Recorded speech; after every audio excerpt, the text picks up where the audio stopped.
That's an intriguing topic, but is it really as serious as it sounds? Can technology completely replace human jobs? Great question. While some sectors are certainly affected, others are evolving. For example, the IT and manufacturing sectors are seeing significant changes in job roles rather than complete job losses. Precisely. We can't overlook the fact that new job categories are emerging alongside the advancements in technology.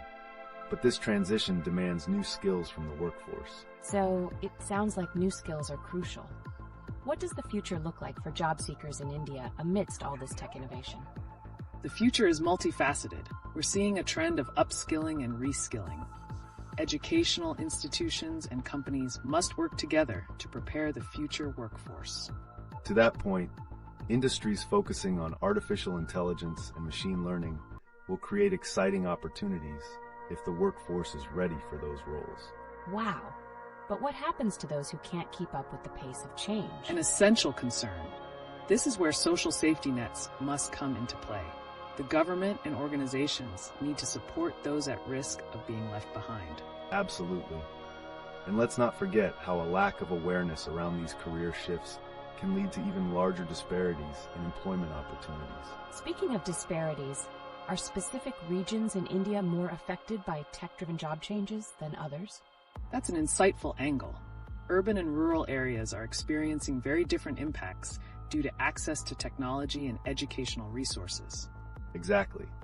And as we look ahead, the performance of states in adapting to these changes will be key in setting benchmarks for others.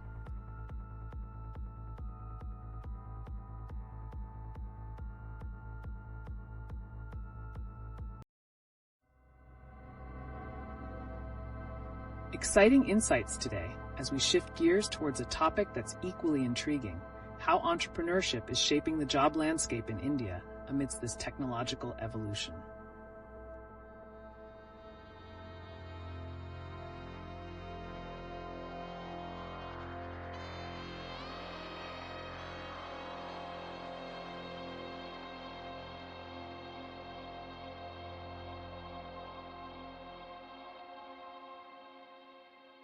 Thank you for joining us.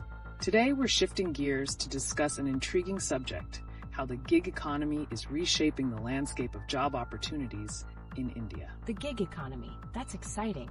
How are platforms like Uber and Ola influencing job availability for everyday Indians? Great point. Gig platforms are not just creating jobs, they're also enabling individuals to work flexibly, which suits many people's preferences, especially in urban settings. Exactly. This flexibility offers an alternative way of earning that traditional jobs may not provide. But does this come at a cost to job security? That's a significant question. Are gig workers enjoying the same benefits and job security as traditional employees? Not quite. While it offers flexibility, gig workers often face a lack of benefits like healthcare and retirement plans. This raises a critical question about their long-term financial security. Plus, we must consider the impact of this gig mentality on overall job culture. Are younger generations gravitating more towards gig work? And what implications does that have for their career trajectories? So could that lead to a generation less invested in traditional employment? Are there any statistics showing this shift?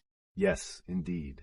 Recent studies indicate that a significant percentage of millennials and Gen Z prefer gig work over traditional roles, as they seek purpose and passion alongside financial independence. Very interesting.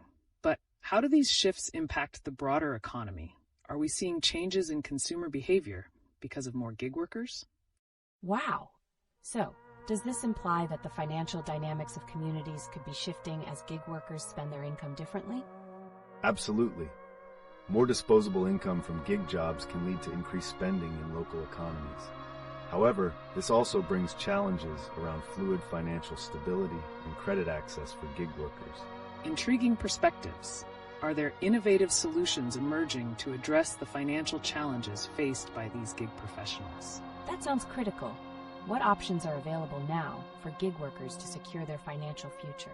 Curated financial services tailored for gig workers are on the rise, providing much-needed support for saving, investing, and securing loans.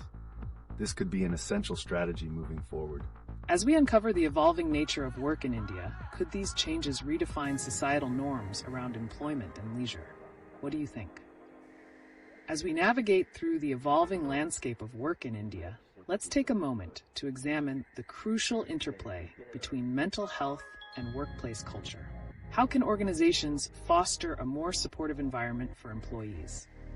Mental health awareness is on the rise, which is a promising trend. Companies that prioritize mental well-being are likely to see increased productivity and reduced turnover rates. That's fascinating.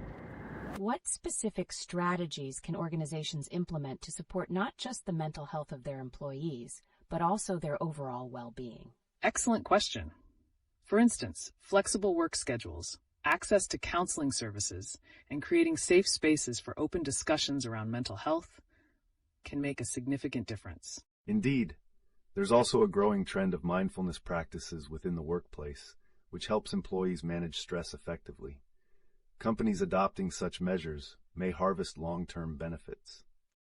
Wow. So, could fostering mental health awareness in the workplace be the next frontier for enhancing employee satisfaction and performance? Absolutely. The implications are substantial. However, what happens when organizations ignore this aspect? Are we seeing any real consequences emerging from a lack of mental health support? Yes, there's evidence of burnout leading to decreased productivity and creativity. This could create a ripple effect, impacting the entire organization's culture and performance. That's quite alarming. What can employees do to advocate for better mental health support in their workplaces? A proactive approach is essential. Employees can voice their needs through feedback channels, collaborate on initiatives, and even suggest workshops that promote mental well-being. Also, consider the influence of technology on mental health. While it can enhance remote working conditions, it can also blur lines between work and personal lives, leading to added stress. Interesting. Are there any emerging trends on how technology is being utilized to support mental health in workplace settings? Yes, we've seen the rise of mental health apps and online therapy platforms that provide employees with on-demand resources to manage their mental health proactively. This opens a new realm of support. Welcome back, everyone. Today, we're pivoting our discussion to explore the fascinating intersection of social media, public perception, and controversial topics in India. That's intriguing. I see there's a growing disconnect between personal boundaries and public discussions on platforms like Instagram and Twitter. Why is that becoming a hot topic? Great observation. The recent incident with the logistics firm in Kerala, openly celebrating Osama bin Laden, indicates how some entities push controversial narratives to gain visibility in a crowded market. Right. It raises critical questions about the implications of leveraging shock value for engagement. Does this benefit the brand, or could it backfire spectacularly? Wow! With so many individuals sharing personal journeys online, how does one navigate the fine line between sharing and oversharing, especially when the topic involves personal family matters? Absolutely. The dynamics of online sharing can compile unexpected pressures on individuals, leading to calls for privacy. This can have lasting effects on personal relationships and mental wellness. Speaking of pressures, the demolition of heritage sites in Gujarat brings intersectional issues into play. How do these actions shape public opinion on social media platforms? That's profound. Are we witnessing a rise in social activism tied to these discussions, with online communities rallying around heritage preservation alongside personal stories? Precisely. Engaging content can foster communal support and action. However, do these digital movements translate into real-world change, or do they merely bubble on social media? A solid point. We also need to consider how international narratives intersect with local sentiments, like when discussing Kashmir and sensitive subjects of terrorism. It's definitely complex. It seems every faction has its voice, but how do these narratives impact everyday lives in the regions affected? And can social platforms serve as a conduit for dialogue? Observably, social media shapes perceptions, but it can also polarize. Only through nuanced understanding can we bridge divides and promote constructive conversations. Indeed, it's essential to challenge narratives and promote kindness both online and offline. Keep those thoughts brewing as we dive deeper into these evolving discussions. All right, everyone, As we kick off this next segment, let's focus on the intriguing relationship between social media behaviors and societal trends in India. Are people's lives becoming a performance for public consumption? That's fantastic. It really connects to recent events, like the incident with the logistics firm in Kerala celebrating Osama bin Laden. How does such controversial behavior spread on social media, and what impact does it have on public perception? Absolutely. When individuals or companies engage in provocative narratives, it creates discussions challenging moral boundaries. For instance, how does this incident resonate with the ongoing themes of cultural sensitivity and social media etiquette? That's a compelling angle. Furthermore, the demolition of places of worship in Gujarat showcases a stark reality. What narratives are emerging from that, and how are they portrayed online? Yes. The clash between personal narratives and public scrutiny seems heightened. I noticed that people are questioning the distinction between public and private lives, like Gaurav Taneja's views on discussing family matters. Doesn't this raise issues about privacy in the digital age? Indeed. It's essential to recognize how that permeates cultural discussions. With individuals sharing their lives more openly, are we witnessing an erosion of personal boundaries alongside the surge in social commentary happening in both Kashmir protests and national debates? Fascinating connections. As we dive deeper into societal implications, can we explore how the emerging generations view these topics? The guilt expressed by some over spending or charitable actions reflects an evolving mindset around personal and communal responsibilities. That's intriguing.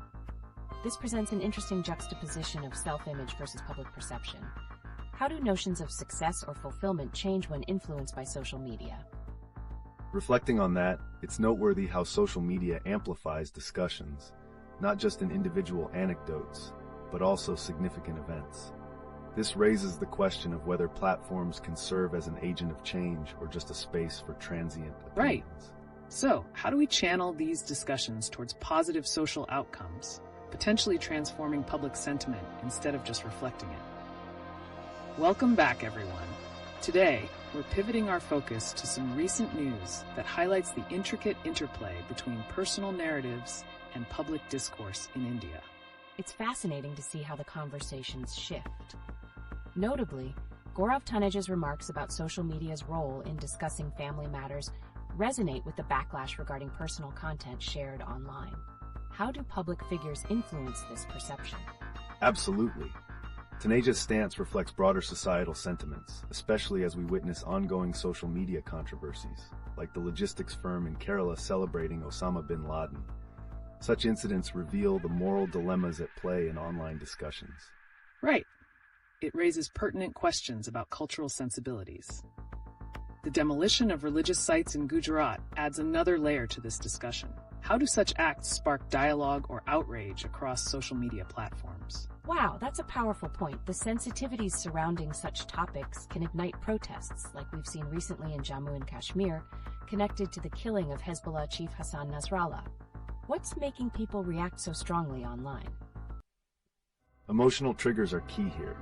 When public sentiment ties back to cultural heritage or security issues, it amplifies narratives rapidly. We can see how the communal importance of sites may fuel social unrest, reflecting how entwined these events are with identity. Speaking of identity, the conversation around personal finances and guilt, illustrated by that participant's post, adds a personal touch to understanding societal expectations. How do such feelings resonate across different demographics? That's so relatable. The burden of societal expectations can pressure individuals into questioning their worth, especially evident with the person feeling guilty about their parents' spending. Could this be a reflection of a larger trend in mental health?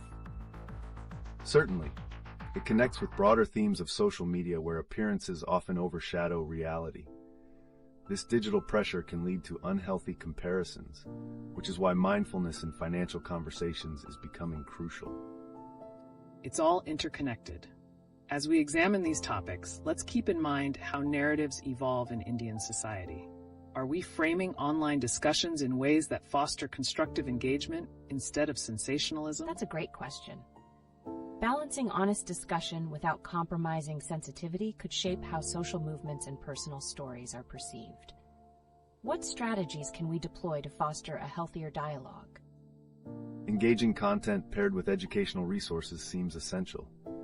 Encouraging transparency while setting boundaries could empower individuals to share responsibly.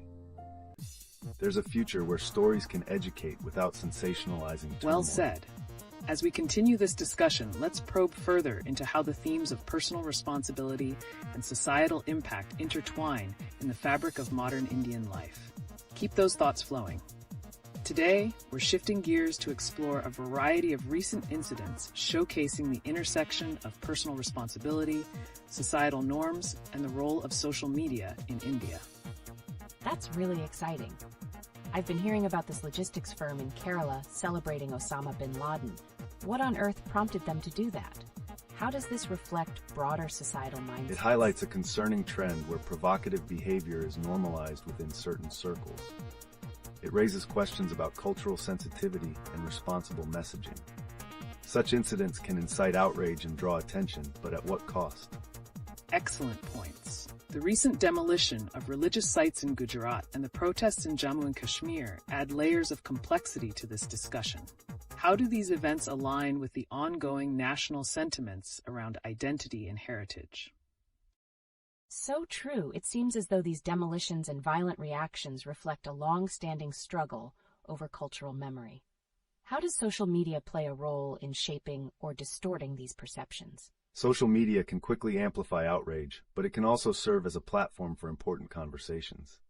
As we discuss guilt, particularly the feelings surrounding personal expenses, like that participant's father going all out on purchases, we see how such issues often diverge into public discussions of responsibility.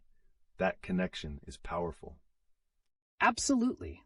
The way we frame our personal financial decisions can ignite broader dialogues about societal obligations, particularly regarding charitable actions and family pressures. Could this influence how younger generations perceive responsibility? I wonder if the rise of influencers like Flying Beast, who urge caution in sharing family matters online, shapes how personal success is viewed. Could this lead to a push against oversharing, especially when rooted in guilt or financial strain? It's plausible. The dynamics around public versus private lives are rapidly evolving, and the celebration of impulsive social media actions might be pushing some individuals to reassess their boundaries. How do we reconcile authenticity with the need for privacy? So many intriguing angles. The recent events we discussed really seem to challenge our values and ethics in an ever-connected world. As we wrap this segment up, what key changes do you see coming our way? If social media continues this trajectory, we might witness a significant shift in what is deemed acceptable to share. Could cultural norms begin redefining themselves as more people push back against controversial actions? Definitely. Future narratives will be shaped by how we engage with these sensitive topics online. It's a roller coaster of evolving public discourse and personal identity we're all part of. As we shift gears today, let's focus on some recent incidents that intertwine cultural memory, public sentiment, and social media dynamics in India. Absolutely. One striking incident is the logistics firm in Kerala openly celebrating Osama bin Laden. What could possibly motivate such a controversial move, and how does it reflect societal sentiments? This clearly highlights a deeper dialogue around the normalization of polarizing figures in social conversations. Such actions echo broader trends where controversial narratives gain traction and can deeply affect public perception. That's a significant point. It raises questions about the ongoing tensions in Jammu and Kashmir, especially with recent protests over the killing of the Hezbollah chief. Can we connect the outrage in both scenarios? Right. Could it indicate a growing frustration among certain communities towards government policies or external influences? Why do these incidents provoke such intense reactions online? These strong responses often stem from a visceral connection to identity and heritage. The demolition of historical sites in Gujarat reflects similar sentiments, where communities feel a profound sense of loss tied to cultural heritage. That's intriguing. It seems our collective memory is under scrutiny, influencing how individuals respond within their cultural context. For instance, Flying Beast's commentary on social media's effect on personal narratives reflects that challenge too. Yes, As someone who feels guilty about their family's spending, how does personal finance contribute to our identity in this age of social media? Is there a unique intersection here that needs exploring? It's essential to recognize how online narratives shape individuals' financial choices. The pressure to conform can lead to guilt and strain, impacting mental health significantly. Continuing with that thread, how do we foster discussions that promote healthy dialogues around personal finance while also being sensitive to societal challenges? Exactly. Is there a way we can balance authenticity and storytelling while encouraging a responsible approach that resonates more positively with audiences? It starts with educating through empathy. Teaching individuals to share their experiences responsibly can help shape understanding and create a supportive community that values such dialogues. As we wrap up this segment, it's vital to consider how these connections deepen our understanding of the complexities we face today. What will the future hold for these conversations, and how will they evolve? Welcome back, everyone. Today we have some really eye-opening topics lined up, starting with the intriguing backlash against the celebration of Osama bin Laden by that logistics firm in Kerala. What could drive such a controversial act, and what does it reflect about current societal attitudes? That's shocking. Why would a firm take such a polarizing figure to symbolize their brand? Does this indicate a deeper discontent within certain communities in India? It certainly does. Such actions could symbolize a form of rebellion against mainstream narratives. The deliberate choice to evoke a controversial figure might reflect underlying sentiments related to identity and resistance towards the status quo. Exactly. And speaking of discontent, the recent protests in Jammu and Kashmir over the assassination of Hezbollah chief Hassan Nasrallah highlight intense emotional responses tied to larger geopolitical narratives. How might these two events interconnect? So are you saying that while one firm introduces outrage through brand image, another region is grappling with real life-altering consequences of political tension? How does that interplay affect public discourse and perceptions? Precisely. The actions of the logistics firm might provoke public outrage, pushing people in Jammu and Kashmir to express their frustrations even more fervently amidst a backdrop of long-standing tensions.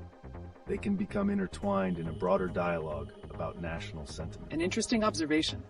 Meanwhile, the demolitions of historical sites in Gujarat add yet another layer. Could these actions, fueled by political motivations, contribute to the sentiment and radicalization we see from both the logistics firm's celebration and the protests in Kashmir? Wow. It seems like a cycle of reactions. The erosion of cultural heritage feeds societal discomfort, which then manifests in radical expressions like the ones we're witnessing on social media. How could this shape future narratives in India? The loss of something tangible like heritage prompts emotional responses, crucially influencing social media dynamics. If young individuals resonate with these sentiments, we might see a shift towards more impulsive behaviors online, an ongoing conversation about heritage versus progress. It's an electrifying thought. And as we tie in the reflection of personal identity through financial pressures seen in the earlier participants' message about their father's spending, we uncover a link to societal values that might drive these cultural reactions. Could there be a way forward that reflects a balance between personal responsibility and collective identity? That's a fantastic point. So in facing such multifaceted issues, do we have the tools to promote dialogues that encourage constructive discussions while respecting sensitive histories? Absolutely. There's still much work to be done. Education and cultivating empathy in discussions may hold the key to navigating these complex terrains, helping to redefine societal norms without sacrificing our rich heritage. Could it be that the true challenge lies in how we document these stories moving forward?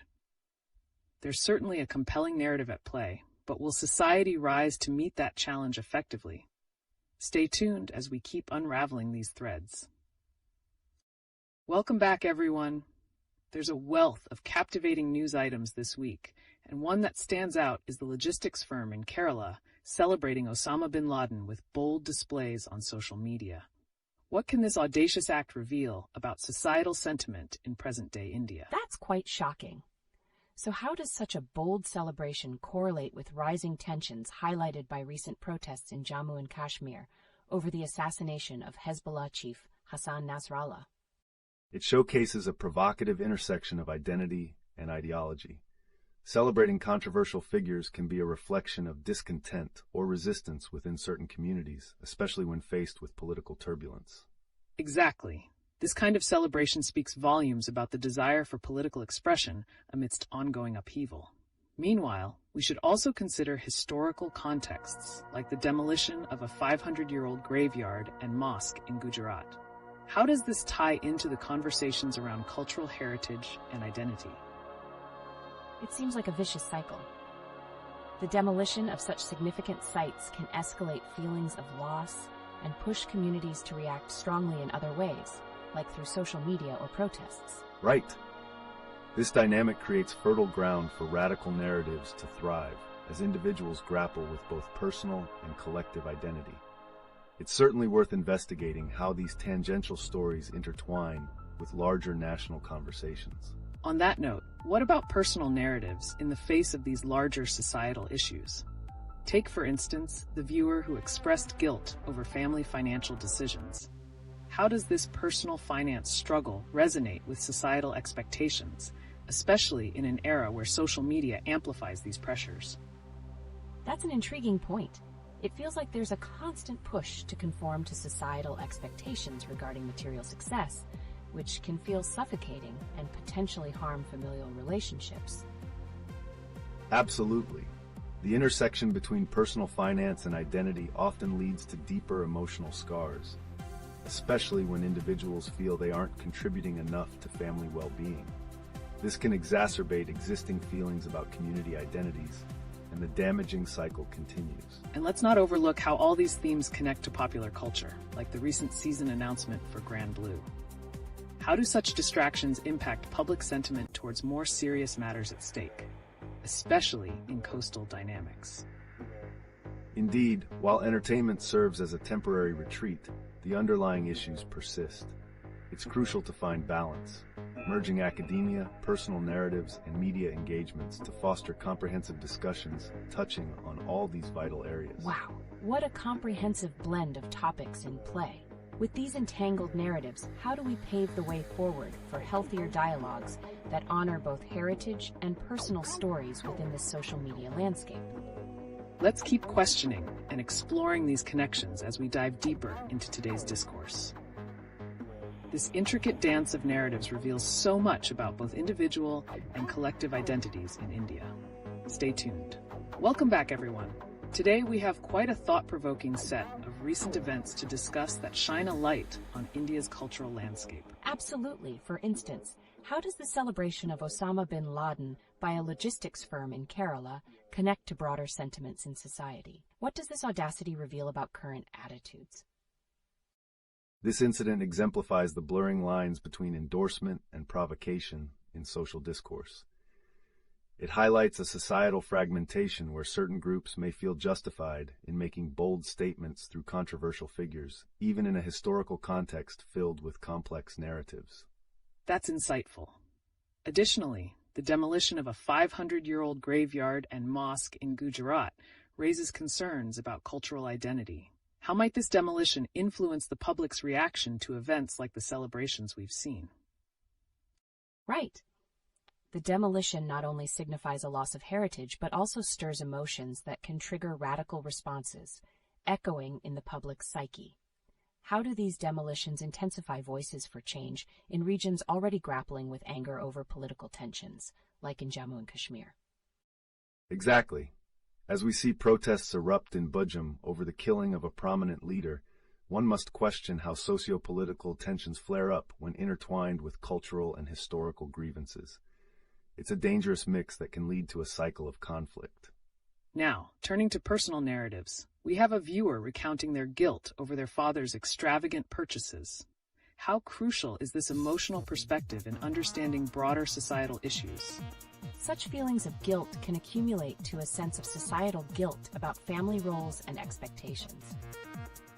Are we as a community fostering dialogues that help each other navigate these financial pressures while also preserving cultural legacies? It's imperative we shift focus towards constructive dialogues surrounding financial decisions and community ties, which play a pivotal role in shaping our socio-economic landscape. The personal stories connect to larger themes of societal resilience and evolution. As we unravel this complex web of emotions and actions, it leads us to wonder how these narratives can redefine public forums. Are we equipped to promote dialogue that addresses both heritage and modern dilemmas while avoiding sensationalism? It does seem like a delicate balance. The recent cliffhangers in cultural discussions prompt us to think about where we're headed. How can we engage in more constructive conversations that respect our histories while addressing current challenges? This is where education and empathic communication become key. Developing frameworks for discussing sensitive issues can encourage healthier exchanges, leading to stronger communities capable of addressing both legacy and progress. Welcome back, everyone. Today's focus takes an intriguing turn as we explore recent news converging around themes of societal values and cultural tensions in India. That sounds fascinating. I noticed an eye-catching incident where a logistics firm in Kerala celebrated Osama bin Laden. What could drive a company to publicly embrace such a contentious figure, especially in the current political climate? This celebration is a stunning reflection of discontent within segments of society grappling with identity crises, often stemming from geopolitical tensions. It raises questions about how expressions of admiration for controversial figures resonate with larger narratives of resentment due to political situations. Absolutely. Speaking of resonance, let's not overlook the heartbreaking demolitions of historical sites in Gujarat. How do these actions influence the current sentiments in the Jammu and Kashmir region, especially in light of the recent protests following the killing of Hezbollah chief Hassan Nasrallah? Right. It feels like each demolition not only erases a piece of history, but also intensifies underlying grievances, prompting responses that echo through communities already on edge. How can historical narratives shape these protests? And is there a chance of reconciliation amidst such upheaval? The key lies in recognizing the historical and emotional weight these sites carry for communities. Each demolition can act as a flashpoint, igniting collective memory and breathing life into older conflicts that were never fully resolved. Intriguing. Now let's pivot to a personal narrative we have from a viewer who expressed feelings of guilt about a family member's financial choices in purchasing extravagant gifts. How do these familial expectations play into broader societal pressures, especially when considering the financial burdens many individuals face in today's economy? It's such a relatable concern.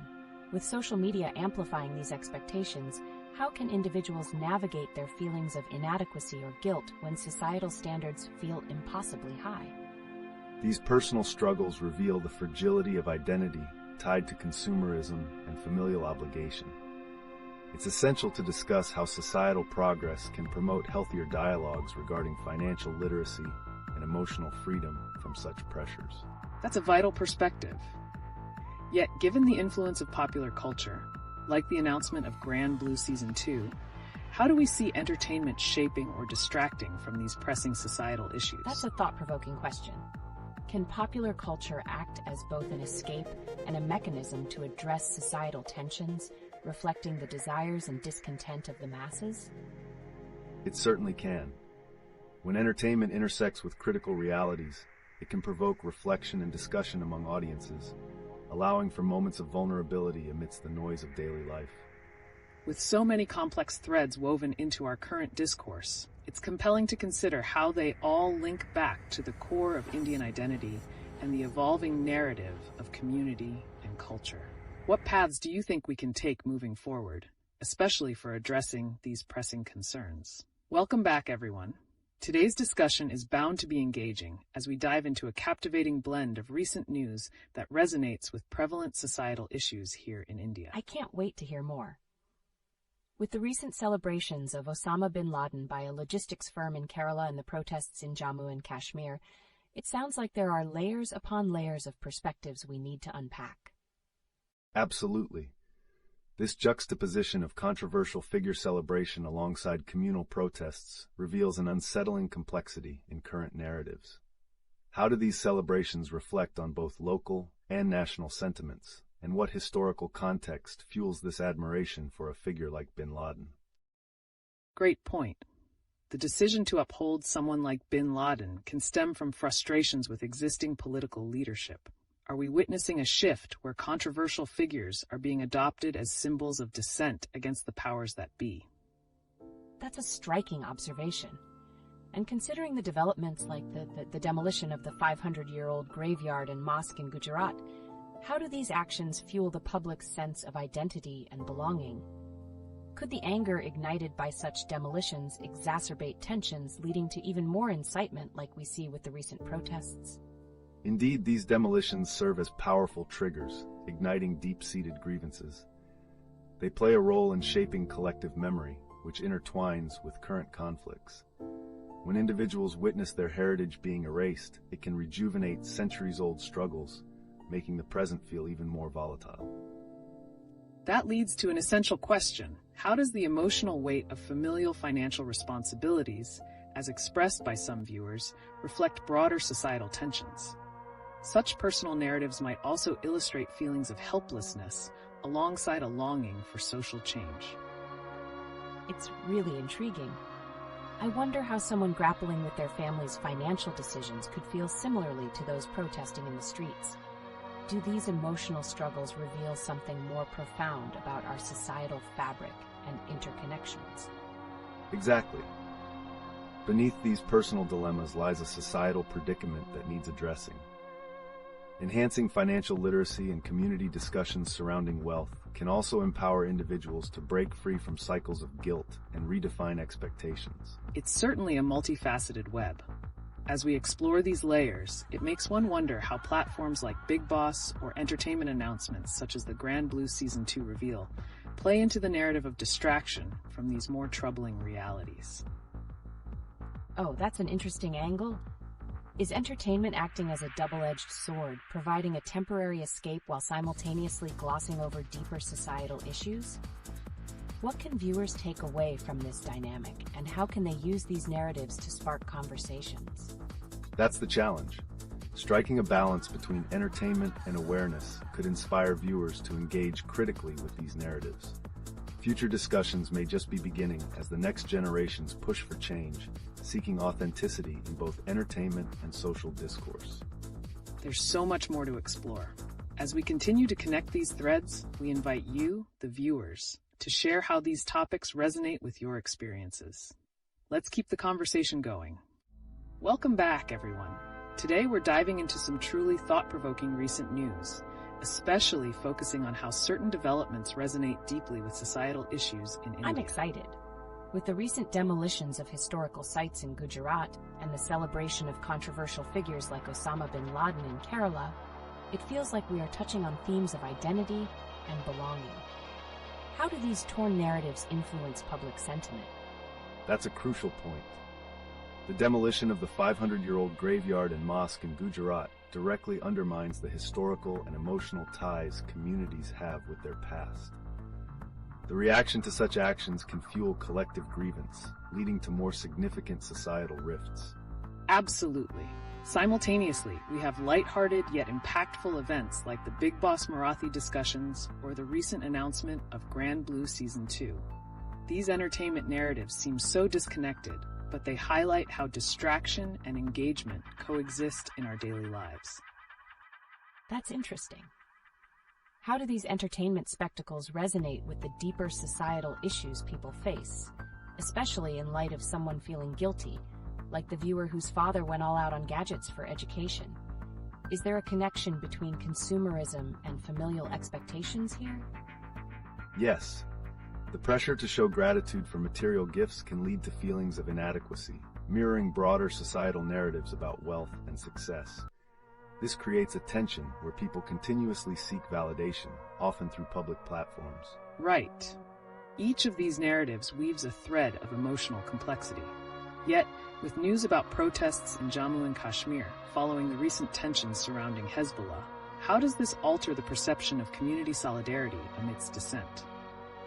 I wonder, does this sense of activism parallel the emotional struggles individuals face when enmeshed in family expectations or societal pressures? How do these seemingly unrelated issues come together in the minds of the public? Indeed, those dynamics interconnect. The collective memory of resilience against oppression directly impacts community identity, melding deeply with contemporary issues like financial disparities and socio-political grievances. Fascinating. It raises a larger question. How do these layers of societal engagement and conflict fuel the evolving dialogue we have around identity, consumerism, and resistance? What should we be doing to nurture these discussions moving forward? As we jump back into our captivating dialogue, let's pivot towards some recent news stories that are making waves across India. With the logistics firm in Kerala celebrating Osama bin Laden, we can explore the implications of glorifying controversial figures and how that intersects with the current socio-political climate. Wow, that's a shocking development. How does this celebration reflect the frustrations people feel towards political systems in place? Are they using bin Laden as a figurehead to express dissent? It absolutely can be perceived that way. Amidst a backdrop of rising discontent, these actions symbolize a deeper questioning of authority. With similar sentiments expressed in protests, like those in Jammu and Kashmir against the backdrop of recent tensions, we witness how such symbols serve as catalysts for conversation around national identity and loyalty. Exactly. And when we think about the guilty feelings some viewers shared about financial sacrifices for education, this idea of worthlessness can parallel the struggle for social change. When individuals feel trapped by their family's financial decisions, it creates a powerful emotional backdrop to their own sense of identity. That's a relatable perspective. How do these personal financial struggles connect back to larger issues of communal identity? Can we find parallels with the current social upheavals, like the demolition of the 500-year-old graveyard and mosque in Gujarat? Indeed, the demolition raises significant questions about heritage and cultural memory. Each of these events feeds into an ongoing narrative where individuals see their past being erased, further intensifying their emotional and communal responses. This can fuel feelings of anger and helplessness in society, leading them to seek validation through dissenting figures like bin Laden. Fascinating connections here. And considering entertainment plays a role in this dynamic too, such as the discussions around Big Boss Marathi Season 5 and the anticipation surrounding Grand Blue Season 2, how does popular culture distract from or illuminate these societal tensions? That's a brilliant point. Is entertainment just serving as an escape, or are these shows offering a subtle commentary on what's happening in society? Can we see fan reactions to these show announcements as a microcosm of larger societal debates? Yes, entertainment becomes a platform for self-expression, and at times, collective frustration. Viewers may find solace in discussing personal dilemmas through the lens of a reality show, while also revealing deeper societal issues. This canvas of entertainment reflects the complexities individuals face in a rapidly changing world. And with that in mind, we invite all viewers to weigh in.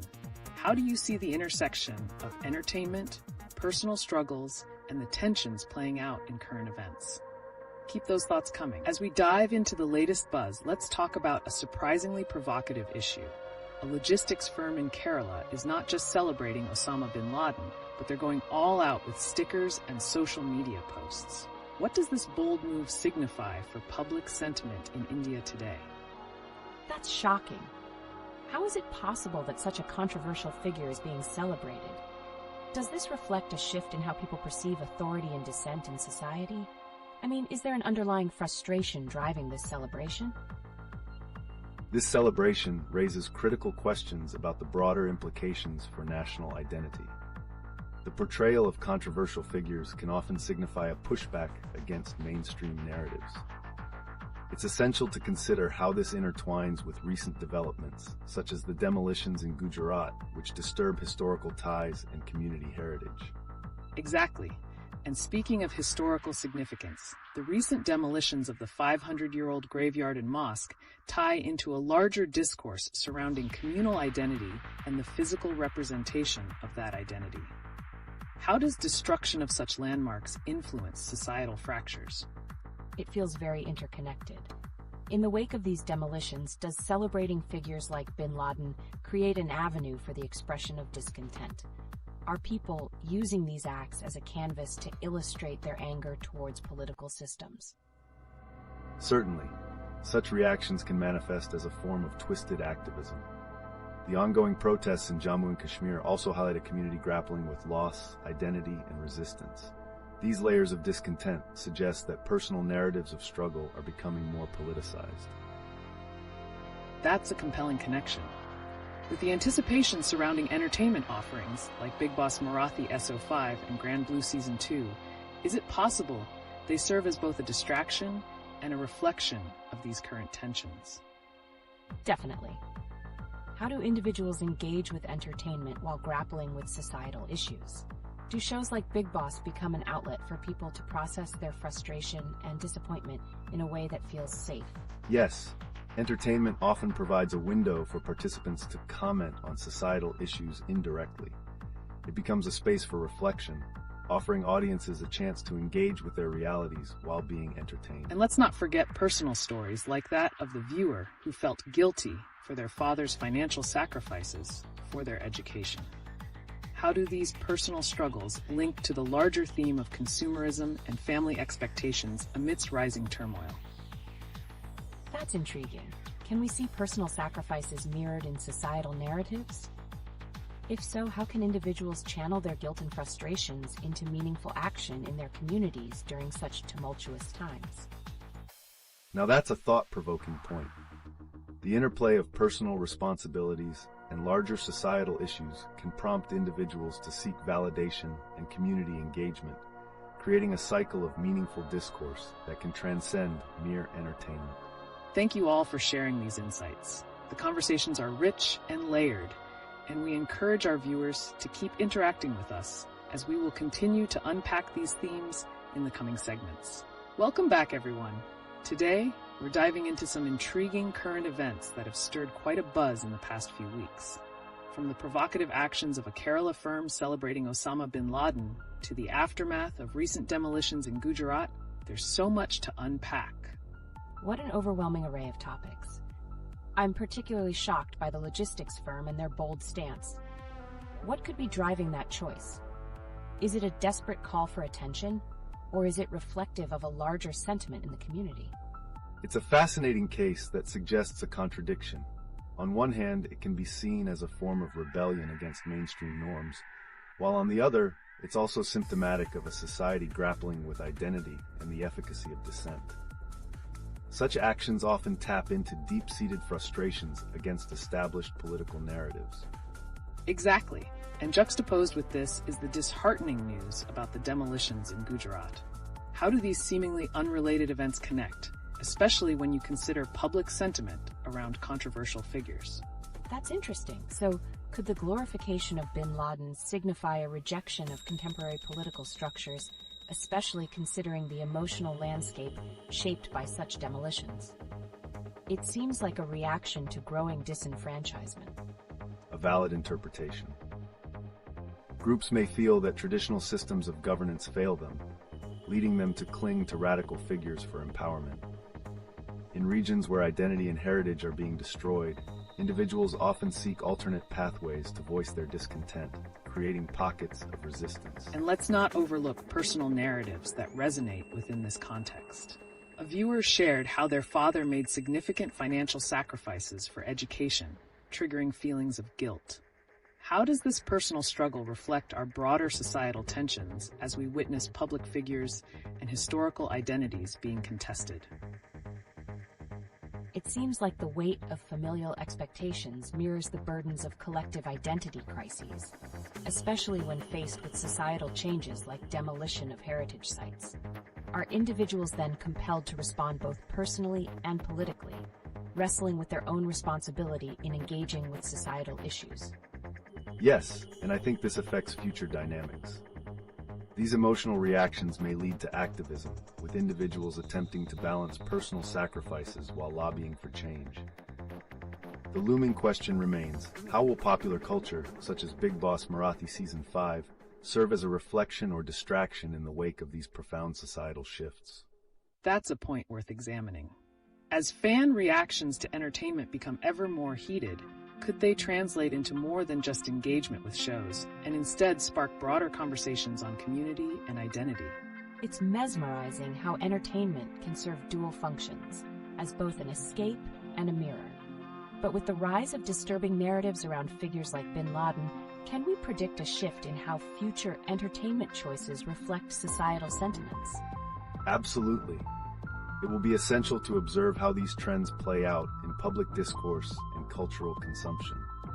The interplay between entertainment and societal narratives will be an area to watch closely in the coming months as India continues to navigate its complex identity and heritage. And on that note, let's encourage our viewers to chime in. What do you think about these connections between personal experiences and broader societal issues? How do you perceive the impacts of entertainment amidst it all? Keep those thoughts flowing. Welcome back, everyone. Today, we have a captivating array of news, from social media implications to significant cultural incidents. How does the unlikely celebration of Osama bin Laden by a logistics firm in Kerala tie in with trends in entertainment like Big Boss Marathi S05? That's quite a connection. It's shocking. Could this celebration signify a larger frustration with our societal structures? I mean, how does a reality show like Big Boss interrelate with such provocative actions? It's a complicated interplay. On one hand, the glorification of controversial figures can be perceived as a rebellion against prevailing norms. On the other, it reflects an urgent need for discourse around identity and national pride. The show's narrative arcs may mirror societal values, creating a platform for deeper conversations. Absolutely. This notion of entertainment serving as both a distraction and a reflection is quite gripping. How do viewers engage with conflicted feelings when watching shows that may trivialize serious issues while simultaneously harboring anger towards political systems? It feels like a tightrope walk. Viewers might escape into reality TV, yet are left grappling with lingering discontent over events like the Demolitions in Gujarat. How can shows like Big Boss reconcile their content with such troubling real-life occurrences? The connection lies in the emotions that these platforms evoke. A show can channel public frustration into entertainment, but only if it resonates with their lived experiences. This mirrors a viewer's emotional journey, recognizing guilt over family sacrifices while engaging with the cultural dynamics at play. Wow, that's an intriguing perspective. The parallels between entertainment and societal reactions are profound. Could there be outreach opportunities for the creators of such shows to address these thematic undercurrents more effectively? That would be revolutionary. It could spark necessary conversations. But what does it take for the creators to shift gears and engage their audience in meaningful discussions without losing the entertainment value? Such a shift often requires a growing awareness among audiences and creators alike. As individuals become more vocal about their sentiments on social platforms, entertainment creators may feel inclined to integrate these viewpoints into their narratives. And amidst all this, we can't ignore the astonishing dichotomy of personal sacrifices, like a viewer who feels guilt for their father's sacrifices. How can these personal stories drive the broader dialogue about responsibility and community support in times of upheaval? That's a pivotal question. How do individual narratives weave into collective societal sentiments, especially in a time where so much is at stake? What should we be considering as we navigate through these tumultuous discussions? Welcome back, everyone. Today we're facing the stark realities of society, connecting personal trauma to broader cultural shifts. We begin with a deeply unsettling story from Meerut, where a 13-year-old girl, along with her brother and friend, fled her home after enduring horrific abuse. What does this tell us about the state of safety and justice in our communities? That's absolutely heartbreaking. How does this situation reflect on broader societal issues, especially concerning family dynamics and the protection of vulnerable individuals? This situation, although tragic, highlights a critical gap in societal structures intended to protect individuals from abuse. When families, which are meant to be safe havens, become sources of trauma, it calls into question the effectiveness of our community and governance systems in providing support and justice. And speaking of justice, let's pivot our focus to the demolitions in Gujarat. The destruction of a 500-year-old mosque alongside other heritage sites invokes fierce sentiments. How do such actions intertwine with personal histories and societal identities, especially when witnessing such personal stories of trauma? It's unsettling to think about. I idealistically view heritage as the element that binds communities together. When it's so violently uprooted, do you think it correlates with the kind of emotional crises we see, similar to the one the young girl faced? Exactly. Both circumstances showcase a profound feeling of loss, be it personal safety for individuals or cultural identity for communities. The demolition can be perceived as not just an attack on historical spaces, but also directly affects people's sense of self-worth and belonging in society. On a lighter note, we also see contrasting reactions in entertainment, like the outrageous celebration of Osama bin Laden by a logistics firm in Kerala. What potential motivations lie behind such actions, and how could reality TV narratives like Big Boss serve as fertile ground for these sentiments? That's baffling. Could it signify a collective discontent with societal conditions? Do people feel so disillusioned that they equate nostalgia for contentious figures with a form of rebellion against current political climates? That's a valid observation. The glorification of radical figures often stems from a feeling of disenfranchisement. Entertainment can either reflect this sentiment or act as a safety valve, allowing people to channel their frustrations in a less conventional manner, creating spectacle instead of meaningful change. So, amidst these discussions, how do we gauge the effectiveness of media narratives? Are they merely fading distractions, or can they harness the underlying societal tensions to invoke meaningful dialogue? Engage with us, viewers. What do you think about the dual functions of entertainment amid these realities? I'm curious. Do you believe these converging stories indicate a pressing need for accountability across various sectors, from personal lives to political action? What steps can be taken to rebuild a sense of safety and connection within our communities? Welcome back, everyone. We're tackling some deeply concerning issues today, focusing on the recent tragic news from Meerut, where a 13-year-old girl faced unimaginable abuse, fleeing alongside her brother and a friend to escape her father's repeated assaults. This raises urgent questions about the state of justice and safety within our communities. That's horrifying. How does such a personal tragedy connect with broader societal dynamics? It seems like we are witnessing a deep-seated crisis as multiple layers of vulnerability come to light. Absolutely. Child abuse cases highlight systemic failures in protective mechanisms within families and targeted communities. The stories of individual trauma are reflected across various societal structures, including legal, educational, and healthcare systems. It's crucial for us to discuss how these failures perpetuate cycles of violence and neglect. And on a different, yet equally alarming note, a logistics firm in Kerala is openly celebrating Osama bin Laden through social media. What does this celebration say about collective social sentiments within certain groups, given the backdrop of a society dealing with serious issues like the Gujarat demolitions and legal injustices? That's a stark contrast to the tragedy in Meerut. Are we seeing a kind of rebellion or defiance against the government or societal norms here? How can we better understand this seemingly irrational celebration amidst ongoing atrocities? This act can symbolize a complex relationship between historical narratives, collective memory, and the current socio-political climate. It reflects an emotional outlet for individuals feeling disenfranchised, seeking recognition for their trauma and frustrations in absurd ways. This all ties back to identity and the quest for belonging, doesn't it?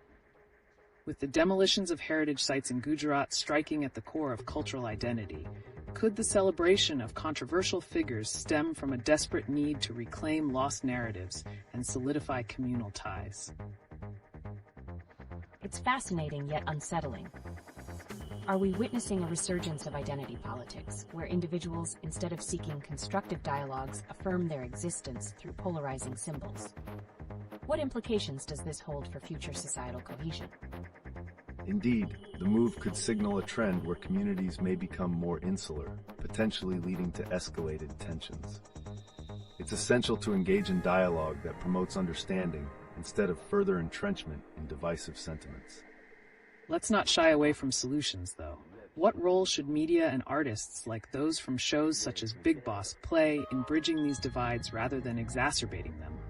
Can they be catalysts for constructive conversations about morality and community responsibility? That's a pivotal question. How might they balance entertainment and genuine societal responsibility? Can we expect a shift where creators acknowledge their influence while fostering discussions on sensitive matters? The potential for change lies within the audience's demands. As viewers become aware and vocal about the content they consume, creators are compelled to reflect more meaningful narratives. It's a gradual evolution, but one that holds promise for the future. Those are encouraging words. Stay with us, folks. We're uncovering how deeply intertwined our personal experiences are with societal narratives, and there's much more to explore in today's complex, yet crucial discussions. Today's pressing issues might seem overwhelming, yet they are crucial in understanding the fabric of our society. Let's transition to a more alarming note with a heartbreaking case in Meerut, where a young girl escaped from a horrifying home life. That's gut-wrenching. How does such an incident not only break a family, but also reflect the systemic failures in societal structures? Are there deeper cultural factors at play here? Yes, it speaks volumes about the vulnerabilities still present within families and communities. The repeated failings of protective systems often leave individuals unshielded, making them prey within their own homes. Exactly. And this brings us to another disturbing trend showcased by a logistics firm in Kerala celebrating Osama bin Laden. How can society reconcile such glorification of a terrorist figure amidst ongoing struggles like child abuse and systemic injustices? It's baffling. Does this type of celebration indicate a deep-seated disillusionment with current governance, making some look towards controversial figures for a warped sense of identity or rebellion? That's a pivotal observation. Often, individuals latch on to symbolic figures they believe represent defiance against perceived injustices or failures. This can amplify their feelings of isolation and contribute to cycles of violence and radicalization. As we reflect on the recent demolitions of historical sites, such as the 500-year-old mosque in Gujarat, how do such acts fit into this overall narrative of loss? What does tearing down these structures signify regarding our collective memory and identity? So it seems like there's this thread connecting personal trauma with broader societal upheaval. Are we witnessing not just a crisis of identity, but also a struggle for collective acknowledgement of pain and suffering? Absolutely. The demolition of heritage pieces isn't merely an attack on structures.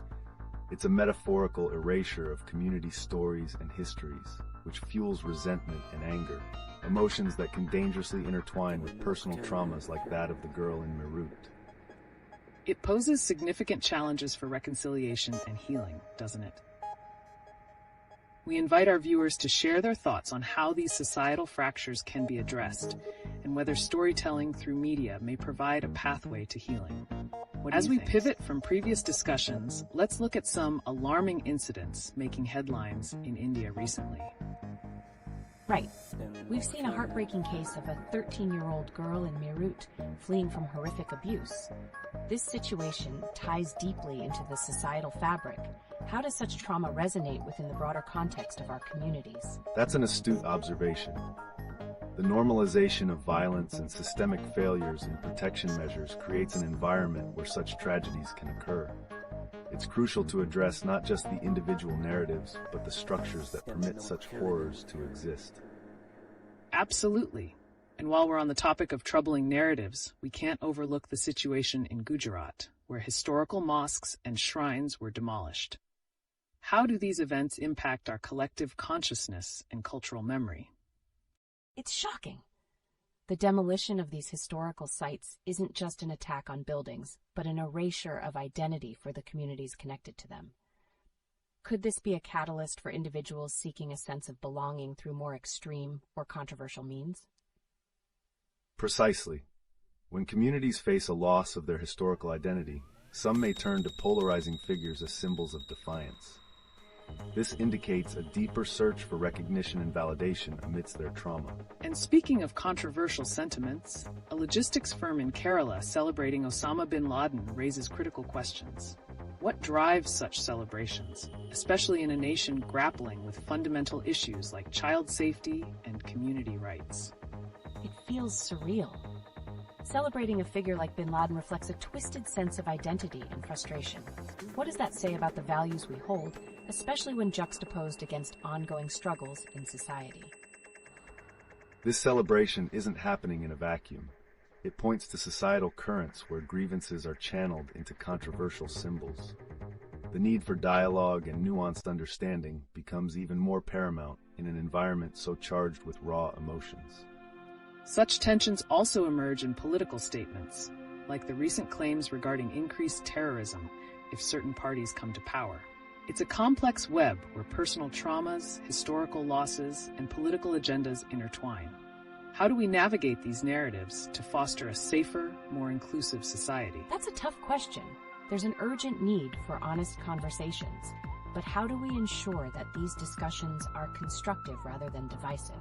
The answer lies in breeding inclusivity and dialogue, encouraging empathetic storytelling, and acknowledging the realities of all sides may pave the way for healing and understanding among disparate communities. Reassuring insights. Staying engaged with these discussions will help us adopt a comprehensive approach to address our footprint on societal dynamics. So let's encourage our viewers to share their reflections. What are your thoughts on this delicate balance of narratives and identity? As we shift focus today, let's address some heart-wrenching recent news that has made headlines across India. One particularly alarming incident involves a 13-year-old girl from Meerut who fled from her home after suffering horrific abuse. This case raises critical questions about the relentless issues of safety and systemic failures in our communities. It's heartbreaking. How can something like this happen in our society? What does this say about the protective measures in place for vulnerable children? This case highlights a gaping flaw in the protection mechanisms for families and individuals. The normalization of such violence shows a troubling lack of accountability and support systems. And this links back to a broader narrative of distress in our society.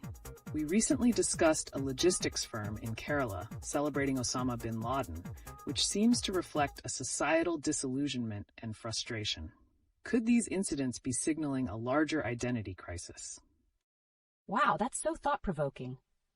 Are we witnessing a deep-seated desire for recognition where people are celebrating controversial figures as a form of rebellion against perceived injustices? Indeed. When communities feel marginalized, they may intensify their connection to polarizing figures as a desperate assertion of identity. This can impact their mental health, elevating feelings of isolation which can lead to more extreme expressions of identity. Another striking piece of news this week was the demolition of historical mosques and shrines in Gujarat. How do such actions resonate with the survival of cultural identity amidst ongoing trauma? That seems like a clash on multiple fronts. How does the erasure of historical sites affect the community's sense of belonging and connection to their heritage? This act of destruction serves as a metaphorical blow to the heritage of communities. It's not just about losing a physical structure. It symbolizes an attempt to erase narratives that shape people's identities and memories. So, as we combine these threads together, the traumatic event in Meerut, the celebration of controversial figures, and the demolition of cultural sites, what can we glean about the future trajectory of societal dynamics in India? It feels overwhelming. Are we looking at a societal shift that may further marginalize vulnerable communities while also amplifying voices celebrating divisive figures? Yes, and this foreshadows an escalating clash between differing identities. Understanding the psychological and emotional undercurrents will be vital as we navigate through these challenges in the days to come. This is a pivotal moment. This entangled narrative needs our utmost attention as we work towards healing and restoring balance within our communities. Today, we find ourselves facing a multitude of disturbing events that deserve our scrutiny. Among them, the harrowing case of a 13-year-old girl fleeing from her abusive home in Meerut, coupled with the demolition of historic sites, highlights the intersection of personal trauma and cultural memory. That's incredibly distressing. How can such brutal realities coexist alongside the celebration of divisive figures like Osama bin Laden in Kerala? What does this duality say about our societal fabric? This contrast is telling. When communities witness systemic failures and tragic incidents, such as the girl's plight, they can become more susceptible to extremism. Celebrating controversial figures may symbolize a misplaced sense of rebellion to cope with collective pain. Precisely. The economic backdrop exacerbates these scenarios. As people feel economically disenfranchised, they often look for identity through controversial symbols. The demolition of mosques in Gujarat, for instance, coupled with socioeconomic crises, further ostracizes already marginalized groups. That's alarming. Do you think that as these events unfold, we could be on the brink of a societal reckoning? What does this mean for future generations inhabiting these spaces marked by trauma and division? It indeed raises valid concerns. The ongoing normalization of such violence creates cycles of trauma that may lead to generations grappling with unresolved grief.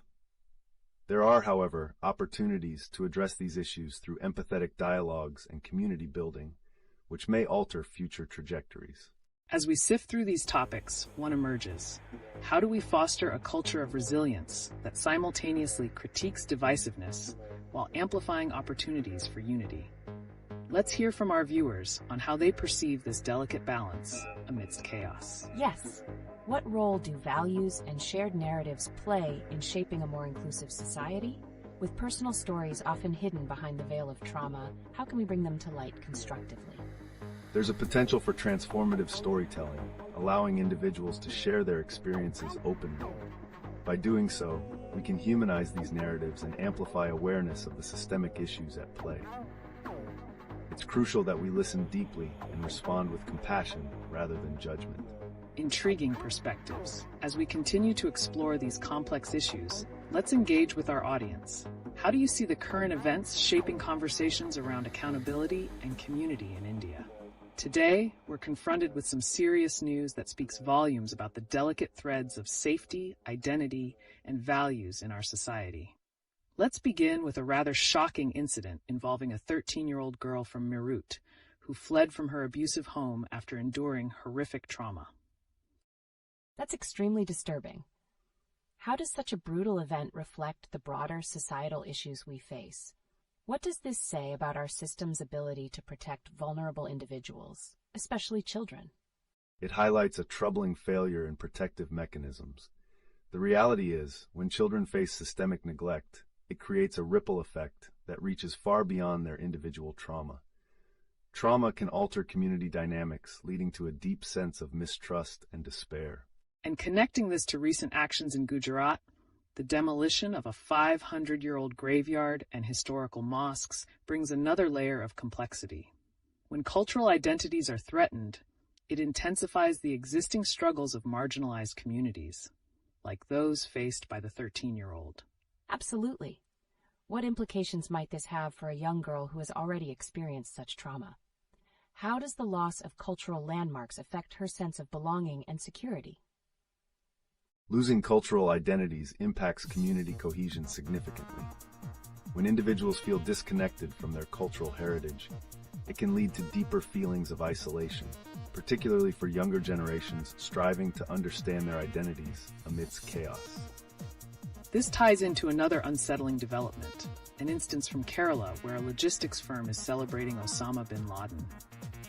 How does such an act resonate in a community experiencing these traumatic events? Can this admiration for divisive figures point to a growing identity crisis? That's a frightening thought. Could these actions signal a deeper societal confusion or rebellion? What might drive communities to idolize figures linked with extremism, especially in light of their own traumas? It often indicates a misplaced search for belonging. For some, aligning with controversial figures may be a way to reclaim agency in an environment rife with pain, a method to cope with feelings of rage and helplessness. It raises crucial questions about the narratives we're embracing. Indeed. As we explore these connections, viewers, how do you perceive these incidents and their ripple effects across society? What role do you think shared stories can play in healing these divides? We have some incredibly disturbing news unfolding, particularly the heart-wrenching story of a 13-year-old girl fleeing her home in Meerut after enduring horrific abuse. That's heartbreaking. What are the broader implications of such trauma on our society, especially considering the recent demolition of historical mosques and graveyards in Gujarat? Is there a connection between these events? Absolutely. Trauma doesn't exist in isolation. The demolition of cultural sites can further marginalize vulnerable communities, exposing children and families to additional layers of psychological distress. This creates a dangerous cycle. Speaking of cycles, the shocking celebration of Osama bin Laden by a logistics firm in Kerala raises another question. How does our collective memory of historical figures influence current societal dynamics? That's a puzzling dichotomy. Are people turning to such controversial icons as a reaction to their frustrations, or is it a misguided search for identity amidst these societal upheavals? It could very well be both. When people feel unmoored, they may cling to polarizing symbols that provide a sense of belonging, even if it's rooted in negativity. This behavior is particularly concerning for the younger generation. Exactly. With economic disenfranchisement on the rise, this could explain why youth are drawn into the admiration of infamous figures. It becomes a misguided attempt at reclaiming power. What does this say about the future of our culture? Are we looking at a generation more entangled in identity crises, caught between celebrity worship and historical amnesia? It's a precarious situation. If these trends continue without intervention, we risk breeding a culture of divisiveness that tensions the fabric of our society further and creates deeper scars for future generations. And let's not overlook the implications of current political discourse, as seen in Jammu and Kashmir, where protests erupt over the killing of a prominent figure. How does this affect the communal psyche and social cohesion? It's all connected, isn't it? Each of these events reverberates across communities and influences perceptions in a society already fragile with trauma and division. What can we do to foster healthier conversations moving forward? Initiating open dialogues rooted in empathy will be essential. It will allow us to confront these uncomfortable truths, and by promoting healing narratives, we might just start to mend the fractures within our communities. Today, we've arrived at a crucial crossroad in our discussion of current events, and there's no shortage of distressing news. Let's unlock connections between incidents that spotlight the fragility of societal norms in India. I'm intrigued. For instance, the recent tragedy involving the young girl from Meerut fleeing her abuser. How does this relate to the broader issues of cultural identity and trauma that we've been discussing? That's a pivotal question. The individual trauma of a child reverberates through communities, especially when compounded by systemic failures. The demolition of cultural sites in Gujarat, like the graveyard and mosques, sends a stark message about societal disregard for certain identities. And consider the logistics firm's celebration of Osama bin Laden in Kerala, which seems misplaced, yet provides a disturbing insight. Does this reflect a growing trend of idolizing controversial figures amidst personal or collective turmoil? It does raise eyebrows. Are we witnessing a kind of rebellion where youth grapple with their identities in the face of overwhelming societal and familial pressures? How can they make sense of atrocities when even their cultural anchors are being dismantled? This can lead to confusion and desperation, fostering admiration for polarizing figures as substitutes for genuine belonging. When young people feel marginalized after traumatic events or witnessing the erasure of their history, they may seek out these controversial symbols as misguided beacons of identity. Absolutely. It stresses the need for accountability within communities. As we tie these incidents together, how can narratives around trauma reshape our understanding of societal values? That's a compelling angle. How can individuals and storytellers intertwine these narratives to not only reflect on grief, but also inspire healing and unity within fragmented communities? By sharing their experiences and confronting uncomfortable truths, communities can begin to bridge the gaps created by trauma.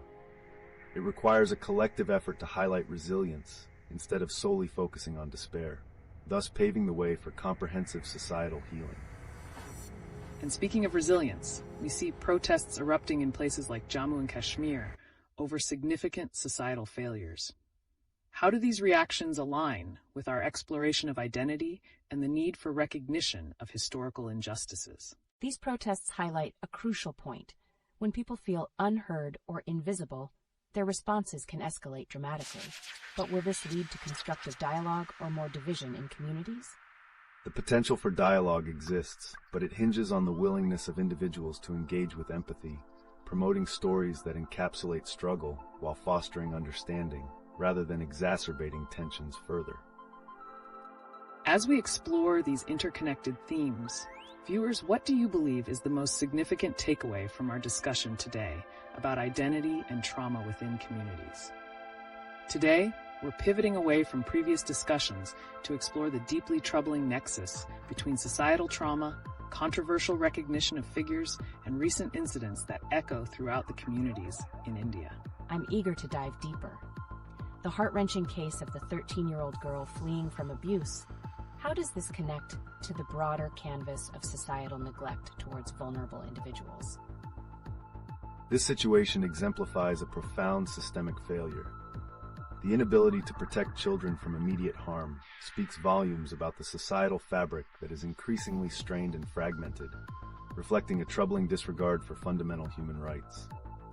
And when we bring in the shocking celebration of Osama bin Laden in Kerala by a logistics firm, it raises questions about who we choose to idolize in times of distress. What does this celebration reveal about our collective psyche when faced with societal upheaval? That's intriguing. Is the admiration for such figures a misguided response to a perceived lack of guidance and support within communities, especially after traumatic events that leave them vulnerable? Absolutely. The narratives we promote can create vacuums that some fill by idolizing polarizing figures. It's an alarming trend when individuals facing disenfranchisement find themselves resonating with someone like bin Laden instead of seeking healthier role models.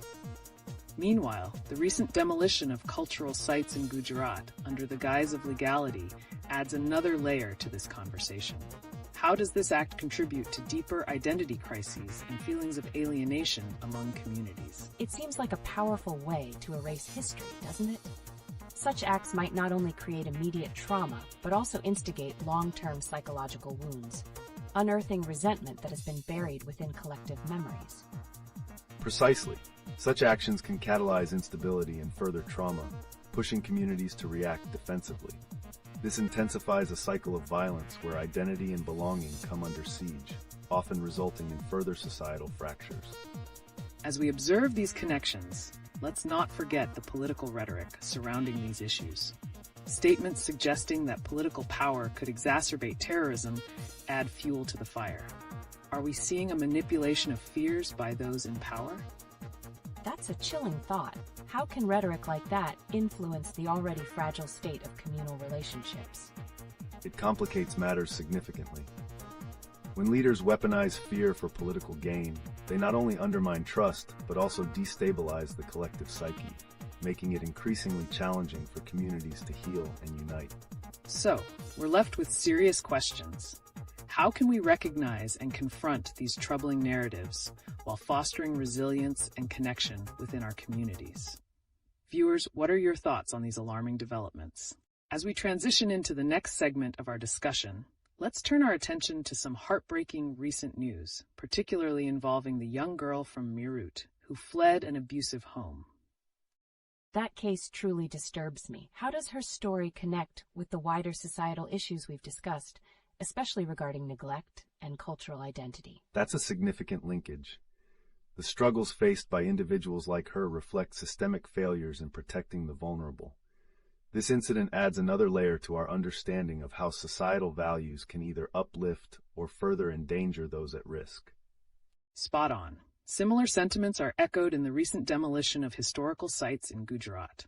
Such actions erase cultural identity and may inadvertently foster further neglect and trauma within communities.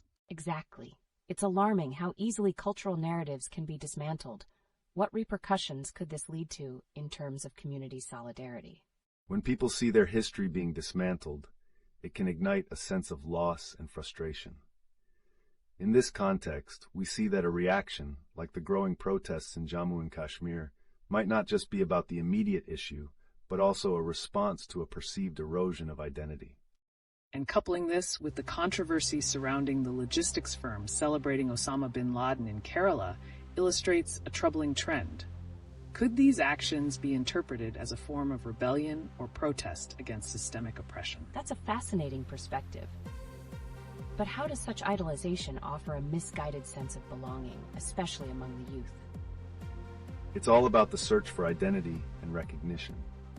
When traditional points of reference are removed, young minds might gravitate towards extreme figures who reflect their frustrations and aspirations, albeit in unhealthy ways.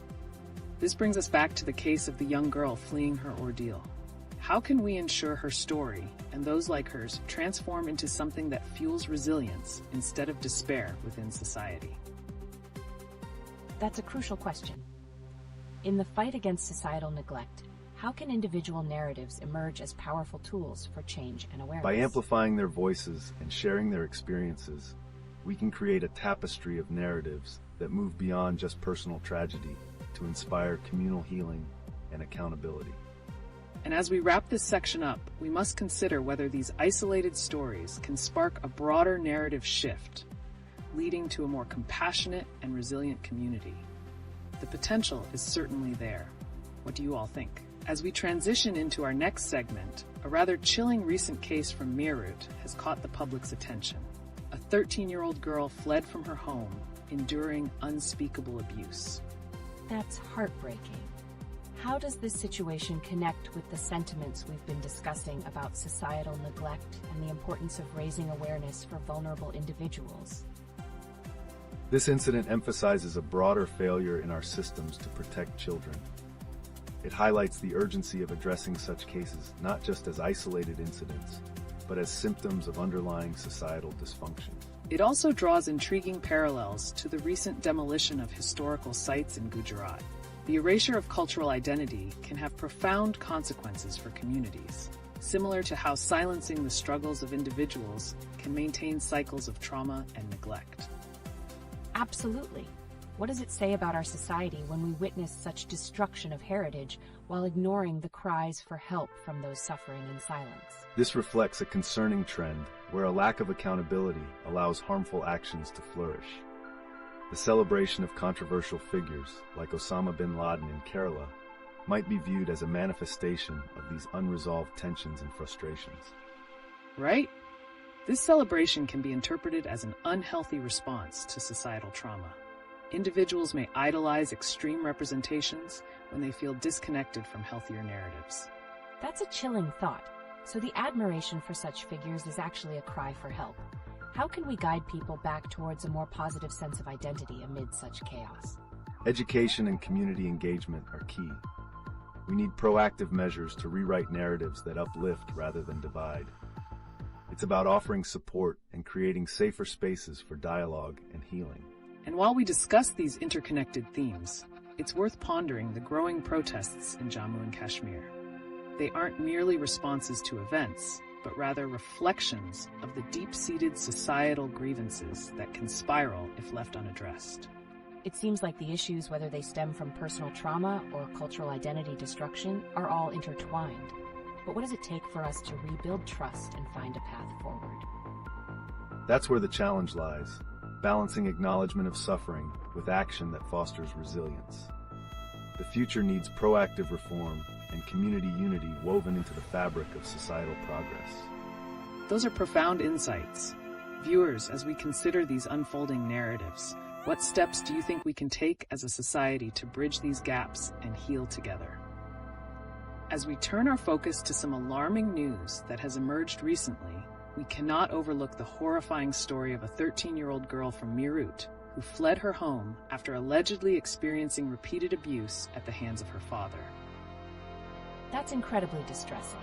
How does her situation reflect the larger societal issues we have been discussing? Are there deeper underlying patterns at play here? Absolutely. Her plight underlines a systemic failure to protect the vulnerable, and it connects deeply to the ongoing struggles within families and communities. When trust is broken, it doesn't just impact individuals, it spirals out, affecting society at large. Alongside this, we have witnessed protests erupting in Jammu and Kashmir over the killing of Hezbollah chief Hassan Nasrallah, indicating a powerful outpouring of frustration and grief rooted in identity and security. It's intriguing to see these patterns emerge. Could the turmoil surrounding these protests perhaps relate to the cultural identity erosion we touched upon earlier? Definitely. The cultural fabric, when frayed by violence and erasure, becomes a breeding ground for reactive identities.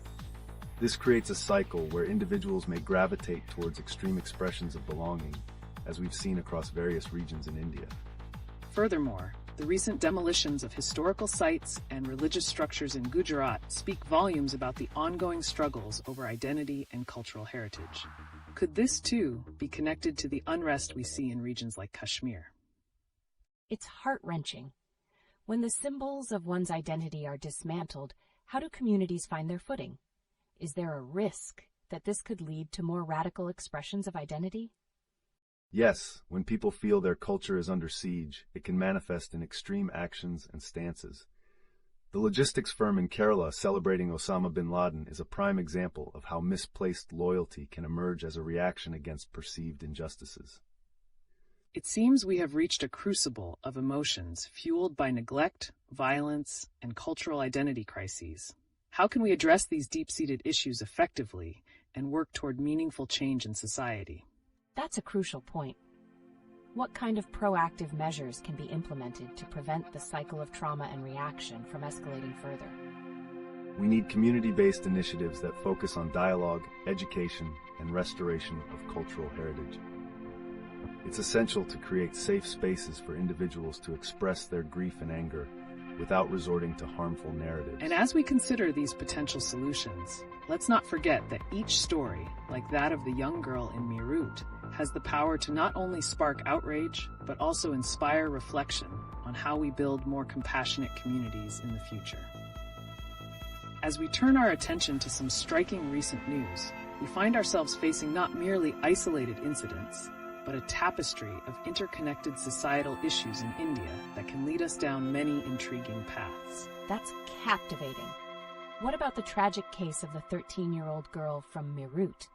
How does that individual story reflect the wider societal struggles we're witnessing, especially in the face of governmental negligence? This case is alarming, and it points to systemic failures in protecting vulnerable members of our society. It raises fundamental questions about the support structures in place for children and survivors of violence, which remain deeply inadequate. Absolutely. This situation feeds into a broader context of unrest, as we've also seen protests erupt in Jammu and Kashmir. These events seem to echo each other in a way, demonstrating a unified cry for change and justice from multiple fronts. It's distressing. When we think about the protests and this abuse case together, is there an underlying theme of desperation? What does it say about societal empathy or the lack thereof when historical sites are demolished while the cries for help go unacknowledged? That's an insightful observation. The demolition of historical sites like the mosque and shrines in Gujarat not only impacts cultural identity, but can also symbolize a disregard for communal sentiments and history, leading to increased unrest and a sense of isolation among communities. Now, considering the controversial celebration of Osama bin Laden by a logistics firm in Kerala, we find yet another dimension to this narrative. What drives communities to idolize controversial figures? Could it be their way of coping with feelings of powerlessness? That's a shocking thought. So, these actions and sentiments, whether regarding past figures or current protests, are they responses to an overwhelming sense of betrayal or neglect from the structures supposed to protect the community? Precisely. Such behaviors often stem from unresolved grievances. Rather than expressing loyalty to violent figures, individuals might be manifesting their frustration over unaddressed issues, clinging to radical identities in search of closure. And so, as we unpack these themes of neglect, cultural identity, and cries for justice, there lies an important question. What can be done to foster a culture of care and accountability that truly addresses these complex, interwoven narratives? It feels like there's so much to address here. What proactive steps can community leaders and policymakers take to turn this tide, particularly in addressing both immediate crises and long-standing grievances? Initiatives focusing on education, community support, and trauma-informed care are crucial. Only through comprehensive approaches can we begin to mend the fabric of society and provide a voice to those who are so often silenced. Now, as we consider ways forward, it's vital we hear from our viewers. What actions do you believe can reshape these challenging dynamics into an opportunity for healing and unity within our communities? As we navigate through the perplexing web of recent events in India, a pivotal point emerges. How does the societal response to crime reflect our cultural values? That's a thought-provoking angle. For instance, the distressing case of the young girl from Meerut fleeing horrific circumstances. What does that say about our community's role in protecting its most vulnerable members? Indeed, such situations are alarming and reveal significant systemic failures. The response, whether from the government or society at large, often reflects underlying values, or the lack thereof, related to family, authority, and safety. Speaking of societal values, let's connect this to the recent demolitions of religious sites in Gujarat. How does the erasure of cultural heritage interplay with the public's perception of justice and identity? It feels almost cyclical. Destruction leading to outrage, and outrage feeding further conflict. How do these demolitions impact communities' feelings of security and belonging in their own identities? This interconnection is critical. The symbolic destruction creates a void, leading to radical expressions of identity. It's a response rooted in desperation, stemming from a perceived loss of cultural identity that feeds into a wider cycle of trauma. Exactly. Now, with the protests in Jammu and Kashmir escalating following the death of a Hezbollah chief, we can see how these feelings of neglect and powerlessness bring people onto the streets, demanding recognition and respect. Wow, that's striking. So do these protests correlate with how communities respond to their cultural symbols being threatened? Is the uprising a way to reclaim agency in a society that feels increasingly violent and dismissive? Precisely. These protests symbolize a broader discontent, rooted in not only cultural erasure, but also in a systemic failure to address the grievances of the populace. This is unfortunately a theme we see repeated across various regions. And let's not overlook the bizarre but telling celebration of Osama bin Laden in Kerala. Can this be linked to a desperate need for identity, or perhaps an extreme form of protest against the status quo? It's mind-boggling. Celebrating a figure like that could very well be a manifestation of disillusionment with traditional narratives and authority. Is this a sign of communities grasping for recognition in controversial ways? Absolutely. Celebrations or idolization of controversial figures can be reflective of deep-rooted grievances. It signifies a cultural rebellion against perceived injustices and highlights how societies navigate their narratives of identity and history, sometimes in troubling ways. As we forge ahead, a new layer in our discussion emerges, revolving around the tragic incident involving a young girl from Meerut who fled her home after enduring horrific circumstances. That's heart-wrenching. What does her escape tell us about the pressing issues of safety and protection in our communities? Her flight is indicative of a larger systemic failure in safeguarding the vulnerable, highlighting the urgent need for improved protective measures and community support mechanisms. And what about the recent reports of demolitions of significant cultural sites in Gujarat? How does that resonate with the feelings of neglect and abandonment in communities dealing with trauma? Those demolitions must feel like a personal attack on cultural identity. Is it a reflection of how government actions can exacerbate feelings of powerlessness among the populace? Exactly. When communities witness the destruction of their historical sites, it amplifies their grievances and deepens societal wounds, intensifying the fabric of unrest we see today. This leads us to a critical point. Can the controversy sparked by the logistics firm celebrating Osama bin Laden in Kerala be understood as a form of protest? Is it a way for marginalized voices to reclaim identity or express frustration? That's fascinating. Are these communities using controversial figures as symbols to vocalize their discontent with their treatment in societal conditions? Absolutely. Such actions often mirror a desperate need for recognition and an explosive outlet for unaddressed frustrations permeating through society. So as we piece these unsettling narratives together, one crucial question lingers. What unspoken societal shifts are occurring as people are pushed towards extreme expressions of identity and protest?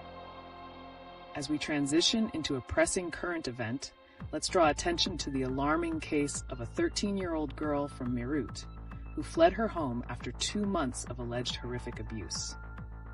How does this instance reflect upon the broader societal issues surrounding the safety and protection of children in India? That's truly heartbreaking. How are communities responding to such threats against their most vulnerable members? Is this indicative of a systemic failure in safeguarding kids and empowering families to report and address these abuses? It certainly highlights a disturbing reality, where fear can stifle voices that should be demanding justice. The repercussions on community morale can be dire. How do we encourage open dialogues about these matters without adding to the stigma? Speaking of stifling voices, let's consider the recent demolitions of religious sites in Gujarat. How does this erasure of cultural heritage intersect with incidents like the one in Meerut, amplifying the feeling of cultural loss and even leading to rebellion in communities feeling utterly forsaken?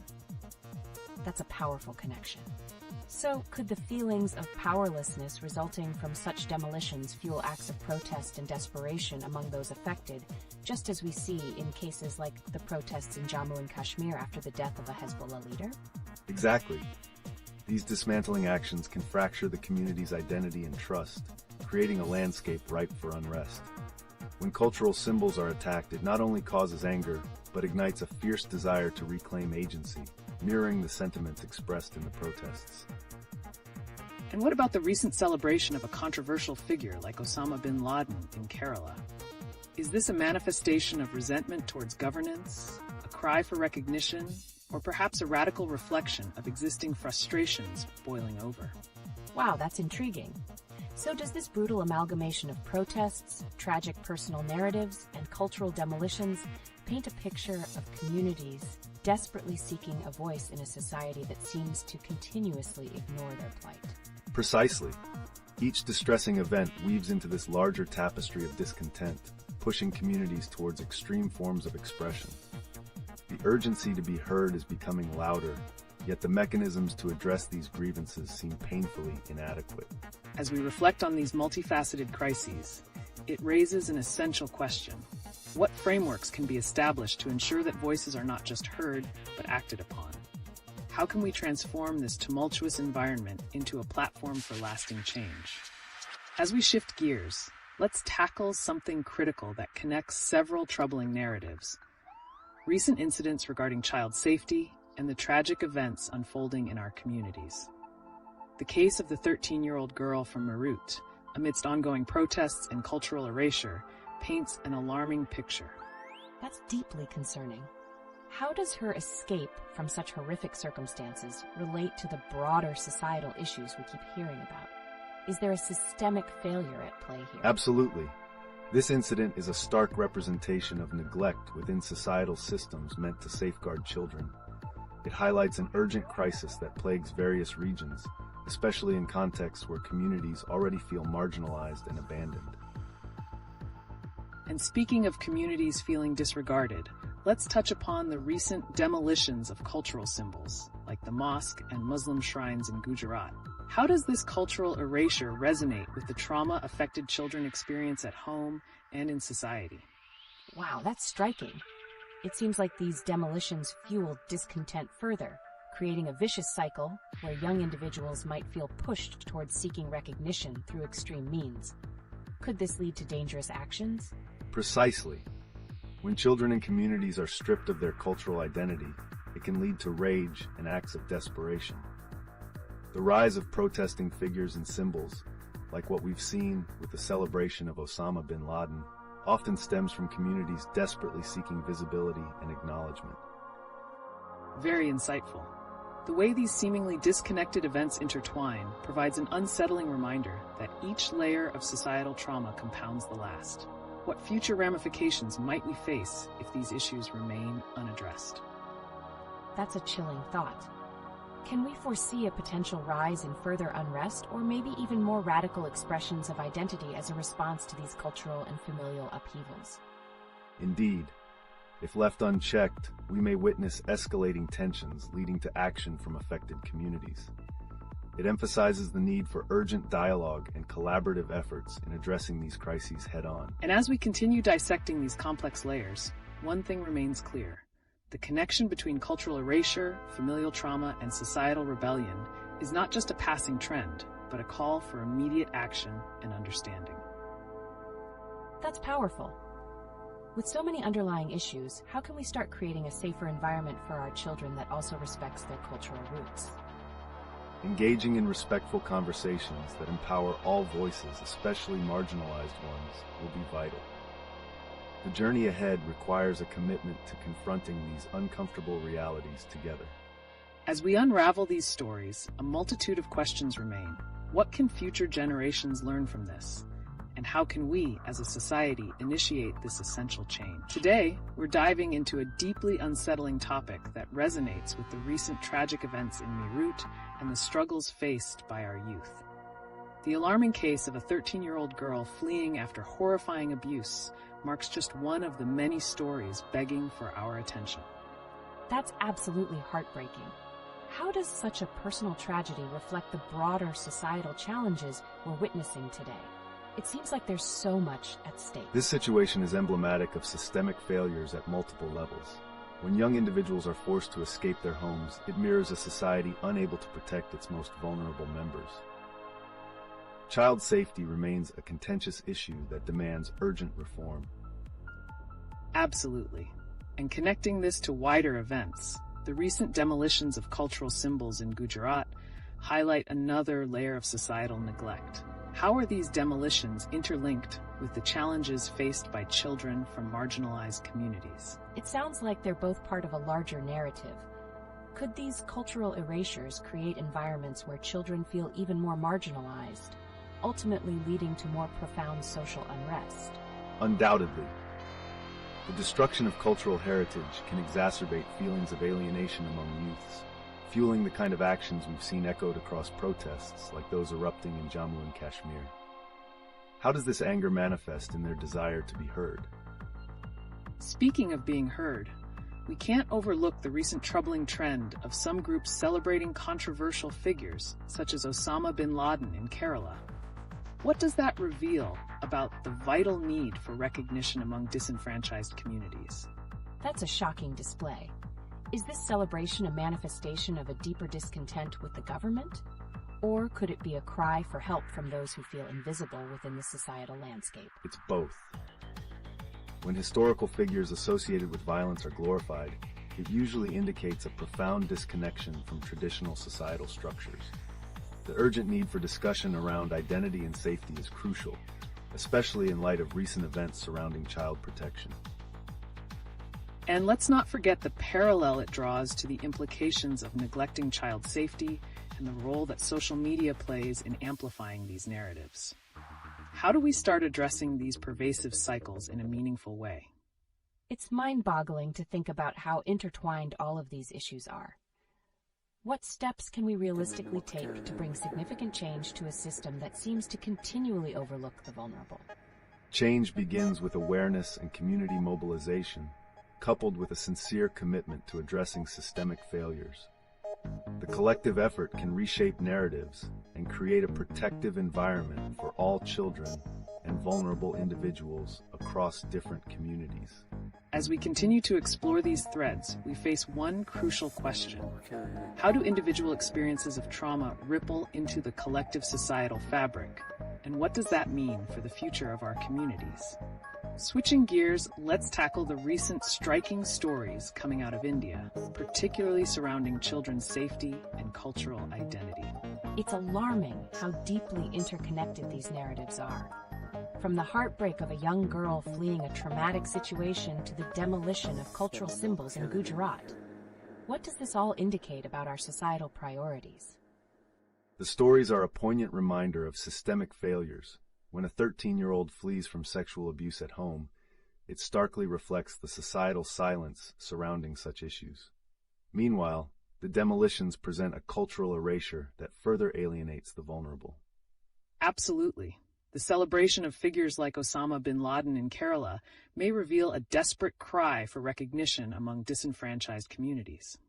How does glorifying such controversial figures tie back to these painful individual narratives? That's a chilling thought. Could this idolization be rooted in a perceived lack of safety and belonging? It feels like there's an emotional connection at play. When culture is demolished, the sense of identity fades, pushing individuals toward seeking radical forms of expression. Precisely. A cycle emerges where children, feeling marginalized and unsafe, might turn to these extreme figures for a sense of belonging. The ramifications of this can be dire. Much for society at large just remains unheard amid these unsettling trends. And as we reflect on these pressing themes, let's not overlook the recent protests in Jammu and Kashmir, which were ignited by escalating tensions. What role do local grievances play in the larger picture of cultural identity and trauma that we've been discussing? Ingenious connection. Could local unrest be a reflection of these broader cultural erasures and systemic issues, causing people, especially the youth, to rise in search of identity and safety? Indeed, local grievances often echo the struggles seen on a national scale. It highlights the urgent need for conversations that not only address individual trauma, but also respect and preserve cultural heritage to foster a harmonious society. As we continue to navigate these intertwined narratives, one underlying question remains. How can we ensure that the voices of those affected are not only heard, but integrated into meaningful societal change? That's the billion-dollar question, isn't it? How do we create platforms for these voices, especially for the vulnerable youths who are in the eye of this storm? As we navigate recent events, one shocking headline stands out. A 13-year-old girl escaping a nightmare in Meerut due to her father's heinous actions. It's horrifying to consider. How does this horrific event connect to the larger issues of child safety and societal neglect? This case exemplifies the chilling consequences of systemic failures. The urgency to address child protection is critical and often overlooked in our societal fabric. Absolutely. On that note, let's connect this to the disturbing trend of cultural erasure highlighted by the demolitions of historic sites in Gujarat. What do these acts signify for the vulnerable, especially children who have lost not only their homes but their cultural linchpins? That's a powerful connection. The destruction of cultural heritage likely exacerbates feelings of alienation and loss, pushing affected individuals into a cycle of trauma, wouldn't you say? Exactly. When a community's roots are stripped away, it can lead to disorientation and distress within youth.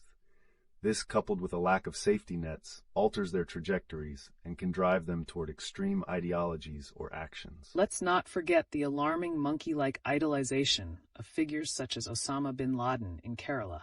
What could drive people to celebrate such individuals amidst their own struggles? Is it a desperate cry for recognition or part of a larger frustration? Fascinating point. Could it be that as youths confront these stark realities, like the tragic events in Meerut, they are searching for an identity that feels valid, even if it means aligning themselves with controversial figures? Definitely. The adulation of figures like bin Laden, especially in relation to the oppression experienced, reflects a deep societal disconnect. This crying out can be interpreted as a misguided attempt to reclaim power in a context that has historically marginalized their voices. So, how can these intertwined narratives of trauma, cultural erasure, and troubling admiration for controversial figures be addressed? What proactive measures could society take to foster a safer environment for children and rebuild lost cultural identities? Now, shifting gears, let's tap into some recent news that sort of stands out and raises eyebrows, especially with the unsettling headlines we've seen lately. One shocking story that has emerged is of a young girl fleeing from her home in Meerut after enduring horrific abuse. How does this detail intertwine with the ongoing protests in Jammu and Kashmir, and what might it signal about the social landscape in India? That's heart-wrenching. What risks do children face, particularly in environments where cultural and family structures are unraveling? Are we seeing a ripple effect of trauma that extends beyond individual cases, potentially fueling anger and protest in other regions, like Jammu and Kashmir? Indeed, the trauma experienced by one girl is a reflection of systemic failures that can become cyclical. When children, the most vulnerable members of society, are overlooked, it hints at broader cultural frustrations. This can instigate unrest, leading to protests when societal wounds remain unaddressed. Let's tie this back to the surprising celebration of controversial figures like Osama bin Laden in Kerala. What compels communities to idolize such figures? Is it a desperate search for identity amid the chaos and turmoil cultivated by similar stories of violence and neglect? Yes, it's astounding how these disparate instances connect. It feels like communities, especially youth, may turn to these controversial figures for a sense of belonging or even power when their own historical and cultural narratives have been eroded, right? Absolutely. The ongoing demolitions of cultural sites in Gujarat serve as another tragic example of this erasure. When communities see their heritage swept away, it breeds a sense of loss that can lead many to seek refuge in troubling ideologies or figures who seem to speak to their anguish. It certainly casts a shadow over the future. How does this trend affect societal stability? As these stories loom over our discourse, can we predict shifting cultural sentiments? Will larger movements in terms of protest and identity crises ensue as these struggles converge in the public consciousness? That's quite daunting. Could the way society responds to these dynamics ultimately dictate how history views this era? If youth feel unsupported or disregarded, will the idolization of controversial figures increase? History does often reflect the wounds of the times. As communities grapple with identity crises, disenfranchisement can foster a disconnection that drives extreme behaviors. This cycle reinforces the urgent need for care, attention, and empathy in rebuilding cultural identity and ensuring children feel safe and valued. And as we continue to closely monitor these developments, it leads us to ponder: what proactive steps can be taken to address these complexities in our society, creating spaces where history, identity, and empathy intertwine? As we transition into the next segment of our discussion, a recently shocking headline has emerged. A 13-year-old girl fleeing her home in Meerut after suffering horrific abuse at the hands of her father. This heartbreaking incident parallels the larger narrative of societal dysfunction and urges us to question: what is happening to our communities when children can no longer feel safe in their own homes? That's devastating. How can such a tragic event connect to the ongoing protests in Jammu and Kashmir? It seems like there's an undercurrent of unrest that ties these events together. Absolutely. Unresolved trauma from abuse often reverberates through society, leading to protests and feelings of disenfranchisement in other regions. Communities in distress seek solidarity, and incidents like this can galvanize collective action as individuals rally against perceived systemic failures that allow such horrors to persist. Linking that thought to another troubling story, let's discuss the demolition of the 500-year-old graveyard and mosques in Gujarat. What does the erasure of cultural heritage signify for communities that are already marginalized? That's a bleak picture. Does this act not deepen the feelings of loss, prompting them to react negatively? It must feel like a double blow when cultural identity is stripped away along with personal safety. Exactly. The destruction of cultural symbols exacerbates feelings of alienation, leading to increased uncertainty among youth. This constant siege on identity fosters an environment where individuals may gravitate toward extreme ideologies as a misguided means of reclaiming their lost power. Now, let's not ignore the disturbing celebration of Osama bin Laden by a logistics firm in Kerala. What message does this controversial figure's idolization send during these tumultuous times? Is it a reflection of a desperate search for identity? It absolutely sounds like a cry for recognition amid chaos. Are communities perhaps looking for ways to narrate their own history, even if it's through distasteful or villainized figures? Precisely. This can be perceived as a misguided pursuit of agency in response to feelings of powerlessness. When societal narratives dismiss their struggles, some may resort to idolizing those who represent opposition to their status quo, leading to troubling patterns within communities. This creates such a convoluted cycle. How can we interrupt this trajectory and ensure that those affected by trauma, loss, or cultural erasure receive the support they desperately need? What can be done to steer young people away from idolizing figures who only perpetuate their anguish? That sounds like a challenge that involves both community effort and systemic change. Could education and cultural reclamation be pivotal in redefining these narratives? Indeed, fostering cultural pride, promoting awareness of history, and creating safe spaces for dialogue can pave the way for healing. It's vital that future generations are given the tools to understand their identity beyond the pain. They must feel valued, connected, and empowered to shape their own narratives positively. Welcome back, everyone. Today we're navigating a network of tragic yet crucial stories that highlight ongoing societal struggles in India. The intersection of child safety, cultural erasure, and community identity has become a poignant focal point, pushing us to examine what's truly happening behind the headlines. That's quite chilling. The case of the 13-year-old girl fleeing her home in Meerut feels like a tipping point. Does this reflect a larger trend where children are increasingly unsafe within their own families? Definitely. The systemic failures to protect vulnerable members of society, especially children, indicate troubling societal dysfunction. The horror of child abuse not only reveals personal trauma, but also signals a broader crisis within our institutions. Tying this back to the shocking celebration of Osama bin Laden by a logistics firm in Kerala, what's driving communities to idolize figures associated with violence? Is it a manifestation of their own frustrations in dealing with cultural erasure and emotional trauma? It's mind-boggling. This seems to echo the sentiments of loss and anger we see in marginalized communities. Could it be that idolizing such figures is a misguided way of reclaiming power in a system that feels oppressive? Absolutely, and this dangerous trend can quickly escalate into acts of protest, as seen in Jammu and Kashmir. When communities rally around such controversial figures, it often reflects a desperate attempt to assert identity and garner attention to their plight. But what does this say about the overall cultural landscape?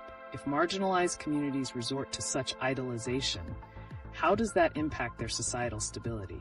Are we setting the stage for deeper unrest? It's definitely concerning. The link between idolization and unrest poses questions about the future.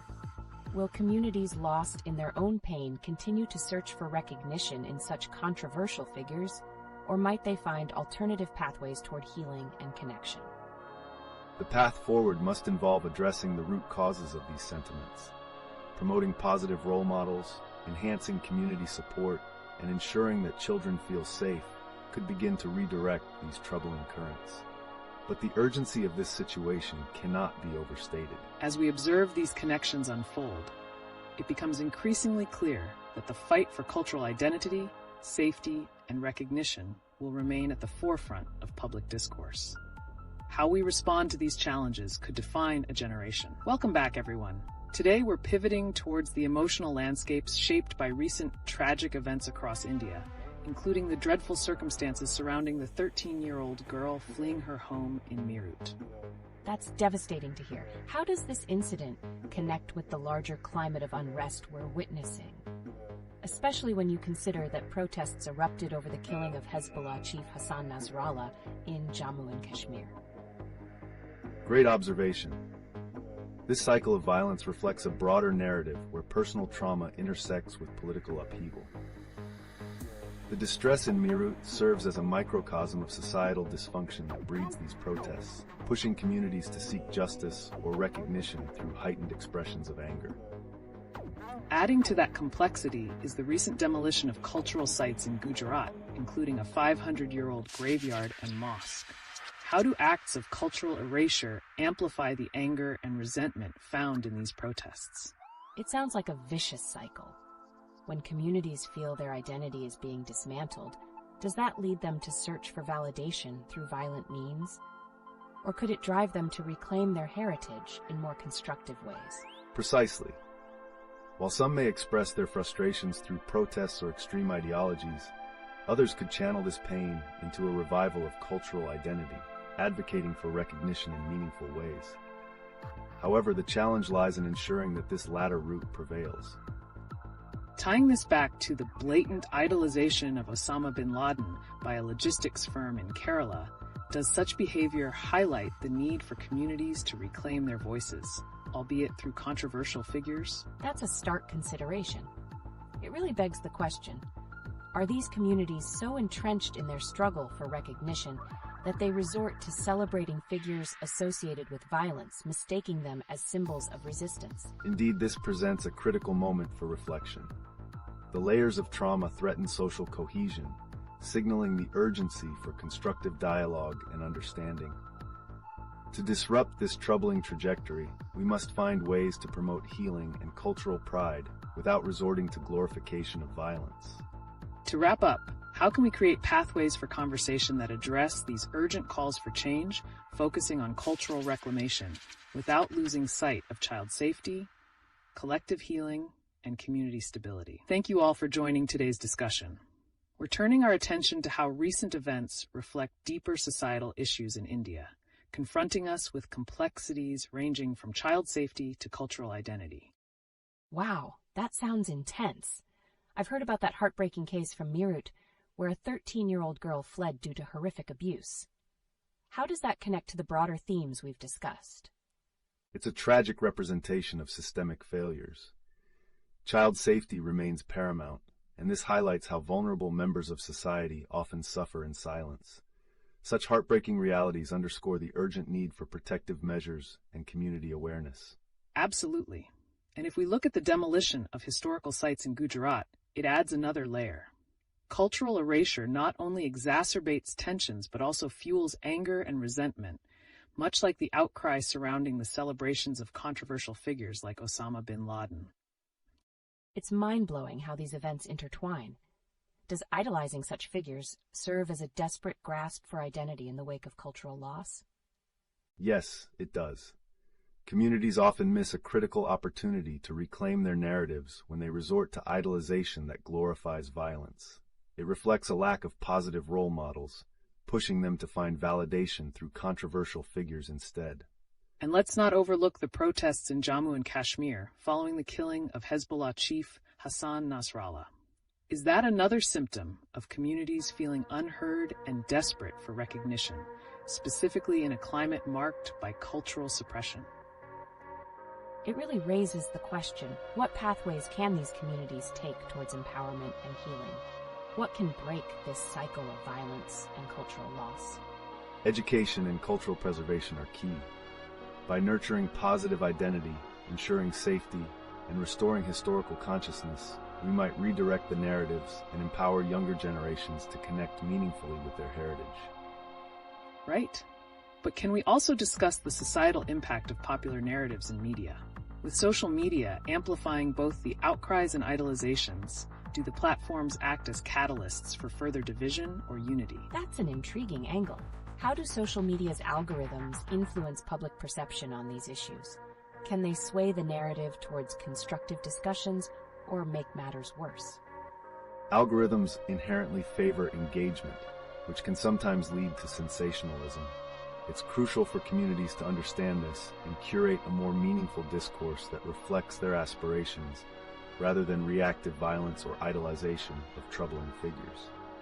As we pivot towards the vibrant yet complex world of entertainment, let's explore the fascinating world of Bollywood and its cultural influence across India. That sounds exciting. I've seen that a few Bollywood actresses now have their wax figures at Madame Tussauds. What does this say about the intersection of celebrity culture and identity in our society? It's a compelling observation.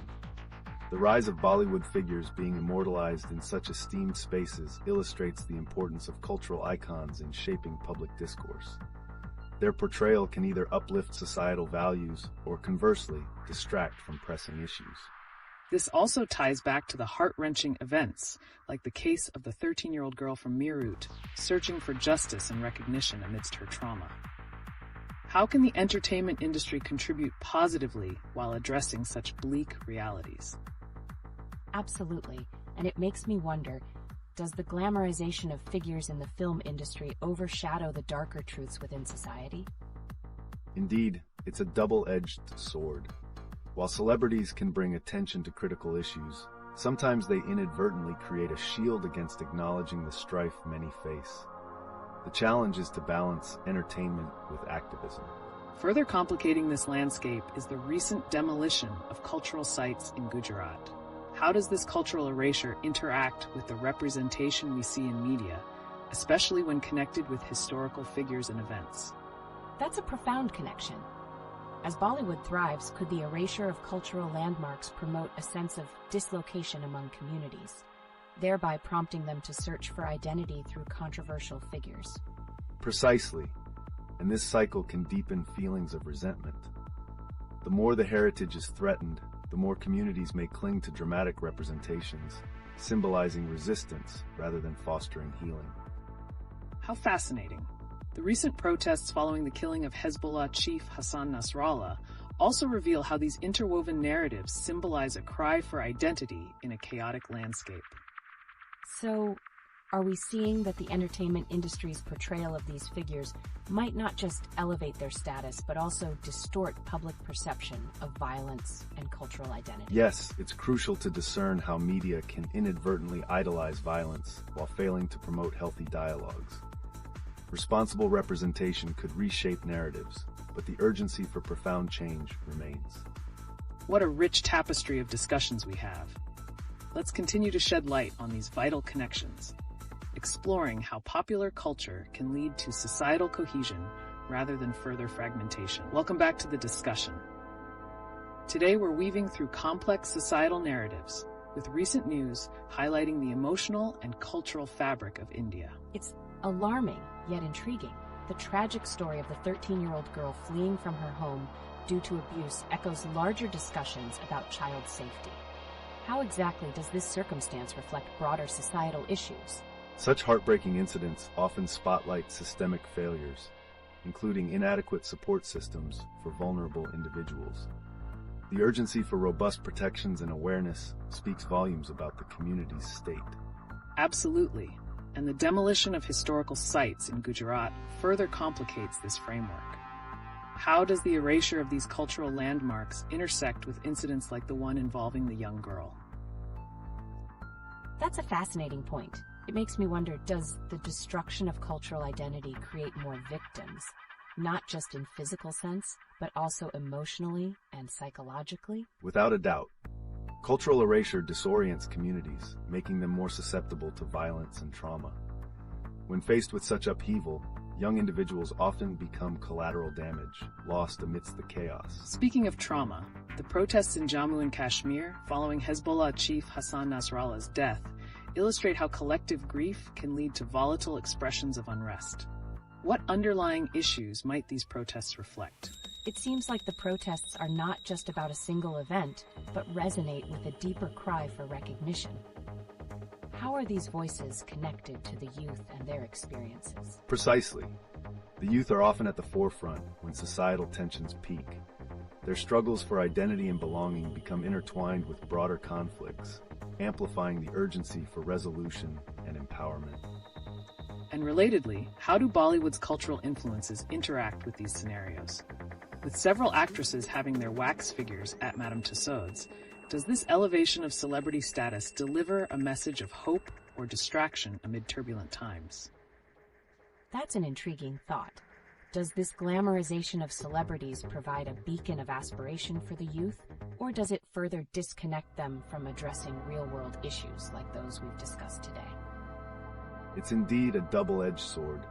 While cultural icons can inspire, they could also overshadow pressing societal matters.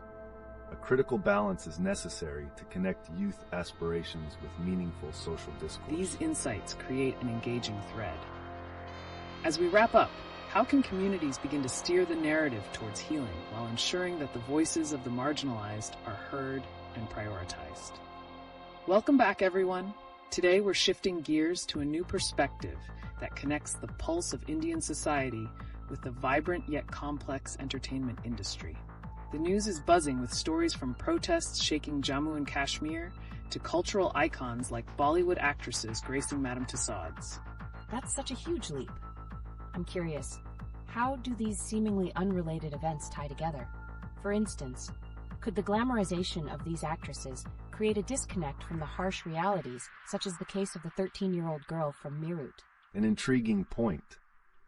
Celebrity culture can often overshadow the pressing societal issues like child safety and systemic failures that lead to such heartbreaking incidents. This disconnect becomes a breeding ground for neglecting deeper societal problems. Exactly. Just like the protests ignited over the killing of Hezbollah chief Hassan Nasrallah, there's a deeper cry for identity and justice resonating across various communities. Are we witnessing a clash between the pursuit of celebrity status and the struggles for recognition of very real societal issues? It sure seems that way. So as fans idolize these stars, could their focus on the glitz act as a distraction from significant issues at play? How can the entertainment industry navigate this responsibility while promoting accountability? That's a central issue. The industry holds a powerful position to either uplift or undermine the narratives surrounding critical social issues. Responsible representation can help foster dialogue and awareness, but often it's sidelined by the allure of charisma and fame. And let's not forget about how cultural erasure, such as the Demolitions in Gujarat, plays into this narrative. When communities feel threatened, they may retreat into idolizing figures as a means of asserting their identity. Do we risk glorifying superficial symbols over addressing the roots of our struggles? That's a compelling observation. As we navigate this intricate landscape, how can we ensure our discussions about societal challenges are not drowned out by the noise of celebrity culture and entertainment? We have to encourage a sense of responsibility in our narratives, whether that's in art or activism. Bridging the gap between societal representation and personal experiences can cultivate a more enriched public discourse. Fantastic thoughts. Are there particular ways our communities can engage more actively in holding the entertainment industry accountable while addressing their own narratives of identity and trauma? Let's keep this conversation alive. Your ideas matter.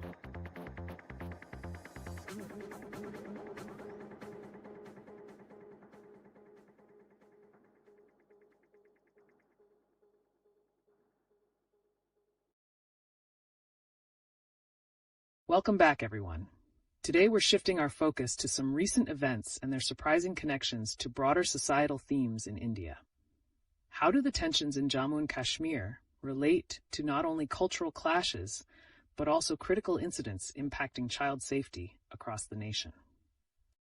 That's really eye-opening. I just heard about a tragic case of a 13-year-old girl fleeing from her home in Meerut. It's heart-wrenching. Could this only be happening because of a larger societal failure? Certainly. The horror of that situation reflects ongoing systemic issues that plague vulnerable communities.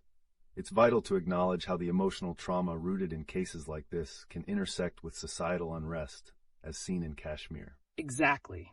It's as if these personal tragedies are the echoes of a culture grappling with violence and neglect. Connecting that to the recent protests in Jammu and Kashmir, could they be speaking not only to political grievances, but also to a cry for help from the youth? Wow, that's a powerful thought. And how does this connect to the cultural narratives showcased by Bollywood? We see glamorous figures being idolized, but are they truly representative of the struggle faced by ordinary people? That dissonance is quite significant. Bollywood often crafts narratives that glitter on the surface while neglecting the harsh realities confronting society. The idolization of these figures can create expectations that are far removed from the experiences of the youth facing violence or oppression. This also brings into play the recent issues we've seen with cultural erasure, like the demolition of historic sites in Gujarat. Are we at risk of losing more than just structures? Could we be erasing collective memories that shape our identity, much like the identities of the very individuals we see idolized on screen? It's compelling how these layers connect. So, is this cultural erasure potentially driving people to cling more desperately to celebrity figures as a means of escapism, instead of addressing these pressing issues? That's an insightful connection. This need for representation often leads to overshadowing the voices that truly need to be heard. Society needs to confront these realities, rather than treat them as mere background noise, while idolizing celebrities. And as we navigate these uncharted waters, how can we urge our communities to break that cycle of superficial worship? Is there a possibility for real change that prioritizes the narratives of the marginalized and the painful truths they embody? These layers of identity, trauma, and societal issues make for complex discussions. What steps can we take to bring those voices to the forefront and address their plight, rather than just celebrating Hollywood-like lives? It starts with fostering awareness and education in our communities. By amplifying these narratives, we can reshape the discourse towards understanding and empathy, paving the way for substantial change. Let's keep this conversation alive. Where do we go from here? Your insights matter. What are your thoughts on the pressing need to balance cultural representation with the reality of societal challenges? Let's steer our discussion towards some recent headlines that paint a vivid picture of Indian society today. We have news about a shocking incident involving a young girl fleeing her home and the ongoing protests in Jammu and Kashmir. What could these events reveal about our cultural and societal landscape? Those stories are heartbreaking. I'm curious, how does the tragic situation of that 13-year-old girl relate to the larger societal context of respect for children's rights and safety in contemporary India? That's a crucial connection. The case illustrates systemic failures in safeguarding vulnerable individuals within society. It's alarming to see such incidents arise, especially when juxtaposed with the grandiosity of celebrating figures in Bollywood or even the current football scene, as we saw with Manchester United's recent match. Exactly. When we admire celebrities or athletes, are we perhaps ignoring the real issues that affect children and families in crisis? The contrast between these idolized figures and the grim reality for many could intensify public disengagement from genuine societal issues. I see how that might happen. Can it be that idolizing celebrities creates a kind of distraction, making it harder for people to confront uncomfortable truths, like the devastating incidents of child abuse? Absolutely. This idolization often masks the urgent need for conversations surrounding child safety and cultural respect. Moreover, events like the demolition of historical sites in Gujarat further complicate how we connect with our past and present communal identities. Speaking of identity, the cultural tensions we're seeing in Jammu and Kashmir appear to reflect a struggle for recognition and a search for belonging, similar to what we're experiencing on a national scale through these tragic news stories. How might we engage those feeling marginalized by celebrating iconic figures instead of listening to their struggles? That's quite insightful. So what are some ways that society could foster dialogues around these critical issues rather than glossing over them in favor of celebrity news or sports events? Engaging educational platforms and community discussions would serve as a strong starting point.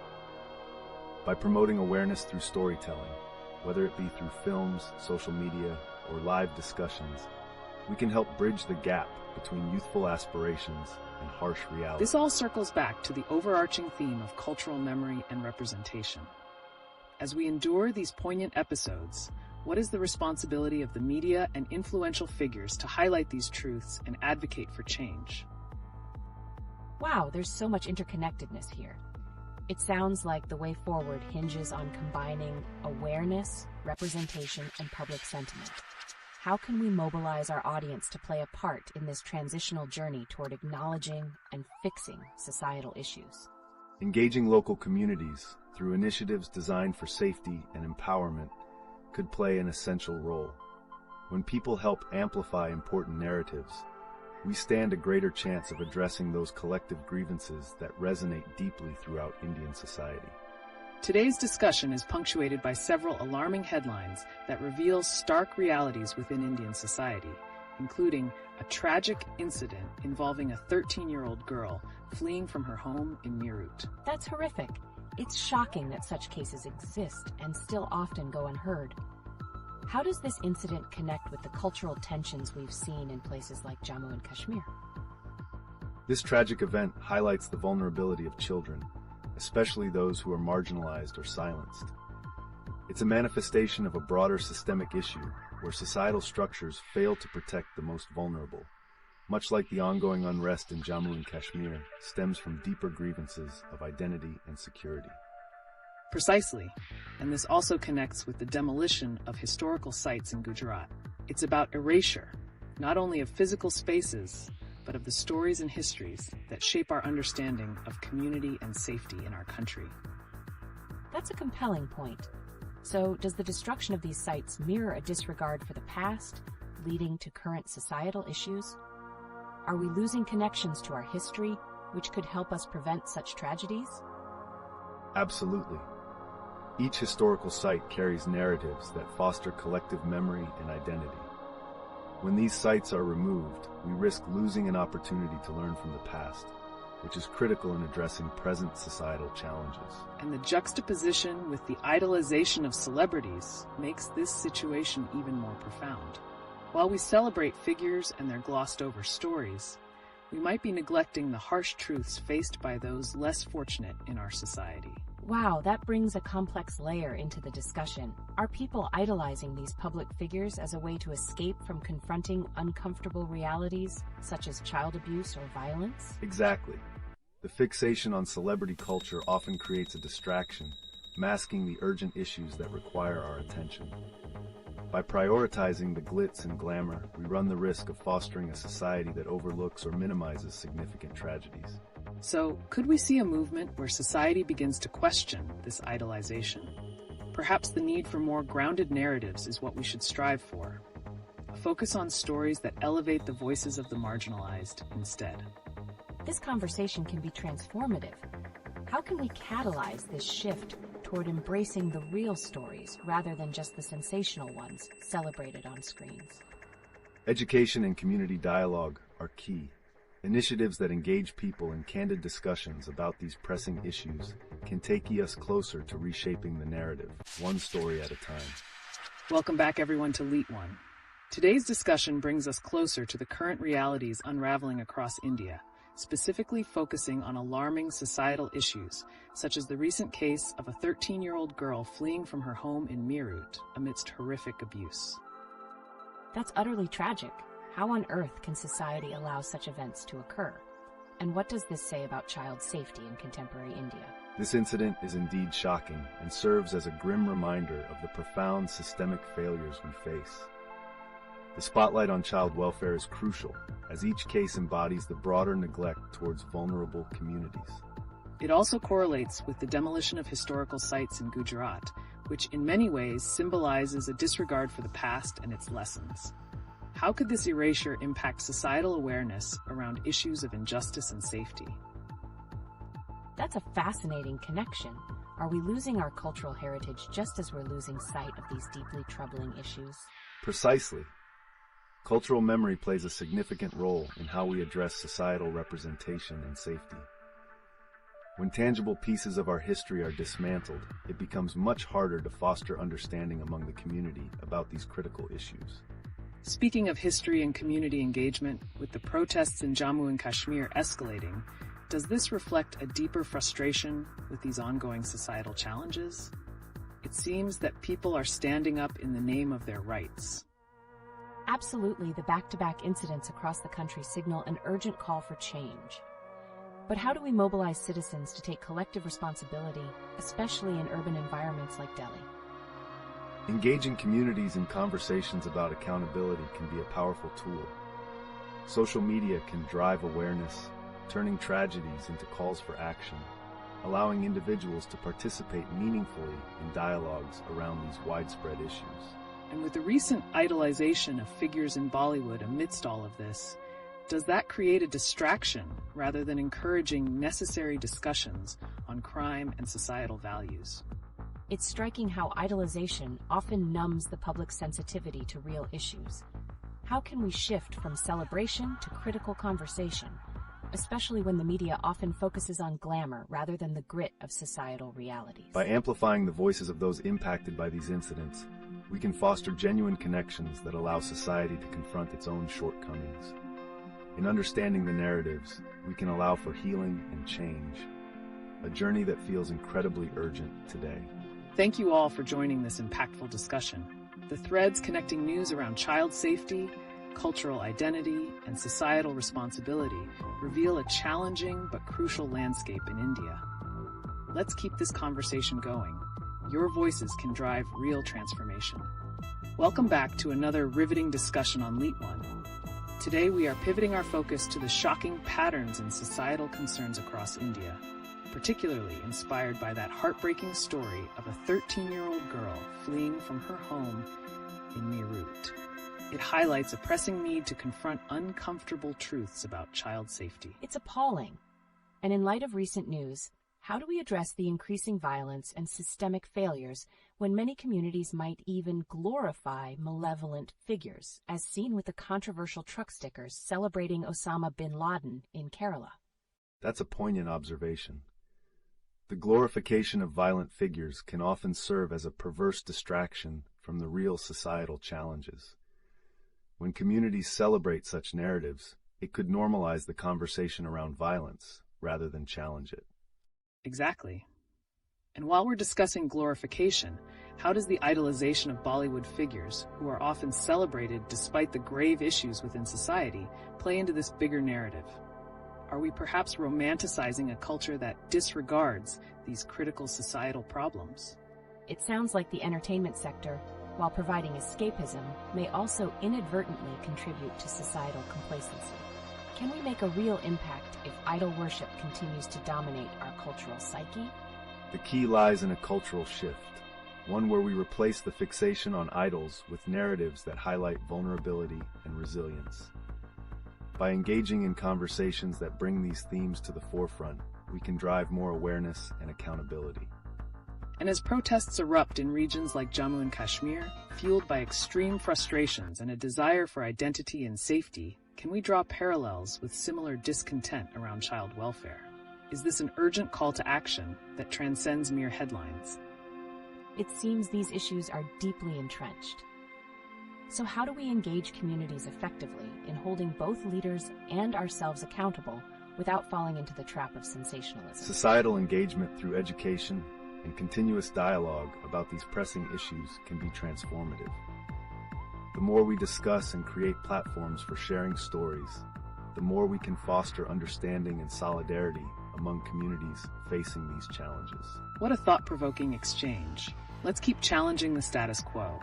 After all, each perspective shared is a step towards empowerment in these urgent matters. So what are your thoughts, viewers? How do you see your role in tackling these societal issues head-on? Welcome back to LeetOne. Today's topic will focus on the intersections of recent societal events in India, especially concerning the alarming case of the 13-year-old girl fleeing abuse in Meerut. How does this highlight our ongoing struggles with child safety in the context of cultural narratives? This is so distressing. But what makes it even more concerning is how we often see glorification of figures who shouldn't be idolized, like those praising Osama bin Laden with stickers on their trucks in Kerala. How does this reflect on our societal values? The idolization of such controversial figures creates a moral ambiguity within communities. It distracts from real accountability, especially in light of child welfare issues.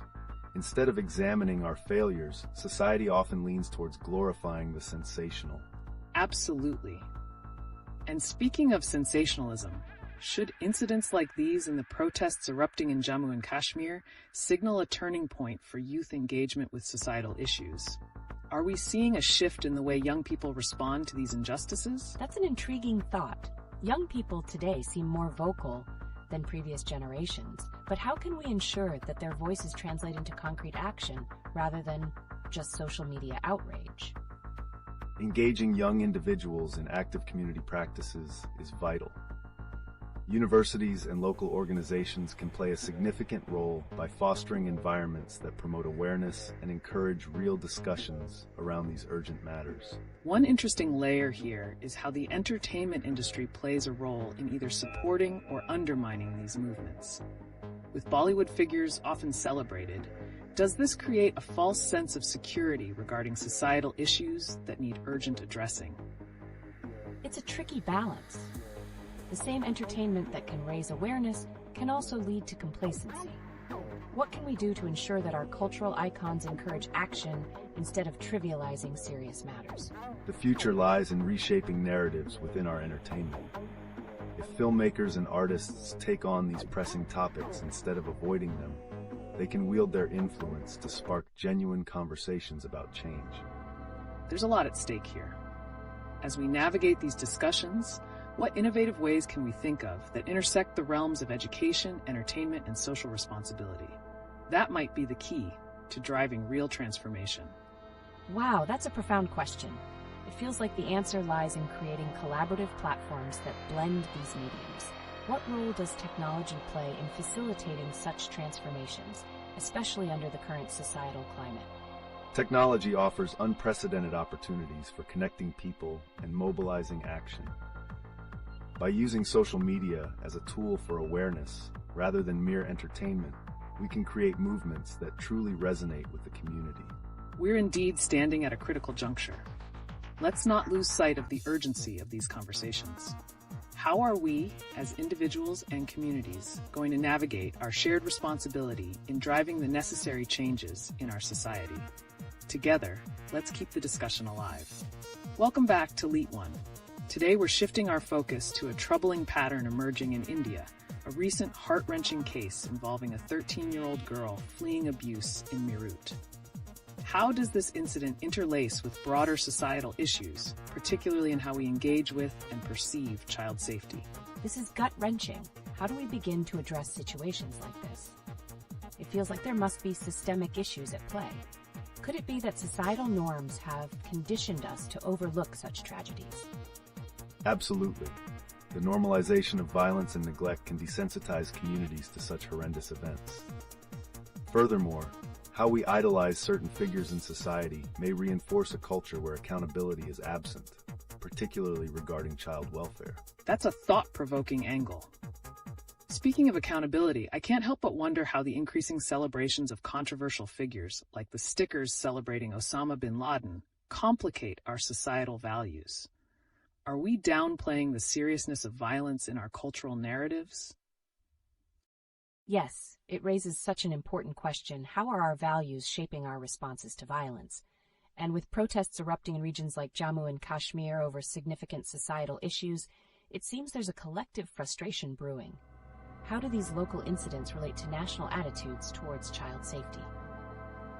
There's a strong correlation here. When communities feel their voices aren't being heard regarding broader issues, it leads to an escalation in local grievances. This sentiment can often mask deeper problems, including child safety, as social unrest draws attention away from more vulnerable demographics. Exactly. The complexities of these movements are striking. With the engagement from youth who might feel marginalized, how do we ensure their energies translate into a meaningful dialogue around such tragedies, instead of allowing emotions to fester without constructive outcomes? That's a pivotal point. Are there platforms available where these young voices can find clarity and direction? Youth plays a central role in the conversation about societal change. So how can we guide them to channel their frustrations into actionable solutions?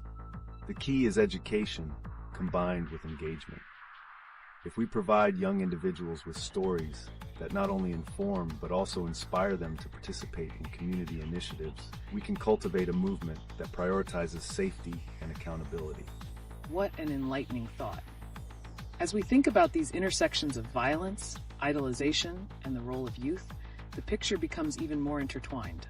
How might we start a grassroots movement focusing directly on child safety, ensuring it gains traction in both local and national dialogues? I'm curious, what would be some effective strategies to implement such initiatives in today's landscape? What has worked in other communities or countries, and what lessons can we learn from them?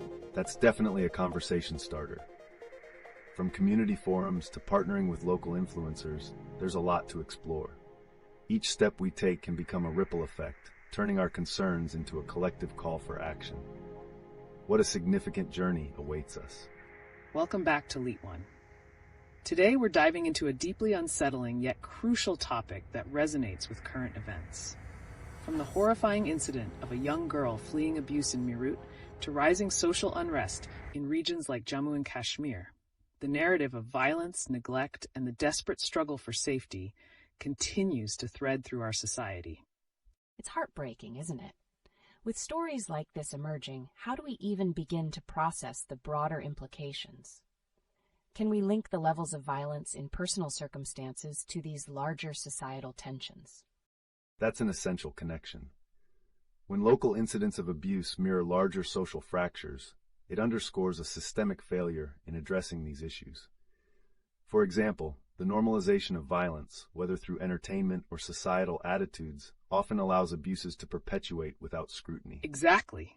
And speaking of normalization, did you happen to catch that outrageous celebration of Osama bin Laden in Kerala?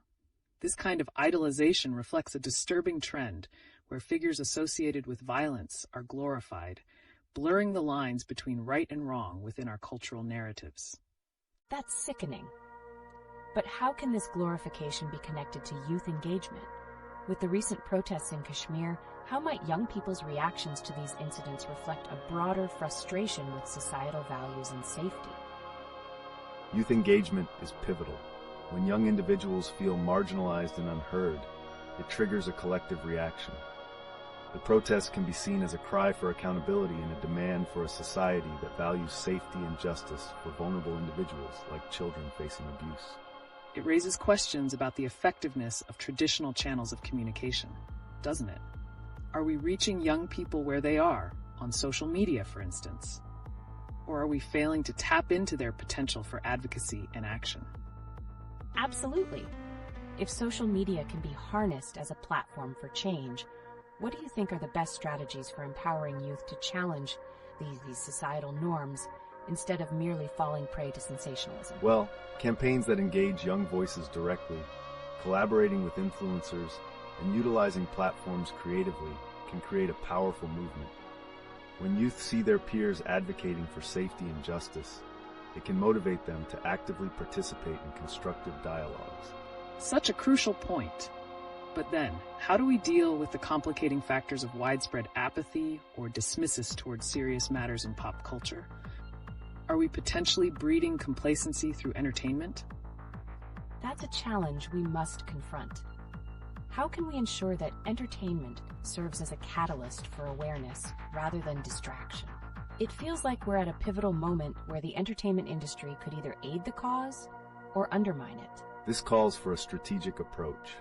By encouraging filmmakers and content creators to tackle relevant social issues, we can initiate authentic dialogues that resonate with audiences. Moreover, how these stories are told matters. Portraying them with genuine sensitivity can foster understanding rather than insensitivity. Fascinating perspectives from both of you. As we unravel these threads, it's essential that our discussions lead to actionable outcomes.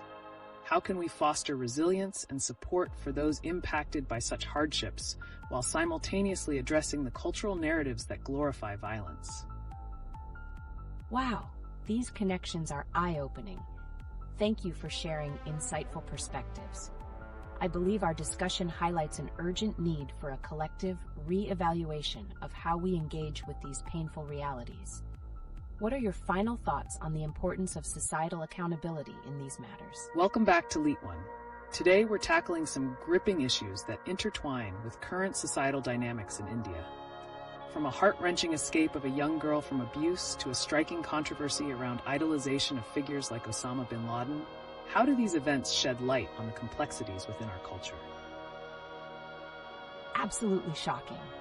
The contrast between societal progress and these distressing narratives is perplexing. What do you think drives individuals to celebrate figures associated with violence? Does this reflect a deeper crisis of values among certain sections of society? It's an important question. The glorification of violence often stems from a combination of disillusionment and yearning for power. When societal narratives fail to empower individuals, some may turn to controversial figures as a way to reclaim agency or to articulate their frustrations, however misguided those pathways may be. That's a crucial insight. Moreover, how does this phenomenon resonate with the expressions of youth discontent seen in protests in Jammu and Kashmir? Are they reacting against societal norms that idolize violence instead of discouraging it? I see the connection. When young people channel their frustrations into protests, is that a rejection of these toxic idolizations? Could it be that they're seeking authentic change rather than glorifying the past? Precisely. Young people are often at the forefront of social movements, amplifying calls for accountability. It's this very tension between aspiring for social change and witnessing cultural idolization that creates the backdrop for these protests. How can we support and guide their efforts toward constructive outcomes? It's a delicate balance.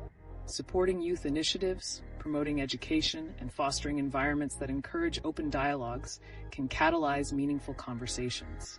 However, it raises concerns about how we can counteract narratives that glorify violence while also validating their struggles. Exactly. In the midst of such turmoil, are there proactive strategies that communities or even influencers can employ to reshape these narratives? What role do you think platforms like social media play in both exacerbating and healing these wounds? Social media can be a double-edged sword. While it can amplify harmful narratives, it also serves as an outlet for expression and connection for marginal voices. It's essential to harness platforms for awareness campaigns focused on familial abuse, cultural values, and the consequences of idolization, redirecting the narrative towards healing and accountability. Fascinating direction. As we explore these interconnected societal issues, it seems clear that our approach needs a unified response. By rallying support for youth-led initiatives around safety and accountability, we might just pave the way for a more compassionate future. I'm eager to see how these discussions evolve. How can we keep the momentum going and ensure that the path to societal healing remains dynamic and inclusive? Engaging community leaders, educators, and local influencers establishes a framework for ongoing dialogue. As we build these connections, we can address not just the symptoms, but also the root causes of societal discontent. What a transformative journey lies ahead.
Welcome back to LeetOne, where the pulse of current events directly interacts with the fabric of our society. Today, we are diving into an unsettling yet crucial array of topics, from a young girl's desperate flight from abuse to the alarming celebration of Osama bin Laden by a logistics firm in Kerala. That's a stark shift from the idolization we've been discussing. How does the shocking case of that girl reflect on the safety measures we have in place today? The situation illustrates a heartbreaking reality. When family, which should be a safe haven, turns into a source of danger, it urges us to scrutinize not only the protective mechanisms, but also the societal narratives that overlook such gruesome scenarios. Exactly. It connects deeply with the ongoing theme of cultural idolization. Meanwhile, amid these grim stories, we have Bollywood figures celebrated with wax statues. Are we diverting attention away from urgent sociopolitical concerns, prioritizing glamour over grit? Fascinating. So are you suggesting that society's admiration for glamorous figures can create a dangerous disconnect from real issues like violence and abuse? How do these separate worlds coexist? That disconnection is very real. While entertainment provides a necessary escape, it's crucial it doesn't overshadow the pressing narratives of survival and resilience. The focus must shift towards stories that illustrate strength against violence, fostering awareness and empathy. And let's not forget the provocative news surrounding the logistics firm. What message does that send to the youth? How might that idolization intersect with the vulnerabilities faced by children, particularly in light of a father's betrayals? It's deeply disturbing. Could this celebration of infamy be viewed as a reflection of a culture where violence somehow becomes appealing or even heroic? What implications does that have on the developing minds? Precisely. Youth may internalize twisted heroism linked to controversy and violence, and that could potentially normalize abusive behaviors among future generations. Our challenge is to redefine the heroes they look up to. A multifaceted challenge indeed. In light of this, What accountability must come from cultural influencers and communities to confront these toxic narratives that danger our youth? It seems there's an urgent need to foster a shift in values within our social constructs. How can we proactively engage the influencers and leaders in this mission? Engagement must occur through dialogues, art, and media, weaving stories of resilience and bravery into the fabric of public consciousness, thus re-educating society about true valor, rather than valuing figures glorified by their notoriety. And while we continue to unpack these interconnected issues, there's clearly an enduring narrative that begs for our attention. Let's explore how we can redirect these discussions to benefit those who really need our advocacy. Welcome back to LeetOne, where we continue to unravel the intricate threads of recent events in India. Today's conversation focuses on the intermingling narratives of child safety, cultural idolization, and the striking incidents making headlines. It's truly a mix of emotions. News about a young girl fleeing from abuse alongside her brother, in parallel with public celebrations of someone like Osama bin Laden, presents a dark picture. How do these events reflect the challenges in our society? Exactly. This contrast emphasizes the urgent need to reassess our cultural values. The apple of idolization has rotted to a point where figures like bin Laden ironically garner admiration, while children suffer in silence, seeking refuge from their own homes. And the fact that there's a juxtaposition of youth getting misled by these idolizations makes it chilling. Are we raising a generation that could overlook the sanctity of childhood safety as they look toward misleading representations of success? That's a chilling thought. Speaking of misleading representations, how does the coexistence of glamour, such as Bollywood actresses celebrated in Madame Tussauds, play into this narrative? Are we possibly prioritizing cultural idolization over urgent social issues? It's a disturbing dichotomy. Idolizing superficial traits could be contributing to a misaligned sense of priorities. Celebrating fame without accountability can inadvertently endorse a culture of silence around heinous societal issues, especially towards the youth. You raise an important point. The adoration of celebrity can overshadow crucial conversations about trauma and familial safety. What initiatives can we implement to shift this focus towards empowering narratives that genuinely reflect resilience and safety? That sounds like a solid plan. Community engagement, perhaps through educational reforms or promoting resilient role models in the media, could usher in a change. But how do we ensure that voices of the most vulnerable, like the young girl in Meerut, are amplified? Advocacy is key.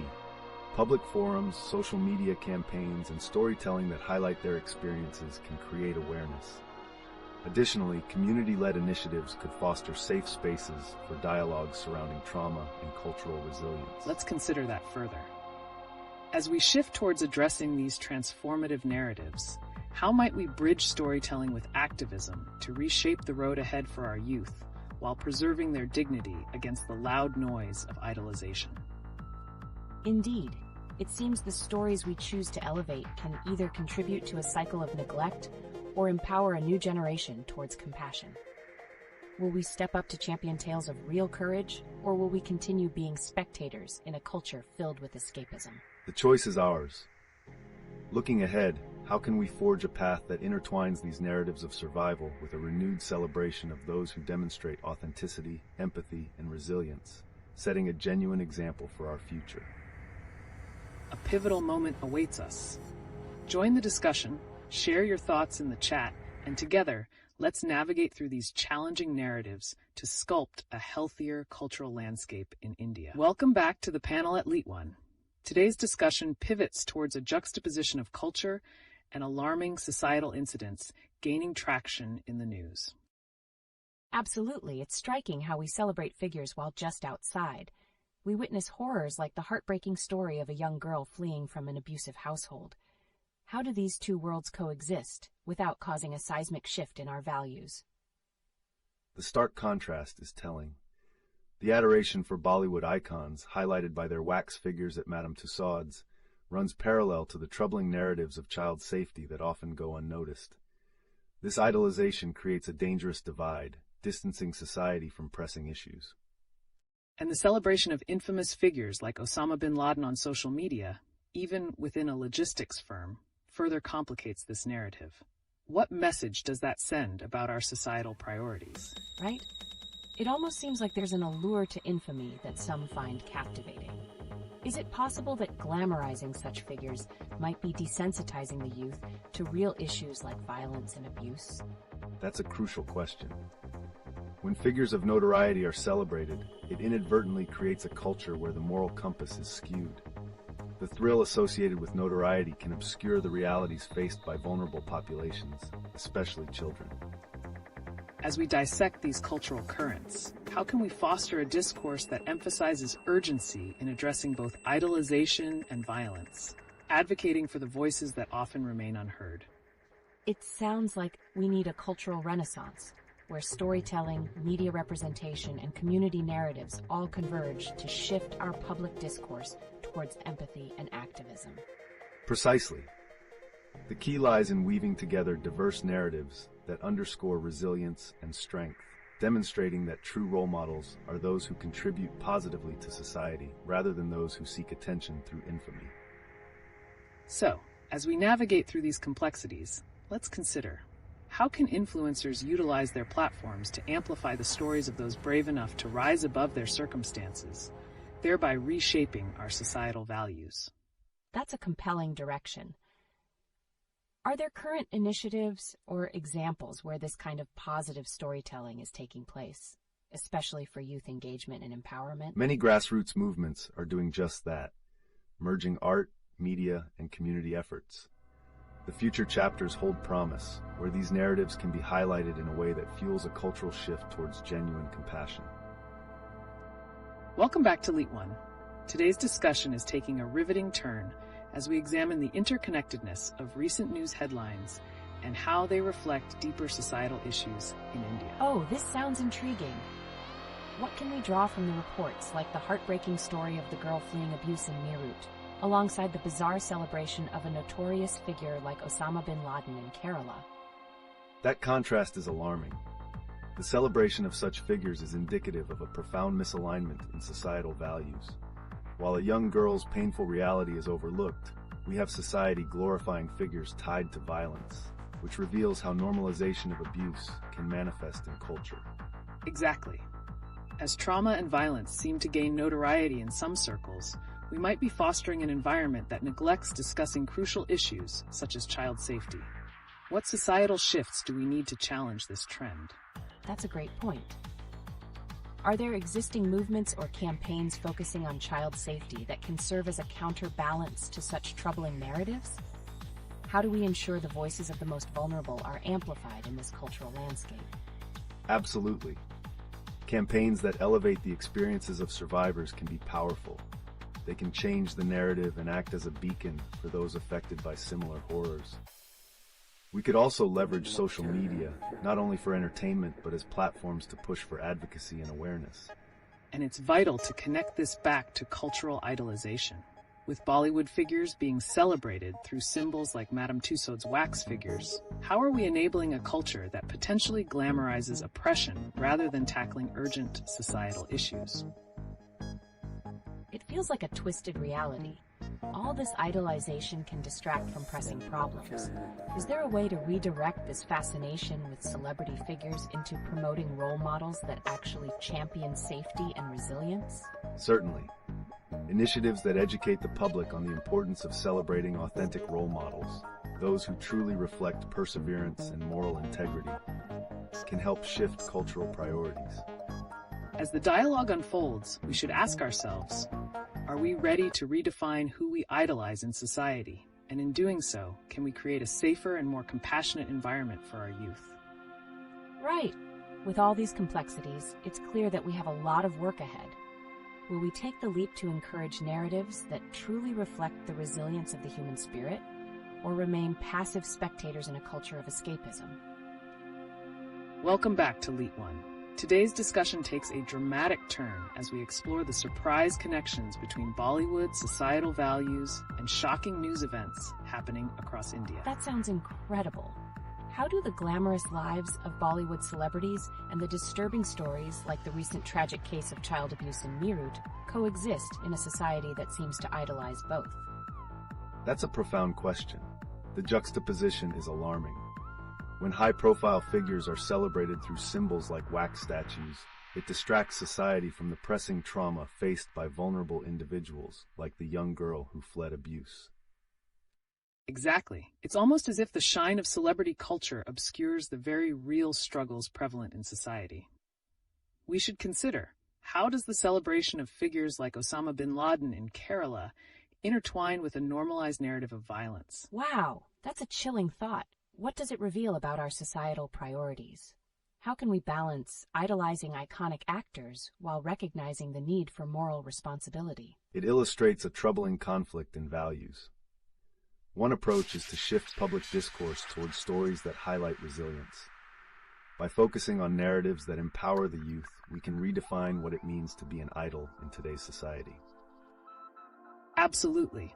Grassroots movements and community-driven initiatives are already addressing these challenges. But how do we ensure that these narratives gain enough traction against the backdrop of glamorized notoriety? Are there specific initiatives out there attempting to counteract this overwhelming influence? How can influencers on social media leverage their platforms to advocate for those stories? Definitely. We're seeing a rise in campaigns using art and social media to raise awareness. But there's still a long way to go. The power lies in combining these movements with influential voices to transform societal rhetoric. Fascinating. Yet, amidst these potentially transformative shifts, what are the societal reactions to controversial figures being celebrated in mainstream media? It's perplexing. Do audiences understand the broader implications of idolizing figures with negative legacies? Could this tendency actually harm the consciousness surrounding the grave realities faced by many? It's a challenging dynamic. While many applaud high-profile celebrity culture, the celebration of infamy can lead to desensitization toward real issues, creating a culture that overlooks urgent necessities, such as child safety. This brings us back to an essential question. How do we consolidate cultural narratives that boost empathy and activism while resisting the allure of notoriety? The journey towards a healthier social landscape starts now. Welcome back to LeetOne. As we transition into today's discussion, we can't overlook the shocking story of the young girl who escaped violence and trauma in Meerut. This situates us perfectly to discuss not just child safety, but the culture that often allows such situations to persist. That's gut-wrenching. How does this particular incident relate to the ongoing idolization of controversial figures, like the celebration of Osama bin Laden in Kerala? Could these glorifications somehow contribute to a culture of violence and fear? Indeed, the glorification of such figures can create an environment that marginalizes the narratives of victims. This sets a tone where violence might be seen as a normalized response rather than the exception, feeding a cycle of disregard for human rights and safety.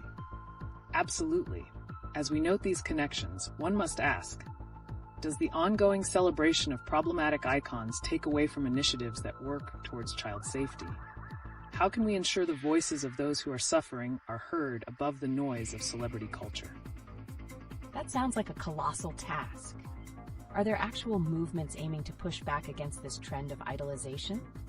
How are communities rallying to support victims and emphasize a narrative that highlights resilience and safety?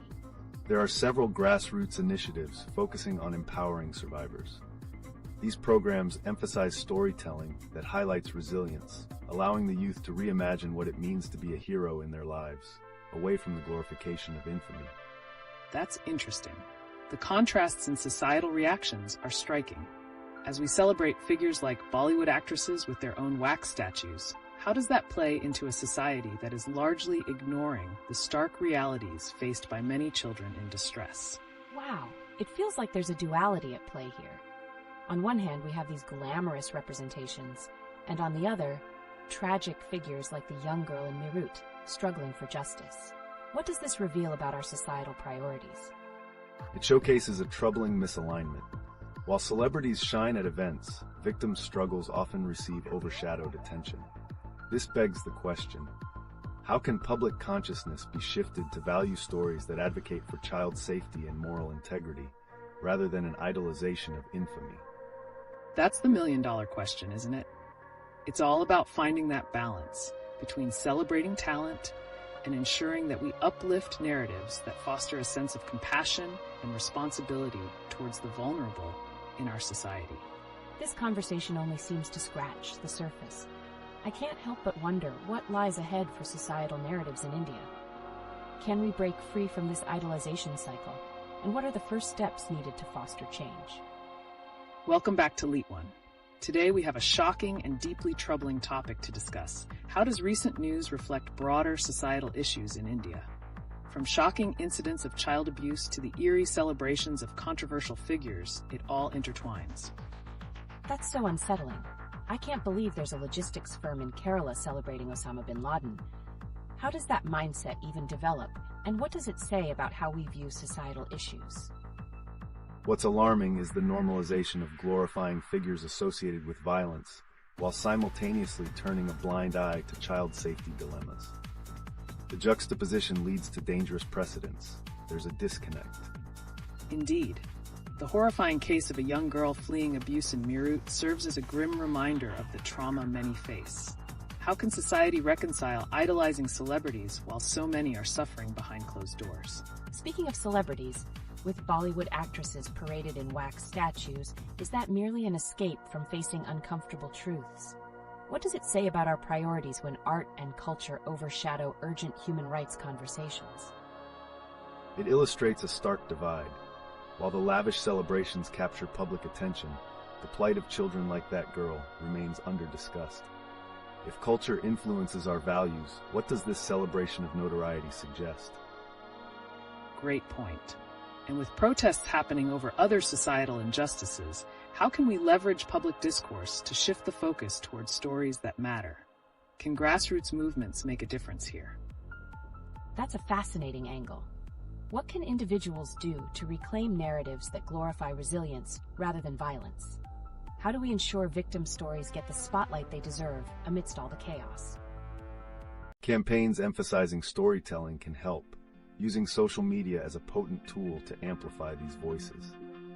However, the community's job is to engage with these narratives to create a culture of empathy and accountability.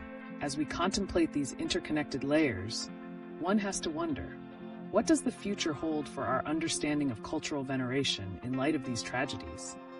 Are we on a path towards meaningful change, or are we repeating mistakes? The potential for change lies within us. By actively reshaping the narratives we celebrate, we can cultivate a society that champions empathy and safety over infamy, but it requires a collective commitment. So much to unpack here. It feels like we're standing at a crossroads of choices and consequences. Will we continue down a path of glorification, or will we shift toward recognizing the voices that need to be heard? Absolutely. Exciting and worrisome times ahead, indeed. Let's keep these conversations rolling. What do you, our viewers, think about the responsibility of public figures in shaping societal narratives? This ongoing discussion is essential. It's a defining moment for society. Engaging meaningfully is crucial for transformation, ensuring our cultural values reflect a commitment to safety and justice.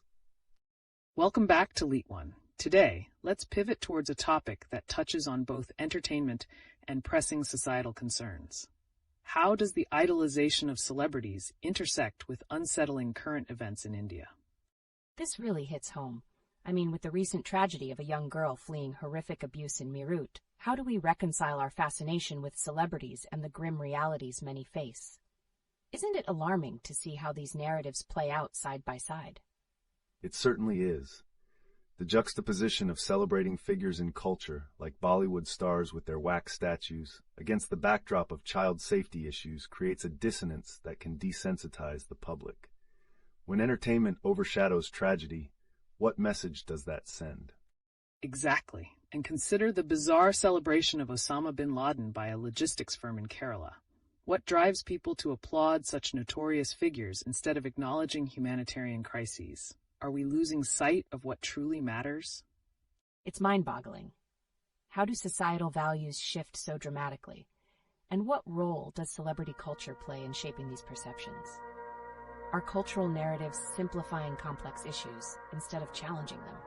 It's a cultural reflection, where admiration for talent eclipses compassion for victimhood. This idolization can create environments where negative role models gain traction, further complicating our societal values and priorities. Considering this, what actions can communities take to not only highlight these pressing issues, but also shift the narrative towards a focus on empathy and justice for those affected? That's a critical question. Are there particular movements or voices that are trying to redirect this narrative? How can these initiatives break through the celebrity noise? Grassroots movements play a pivotal role here. By sharing stories that emphasize resilience and accountability, communities can gradually weave a narrative of safety and compassion into the larger cultural fabric. However, it's an uphill battle against deeply entrenched idolization. With that in mind, let's think about the potential for change. In a landscape heavily influenced by celebrity culture, how could public interest gravitate towards meaningful actions, such as protecting child safety and supporting survivors? It raises hope amid despair. Could strategic storytelling through social media amplify these messages for the greater collective good? What platforms seem most promising for this shift? Social media indeed holds vast potential, but it requires authenticity. If narratives of resilience over violence take precedence, we can shift the tide towards a generation that values compassion over infamy. Fascinating insights, everyone. As we wrap up, it's essential to consider, are we ready to challenge our admiration for problematic figures and instead support the stories of those striving for justice? A cultural shift may be on the horizon if we lean into these conversations. Absolutely. And who knows, perhaps our next discussion could uncover even more hidden connections as we seek out those narratives that inspire hope and accountability in society. Welcome back, everyone, to our ongoing conversation here on LeetOne. Today, we're diving into the complex interplay between celebrity culture and some alarming recent events in India. Buckle up. These narratives are more intertwined than they appear. That's fascinating. I can already see these connections. With that recent tragic escape of the young girl in Meerut, how does that starkly contrast with the reverence we give to figures in the entertainment industry? Does this glorification pull focus from urgent social issues? Absolutely. The idolization of Bollywood celebrities can create a cultural blind spot. When a logistics firm in Kerala openly exalts Osama bin Laden, it sends a chilling message about what kinds of behaviors are celebrated. What does it mean when celebrity culture allows such figures to overshadow basic morality and social safety? Right on point. It's alarming. Celebrity culture can skew our moral compass. In that context, how can we leverage the popularity of Bollywood to encourage discussions around pressing social issues, such as child safety and victim advocacy? Are there specific initiatives already making strides in this direction? That's a great question. Is it possible to harness the reach of social media campaigns to turn the focus toward these grave issues? Can artists and celebrities use their platforms to highlight narratives of survivors rather than those that glorify infamy? Definitely. We see potential in campaigns that encourage storytelling through the lens of resilience. But it's crucial that this shift doesn't end up being just another fleeting trend. The challenge is sustaining this narrative and keeping it in public conversations amidst the noise of celebrity gossip. It's like we're at a cultural crossroads. Can we compel influencers to prioritize the voices that need amplification? Is there hope that community movements can help redirect this narrative away from idolization and toward accountability? The thought is empowering. But with societal movements often drowned out by the glamour and glitz of celebrity endorsement, what are some effective practices that can bring attention back to the realities many face? How do we tackle this paradox? It's about engaging the public with strong, relatable narratives that resonate emotionally. For instance, combining social issues with relatable storytelling, as Bollywood often does, could create a bridge between entertainment and social consciousness. The big question, though, is, will these efforts truly resonate? That notion is definitely worth exploring. Just as a logistics firm flouts societal norms of normalizing contempt for societal values, can public sentiments around pressing issues actually be altered in the face of overwhelming cultural noise? What about the impact of grassroots movements that emphasize emotional storytelling in the media? How can we better position these narratives so they rise above the clutter of celebrity culture? Precisely. As we tie our discussions to the heartbreaking realities faced by individuals, fostering a dialogue that humanizes these issues may yield results. The key takeaway here is the pressing need for a cultural shift alongside genuine storytelling to reshape public narrative effectively. Absolutely. The lines are drawn. It now depends on all of us to decide the future trajectory of popular culture. Will we push for a change that champions empathy and social responsibility, or continue to celebrate infamous personas at the cost of our values? Join us as we navigate these pivotal discussions. Welcome back to LeetOne. Today, we're unraveling recent heartbreaking news, linking it to the broader cultural fabric of India. A chilling story recently emerged of a 13-year-old girl fleeing repeated assaults from her father. This incident serves as a grim reminder of the urgent realities faced by many vulnerable individuals in society. That's incredibly disheartening. With such stories emerging, how does society respond? Are we witnessing a disconnect between the glitzy portrayal in Bollywood and the pain that lurks in the shadows? How does that affect the broader conversations we should be having? Indeed, the glamour of celebrity culture can distort our perceptions of reality. Meanwhile, horrifying events like the one in Meerut highlight the persistent societal issues often overshadowed by entertainment. It raises the question, can narratives from the film industry be used to bring focus back to these urgent issues rather than diminishing their seriousness? Significant point. As we witness reports of protests in Bhujam over the killing of a political figure, it shows that underlying tensions in society are complex. How can we start bridging the gap between those fighting for justice on the ground and the powerful narratives created by idols? The conversations in entertainment could be leveraged to reflect and address these real-life horrors. Absolutely. Are there influencers or artists already using their platforms effectively to bring attention to such pressing stories? What role can they play in amplifying the voices of those affected, especially after tragic incidents like the one mentioned? Some have. In recent years, there have been campaigns by certain celebrities who share their platforms with survivors, but it remains sporadic. The ability of these public figures to sustain focus on social issues remains a crucial aspect. Will these moments of empathy turn into long-term commitments or remain fleeting? That's the crucial question. Navigating this landscape requires us to redefine who we celebrate in our culture. Shouldn't our admiration shift towards those advocating for change rather than those living in luxury? By doing so, can we elevate society's awareness of the darker aspects of our reality? How impactful would that shift be? Can we use social media not only as a tool for glamour, but also for advocacy? Perhaps this could spark an essential dialogue that nurtures societal change. It's about combining storytelling with activism. The potential is vast, but it will require strategic efforts. If grassroots movements can intertwine with powerful narratives and leverage social platforms, we might see a transformation towards sustained awareness and accountability. The lingering question remains, can we maintain this urgency amidst the noise of everyday distractions? I think that's a powerful note to end on for now. Let's keep this conversation going by thinking critically about how we can collectively use our platforms and voices to push for meaningful change, rather than allowing celebrity culture to drown out the voices that truly matter. I can't wait to hear more about how we can contribute. Let's keep these discussions alive.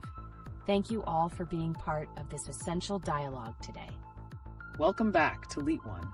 Today, we're shifting gears to discuss a mix of recent headlines that have caught global attention, but carry that unique Indian context. I can already sense the depth here. What do you think connects the tragic events like the 13-year-old fleeing from abuse to the more entertaining and glamorous aspects of our culture? That stark contrast reveals a deeper societal irony. While we spotlight celebrities and iconic figures, we often turn a blind eye to the grim realities faced by individuals struggling in the shadows of this societal stage. How do we reconcile the two? Exactly. Recently, some news highlighted the disturbing case of a young girl escaping horrendous circumstances. In the same breath, there's a fervent discussion surrounding celebrity culture. Could this represent a societal neglect of real issues while glorifying a fleeting image of success and glamour? That's a poignant observation. But how does this message reach a wider audience amidst an overwhelming distraction of entertainment and idolization? Are there specific methods that could effectively bring these pressing realities to light? It's all about storytelling.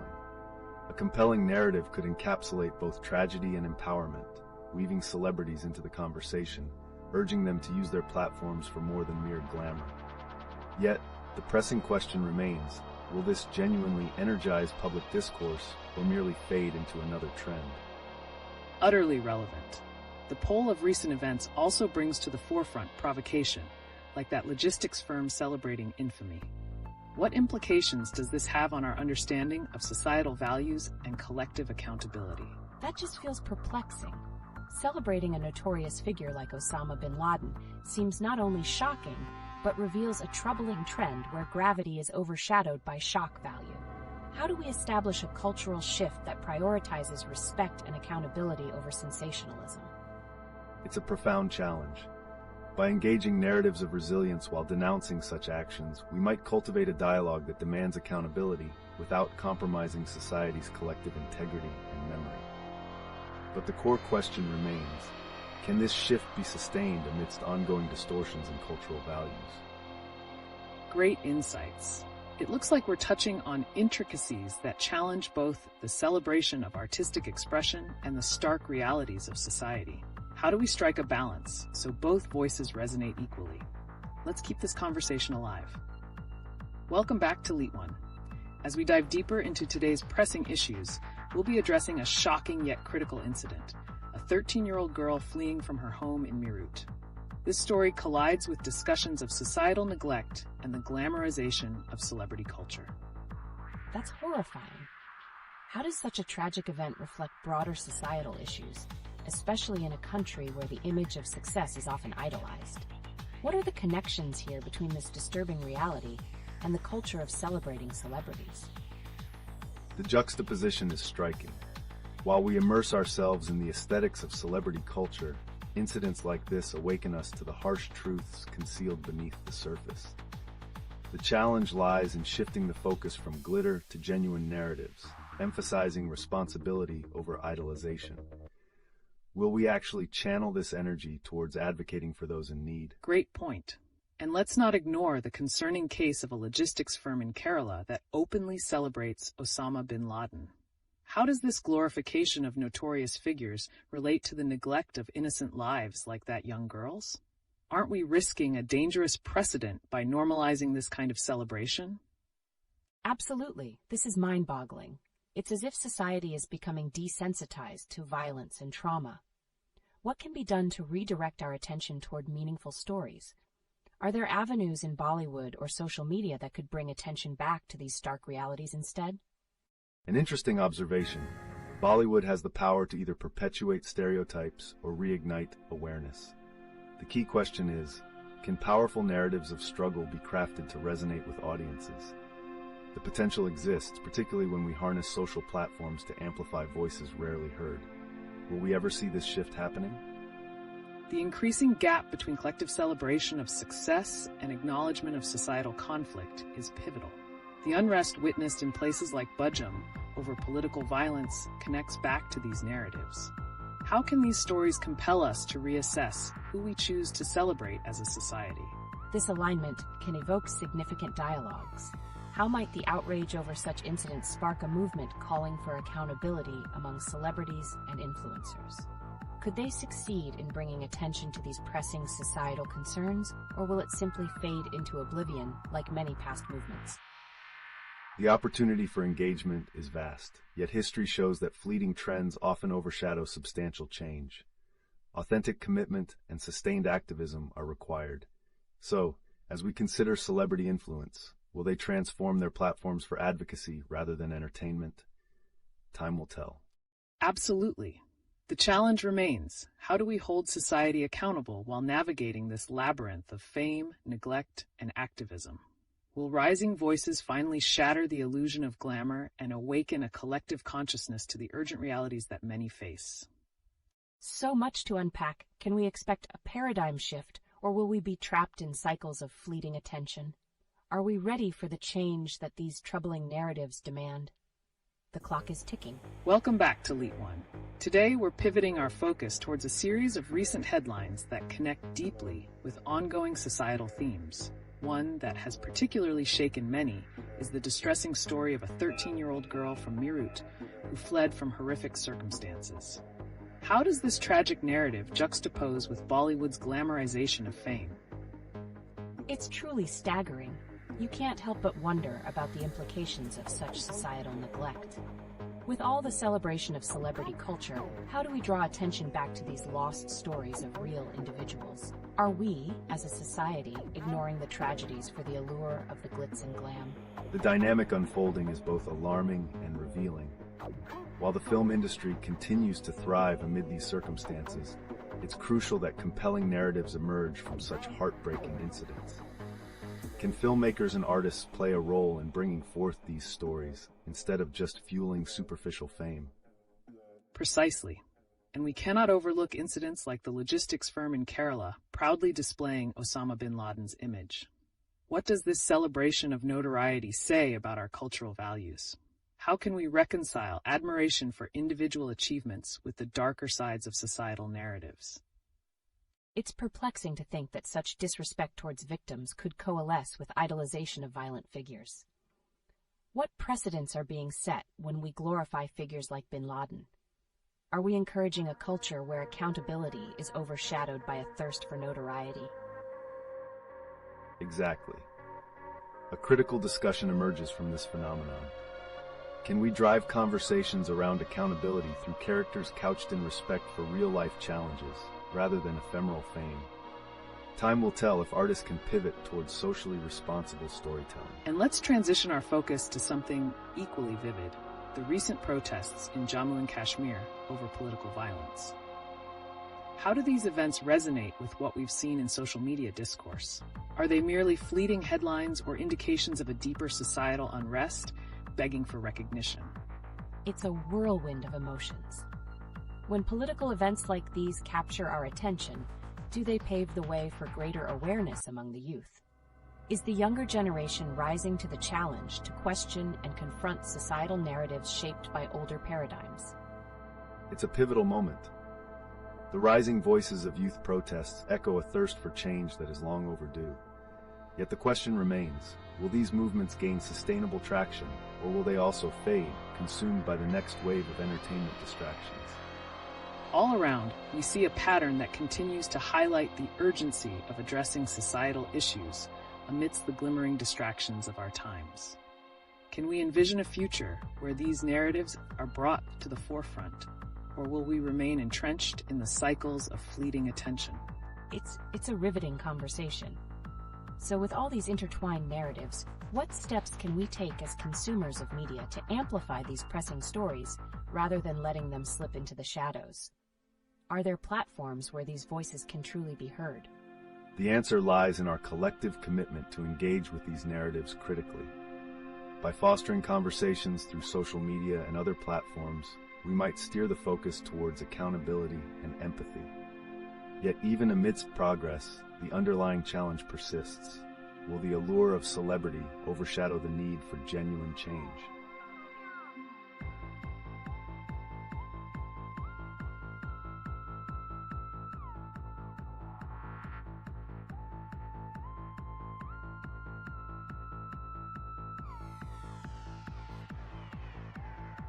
Welcome back to LeetOne. Today, we're pivoting our discussion towards the vibrant intersection of entertainment, culture, and urgent societal issues in India. As we look at recent events, it's clear that Bollywood plays a significant role in shaping cultural narratives. But does it distract from sobering realities like the tragic story of the young girl from Meerut? That's a critical observation. Bollywood often oscillates between capturing real-life struggles and indulging in fantasy. How does this duality affect our collective psyche regarding urgent social issues? Absolutely. For instance, the celebration of figures like Osama bin Laden by certain groups questions our cultural priorities. How does idolizing such figures intersect with the rising concerns over child safety and violence? It's shocking. How can this culture of idolization persist amidst heartbreaking stories that call for attentiveness? Are we subconsciously neglecting a profound need for accountability while we glorify notoriety? It paints a troubling picture. The dissonance between appreciating art and acknowledging societal issues is palpable. Educators and artists alike must navigate this intricate landscape. Will they prioritize awareness over allure? And what about the ongoing protests in Jammu and Kashmir? Are these reactions a call for attention from youth pushing against the backdrop of celebrity culture?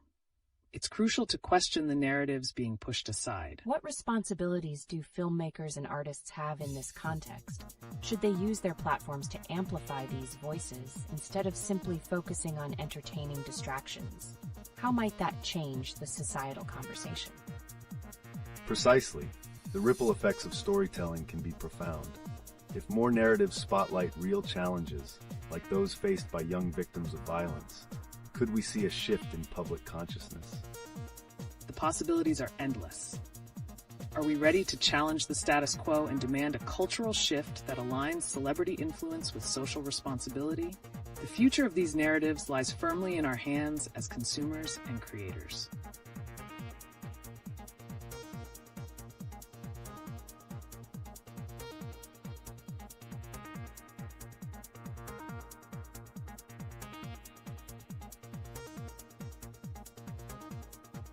Welcome back to LeetOne. We're about to take a turn towards some striking revelations happening in India's cultural landscape. I'm curious. With recent news, such as a logistics company celebrating a controversial figure like Osama bin Laden and incidents of violence against children, what connections can we draw about societal values today? It's alarming. The normalization of glorifying figures who symbolize conflict speaks volumes about where our cultural sensitivities lie. It raises a stark question. Are we edging towards desensitization regarding heinous crimes, including those affecting children? Exactly. And consider the heart-wrenching tale of the young girl fleeing from her home in Meerut. It feels as though these narratives are nested within a broader backdrop of societal chaos. Could that act of retreat be symbolic of a cry for help against cultural idolization that disregards the plight of innocent souls? So true. And in light of this, do you think Bollywood can step up to reshape the perception of these narratives? Can they take on controversial stories that highlight both the struggles and triumphs of those affected by such violence? There's potential there. The industry has a unique ability to mold public discourse. If the creatives focus more on stories like those emerging from Meerut, it might compel audiences to confront uncomfortable truths and engage empathetically. But let's not overlook the role of social media here. With platforms amplifying both lighthearted and serious narratives, are we witnessing a growing disconnect between engaging entertainment and profound societal tragedies? Fascinating point. Sometimes online humor overshadows the gravity of real issues. Wouldn't it be powerful if influencers utilized their platforms to draw attention to, say, the protests in Jammu and Kashmir, rather than sticking strictly to entertainment? Indeed. Activism in digital spaces could pave the way for a new wave of engagement. If Bollywood and influencers can unite these stories with their platforms, we could witness transformative dialogues concerning safety, accountability, and societal priorities. So the conversation remains urgent. Are we ready for a future where entertainment emphasizes accountability rather than idolization? What would it take for us all to rally behind narratives that matter? It's a game changer. But it makes me wonder, in a culture so heavy with celebrity admiration, how can Bollywood effectively captivate audiences while addressing these sobering realities? That strategy lies in leading the audience to understand why these stories matter. The challenge lies in striking that balance. The promise of a richer narrative that embraces hardship could shift our societal consciousness in profound ways. Welcome back to LeetOne, everyone. Today, we're diving into the intricate web formed by recent news headlines and their connections to Bollywood and broader societal issues in India. Wow, that sounds intriguing. I mean, when we talk about a logistics firm celebrating Osama bin Laden openly, what does that say about societal values? Can Bollywood highlight this dark trend through storytelling to spark change? That's a compelling connection. The normalization of celebrating controversial figures clashes with narratives of morality. If Bollywood chooses to spotlight the stories behind such celebrations, it could evoke critical discussions on accountability and values. Exactly. Linking that to the recent tragic story of a young girl fleeing from abuse in Meerut, can we draw parallels to how societal acceptance of certain figures might contribute to a culture where such horrors are overlooked or even enabled? Absolutely. It's heartbreaking. If Bollywood artists utilize their platforms to amplify such urgent issues instead of focusing solely on glamour, they could drive meaningful conversations surrounding family abuse and violence against children. Indeed, addressing these serious issues could not only reshape the industry, but also influence public consciousness. If powerful entertainers champion stories of resilience like the young girls, it might motivate audiences to engage empathetically with real-life challenges. But there's complexity here. What happens when dynamics of celebrity endorsement overshadow these narratives? Are we risking presenting tragedies as mere entertainment fodder? That's a valid point. If Bollywood resorts to sensationalism instead of genuine storytelling, it risks trivializing serious societal issues. How do you think storytellers can strike that balance without losing the essence of the troubling realities? That's a challenge. Creatives need to focus on authenticity, ensuring that stories reflect the real struggles faced without commodifying them. If we consider the demolishing of historic sites like the 500-year-old graveyards, it raises critical questions about heritage, identity, and societal respect. Certainly. This points to a crucial narrative theme regarding cultural memory and its erasure. Can Bollywood recenter these historical issues in its storytelling to elevate awareness and foster a stronger connection to society's cultural roots? I love that angle. So could the industry, by addressing the tension between historical narratives and present issues, not only provide entertainment, but also cultivate a sense of responsibility among viewers? Precisely. The key will be how narratives unfold.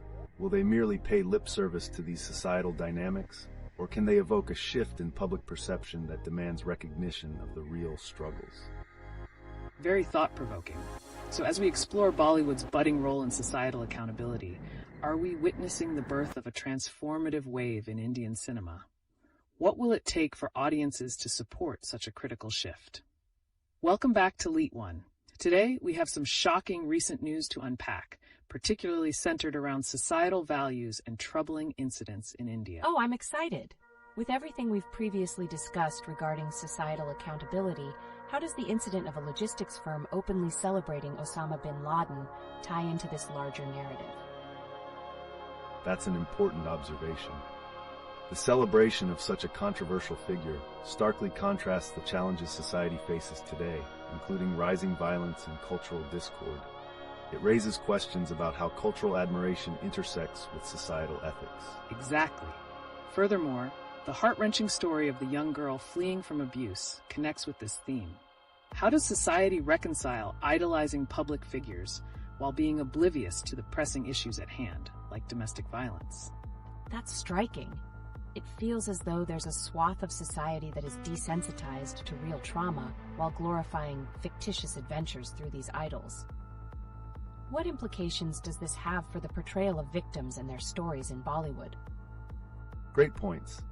If Bollywood embraced these narratives sincerely rather than sensationalizing them, it might drive home the reality of this girl's experience and promote empathy. However, as we know, the challenge is ensuring authenticity and avoiding exploitation. Right. And let's not forget about the recent news of documented cultural erasure, like the demolishing of 500-year-old graveyards.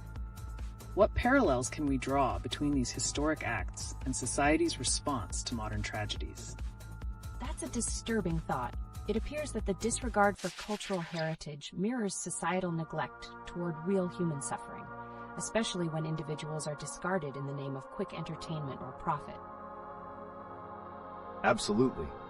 This is a broader commentary on the type of values we uphold.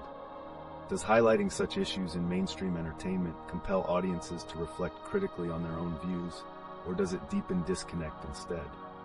Fascinating question. It definitely opens doors for discussions on real narrative responsibility. Could Bollywood utilize these tragic stories of cultural loss and individual suffering to restore societal values while promoting meaningful conversations? Welcome back to LeetOne. Today, we're venturing into the deep waters of societal values as expressed through both recent news headlines and Bollywood's portrayal of these critical issues. I'm intrigued. How does the unsettling story of a young girl fleeing abuse in Meerut connect to the broader conversation on societal values and public perception? That's an essential consideration. This tragic narrative underscores the dire reality for many victims.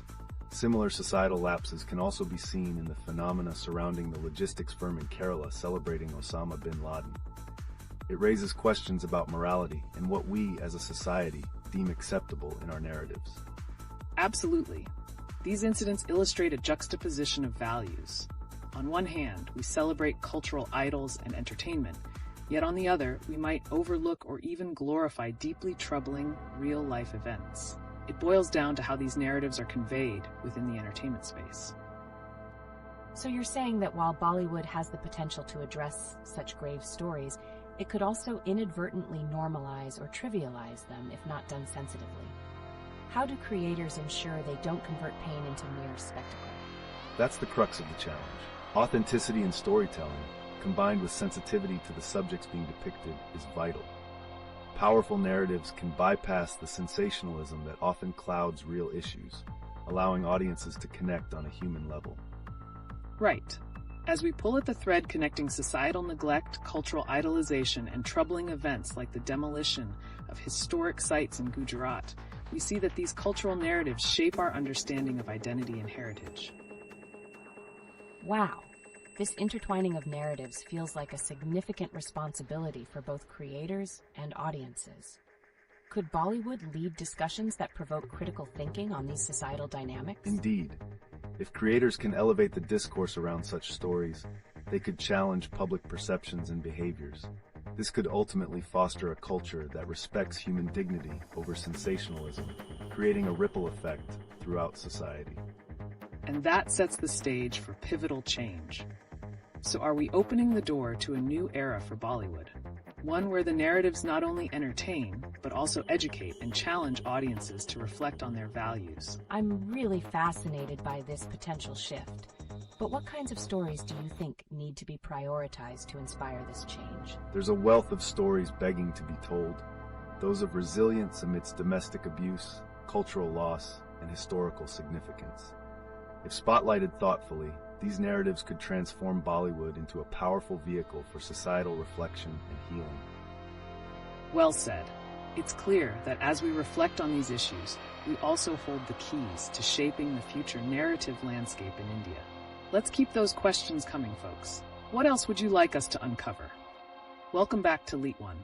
Today we're faced with a whirlwind of current events that evoke critical discussions around societal values and cultural identity in India. Oh, I feel the excitement building. There are so many dimensions to talk about, especially around the shocking case of that young girl who fled to escape her father's abuse. How does this connect to Bollywood and broader societal issues? That's a compelling connection. The heart-wrenching story sheds light on deep-rooted issues like domestic violence and cultural trauma, a conversation Bollywood has an incredible opportunity to engage with. Exactly. The recent news of a logistics firm in Kerala celebrating Osama bin Laden also raises questions about societal ethics and the normalization of sensitive narratives. What happens when glorification overrides accountability? That's unsettling. Could that then reflect a readiness in society to dismiss significant atrocities happening close to home? How does that desensitization build over time? Great point. When harmful behaviors are trivialized or even celebrated within entertainment and social spheres, it can create an environment that downplays the very real sufferings of individuals, like the young girl in Meerut. And don't forget the tragic demolishment of historic sites, including places of worship. How does this cultural erasure intertwine with personal stories of trauma? Is there a risk of losing our collective memory? Absolutely. It feels like there's a pattern of disregard, both for individual lives and cultural heritage. What will it take for society, and especially Bollywood, to recognize the serious implications of these actions? Authenticity in storytelling is vital. It demands that creators confront these uncomfortable truths instead of opting for sensationalism. This balance could very well define the future narratives we see in cinema. So, could Bollywood's engagement with these significant topics lead to a transformative shift in societal values? What role will audiences play in demanding this accountability? I'm on the edge of my seat. The audience's response could be pivotal. Will they champion films addressing these realities, or do they prefer escapism through drama and glamour? That is the million-dollar question. As Bollywood navigates these waters, its impact will likely shape not just the cinematic landscape, but also the broader societal dialogue around ethics, values, and empathy. And that's where we wrap for now. Join us as we continue to unpack how these narratives unfold. What is next for Bollywood, and how will it engage with real-world challenges? Stay tuned. Welcome back to LeetOne, everyone. Today, we're pivoting to a new, intriguing angle. What happens when Bollywood mirrors the darker elements of society? A recent case involving a 13-year-old girl fleeing abuse has brought this to the forefront, along with cultural narratives that tend to overlook such harsh realities. That's deeply troubling. How does this form a connection with Bollywood? Is there a pattern where the industry reflects such urgent societal issues while also glamorizing life at the top? Absolutely. Bollywood has the potential to shine a light on serious issues. However, when stories like this are met with glamorization or trivialized narrative arcs, we risk desensitizing audiences to real-life tragedies. The tales presented have to do justice to the gravity of the circumstances. Right? Also, it's worth noting how the recent celebration of Osama bin Laden by a firm in Kerala challenges societal ethics. How does it reflect on the broader discussions we're having about accountability within cultural contexts? Does glorifying controversial figures like this send the wrong message? It's shocking. This normalization of harmful narratives can lead society to disregard real pain, like that of the girl in Meerut. In what ways do you think these stories, often sensationalized by media, impact the public perception of critical social issues? Sensationalism can create a disconnection. When narratives focus solely on entertainment without acknowledging context, society may start to accept these issues as mere spectacles rather than existential threats. We need to demand narratives that marry entertainment with responsibility. Absolutely. With the richer dialogue around controversial figures and the societal reflection embedded in Bollywood films, how do we hold these industries accountable? Should audiences be more proactive in seeking narratives that honor real-life complexities rather than superficial portrayals? Wow, this feels like a call to action for viewers. But what role can social media play in amplifying these conversations? Can it be a tool to push for narratives that matter? Social media can indeed serve as a double-edged sword. While it can amplify meaningful dialogue and bring lesser-known stories to the forefront, it can also propagate sensationalism if not approached critically. We need informed discussions to cultivate meaningful engagement with these narratives. And what about the recent incidents of cultural erasure, such as the demolishment of historic religious sites in Gujarat? How does this reflect the dialogue we're having about identity and recognition of trauma in the narratives we celebrate? It's unsettling. How do these instances of cultural erasure integrate with our daily entertainment consumption? How do creators navigate this tension in storytelling while being aware of the real-life implications? That's the critical juncture. Creators must recognize that the audience is not just a passive receiver of narratives, but an active participant in shaping societal awareness. We all have a role in ensuring stories are told that reflect our culture, while advocating for a more compassionate understanding of societal pain. Exactly. As we continue discussing Bollywood cultural identity and the hard truths of society, we invite you, our viewers, to share your insights.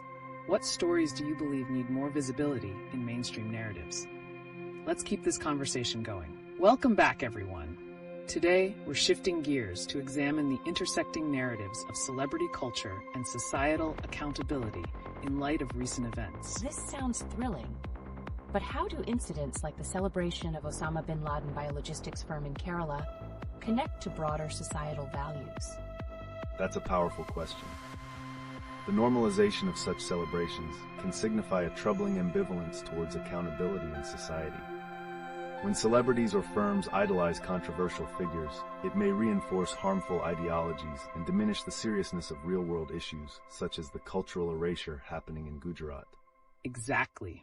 This also connects to the incident involving the young girl from Meerut, which sheds light on domestic violence and the failure to protect the vulnerable in our society. How does this interplay of celebrity culture, accountability, and personal trauma shape the narratives Bollywood chooses to tell? Wow. So does this mean Bollywood has a responsibility to reflect these harsh realities rather than just glamorizing life? What do the audiences really want when they engage with such narratives? It's a dance of expectations. While many might be drawn to escapism, those who seek authenticity in storytelling crave narratives that tackle societal issues head-on. This creates an interesting dynamic. Can audiences truly demand a more responsible portrayal of cultural narratives? And going back to our earlier discussions about societal trauma, it's critical to ask whether Bollywood is equipped to boldly tackle themes of violence and exploitation while also appealing to the masses. Are they risking alienation from their audience? That's intense. But could the backlash from audiences serve as a powerful catalyst for change? Precisely. When viewers resonate with a story that reflects their lived experiences, it could push creators to be brave in their narratives. It's about crafting stories that reveal uncomfortable truths rather than sheltering audiences in a bubble of glamorized distractions. So what awaits Bollywood in this complex journey? Will it rise to the challenge and embrace its potential as a societal commentator or cling to the allure of escapism? The answers might just define its next chapter. I'm captivated. As we reflect on these vital societal conversations, how can we push for narratives that honor both cultural memory and accountability moving forward? Great insights. Continuing to engage with these pressing questions can compel both creators and audiences to shift their perspectives. The upcoming stories could pave the way for new dialogues. Stay tuned for what's next in this evolving landscape. Welcome back, everyone. Today, we turn our eyes toward the intriguing intersection of societal values and controversies in India, particularly within the realm of celebrity culture. That sounds fascinating. Recently, we've seen unsettling news about a logistics firm in Kerala celebrating Osama bin Laden. How does this reflect the broader cultural values and the risks of idolization that we continually encounter? It's alarming to witness such celebrations as they flag deep-seated issues within societal attitudes towards violence and morality.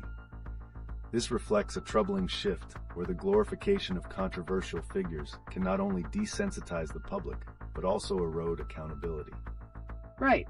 And tying this to recent events in Gujarat, where historic sites were demolished, we must question, how do such actions resonate with the entertainment narratives being produced in Bollywood? Is there a responsibility that filmmakers hold in addressing these cultural erasures? Absolutely. Are filmmakers missing opportunities to challenge these narratives head-on? It seems they could reshape the way audiences view these real-life implications. Indeed, filmmakers can wield significant influence. By daring to bring these narratives to the forefront, they could spark conversations that demand societal engagement. And yet, they also risk backlash from those who prefer escapism. It's a tightrope walk. There's also the disturbing case of the young girl from Meerut, showcasing the dark realities that underpin our society. Do creators have a role not just in storytelling, but also in advocacy for these vulnerable voices? That's so true. But can we expect the audience to lean towards narratives that don't shy away from these harsh realities if they're more accustomed to glamorous portrayals? What creates that compelling shift? Audience engagement is key. Creators must push for narratives that resonate with their viewers' real-life experiences. The moment audiences demand authenticity over glamour, the industry could transform, reshaping the societal landscape significantly. Fascinating. So, how do we encourage this shift among audiences? What strategies can be employed to cultivate a culture that appreciates stories reflecting real societal issues rather than just sensationalism? Those are thought-provoking questions. And how does this connect back to notable figures in Bollywood who could influence public opinion? Shouldn't they take a stand on these pressing topics? They absolutely should. The power of celebrity voices can not only raise awareness, but also foster compassion among fans. As we continue to witness these societal dynamics, we might see a pivotal moment where the tides could turn in favor of more responsible storytelling. It's an evolving dialogue. As we navigate these complexities, let's hear from you, our viewers. What realities do you feel are missing from the narratives we celebrate? Your insights could be the catalyst for change. Thank you for joining us again. Today, we're navigating the intricate web of celebrity culture in India, especially after recent news that highlights the clash between personal narrative and public persona. That's intriguing. With reports of a logistics firm in Kerala openly celebrating Osama bin Laden, what does this say about the broader cultural context? How do such idolizations shape societal attitudes? Remarkably disturbing. Celebrating such controversial figures showcases a troubling normalization of violence and ideologies that erode accountability. This poses a question: how does this behavior influence youth, who are often heavily influenced by public narratives? Exactly. We must consider the deeper implications of these narratives. Could such idolizations dilute empathy towards genuine societal issues, like the rising incidences of violence and neglect, especially concerning children, as seen in the tragic case of a young girl from Meerut? Yes. And this raises eyebrows. How do we reconcile our admiration for Bollywood figures who often glamorize success while real-life tragedies unfold? Is there a disconnect between the narratives they promote versus the realities faced by many? Absolutely. There's a significant gap when aspirational narratives overshadow pressing societal issues. As creators continue to focus on lavish portrayals, we may unintentionally foster a detachment from reality that inhibits true societal progress. So how can filmmakers and celebrities pivot towards narratives that are more reflective of real societal struggles? Could we see a shift in Bollywood that challenges the glamour and instead embraces themes of accountability and empathy? That sounds compelling, but will audiences respond positively to such a shift, especially when many have become accustomed to the glam lifestyle? Is there an appetite for raw, unfiltered storytelling? There might be. If trends indicate anything, the younger audience craves authenticity. They are tired of maintaining a facade that doesn't resonate with their lived experiences. What if filmmakers began to weave in cautionary tales alongside entertainment? That's the essence we need. As we grapple with these societal complications, isn't there immense potential for creators to drive critical conversations? Perhaps this is the moment for Bollywood to redefine its legacy and step into a role of societal commentary. Wow! So, if these themes resonate and audiences respond positively, could we be looking at a future where Bollywood is seen not just as entertainment, but as a powerful platform for change? Yes. The next chapter for Bollywood could emerge from this pivotal moment, a chance to bridge the gap between entertainment and impactful societal narratives. The next few years could be quite revealing. Welcome back. Today we shift our focus to a pressing issue that intertwines celebrity culture and societal accountability, particularly fueled by alarming recent events. So, what are these recent events that connect to the broader narrative? I want to understand how these incidents are shaping opinions around celebrity idolization in India. An essential point to discuss is the shocking case of the young girl from Meerut fleeing her home, which tragically highlights the extreme vulnerabilities faced by children in our society. This incident urges us to question how narratives in Bollywood could address or distract from such crises. Precisely, and consider the disturbing idolization we've witnessed recently, such as a logistics firm in Kerala celebrating Osama bin Laden. What does this mean for our cultural values, especially when these figures, often seen in a glamorous light, overshadow urgent societal challenges? That's incredibly thought-provoking. How can a culture that idolizes controversial figures tackle serious societal issues like child safety? It seems like there's a conflict between idolization and accountability here. Absolutely. When celebrities prioritize glamour over authenticity, it can lead to a desensitization regarding more pressing issues. They could leverage their platforms for advocacy and pull societal focus back to where it truly matters. Yes, and with recent reports of demolishing historic sites in Gujarat, the significance of cultural heritage also comes into play. How do these acts resonate with the entertainment narratives produced in Bollywood, which often gloss over real socio-political crises? That's a powerful connection. If Bollywood continues to sidestep these issues, could it lead to a disconnect between audiences and actual hardships? It definitely could. If filmmakers ignore the realities faced by their viewers, audiences may become disenchanted, expecting their narratives to reflect their lived experiences instead. Right. So, when are we going to see a turning point where Bollywood integrates societal narratives? Will there be a call to action from the general public for this type of storytelling? That's the burning question. Can audiences raise their voices enough to demand authentic portrayals of societal struggles, or are we forever trapped in a cycle of glamorized narratives? Only time will tell, but trends suggest that the youth are increasingly craving authenticity. If creators can effectively harness this desire, perhaps we will witness a dramatic shift in storytelling. Welcome back to our ongoing exploration of the intricate connections between celebrity culture and societal issues.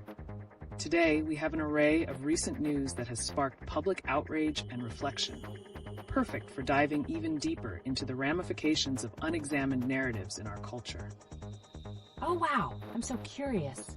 How does the recent case of the young girl fleeing a horrific situation in Meerut relate to what we've been discussing about celebrity idolization? That's a compelling question. The tragedy highlights the stark reality many children face, juxtaposed against the glamorization of celebrity culture. This creates a dissonance where everyday struggles are overshadowed by the allure of fame and wealth. Exactly. The idolization of controversial figures can lead to desensitization regarding real societal issues, like the demolishing of historical sites in Gujarat. How do such actions influence our narratives? It's alarming. Do we risk normalizing violence and neglect when our cultural values are fixated on glamorous personas rather than the significant stories that need our attention? Absolutely. The news about a logistics firm in Kerala celebrating Osama bin Laden raises a crucial point about accountability. If public figures are allowed to glorify controversial individuals, what message does that send to the youth? Right, it begs the question. How can we pivot our narratives to hold these figures accountable? What role does Bollywood play in shaping our understanding of right and wrong? A substantial one, I presume. Could this mean a call to action for filmmakers to integrate poignant stories that reflect societal responsibilities rather than just promoting luxurious lifestyles? The next few years could see a shift in this narrative. If audiences demand authenticity, then the pressure is on creators to respond, potentially reshaping how societal issues are portrayed in cinema. And as we navigate this evolving landscape, let's turn our focus to you, our viewers. What do you think? How can we collectively push for more responsible storytelling that resonates with the realities faced by our society? Your thoughts could spark the change we need. Let's pivot a bit and talk about a shocking news event. A 13-year-old girl fleeing a traumatic situation in Meerut.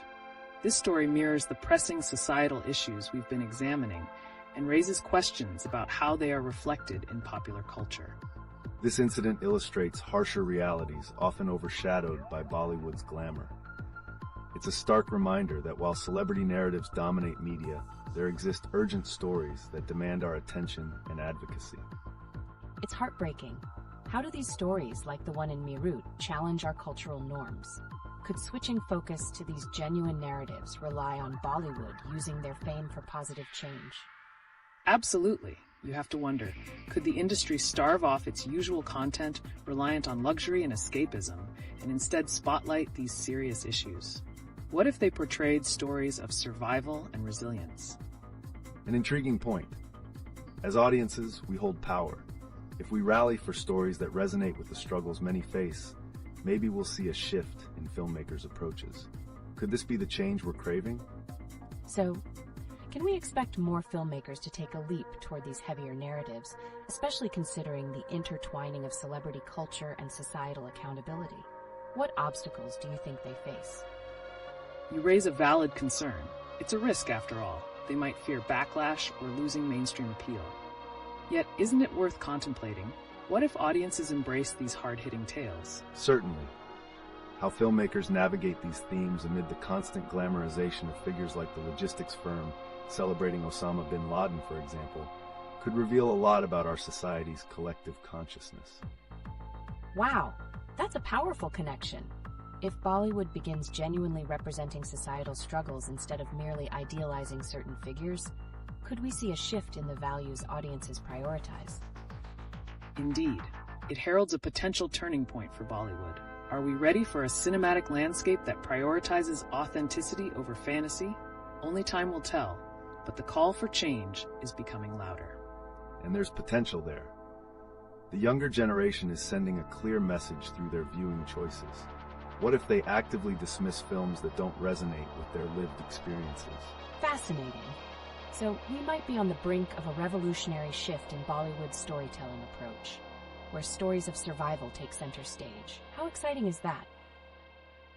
Welcome back to our live discussion. Today's topic takes an unexpected turn. Let's talk about the recent incident regarding a young girl and her flight from a real-life horror in Meerut. How does this connect to broader societal issues and the representations we see in Bollywood? That's heartbreaking. It almost feels like a real horror story that reflects the struggles faced by many. How can such traumatic narratives find a place in an industry often consumed by glamour and escapism? An essential inquiry. The portrayals in cinema have the power to shape public perceptions. If filmmakers can authentically depict such severe issues, they could foster greater awareness and push for societal accountability. Are audiences ready to support these difficult stories? Precisely. The fear often lies in backlash for discussing sensitive topics. However, if Bollywood shies away from these narratives, what message does that send about the importance of addressing societal issues? Are we perpetuating a cycle of silence? It seems there's this constant tension between entertainment and reality. If the industry continues to focus on escapism, might we see a growing disconnection with the very real struggles depicted in shocking news stories like this? Indeed. Flipping the narrative could help audiences grapple with these harsh realities. Is there a potential for storytelling to evoke empathy and action in the face of societal neglect?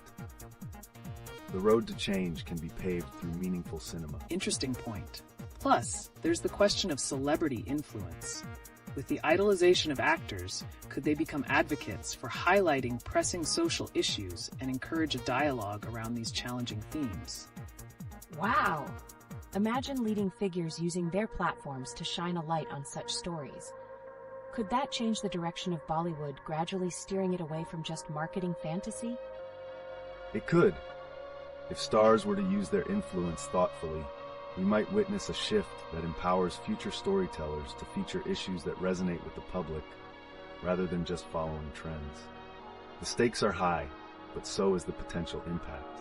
And let's not forget the cultural implications of our narratives. As we grapple with societal issues, what are the opportunities for personal stories to intersect with broader cultural discussions, perhaps even prompting social reform? That's a deep thought. How can we, as viewers, contribute to a culture that demands more from filmmakers? Will our voices be enough to sway the ongoing glamorized narratives? As we've seen historically, significant societal change often begins with collective voice.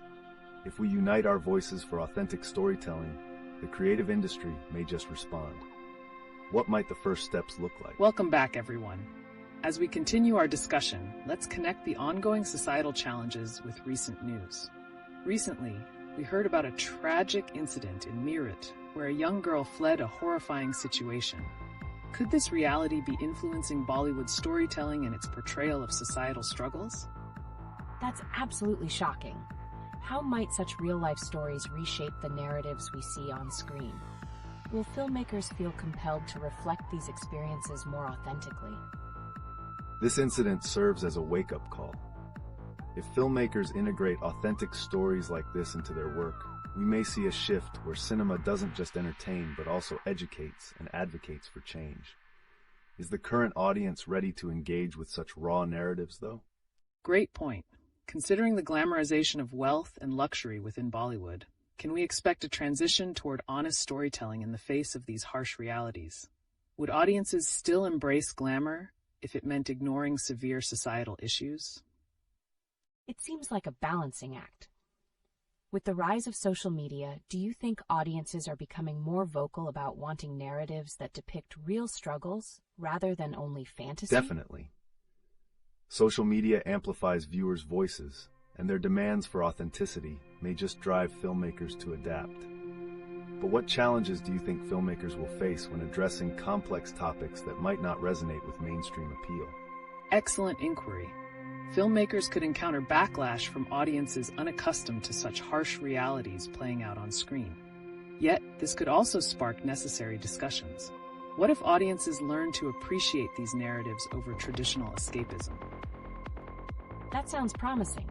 If more filmmakers choose to tell tougher stories, would we see a new era of survival cinema that genuinely connects with audiences, particularly in the face of relatable struggles? Indeed, and that could renew interest in how stories reflect the society we live in. As we seek connection through cinema, the real challenge will be whether Bollywood can rise to meet this demand for responsible storytelling. What do you think, audience? Can you envision a future for Bollywood that marries authenticity with entertainment? Welcome back, everyone. Today, we turn our attention to recent incidents that expose striking societal tensions, notably the tragic story of a young girl fleeing from horrific abuse in Meerut. That's heartbreaking. How does such a severe situation underscore the complexities within our culture, especially when we compare it to the idolization of glamorous lifestyles portrayed in Bollywood? Absolutely. Such stark realities highlight a critical gap between fantasy and the hard truths many face. Should we question how celebrity culture might inadvertently overshadow essential social issues, especially concerning childhood safety? It's essential to note that while audiences are captivated by glitz, serious problems linger beneath the surface. Will the call for authentic storytelling in Bollywood evolve as more viewers demand these alarming true stories to be highlighted? It seems like a huge responsibility. How might directors and producers approach this delicate subject matter if they choose to reflect these harsh realities in their films? The approach would have to be incredibly sensitive and well-informed. There's potential for filmmakers to create narratives that evoke empathy and promote societal change. Will audiences support such raw portrayals, or is there a risk of backlash for stepping away from traditional glamour? That's definitely a consideration. As we witness increasing awareness around safety and accountability, what might this mean for a new breed of cinema that prioritizes reality over fantasy? It feels like a pivotal moment. Could we be entering an era where audiences will actively reject films that don't resonate with their realities, thus shaping Bollywood's future direction? Indeed. The younger demographic is becoming more vocal. Their viewing choices could potentially rebalance the industry toward narratives that matter. But will they fully engage with stories that reflect such traumatic experiences? Right. And echoing these thoughts, can we expect influential filmmakers and actors to step up, using their platforms to champion social issues rather than simply portraying wealth and luxury? That'd be inspiring. If we see federations within Bollywood prioritizing these themes, might it not create a ripple effect that encourages broader societal change? Precisely. Using film as a conduit for conversation could lead audiences to rethink their perspectives. But the crucial question remains, are we collectively prepared for such a shift in narrative focus? A thought-provoking discussion indeed.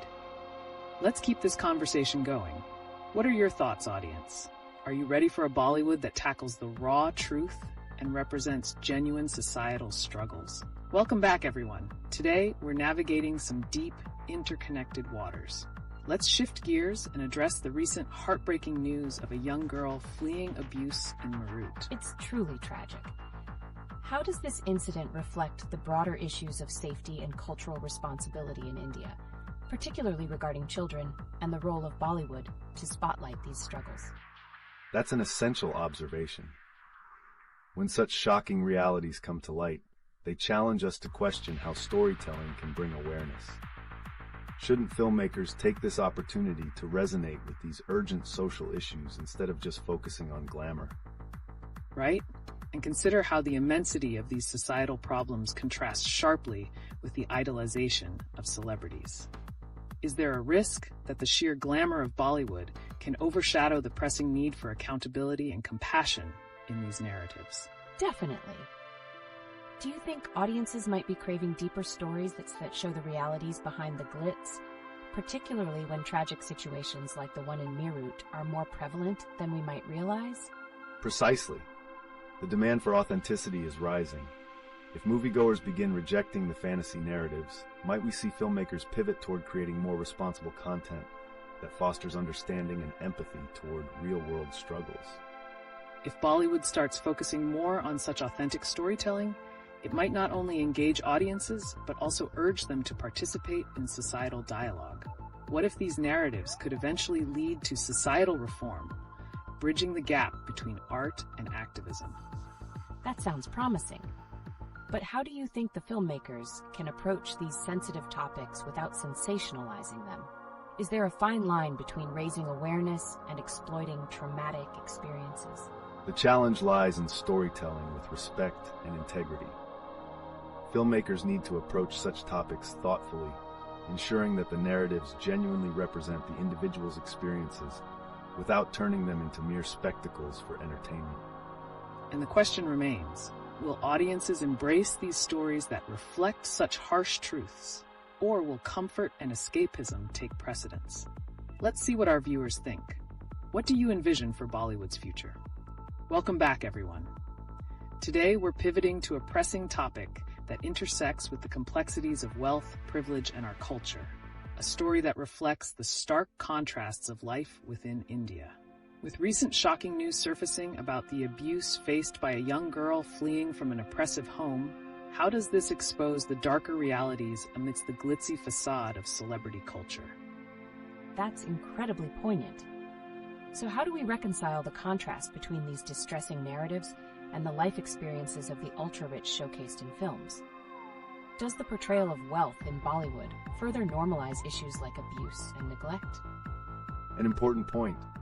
The idolization of wealth often leads to a superficial understanding of real societal struggles. While Bollywood glamorizes luxury, the harsh realities remain hidden. This dichotomy may leave sensitive issues like those faced by the girl in Meerut unaddressed, creating a vacuum where empathy should flourish. Absolutely. And let's consider how celebrity narratives often overshadow these home truths. With incidents like the demolition of historical sites for being illegal, the relationship between power, culture, and societal disregard comes into play. Are we complicit in fostering a culture that celebrates affluence while ignoring the vulnerable?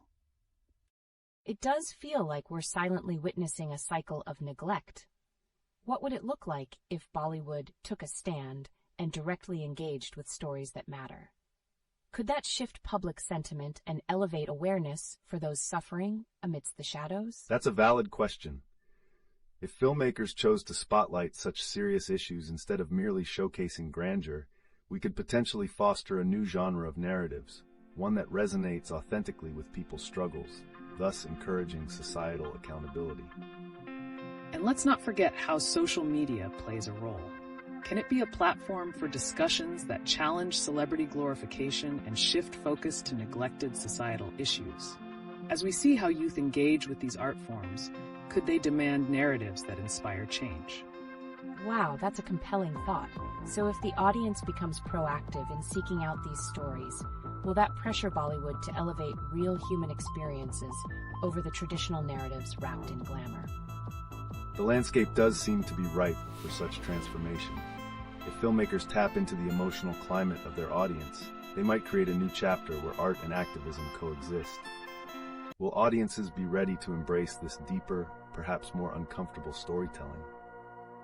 That's the pivotal question. As we explore the intersections of trauma, cultural identity, and societal responsibilities, could we come together to redefine what we value in entertainment moving forward? Let's hear your thoughts. It's fascinating how recent events paint a complex portrait of societal dynamics in India. With breaking news about a young girl escaping from abuse in Meerut, we see a stark reminder of the urgent need for accountability, not just in our homes, but extending to cultural narratives as well. This is shocking and heartbreaking.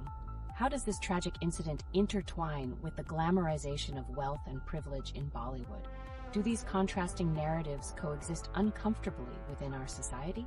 Indeed, it reveals a troubling juxtaposition. While celebrity culture thrives on showcasing opulence, the reality is many lives remain in turmoil. How can filmmakers turn their lenses toward these harsh truths and choose to spotlight the stories that matter? That's the crux of it. Imagine the power of storytelling if it shifted from chasing the next blockbuster hit to something more impactful. But will audiences welcome this shift? Will they support narratives that push boundaries beyond the lives of the rich and fortunate? It raises so many questions. What do you think would happen if we saw Bollywood embracing themes of social justice and vulnerability more openly? Could it ignite a cultural movement toward empowerment for those who feel voiceless? Absolutely, but it requires a recalibration of audience expectations. Will viewers rise to the challenge, seeking deeper stories and acknowledging the struggles they often overlook? This potential can act as a catalyst for evoking meaningful change. The idea of change is certainly tantalizing, but there's also the question of whether Bollywood can strike a balance between engaging storytelling and responsible portrayal of sensitive issues. How do we ensure authenticity and respect for real experiences? Right, and what happens if Bollywood fails to navigate this sensitive path? Could we risk further trivializing serious issues, or is there a threshold where movies can actually serve as a transformative medium? That's key. The responsibility lies heavily with creators to outline narratives that do justice to those affected. Perhaps, if these stories resonate authentically, audiences may begin to demand more of what reflects social realities over mere entertainment. And here lies the potential for change. As discussions around these topics grow, we can question the existing idolization of wealth and turn it into a celebration of resilience and real-life struggles. Will the tides of cultural perception begin to shift? It's all interconnected. As tragic news continues to surface, could this signify a moment in time where individuals actively reject superficial portrayals and demand narratives that lean into genuine societal challenges? How far can this reach, do you think? Time will tell. The context of these discussions sets the stage for filmmakers to understand that their platforms could be powerful avenues for advocacy. If done thoughtfully, it might challenge us all to rethink who we celebrate and why. A powerful note to end on. Let's keep this discussion alive, exploring how these societal realities will shape the future of Indian cinema. What do you think, audience? Are you ready for Bollywood to take on a more authentic voice? As we shift gears today, let's tie in a few recent events that could further enlighten our discussion on the contrast between celebrity culture and pressing societal realities. One shocking incident is the case of a young girl fleeing abuse in Meerut. How does this intertwine with Bollywood's glamorized depiction of wealth and privilege? It's astonishing to think about the disparity. How can Bollywood portray a realistic view of struggling lives amidst such opulence? Doesn't this create a confusing narrative for audiences when societal struggles are starkly contrasted with the luxurious lifestyles on screen? These contrasting narratives highlight a crucial gap. When iconic figures in Bollywood cultivate images of unattainable wealth, they risk desensitizing audiences to real-life suffering, like that of the girl from Meerut. Could this cultural disconnect compound societal issues rather than alleviate them? Precisely. It feels like a toxic cycle, where audiences become enamored with opulence while ignoring devastating truths. As we see incidents of cultural erasure, like the demolition of historical sites in Gujarat, it raises an important question. Are filmmakers responsible for ensuring that these significant societal events reach mainstream consciousness? It's truly alarming. How do we as an audience start demanding narratives that reflect genuine issues like these? Are we at a point where social media activism can compel Bollywood to address these sensitive topics more seriously? That's a pivotal point. Social media empowers viewers in ways never seen before. As creators become more aware of audience sentiments, they may start incorporating real-life stories into their films, sparking important discussions. But will this be enough to shift public consciousness away from idolization? And what if this effort raises the stakes for Bollywood? could they be faced with backlash if they fail to handle these narratives with care? The potential for backlash may force filmmakers to treat societal issues with the gravitas they truly deserve. Wow, that's an interesting perspective. So if audiences begin actively seeking authenticity in stories, will this push Bollywood towards a new chapter of storytelling? One that's no longer escapism, but rather a lens into the social fabric of our nation? It could indeed spark a renaissance of storytelling. Discovering authenticity in Bollywood may pave the way for narratives that inspire change and foster empathy. However, the question remains, are we ready to reflect on our own privileges while consuming entertainment? The challenge lies ahead, but every movement starts with a conversation. Let's ponder whether we, as an audience, can demand change together. How can we collectively influence filmmakers to embrace a balance between glamour and reality, prioritizing the stories that truly matter? Those questions are critical. As we navigate this challenging path, let's not forget to encourage open dialogue about these narratives, ensuring that we don't ignore the darker truths lurking behind the glitzy facade. As we plunge deeper into the topic of Bollywood's responsibility, recent shocking incidents such as the young girl fleeing Meerut due to severe abuse hit hard against the glamorous backdrop often portrayed in films. How do these harsh realities challenge the narratives we see in cinema? It's heartbreaking. How can filmmakers portray resilience amidst such tragedies? Do you think there's a method for shifting the narrative from glamour to a more authentic portrayal of these struggles? Indeed, the stark contrast raises essential questions about the potential for storytelling to act as a medium for change.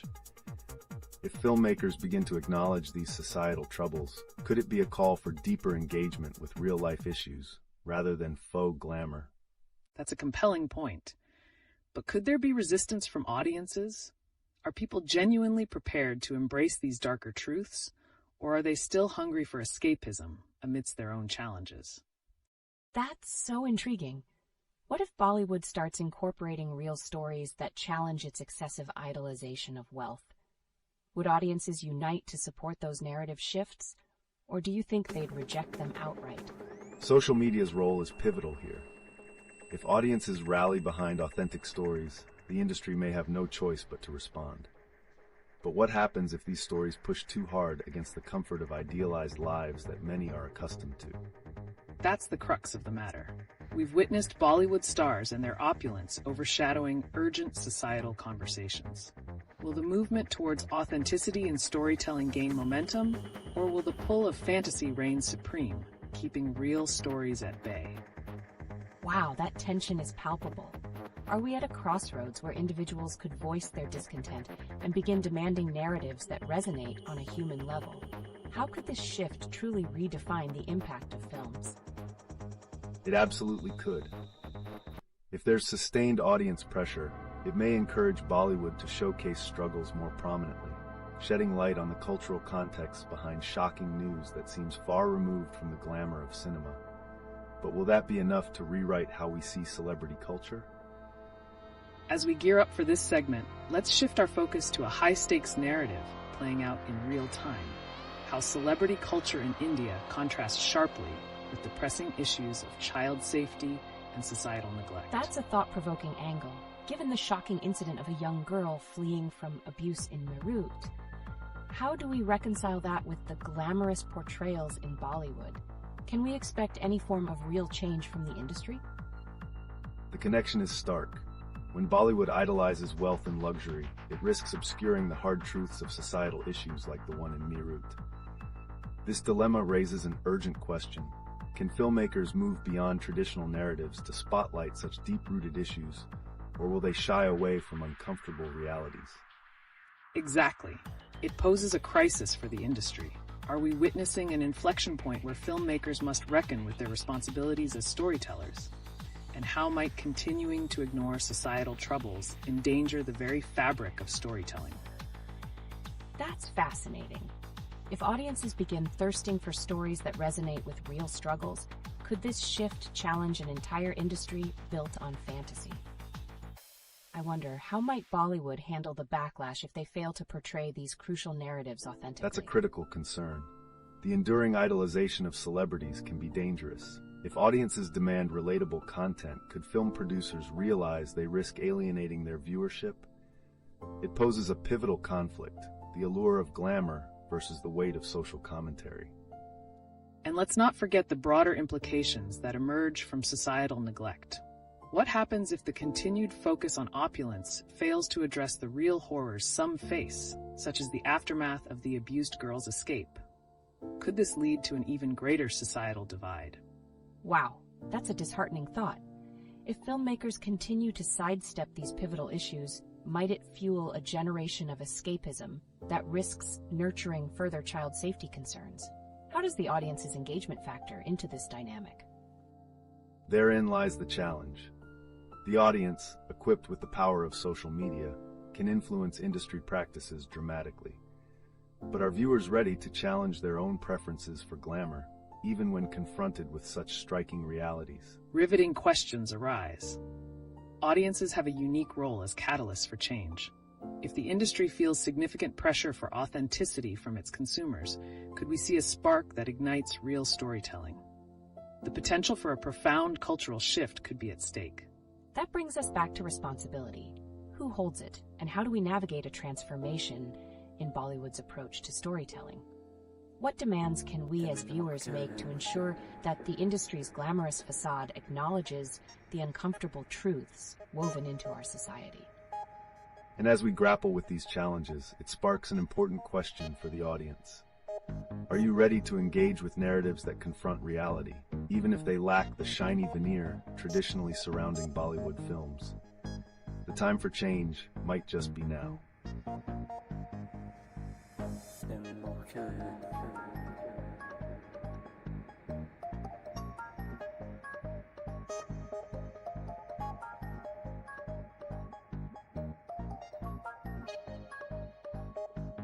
There's been a stark reminder this week regarding the juxtaposition of societal issues and the glamour of celebrity culture, particularly with the heartbreaking incident involving a 13-year-old girl in Meerut escaping from abuse.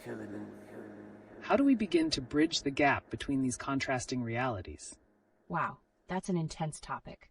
Bollywood often paints a picture of wealth and happiness, but how do we reconcile that with these painful narratives? Can we really expect the industry to address such serious issues without straying too far from its traditional escapist storytelling? It's certainly challenging. The glamour associated with Bollywood often acts like a veil over real-life struggles. As social media continues to expose these horrors, do filmmakers feel a growing pressure to tell stories that resonate with the stark realities experienced by many? That's a crucial point. If audiences demand more grounded narratives, like those reflective of what's happening in places like Meerut, could we witness a turning point in Bollywood? What if the very fans who idolize the stars started insisting on a greater responsibility from them towards societal change?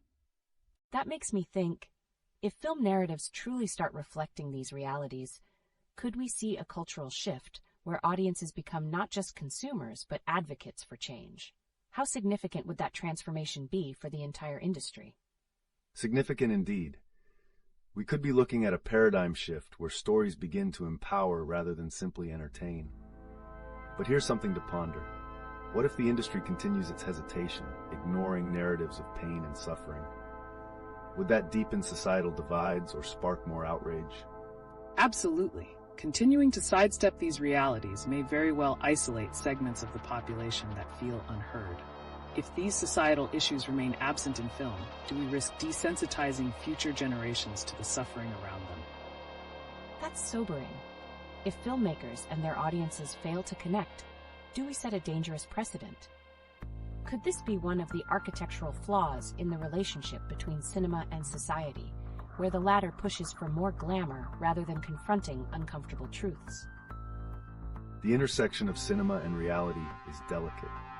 Embracing narratives of struggle doesn't mean sacrificing entertainment. It could elevate it.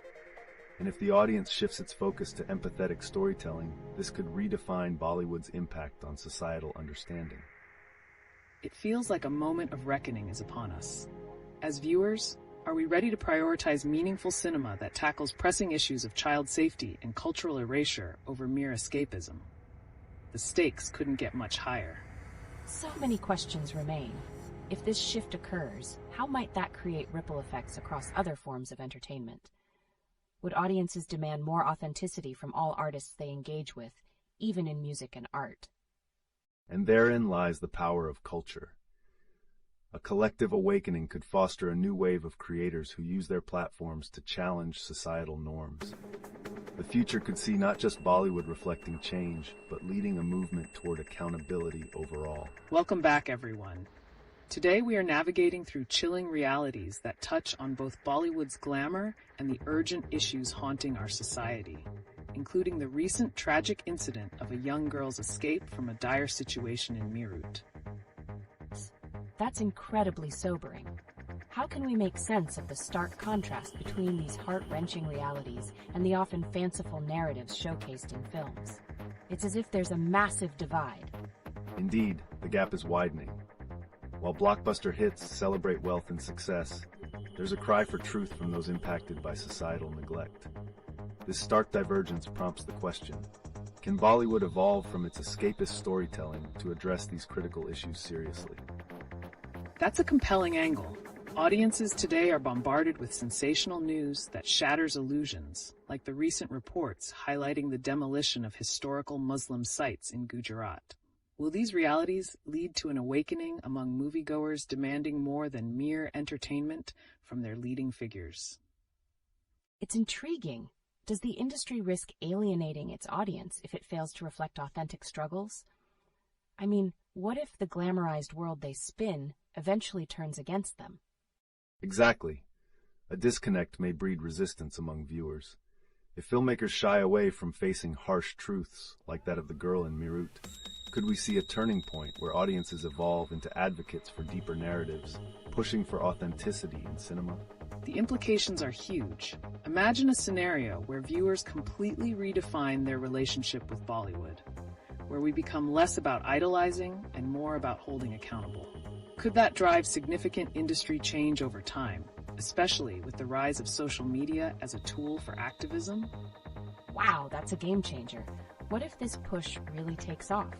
Could we witness a new wave of socially conscious cinema shining a light on these pressing issues in a way that resonates deeply with audiences? Absolutely. We are at a fascinating crossroads. Storytellers have the potential to bridge cultural dialogues or risk becoming irrelevant. The future holds endless possibilities, and it's up to both creators and audiences to set the stage for more impactful narratives aimed at change rather than mere escape. Welcome back, everyone. Today we are shifting gears a bit to explore the intersections of celebrity culture, societal accountability, and recent shocking events occurring in India. Among these events, we must address the heartbreaking story of the 13-year-old girl who fled from her home in Meerut after enduring horrific abuse. That's utterly tragic. How does this incident highlight the gaps in societal responsibility?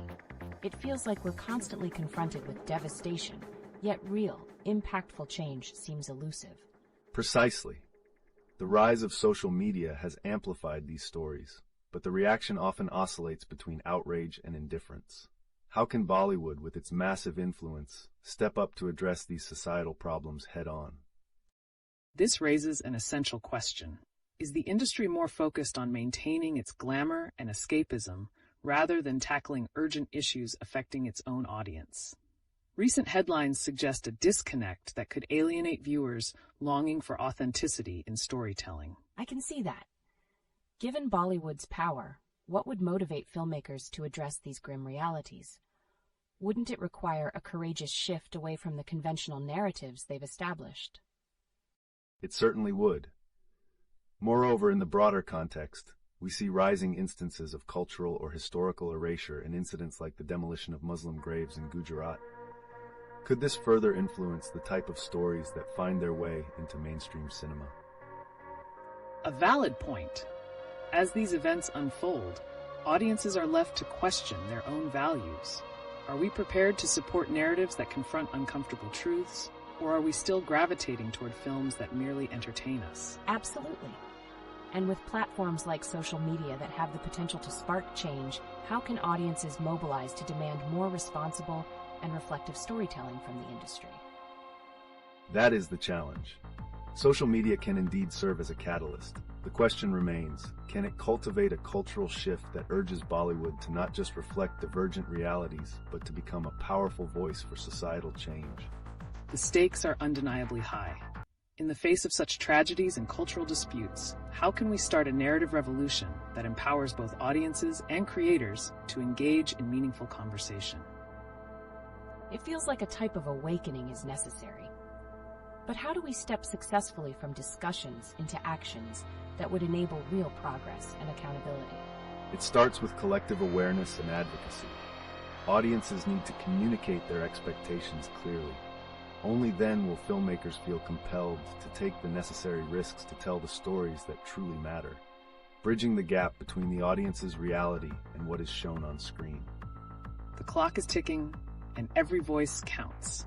As we observe these tragedies and shifts in societal norms, let's reflect on the role we all play in demanding more from our entertainment and ultimately ourselves.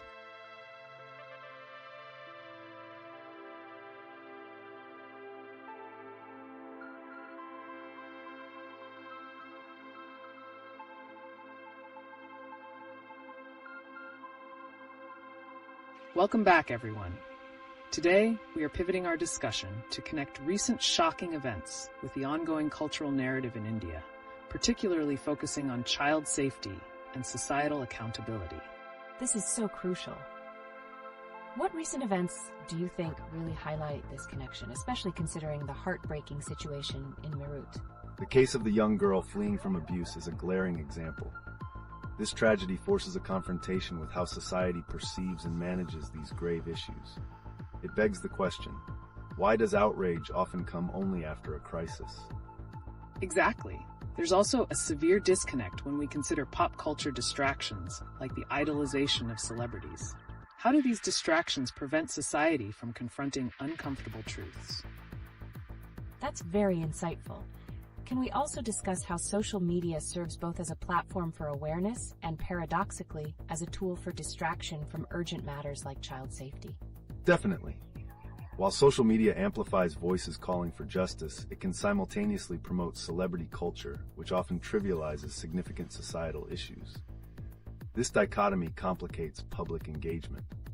Speaking of engagement, with increasing visibility on social platforms, do you think audiences are evolving in their expectations for accountability from Bollywood? Can we expect a shift in narratives? What a thought! If audiences demand more impactful storytelling, could filmmakers be nudged to confront these grave realities, or will escapism continue to dominate? That's the pivotal question. It's essential to balance entertainment with meaningful reflection.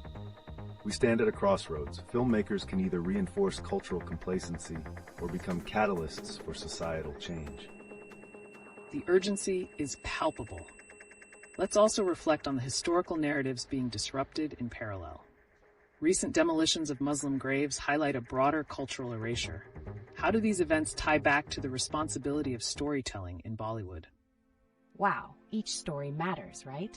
How can filmmakers tackle such sensitive themes without alienating their audience? It seems like a tightrope walk. Precisely. Navigating that balance is essential.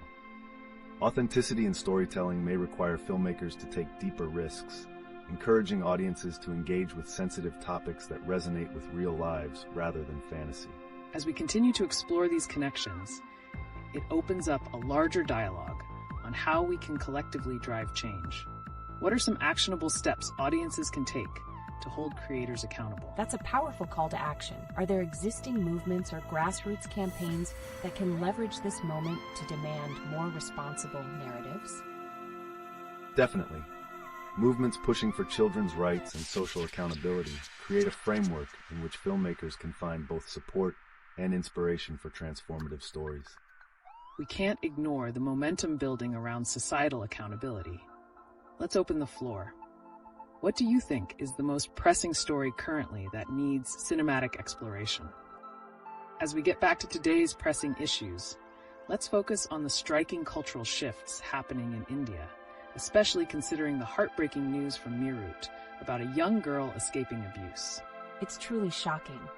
How do you think such tragic incidents resonate with contemporary cultural narratives and the media's role in addressing them?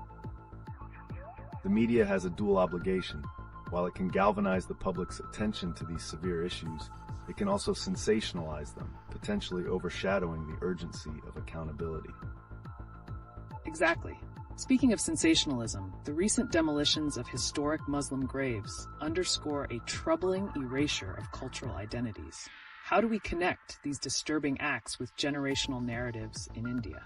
It's outrageous.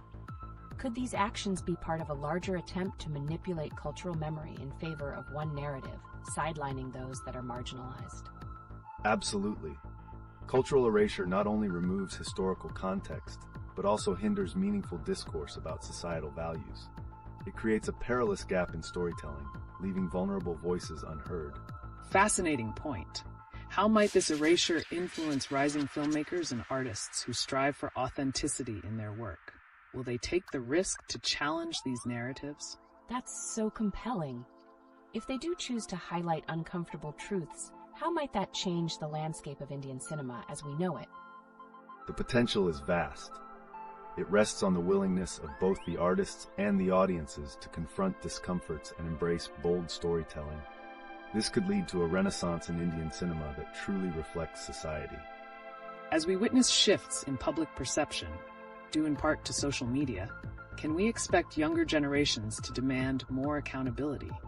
Will this push towards transparency challenge traditional narratives in Bollywood? Whoa, that would be a game changer. But will this new trend ultimately clash with the allure of escapism that has long dominated the entertainment industry? It's a balancing act. The challenge lies in engaging audiences without alienating them.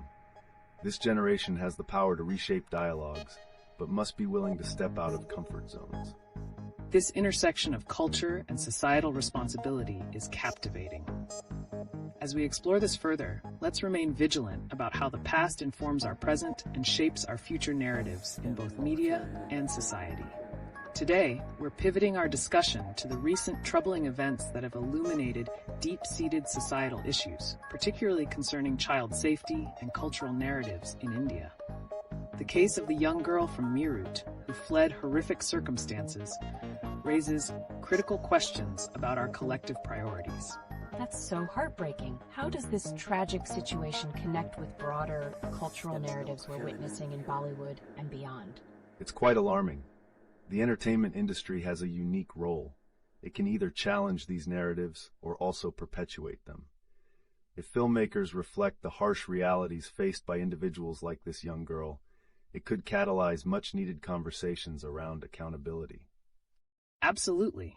It becomes imperative to question how narratives of escapism in popular media could influence societal attitudes towards such critical issues. Are we inadvertently sidelining the voices that need to be heard the most? That's a powerful perspective. If cinema starts representing these uncomfortable truths, how might audiences respond? Will they be open to embracing these challenging topics? Interestingly, audience reactions could be quite polarizing. While some may find these stories essential, others might resist them, preferring the lighter and more glamorous narratives they're used to. The challenge lies in bridging that gap effectively. And this connects back to the larger societal fabric, doesn't it? As we push for more authentic representations, we also have to consider the backdrop of cultural idolization of figures who may not reflect these urgent realities. What's the future of storytelling in this context? Wow, balancing entertainment with accountability sounds complex. Could you elaborate on how recent incidents, like the demolition of historical sites linked to Muslim identity, might also influence narratives? Absolutely. Such actions create a haunting narrative backdrop. Filmmakers have a choice. They can either ignore these realities or make them central to their stories, confronting the disarray in historical narratives and cultural memory head-on. This intersection of historic losses and personal narratives really encapsulates the challenges ahead. As we lean into these discussions, can we envision a future where Bollywood might become a key player in changing societal perceptions through these narratives? That's a thought-provoking question. With all that's happening, is there any indication that filmmakers are beginning to recognize this responsibility more than before? As we begin to see slight shifts, there's a glimmer of hope that artists are quietly acknowledging their role in crafting narratives that could drive social change. However, it requires a bottom-up approach. Audiences must demand it. So, as we move forward, let's reflect on what our expectations are for storytelling. Are we prepared to support narratives that challenge our comfort zones, or will we continue to seek out the soothing veil of escapism? It raises a lot of critical questions. How do we, as an audience, nurture and support this evolution in storytelling towards authenticity and accountability? It seems we're at a critical crossroads.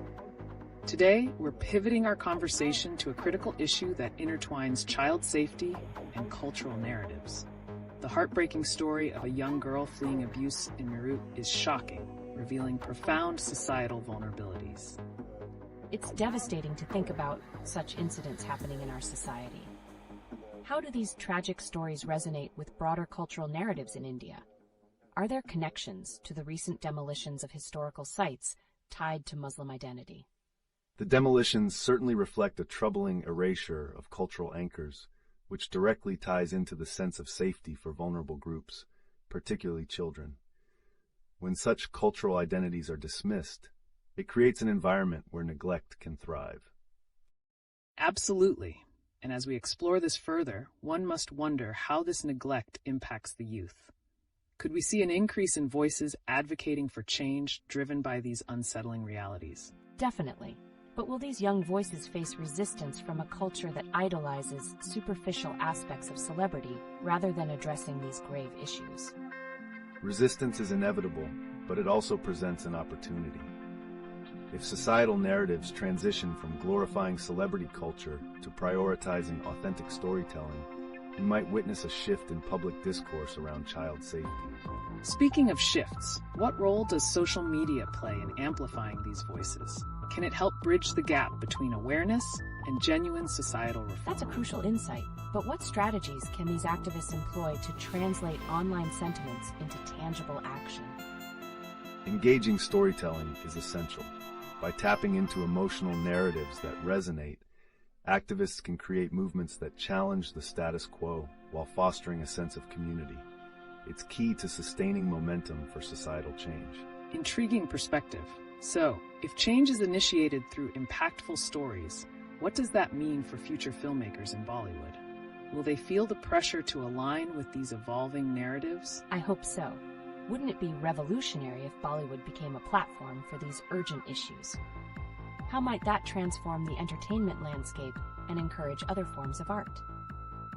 Absolutely. A progressive Bollywood can shape how stories are told. Challenging perceptions while reflecting society's complexities could lead to a cultural renaissance that recognizes and amplifies marginalized voices.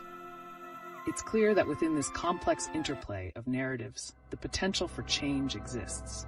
But will filmmakers rise to the challenge and address these pressing societal issues? That's a cliffhanger we must keep an eye on. As we shift our focus, let's talk about a deeply troubling incident that recently emerged, a young girl's desperate flight from abuse in Meerut. This raises pivotal questions about the societal environment surrounding vulnerable youth. That's so distressing. How does this incident reflect broader issues within our society, especially regarding child safety? What underlying factors might have contributed to such a horrific situation? Child safety in India is intricately tied to cultural attitudes toward authority and familial structures.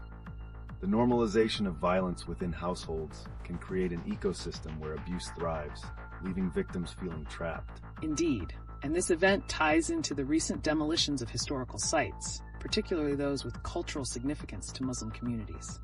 It's unsettling to consider how these actions can interlace with narratives of loss, identity, and vulnerability. It's fascinating yet alarming. Are the demolitions fueled by a collective sentiment that devalues certain identities? Could this add another layer of distress for youth already grappling with sensitive issues at home? Absolutely. The demolition of cultural sites can lead to community disintegration, exacerbating feelings of alienation. This loss amplifies the struggles of young individuals already trying to carve out their identities amidst familial and societal pressures. So, could the actions taken by authorities reflect a deeper societal neglect? Is there a disconnect between the government's priorities and the pressing issues at hand, especially when it comes to protecting vulnerable groups. That's an eye-opening perspective. If the focus shifts away from community welfare, what might this mean for the younger generation? Are we inadvertently creating an environment that promotes isolation and despair? Precisely. It's critical to foster connectivity within communities to combat these alarming trends. Community-led initiatives focusing on empowerment could be vital in not only addressing youth safety, but also in redefining narratives surrounding cultural identity. And speaking of redefining narratives, could we begin to see Bollywood stepping up to engage with stories like these? Might filmmakers capitalize on such tragic events to inspire change through powerful storytelling? Wow, what an intriguing thought. If Bollywood ventured into these narratives, how could that potentially elevate societal awareness and drive conversations around child safety and cultural identity? There's enormous potential. If filmmakers approach these narratives responsibly, they could catalyze discussions that challenge complacency and inspire collective action, making societal accountability less of an aspiration and more of a necessity. Welcome back, viewers. Today, we're exploring a multifaceted situation where child safety issues collide with cultural narratives in India. Just in, we've heard a deeply concerning report of a girl fleeing abuse in Meerut, which intertwines with broader themes we see throughout our society. That's shocking. How can we connect this tragic incident with other recent news? For instance, could we draw parallels to the demolitions of cultural sites, especially those with significance to Muslim communities? Absolutely. The demolitions impact community cohesion and create environments where vulnerable groups feel increasingly isolated. When cultural identity is eroded, it can escalate feelings of neglect and helplessness among young people, directly linking to issues of safety. Precisely. And just as these cultural demolitions reflect societal neglect, the shocking reports of crime highlight structural failings in our systems, which often leave the youth defenseless. But what does this mean for our future? Can storytelling in Bollywood play a decisive role in inspiring change and addressing these societal failures, especially in light of incidents like the one in Meerut? It certainly can. If Bollywood shifts its focus toward affirming narratives that resonate with real-life challenges, it might foster greater societal awareness and provoke necessary action. However, this requires filmmakers to take bold steps away from glamour. Yes, and this brings us to an important question.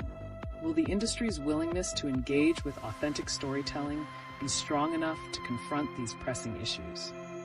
There's a risk that the allure of celebrity culture might overshadow the urgent need for accountability. It's a nerve-wracking thought. How do we, as an audience, ensure that we are not just passive consumers but active supporters of these narratives that seek social change? Critical engagement is key. Sharing these stories and advocating for narratives that challenge the status quo can empower communities. As audiences, we must demand content that highlights and addresses societal issues. As we ponder these connections, it's clear the road ahead is fraught with challenges. The interplay between cultural identity, safety issues, and entertainment can either serve as a catalyst for change or a distraction from the underlying problems. What direction will our society choose to take? As we shift gears today, let's explore the impressive yet alarming connections between recent societal incidents and deeper issues threatening community welfare in India. With tragic events around child safety surfacing alongside cultural alienation narratives, there's a lot to unpack. That's so concerning. What links can we draw between the recent news of the young girl fleeing abuse in Meerut and the demolition of cultural sites that hold significance for various communities, such as the Muslim shrines in Gujarat? Great question. Both incidents reflect a broader systemic neglect that feeds into a cycle of trauma and alienation. Not only do they highlight the vulnerabilities of marginalized communities, but they also expose contours of resilience, offering a glimpse into the struggles faced by youth in reclaiming their identity amidst hostility. Absolutely. And as we think about cinema's responsibility, would filmmakers shine a light on these stories, or will they continue to prioritize formulas that appeal to mass entertainment? As star-studded glamour dominates, will the pressing societal issues be relegated to the shadows?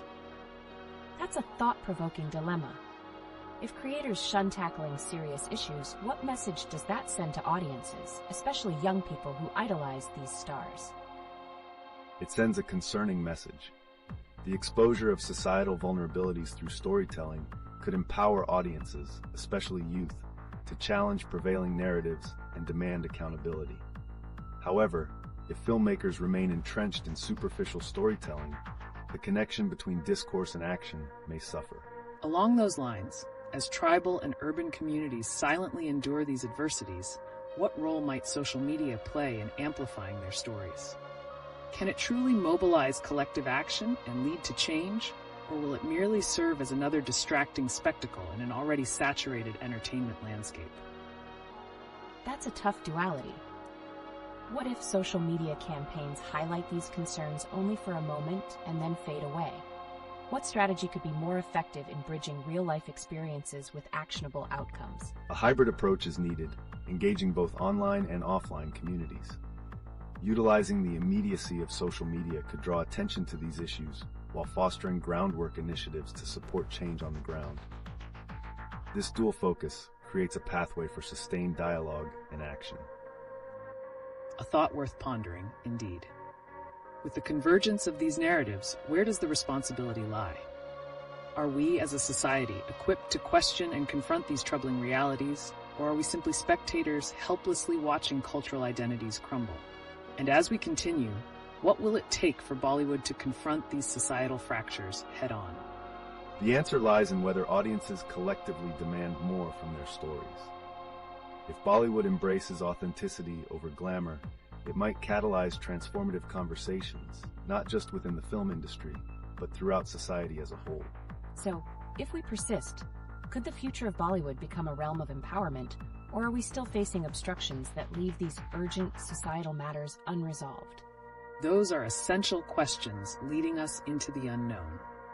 We'll be right back to navigate this complex terrain of storytelling, community resilience, and the vital quest for accountability in the face of ongoing struggles. Stay tuned. Welcome back.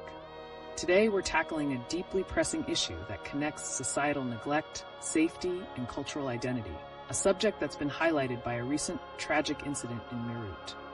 That's an alarming shift. Could we explore how these cultural demolitions and the horrifying events surrounding child safety are intertwined, especially with the demolitions of sites significant to certain communities? It's crucial to recognize that these demolitions strip away cultural identity. Such acts not only lead to physical loss, but foster a climate of fear and dislocation, especially affecting vulnerable demographics like children. Absolutely. The shocking case of the 13-year-old girl fleeing abuse resonates profoundly against the backdrop of these demolitions. How does this link to the neglect we're witnessing in our societal frameworks? It feels like a vicious cycle. Youth are left vulnerable as the very fabric of their communities is torn apart. Are we witnessing echoing patterns where marginalized voices get further suppressed as these cultural identities vanish? Exactly. The erosion of cultural symbols exacerbates feelings of alienation among youth.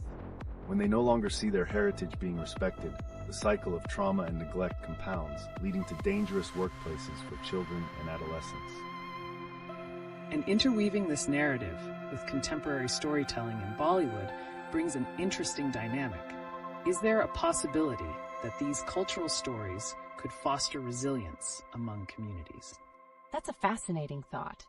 If Bollywood were to authentically amplify these voices, could this not empower the very youth who feel disenfranchised? What would that take in terms of industry commitment?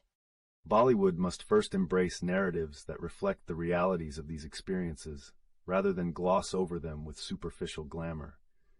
Authentic storytelling could play a critical role in empowering audiences. As we consider our own roles, can audience engagement push creators to explore these crucial themes and foster societal accountability? That's a compelling point. Can we become advocates for demanding genuine storytelling that resonates with our unheard narratives? What action should we be taking to impact change? It's about mobilizing our collective voice. We must hold the industry accountable for its choices and encourage creative risk-taking that resonates deeply with real-world challenges, particularly those faced by young individuals today. And as we wrap this segment, let's keep pondering. Can we ensure that these critical narratives will not only be told, but also transform into pathways for healing our communities trapped in trauma and neglect? Stay with us as we continue to uncover these layers. Welcome back, everyone. Today, we are shining a light on some deeply concerning recent news, specifically how cultural identity and societal neglect intertwine, particularly as illustrated by the heartbreaking case in Meerut involving child safety and familial abuse. It's such a grave situation. What does this case reveal about our societal approach to child safety? Are we really doing enough to protect our youth? It highlights the alarming gaps in our societal framework.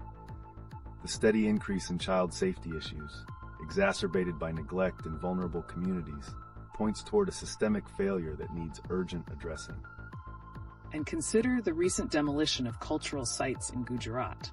What does that say about the preservation of our collective history, especially as it pertains to marginalized communities? That's shocking. Could the demolition of these sites also be contributing to a sense of identity loss, further endangering our youth who look for solid cultural foundations? Indeed.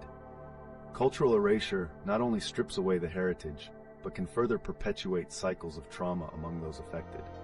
When communities see their identities devalued, it's a catalyst for larger issues, including rising violence and safety concerns. That's an unsettling thought.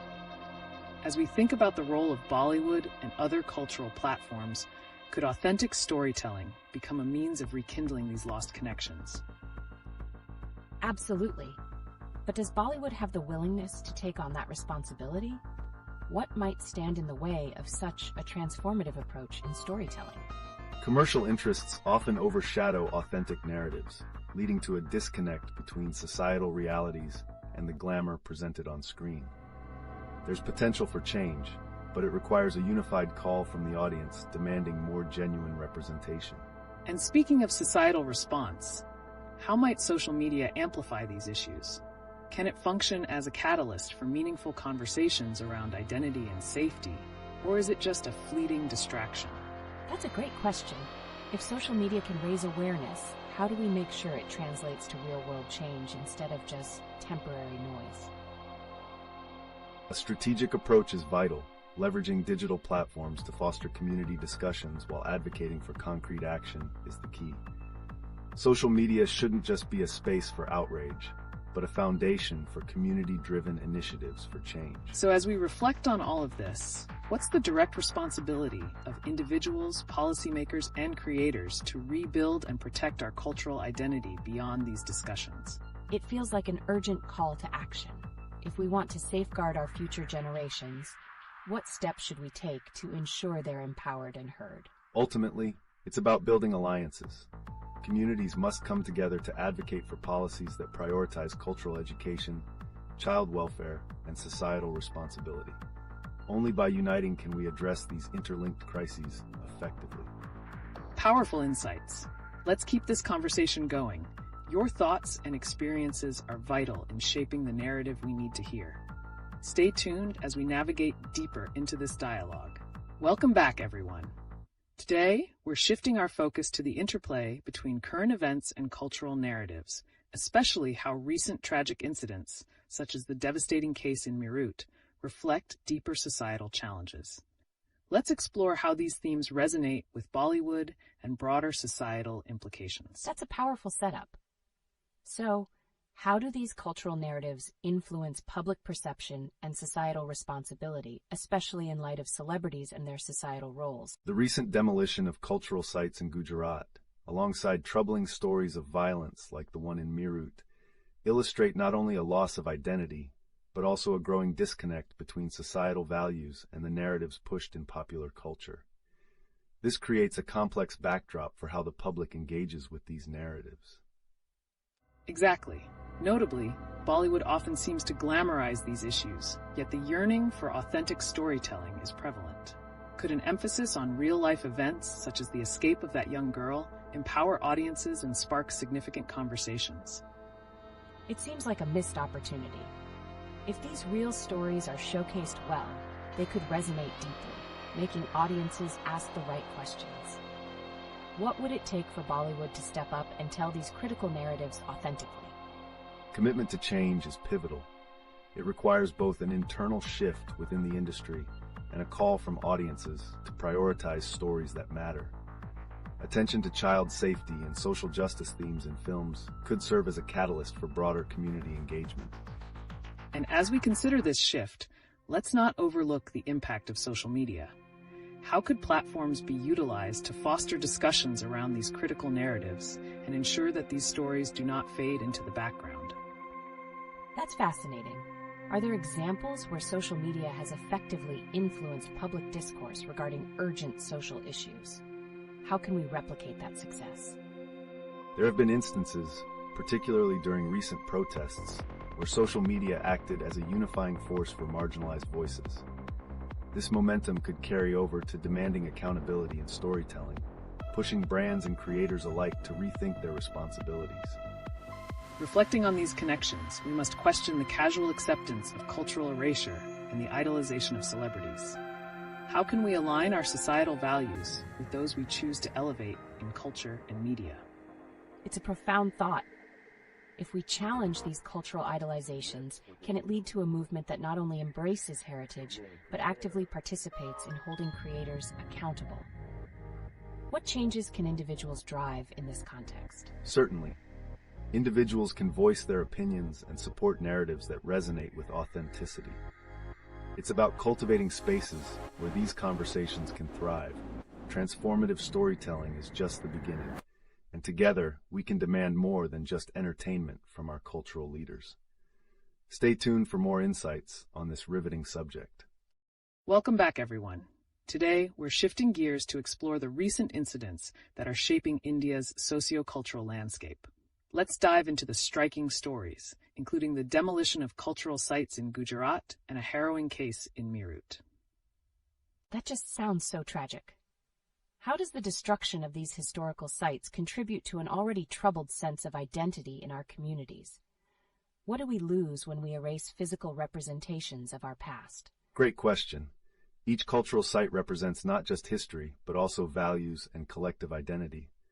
The loss of these places can exacerbate feelings of estrangement among communities, especially marginalized ones, leading to wider societal discontent and tensions.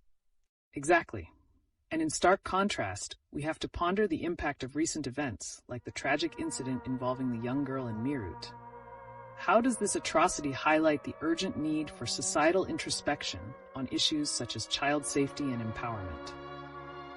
It feels like these situations reflect a desperate need for action. Can communities rally together to address these injustices? Maybe even using social media as a driving force for awareness this time around. For sure. Social media can indeed play a pivotal role in mobilizing communities towards action. However, it's crucial that this engagement leads to tangible results and not just a momentary outcry. Consistent advocacy can create meaningful change. And let's not forget the contrast with pop culture. With Bollywood celebrities often at the center, their stories overshadow these critical narratives. How might more grounded and authentic storytelling influence public perception regarding these tough realities? Oh, absolutely. If Bollywood focused more on real stories like these, would it help shift societal attitudes towards accountability and awareness? What would it take for the film industry to embrace such a crucial responsibility? It demands a significant cultural shift. Filmmakers need to prioritize authenticity over glamour to resonate with audiences. As viewers become more engaged with these narratives, they can pressure creators to showcase the true essence of societal issues. This isn't just about storytelling, it's about collaboration. How can we harness a united front among audiences, creators, and communities to ensure that these stories get the attention they deserve? That's a game changer. By sharing personal narratives and advocating for safety measures together, we could build a compelling movement for change. What's the first step we should take to initiate this dialogue? The first step lies in fostering open discussions that prioritize community perspectives. It's imperative to involve grassroots organizations to document these stories honestly, building a framework that serves both cultural preservation and urgent societal needs. So, as we navigate through these realities, what are your thoughts on the potential for grassroots initiatives to inspire the next generation towards safe and responsible storytelling. Let's keep that conversation going. Welcome back, everyone. Today, we're shifting our focus to the sobering complexities of Indian society, reflecting on recent events like the tragic incident in Meerut and the destruction of cultural sites in Gujarat.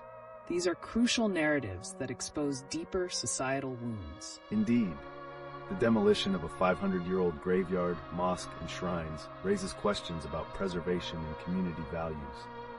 How do these actions affect the collective identity, especially among historically marginalized groups? It's heartbreaking to think about. What implications does such cultural erasure have on the younger generation? How might it affect their understanding of identity and belonging in a rapidly changing society? That's a vital question. As we observe incidents like the one in Meerut, where a young girl faced unimaginable trauma, it complicates the narrative around child safety and cultural memory. How are these stories shaping public consciousness? The emotional toll is profound. Historical contexts matter immensely in these discussions. When cultural symbols are removed, it feels like a loss of history and heritage, leaving communities to grapple with a fractured identity. That's quite insightful. But how does the current cultural landscape, shaped by celebrity culture and the glamorization of certain narratives, impact public awareness of these pressing issues? Are we recalling neglected stories? A very relevant point. Celebrity culture often eclipses vital discussions regarding societal issues. As Bollywood continuously portrays glamour, the disconnect from these stark realities widens. Should there be a shift in storytelling to inspire real change? Absolutely. The potential for meaningful storytelling exists, but it requires authentic engagement with those affected by these issues. We need to question whether creators can pivot away from escapism towards sobering truths that resonate deeply. How can audiences encourage this change, though? If we stand by and celebrate narratives that ignore the harsh realities, are we complicit in the erasure of these essential stories?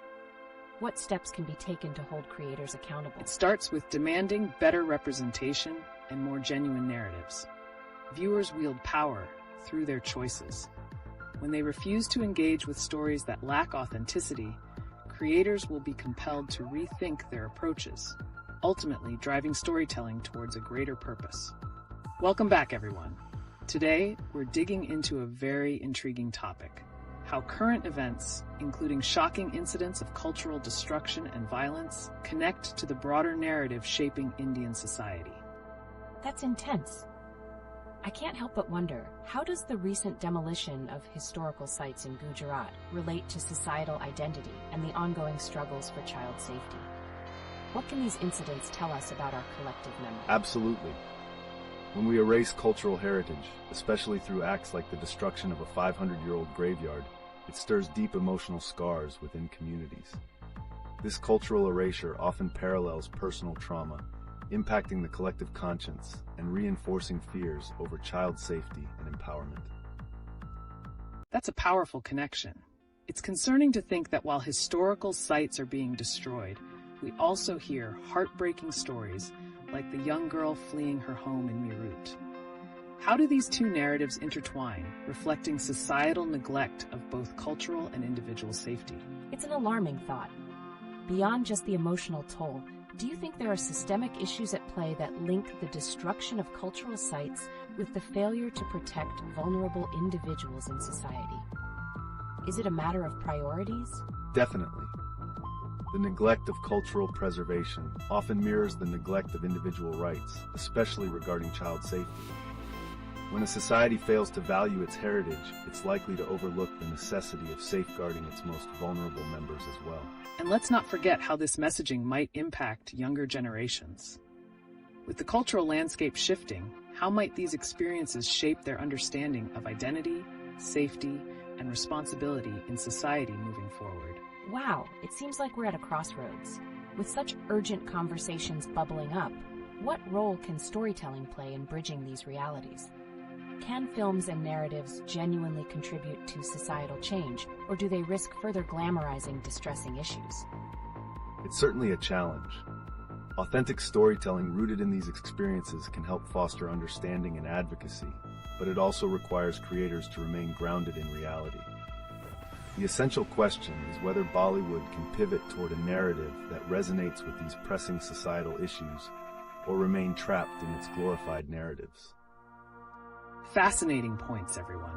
As we look at these intersecting layers of cultural loss and individual trauma, what gives you hope for meaningful change, especially for our youth who will carry these narratives forward? Thank you all for rejoining us.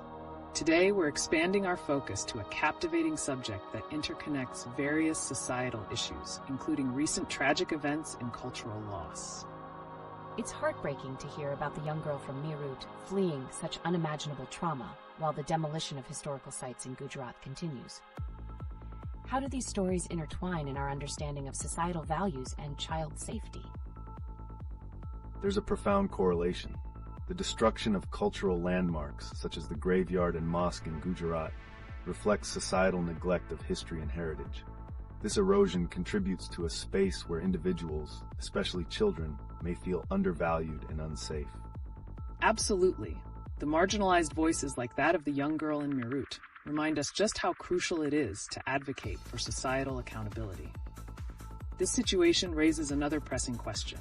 Can cultural narratives created through powerful storytelling help prevent such harrowing instances? You make a great point. But how can we ensure that these narratives address the urgent issues rather than glamorizing or trivializing them, as we often see in celebrity culture? Authentic engagement is key. If storytelling prioritizes documenting real experiences and navigating tough topics, it could foster a deeper understanding of safety and responsibility among youth. It's about grounding narratives in reality rather than escapism. That's a thought-provoking perspective. As we observe the role of social media in shaping public sentiment, how do we harness this platform to amplify the stories of those affected by trauma rather than letting them fade into the background? Fascinating. But who determines which voices are elevated in the conversation? Can social media's structure actually promote equal representation, or does celebrity culture overshadow these pressing issues? Great questions. It often requires a collective effort to lift marginalized voices. Communities must advocate for more authentic representation, and social media can be a tool to highlight stories that demand urgency, creating a ripple effect of awareness and change. That brings us back to accountability, both from creators and the audience. By honoring real narratives, can we inspire the next generation to contribute to a culture that values safety and responsibility, rather than idolizing figures that perpetuate neglect? It could be a transformative shift. But what specific steps could audiences take today to start demanding this change from creators, ensuring we don't overlook essential societal issues any longer? Engaging in conversation is the first step. Using platforms to voice these concerns, sharing genuine stories, and demanding transparency from storytellers. When audiences lead the charge, creators must acknowledge and respond accordingly. It seems like we have an exciting journey ahead in reshaping the narrative and advocating for cultural preservation and safety. This dialogue must continue as these intertwined stories shape who we are as a society. Thank you, everyone, for joining us today. Welcome back, everyone. Today, we're pivoting to a crucial discussion that centers around recent tragedies, like the demolition of cultural sites in Gujarat and their impact on societal values, particularly in relation to child safety and personal trauma. Wow, those connections sound significant. I'm curious, how does the destruction of historical sites tie into the ongoing crisis of child safety that we've discussed previously? It's a stark reminder of how cultural loss reinforces societal neglect. When we erase heritage, we also diminish the value placed on social responsibility, especially towards vulnerable individuals like children. The two issues reflect a broader neglect of collective memory and personal safety. Absolutely. The recent case of the young girl fleeing from abuse in Meerut intertwines with this narrative. It raises critical questions about societal responsibility and the troubling reality that cultural and personal safety are being compromised simultaneously. It's disturbing to think how these issues link together. Can the loss of cultural heritage, like the graveyard and mosque in Gujarat, lead to a desensitization towards individual suffering? Precisely. The erosion of cultural identity often correlates with a lack of empathy for personal trauma. When societal narratives prioritize cultural erasure over individual safety, it fosters an environment where such violence can occur unchecked. This connects deeply with Bollywood's ongoing challenges. As it faces pressure to reflect these harsh realities, one must wonder, can we expect the industry to tackle such difficult subjects instead of glorifying escapism? That's a compelling point. How can Bollywood begin to bring these narratives to the forefront without trivializing the issues, or worse, glamorizing the trauma involved? Authentic storytelling is critical. Creators need to confront uncomfortable truths through their narratives, ensuring they resonate genuinely with audiences. There's potential for real societal change if they shift away from glorifying superficial narratives to addressing deeper societal wounds. It seems we stand at a crossroads. As these two significant issues collide, the question remains, can societal engagement really inspire Bollywood to represent these pressing concerns authentically? And with all this context, how do these narratives shape the future generation's understanding of cultural identity? Will they rise to advocate for both resilience and accountability? The future hinges on the lessons learned today. Acknowledging past traumas and cultural heritage empowers youth to become advocates for change. Engaging them in these dialogues ensures they grasp the weight of these issues and fight for systems that value both culture and safety. It's a profound journey toward awareness and responsibility. Thank you for exploring this important discussion with us. Your thoughts and input are invaluable as we continue unpacking these complex societal issues together. Welcome back, everyone. Today, we're shifting our focus towards the alarming events occurring in Gujarat, like the recent demolition of the 500-year-old graveyard and mosque, and how such actions resonate within our societal framework, especially concerning accountability in our communal identity. It's shocking to think about the implications of such destruction. How might the erasure of cultural landmarks play a role in increasing exposure to violence and creating vulnerabilities, particularly among marginalized communities and children? That's a crucial connection. When we lose cultural heritage, we also risk losing a sense of belonging and safety. These sites often serve as reminders of our shared history, and their disappearance can lead to a broader desensitization towards violence and a neglect for communal values. Precisely. The tragedy surrounding the young girl who fled from abuse in Meerut also reflects this alarming trend. What happens when cultural erasure occurs alongside individual trauma? How do we address the pervasive neglect for safety and dignity in society? It sounds like there's a cycle at play. Are there ways that both the youth and the community can rally for change when they're confronted with both cultural and personal tragedies like these? Absolutely. Grassroots movements that emphasize heritage preservation alongside community education can empower youth to take a stand. By intertwining cultural pride with activism, we create a ripple effect that can challenge the normalization of violence and neglect. That's an insightful perspective. In engaging with social media and digital platforms, how can audiences leverage these tools to spotlight the importance of both cultural preservation and children's safety in India? Social media seems powerful, but does it truly drive the narrative, or can it sometimes contribute to the problem by sensationalizing trauma instead of fostering deeper understanding and action? It's a double-edged sword. While social media can spread awareness and elevate marginalized voices, it can also trivialize serious issues. Authentic engagement is key. Platforms must be utilized to foster insightful discussions rather than perpetuating cycles of distraction. We're witnessing a critical juncture. As cultural accountability comes to the forefront, the question remains, how can we ensure that the stories of those affected by trauma push us toward meaningful action rather than mere conversation? Welcome back, everyone. Today, we have a critical topic that brings to light various recent distressing events in India, especially the demolition of a 500-year-old graveyard in Gujarat and the heartbreaking story of a young girl fleeing from her father in Meerut. How do these incidents reflect broader societal issues? It's incredible yet disturbing to think about how cultural heritage is being dismantled while individual traumas unfold simultaneously. What does this say about our understanding of accountability in society? The destruction of cultural sites is not just an isolated incident. It symbolizes a deeper disregard for community and safety. When cultural erasure accompanies personal trauma, it exacerbates feelings of displacement among the affected individuals. Exactly. This juxtaposition raises significant concerns about the values we uphold. The public's reaction to these events can either galvanize a movement towards change or contribute to further societal neglect. How do we navigate this critical moment? It sounds like a cultural reckoning is necessary. Can we expect institutions like Bollywood, which often pulls focus with their glamour, to engage, reflect, and advocate for these fundamental societal issues? The question is whether they will evolve. Bollywood has the potential to shape narratives that emphasize social responsibility. However, they often shy away from these complexities. If filmmakers choose to confront these harsh realities, there's a chance for authentic storytelling that resonates deeply with audiences. And that's where the challenge lies. Will they prioritize marketability over meaningful representation?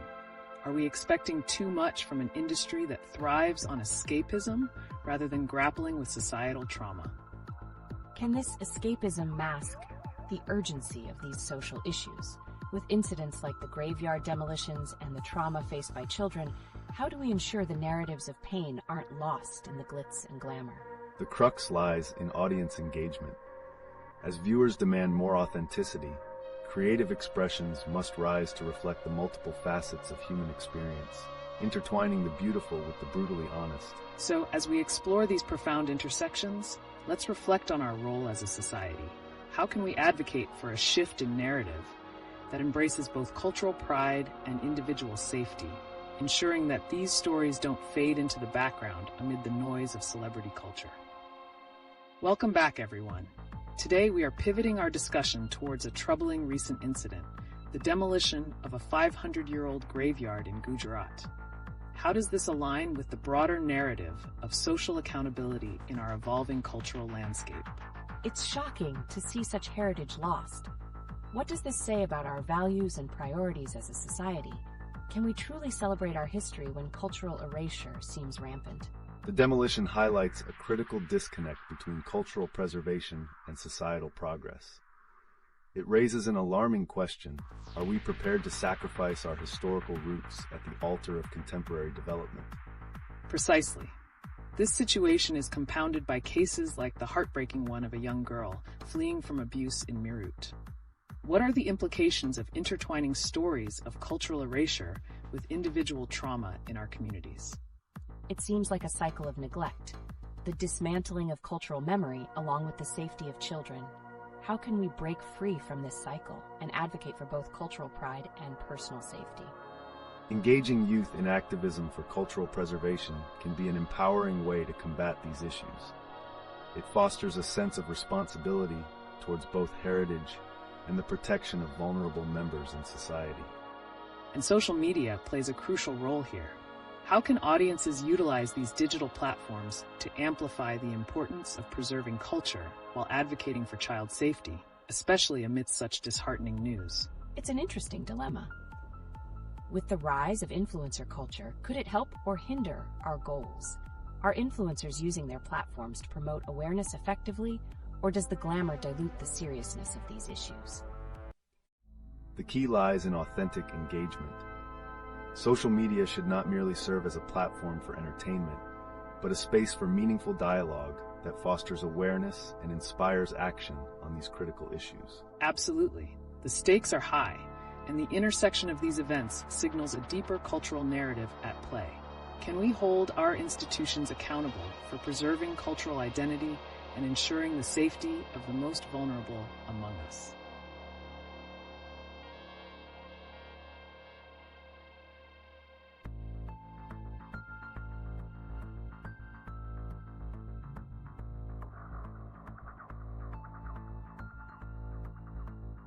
Today, let's pivot to a very pressing issue that intertwines historical erasure with personal trauma, stemming from the recent demolition of a 500-year-old graveyard in Gujarat.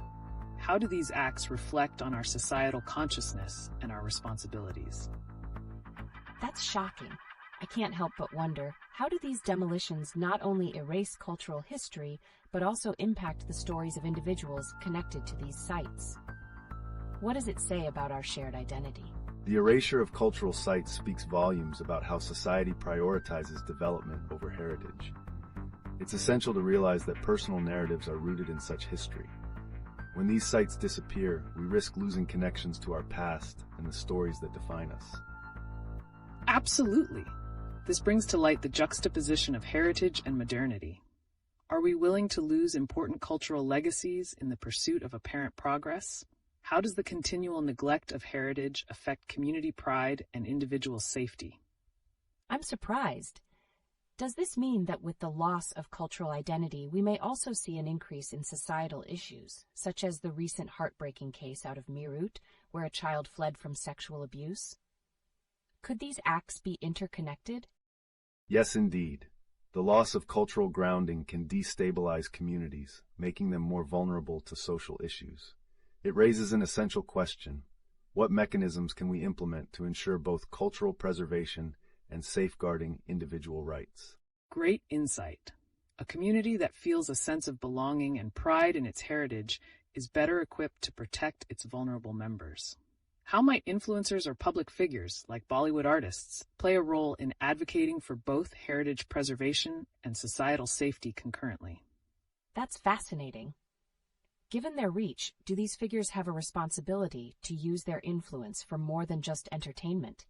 Can they initiate conversations that reinforce both cultural identity and individual safety?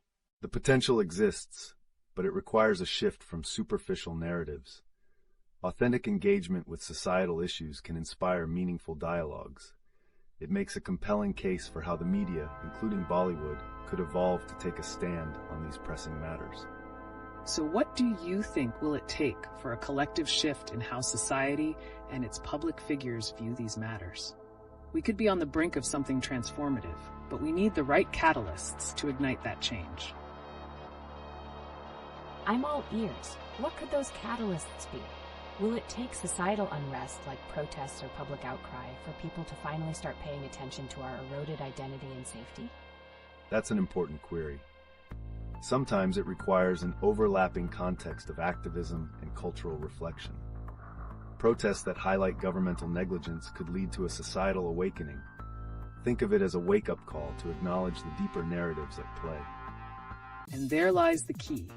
It's about crafting a narrative that underlines both the urgency of preserving cultural landmarks and protecting our most vulnerable community members. It's a multifaceted approach that begs for broader dialogue and action. Welcome back, everyone. Today, we are diving headfirst into the stark balance between celebration and sorrow in our society, as highlighted by recent news about a 500-year-old graveyard being demolished in Gujarat. This act not only reflects a cultural loss, but raises serious questions about societal values and community identity. That's unsettling.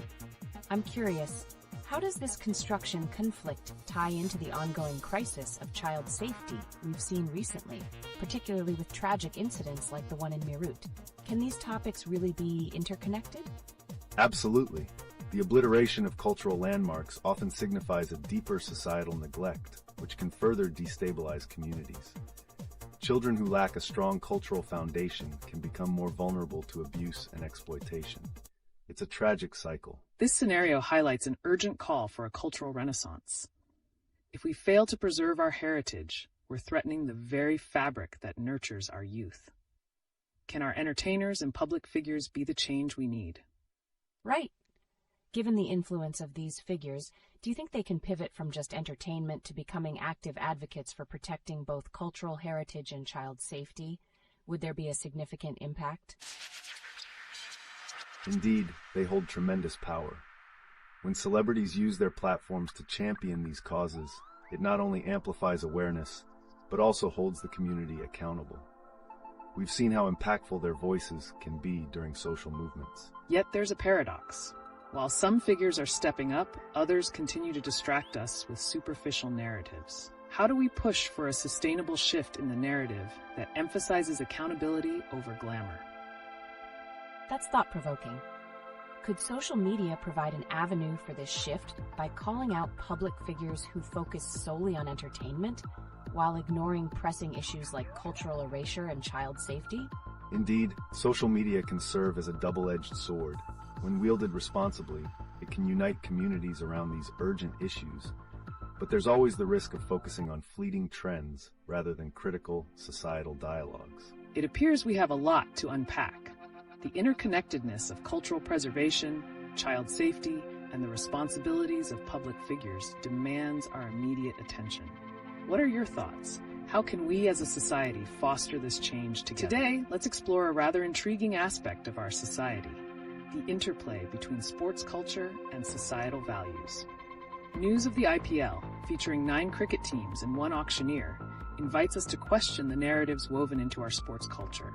How does this phenomenon reflect on the broader societal values we hold? That's a captivating start. I can't help but wonder, does the commercialization of cricket, especially with the looming auction aspect, overshadow the positive values of sportsmanship? Can we still see genuine community spirit in today's IPL landscape? Precisely, the commercialization can dilute the core values. Many fans are beginning to perceive the IPL less as a sporting event and more as a business venture. This raises critical concerns about how sportsmanship and fair play are being prioritized or sidelined in the chase for profit. Exactly. And if we consider celebrity culture's influence, how do public figures in athletics shape societal expectations? We often see cricketers celebrated as heroes, but does this idolization contribute positively to communal attitudes towards sports? I'm intrigued. Do cricketers bear a responsibility to align their role as public figures with societal values, particularly in a vibrant cricketing nation? What happens when they misstep? I think of controversial figures and how their actions can ripple through their fan bases. That's a keen observation. When athletes stray from the expected norms, whether through their actions off the field or their comments, this can lead to a clash between idolization and reality. What's worth noting is how their failures expose underlying societal tensions and contradictions. Exactly. Surveillance on athletes intensifies with celebrity status. Their misdeeds often reflect larger societal issues. But could the IPL also serve as a platform for advocacy? Can these athletes channel their influence toward raising awareness about critical issues, perhaps around cultural identity, like the recent demolition of the graveyard in Gujarat? That's a strong point.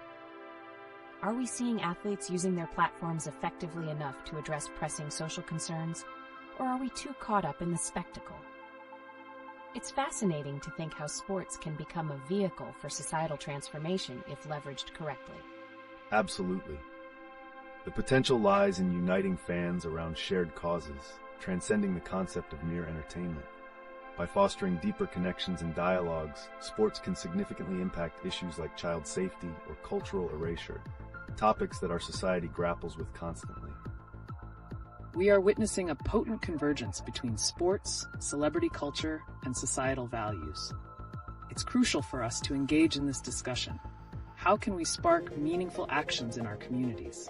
What role can we as spectators play in advocating for these changes? Welcome back, everyone. Today we're transitioning into an incredibly timely topic that intertwines with both cultural identity and the current events in India.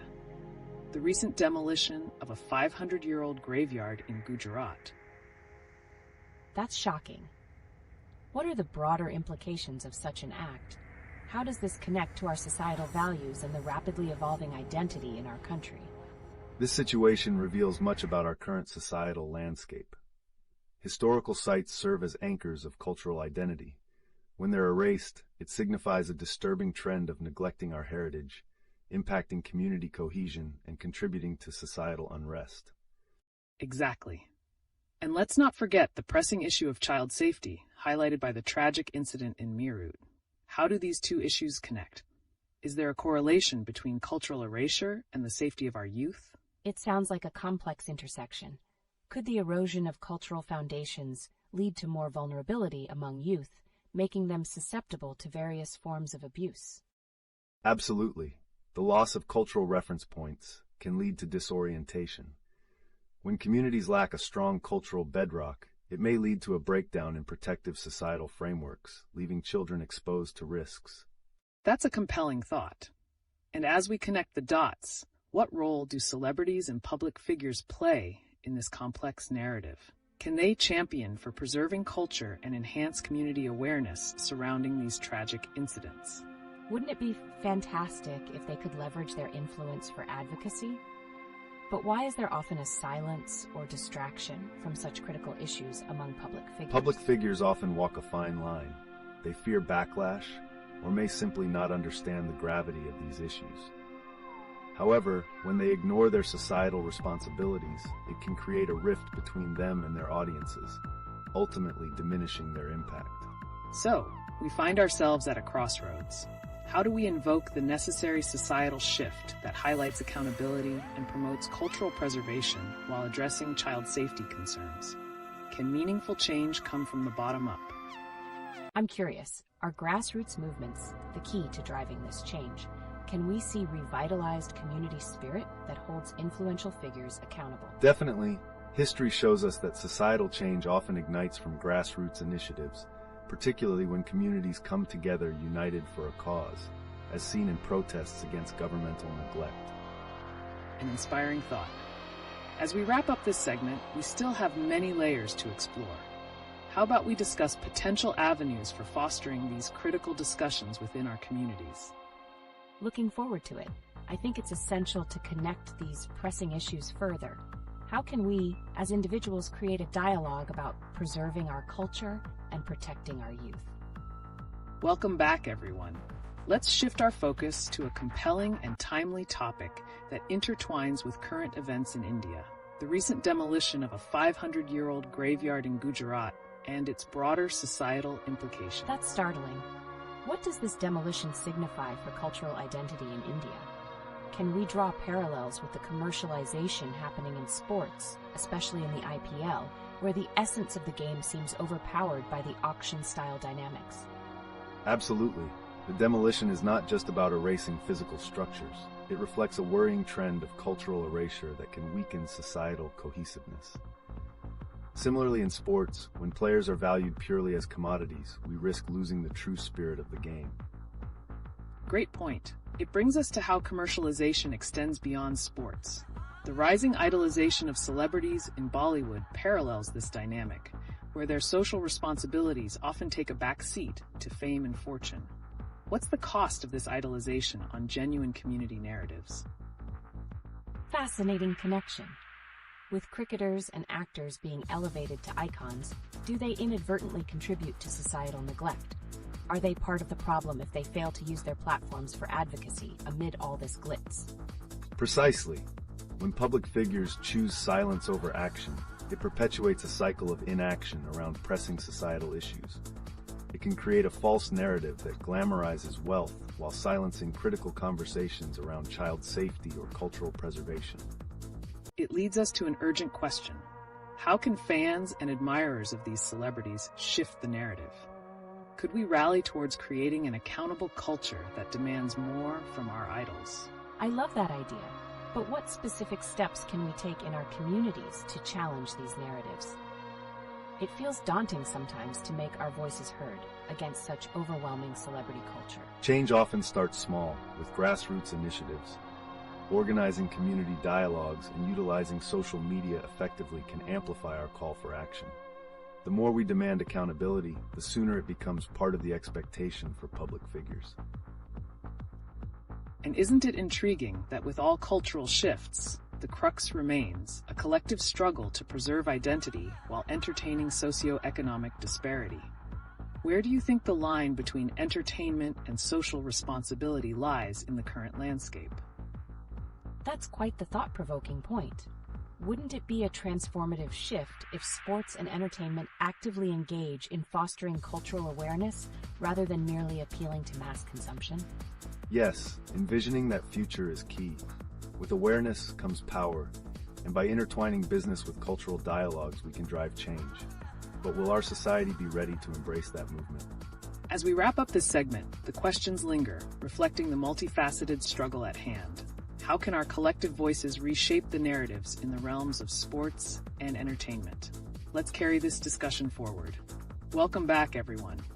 Today, we turn our attention to some recent news that closely intertwines with the intricacies of societal values in India, particularly focusing on the shocking demolition of that historic graveyard in Gujarat. The graveyard's demolition, alongside the ongoing cultural conflicts, raises a lot of questions. How does this connect with the way our youth interacts with and idolizes celebrity culture?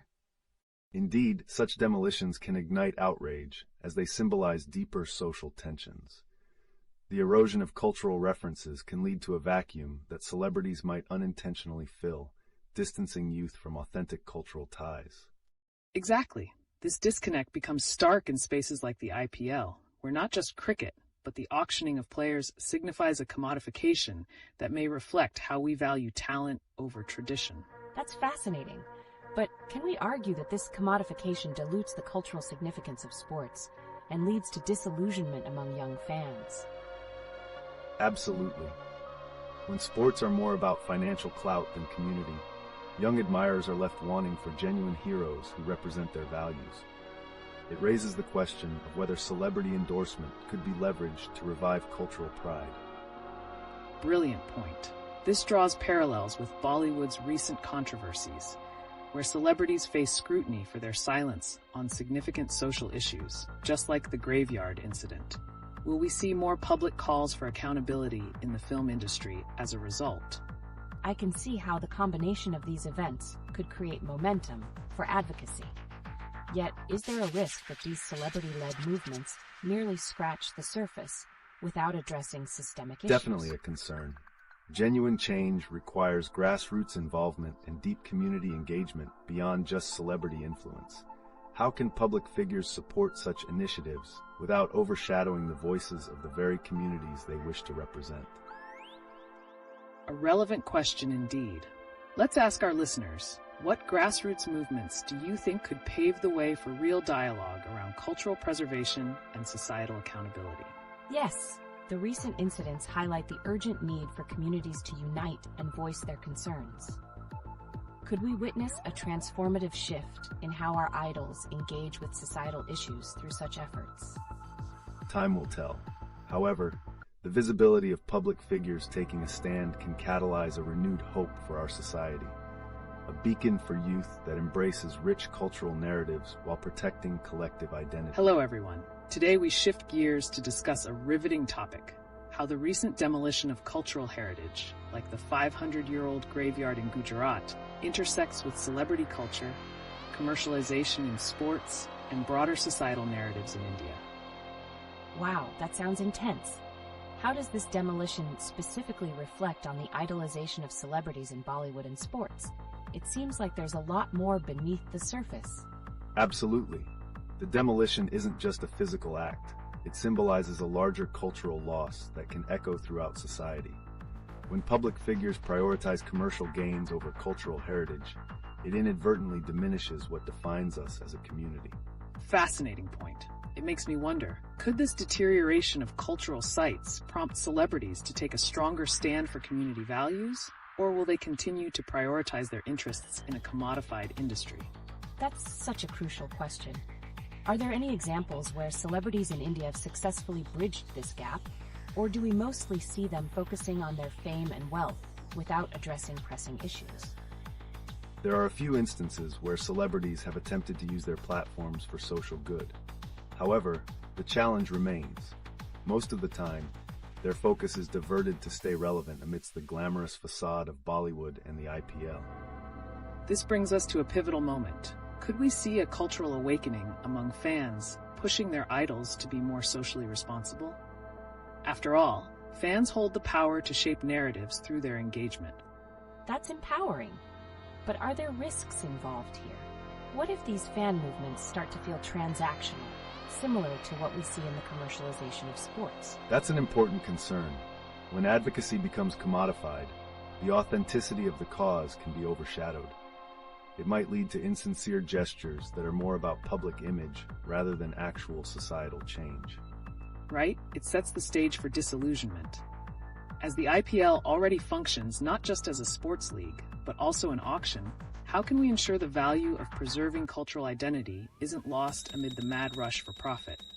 It feels like we're at a crossroads, where societal values might clash with personal ambitions of celebrities. What could be the long-term implications if this cycle continues unchecked? Unchecked idolization risks creating a disconnection between the audience's understanding of cultural significance and those who promote it for profit. A failure to grasp this could result in wider societal fractures that are harder to mend. An important narrative to consider. As we ponder these challenges, let's engage our viewers. How do you see the role of celebrity culture evolving in connection to preserving our cultural identities while addressing societal issues? Let's hear your thoughts.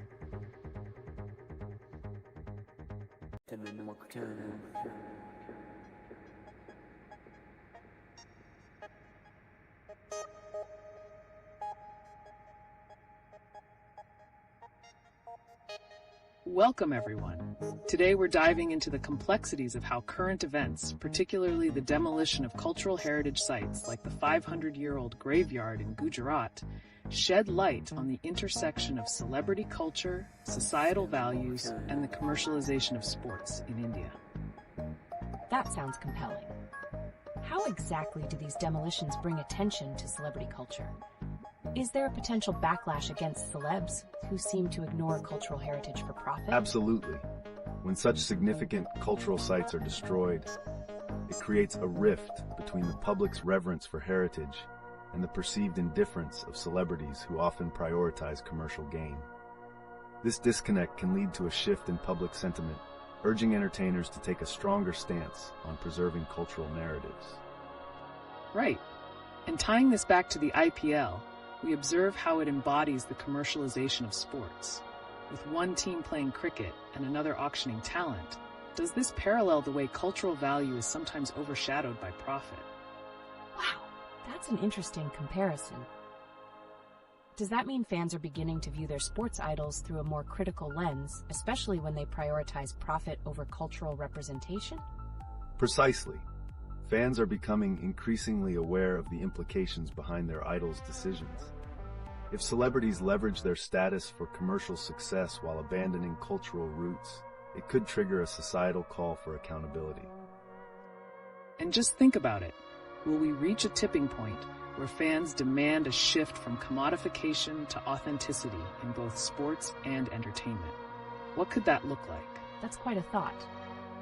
Are we potentially on the brink of a hype where celebrities might need to balance their aspirations with genuine community engagement to maintain relevance? The landscape seems to be shifting.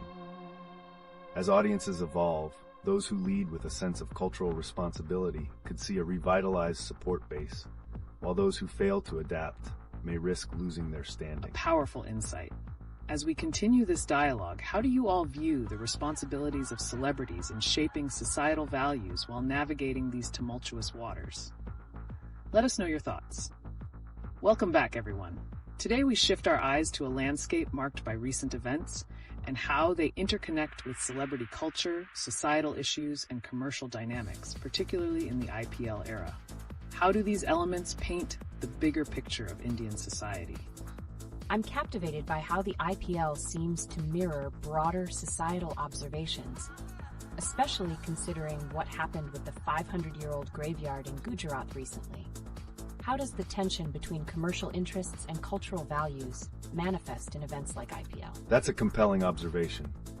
The IPL serves as a microcosm of India's evolving relationship with both celebrity culture and heritage preservation. As we see a team playing an auction as much as games, there's a question about whether the spirit of sports is being overshadowed by financial motivations. Touching on that, the demolition of cultural sites signals a distressing trend where commodification triumphs over heritage.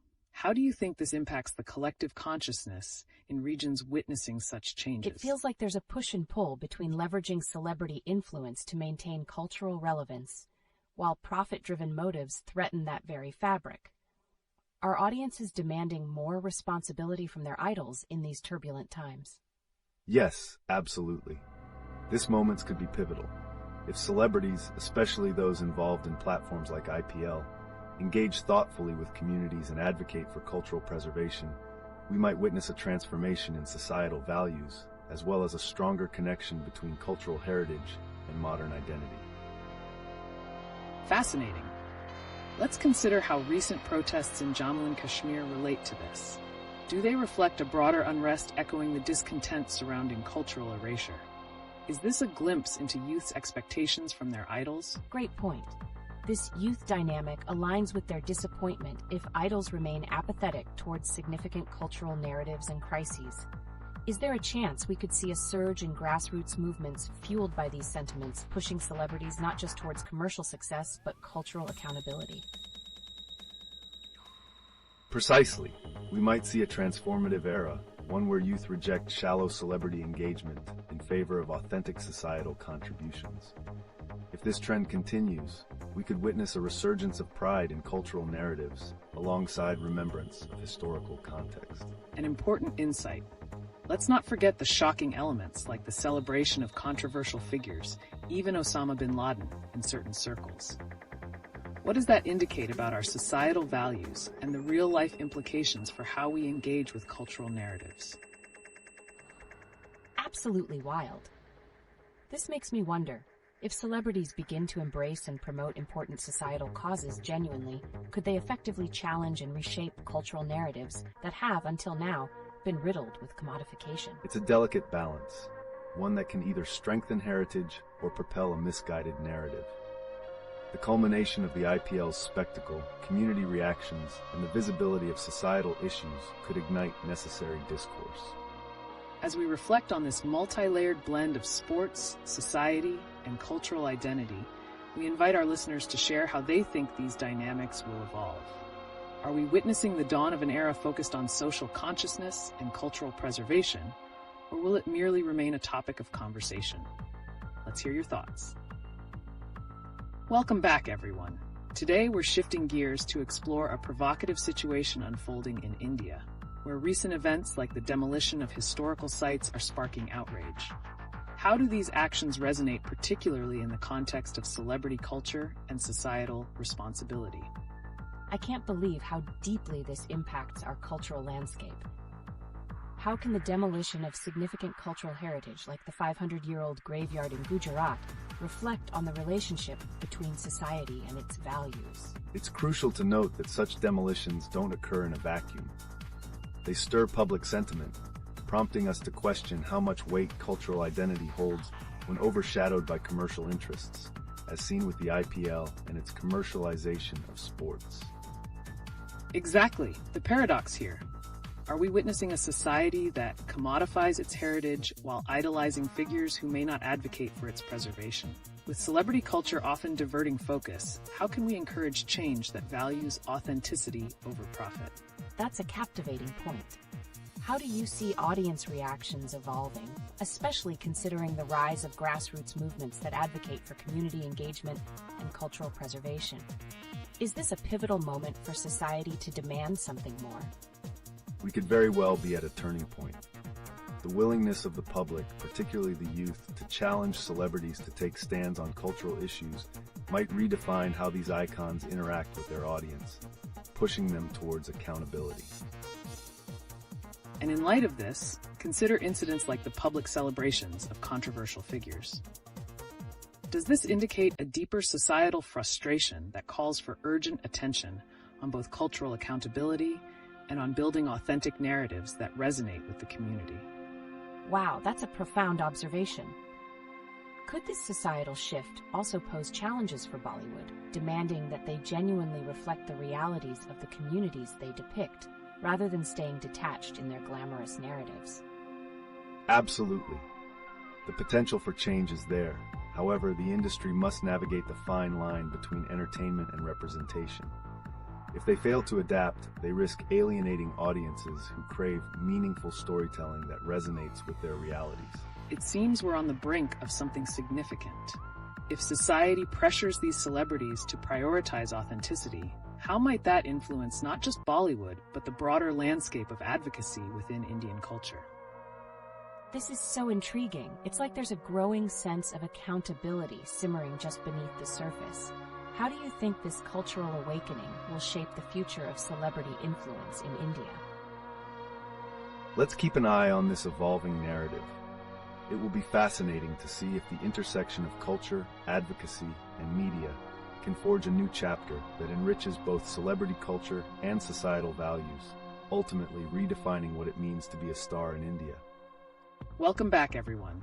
Today we have an engaging new topic centered around the recent demolitions of historical sites in India and the subsequent societal uproar. How do the ongoing IPL discussions connect with this cultural unrest? That's fascinating.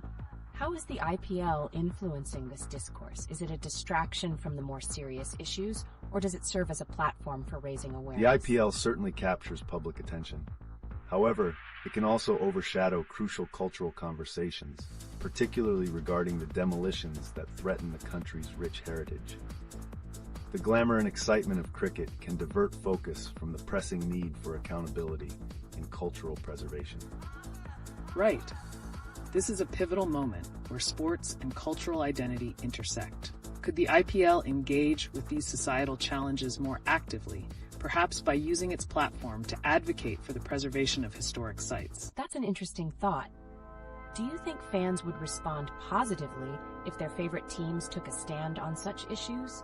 Or would it be seen as mixing sports with politics inappropriately? There's definitely a potential backlash, but also a significant opportunity. If athletes and franchises use their influence responsibly, it could strengthen their connection with fans. We've seen grassroots movements gaining traction.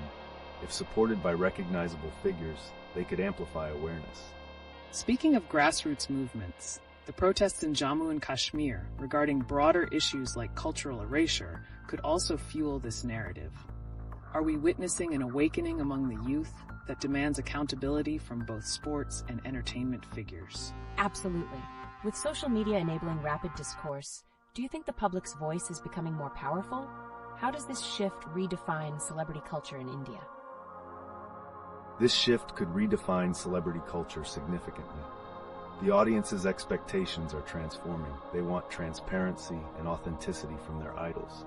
If celebrities are seen as advocates for change rather than mere entertainers, it might reshape their public personas profoundly. And to tie it all together, how do we reconcile the chaotic nature of celebrity-driven narratives with the serious demands for cultural preservation? Are we at a crossroads where we have to choose between entertainment and responsibility? Wow, that's a heavy question. Wouldn't it be risky for celebrities to navigate this fine line? What happens if they misstep? That's a valid concern. Missteps could lead to significant backlash.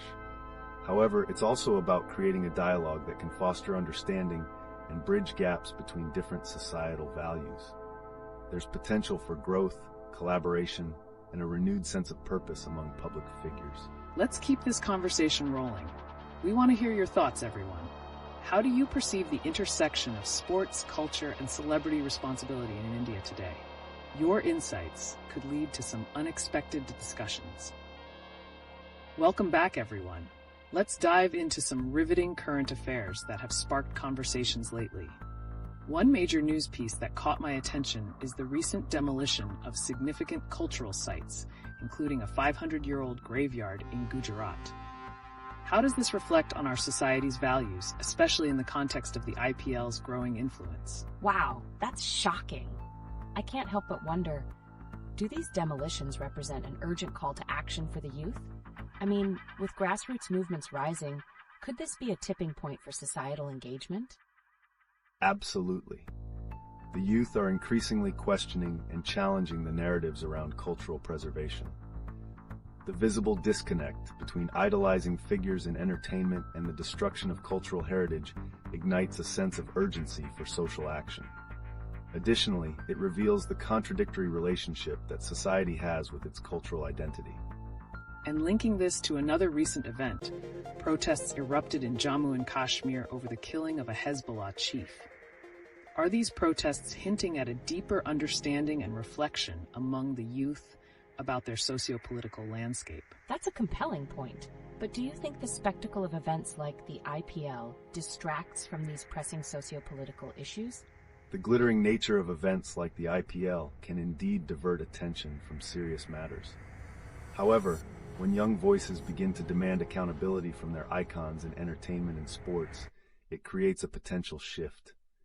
We might see celebrities using their platforms not just for entertainment, but as advocacy avenues as well.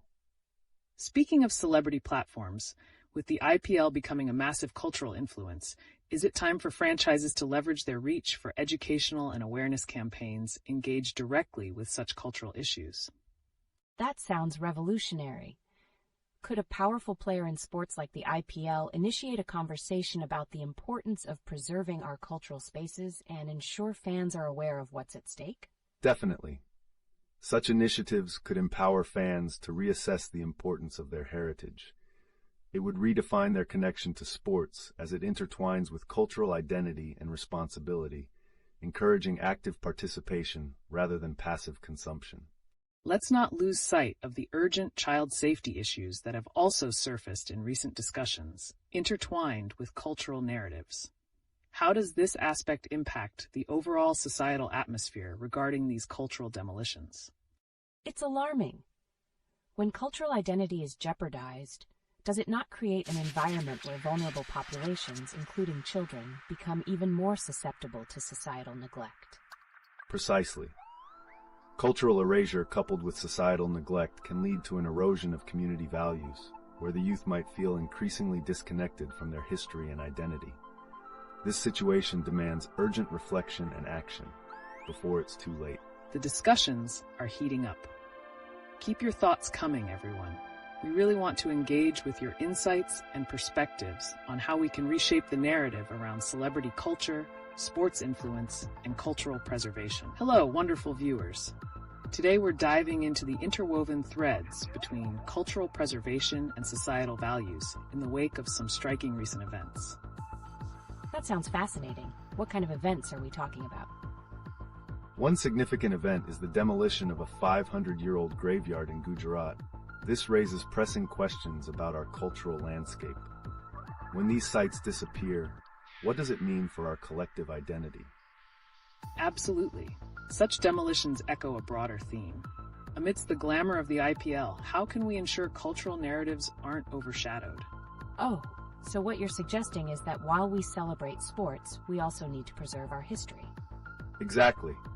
The IPL, with its profound reach, could become a platform advocating for cultural education and awareness. If franchises highlight these issues during matches, it could spark vital conversations amongst fans. This is not just about sports. It's about fostering a sense of responsibility. How do we balance the excitement of events like the IPL against the backdrop of cultural erasure? Interesting. Can sports movements really drive social change? What would that look like in practice? We've seen hints of this already. Take grassroots movements like the protests in Jammu and Kashmir over recent socio-political issues. They indicate the youth's growing engagement with accountability. What if that momentum leaped into the sporting arena as well? So, could we potentially see a shift where athletes utilize their influence to advocate for cultural preservation and societal accountability? That sounds like a game changer. But how do we get the celebrities on board? Celebrity culture has immense sway. If they actively promote cultural heritage, it could reshape public consciousness. The real challenge lies in navigating this complex interplay without diluting the significance of the cultural narrative. Fascinating.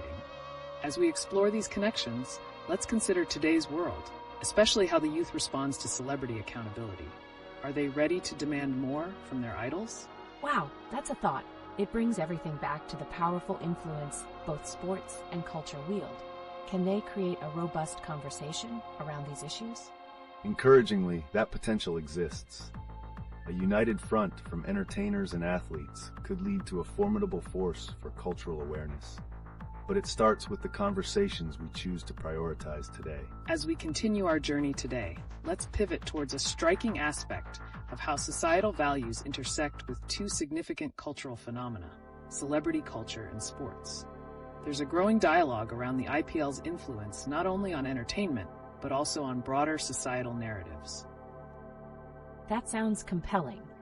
How do you see the IPL intersecting with social issues, especially with recent events like the protests in Kashmir and the demolition of cultural heritage sites? Great question. The IPL holds the power to act as a mirror, reflecting the issues pervading our culture. By infusing sports events with dialogues addressing socio-political issues, franchises can potentially become catalysts for change. Absolutely. Imagine if the IPL organized campaigns or discussions focused on preserving cultural heritage during its matches. In this era of connectivity, could sports serve as a foundation to raise awareness about significant events, such as the demolition of the 500-year-old graveyard in Gujarat? Now that's a thought. Would fans respond positively to sports teams highlighting cultural issues, or would they see it as a distraction from enjoying the game? The response could be mixed. Some fans may relish the engagement with meaningful conversations, while others might find it disruptive. However, history shows us that when celebrities take a stand, their impact is often profound. It's about striking the right balance. Furthermore, with Bollywood's narrative space often overshadowed by the glamour of sports, how can we initiate crucial conversations about accountability and safety in both arenas? Right. Could it be that the narratives celebrated in Bollywood create both an illusion of safety and entertainment, distracting from pressing issues like child exploitation and societal violence? Exactly. As stories unfold in both films and sports arenas, there exists a potential for narrative crossovers that compel both industries to address pressing social issues. But a key question arises. Will the idols we idolize embrace this responsibility or remain confined to their realms of entertainment? Intriguing. This brings us to a broader reflection on how these cultural touchpoints can either heal or exacerbate societal issues. How do we ensure that the idolization of cultural figures leads to accountability rather than avoidance of critical conversations? That's a real conundrum. Could this gap be a significant point of discussion moving forward? How do we create an environment where fans demand more from their favorite celebrities and sports figures? Quite potentially. Engaging dialogues among fans, celebrities, and athletes could foster a culture of accountability. The conversations we have today could indeed shape tomorrow's societal values significantly. Welcome back, everyone. As we continue our exploration of cultural preservation and societal narratives, a striking piece of news has emerged: the demolition of a 500-year-old graveyard in Gujarat, which brings a profound urgency to our discussions. Wow, that's alarming. How does the loss of such significant sites affect our identity as a society? The demolition underscores the fragility of cultural heritage. Each lost site like this one symbolizes a fracture in our collective identity, not only erasing history, but also disrupting ongoing narratives central to our existence. Exactly. This incident raises crucial questions about who decides which stories are worth preserving. In a world influenced by celebrity culture and the IPL, how do we redirect public attention to these critical issues rather than letting it get lost in the glamour? Given the IPL's vast audience, could it serve as a platform to raise awareness about heritage preservation? Absolutely.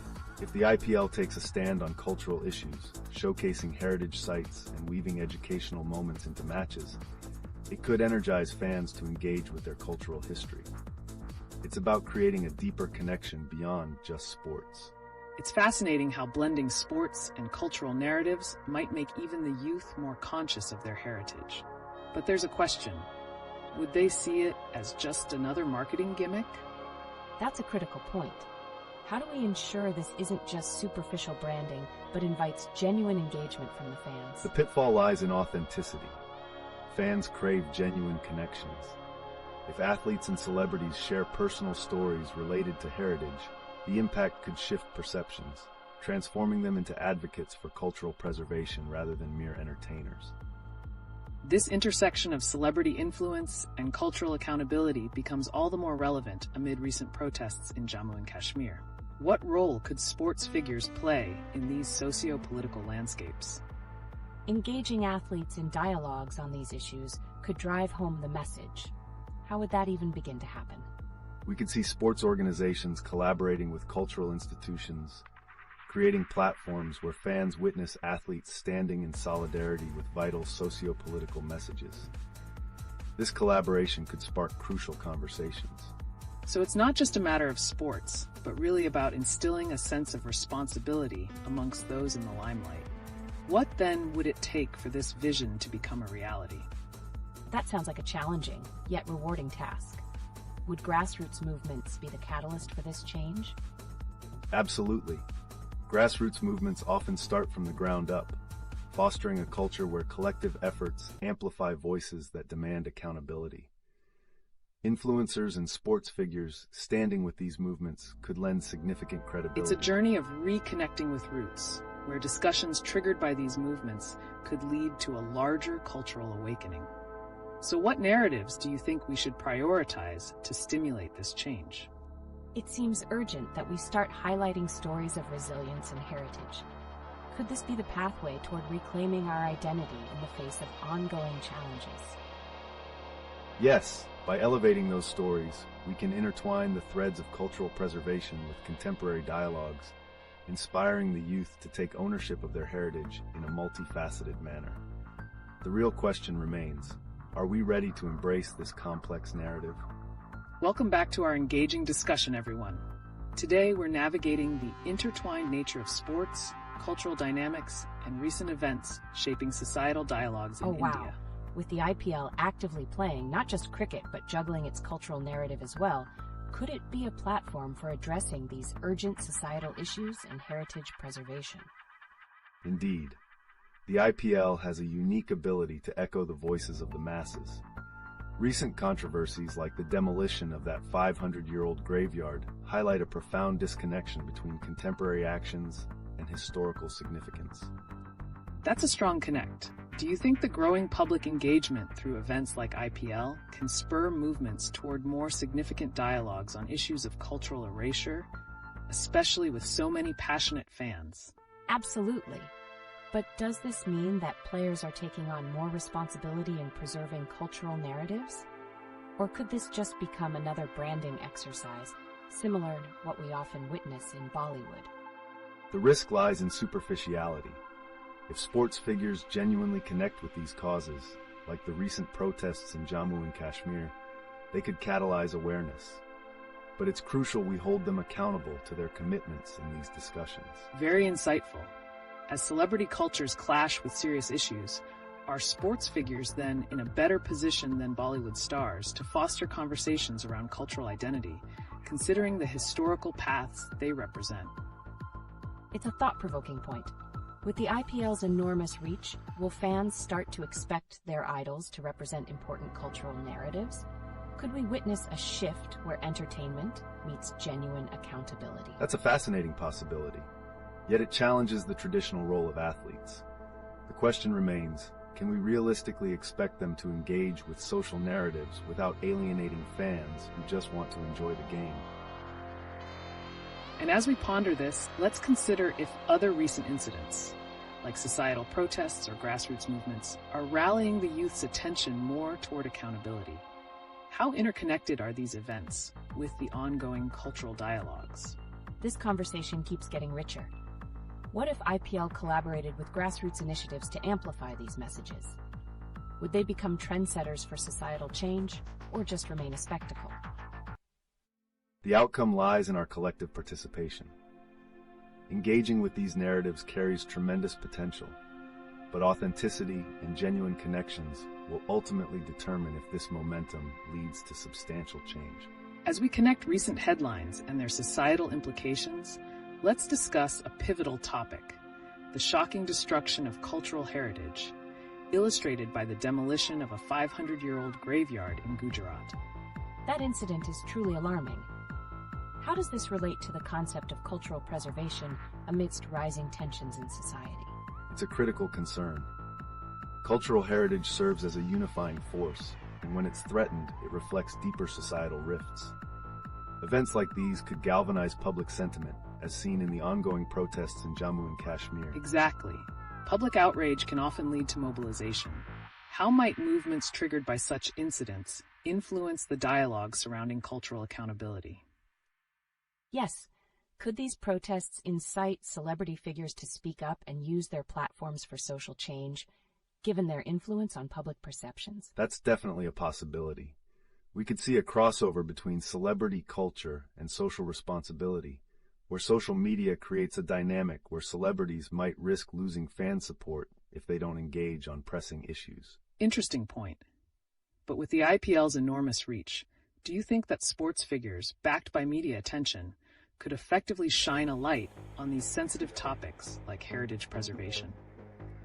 That's intriguing, but will the fans immersed in the entertainment aspect genuinely care about such issues? How do we foster engagement without overwhelming them? It's about crafting narratives that resonate on a personal level.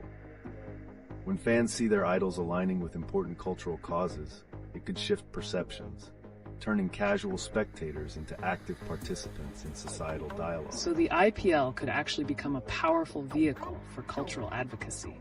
What parallels can we draw between sports culture and the emerging conversations around heritage preservation and accountability? Wow, that perspective opens up so many avenues. Could we even see a shift in how cultural narratives are integrated into entertainment beyond just a spectacle? Absolutely. In the future, we might witness a more profound integration of cultural themes into mainstream narratives. Engaging storytelling can foster a sense of community and responsibility toward one's heritage, potentially redefining our societal values. Those are monumental shifts we could anticipate. How can current events and narratives interlace to build a more aware and accountable society?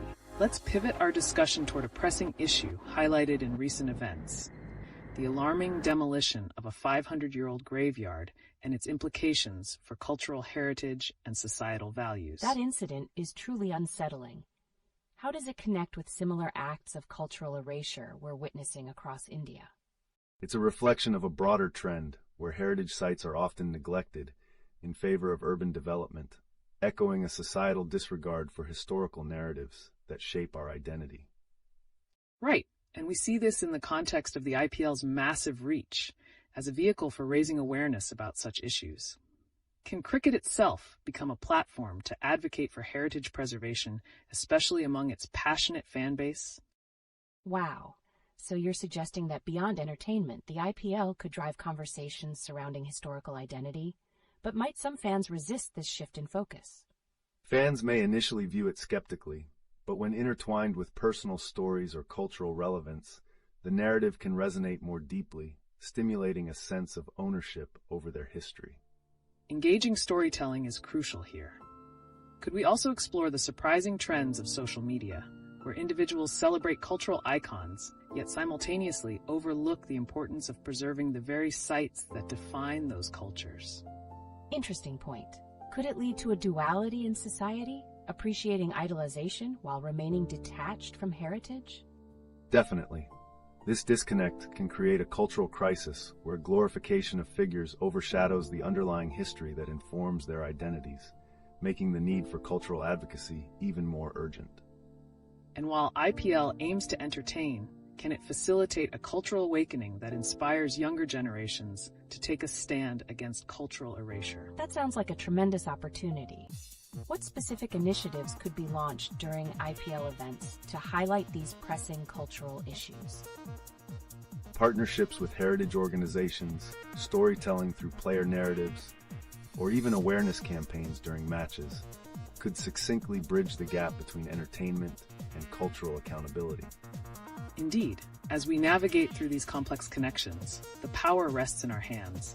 How can we empower fans to transform from mere spectators to active custodians of their heritage? Let's segue into a vibrant yet concerning narrative emerging from the IPL, along with the recent headlines surrounding cultural preservation and accountability. Absolutely. I must say, the IPL isn't just a tournament. It's become a focal point of societal reflection. How can we connect this with the recent demolition of the 500-year-old graveyard in Gujarat? The direct connection lies in how society prioritizes entertainment over heritage. The IPL spectacle captures attention while incidents of cultural erasure lurk unnoticed. Yes, it's alarming. Are we at a tipping point where our obsession with sports and entertainment overshadows the preservation of identity and cultural sites? Exactly. Could we potentially see a shift where sports figures leverage their influence during events like the IPL to emphasize the importance of recognizing and preserving our cultural history? Certainly. We might witness players stepping beyond the boundary lines to advocate for cultural accountability. It's all about leveraging their platform for greater awareness. And this sentiment isn't isolated. The protests in Jammu and Kashmir signal a growing frustration among the youth about cultural identity. How significant is it for sporting events like the IPL to intersect with these societal dialogues? Absolutely vital. Given the IPL's reach, how can organizers ensure that messages about cultural preservation aren't just a passing comment but woven into the fabric of the event? The potential is immense. Engaging narratives and community-oriented campaigns could create a ripple effect, inspiring deeper conversations about our shared heritage. So, could the IPL serve not just as entertainment, but as a catalyst for cultural enlightenment? What intriguing developments might arise if this trend continues? One can only speculate. Will IPL's evolution lead to a paradigm where the preservation of culture becomes as celebrated as a victory on the cricket field? Our discussion tonight takes a different trajectory as we examine the recent structural demolitions in Gujarat of a 500-year-old graveyard, a poignant reminder of our cultural legacy being erased. What a shocking development. How does this act correlate with the ongoing sentiments in Kashmir, especially when protests have erupted in response to societal injustices? The connections are deeply rooted in identity. Both instances reveal a shared frustration and a larger narrative of cultural diminishing, signifying a critical point where heritage intersects with civil unrest in India. Absolutely, and it prompts us to question. The IPL, with its vast audience, can either distract from these urgent issues or become a platform for advocacy. How can we position such entertainment to prompt civic awareness about cultural preservation? That's fascinating. Could we possibly witness players using their platforms during IPL matches to evoke discussions around cultural preservation? Might this resonate with fans who are otherwise distracted by just the sport? It's entirely possible. When sports figures align themselves with significant cultural causes, there's a potential shift in perception among fans, transforming them from passive viewers into engaged participants in societal narratives. Yet, there remains the challenge. How do we maintain the interest of fans entrenched in entertainment without overwhelming them with the weight of cultural responsibility? Engaging narratives through storytelling could be a solution. Is it realistic to weave cultural themes into sporting events without losing the essence of what makes them enjoyable? Indeed, intertwining personal and cultural stories during matches could create emotional connections, fostering a shared sense of ownership over heritage without deterring loyal fans from the thrill of the game. Here's a head-turning perspective. As IPL continues to grow, its responsibility could stretch beyond entertainment. Could it play a pivotal role in shaping a young generation's understanding of their cultural identity amidst rising concerns of urban cultural erasure? Exciting times ahead. The evolution of how we view sports, identity, and culture could offer groundbreaking insights into the future societal landscape in India. What a profound thought. As we unfold these layers, what other cultural narratives must we be vigilant about to ensure that our identity isn't lost in the frenzy? Tonight, we pivot our discussion towards an alarming trend. Did you know that a 500-year-old graveyard in Gujarat has been demolished? What does this reflect about our society? That's shocking. How does this act tie into the larger picture of cultural erasure in India? Could sporting events like the IPL serve to amplify voices advocating for preservation? The recent demolitions symbolize a deeper cultural neglect, often overshadowed by the excitement of sports and entertainment. This situation reflects the larger societal issues we face, especially among the youth who are increasingly vocal about their cultural identities. Precisely.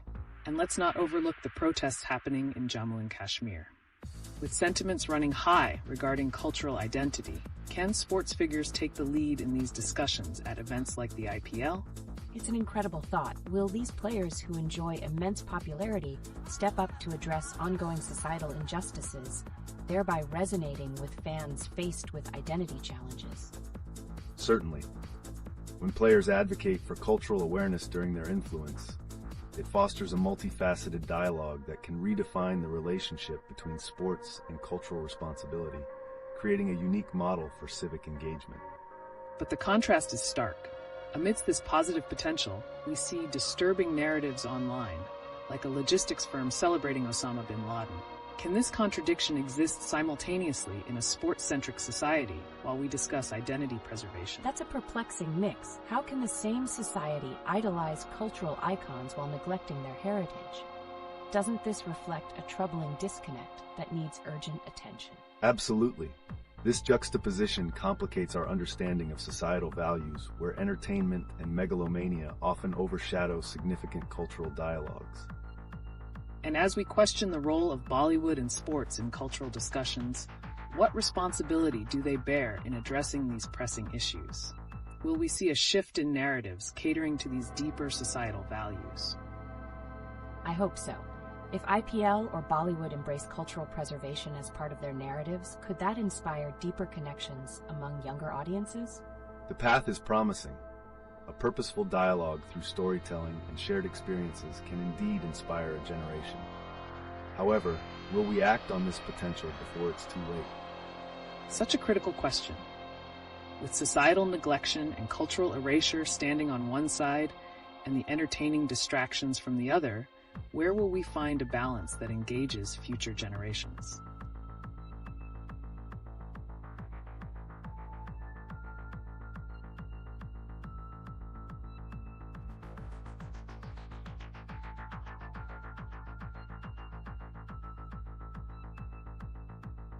As we transition into new territory, let's tackle a gripping topic: the stark contrast between cultural preservation and modern celebrity culture. Wow, that sounds intriguing. What does the IPL's clout signal about our society's valuation of cultural identity, especially when 500-year-old heritage sites are being demolished? It's a concerning juxtaposition. The IPL represents a surge of commercialism, where the excitement for the game overshadows long-standing traditions and heritage.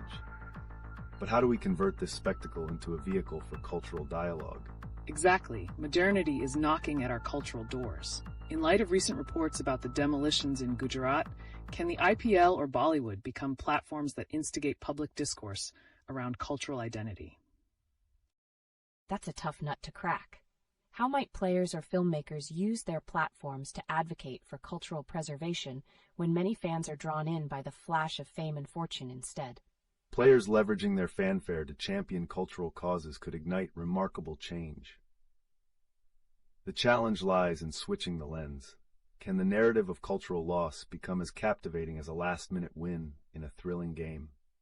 That's a tantalizing thought. If the IPL starts endorsing campaigns on cultural identity, would that shift the audience's attention away from mere entertainment towards deeper societal issues? I'm curious. How could integrating such issues within high-energy matches not only enhance the audience's connection to their heritage, but also redefine the essence of sportsmanship?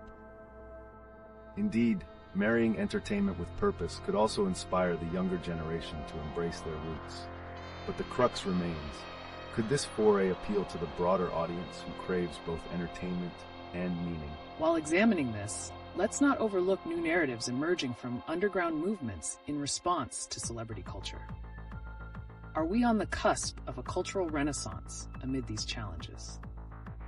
It's an exhilarating prospect. How can we ensure that as we celebrate sporting triumphs, we don't lose sight of the cultural narratives that define us? Tonight, we pivot towards an essential theme that intertwines sports culture with pressing social issues: the operational dynamics between the IPL, Bollywood, and the current societal narratives reflected in recent events. That sounds thought-provoking.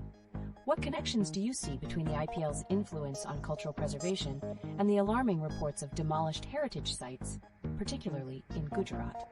The IPL could serve as a potent vehicle for social awareness, emphasizing the value of cultural heritage even amid its entertainment-centric facade. But how can we ensure that the excitement of cricket translates into a deeper understanding and action regarding these societal concerns? That's a pivotal question. Just like recent news highlights societal values, how can Bollywood also pivot from mere glamorization? Could we witness a cinematic shift where stories counter societal neglect, or conversely, glorify cultural erasure through alarming narratives like the one from Meerut? Absolutely. The report about the graveyard's demolition particularly stands out. How can the excitement of the IPL bring attention to issues, demand respect for historical legacies when flashy celebrity culture often supersedes them? It's a challenge indeed. While the IPL celebrates cultural diversity through its vast reach, it must also explore uncomfortable societal truths. Are we ready to witness a match where emotional storytelling leads to discourse on cultural preservation during gameplay? An excellent thought. How can the IPL organizers work with filmmakers so both sectors focus on the narrative of heritage over commercial gain? Could this partnership ignite community conversations much needed in today's digital age? That opens up new avenues.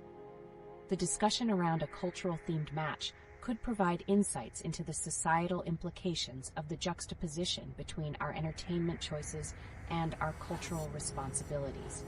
What might engage the audience to think differently about cultural connections while they enjoy the game? It is crucial for both the IPL and Bollywood to not just entertain, but also inspire. As the lines blur, could they not only mirror trends, but also shape them? How would this shift impact the emerging models of fandom amongst younger audiences craving authenticity? Exactly. And with several cultural narratives clashing in our current context, how conscious are fans about the underlying implications of their entertainment choices? As we see the unexpected intersections between sports, films, and societal values, will this shift lead us toward a more responsible and aware society? The anticipation is palpable.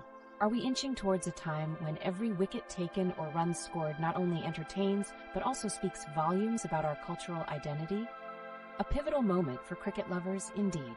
Tonight, we turn our attention to a pressing issue that has recently made headlines: the alarming demolition of 500-year-old heritage sites in Gujarat and its implications for cultural preservation in India. That's shocking. How does the destruction of such sites reflect the broader societal values we hold, especially when juxtaposed with the glitz and glamour of today's celebrity culture? This demolition raises critical questions about how we prioritize our cultural heritage amidst a growing focus on commercialism. The IPL, for example, can act as a forum for these discussions, harnessing the fanfare to educate audiences on the significance of preserving historical legacies. Absolutely. It's essential to recognize that every demolition signifies a loss of history and identity. So, how might integrating awareness campaigns into sporting events stimulate conversations about cultural heritage preservation? That sounds promising. But if the focus remains predominantly on entertainment, could this mean we effectively ignore the lessons from our past? Would audiences even be receptive to such a cultural shift during high-energy matches? Intriguingly, audiences today seek more than just thrill. They yearn for depth and purpose. This reveals an opportunity for players and filmmakers alike to use their platforms to promote cultural dialogues.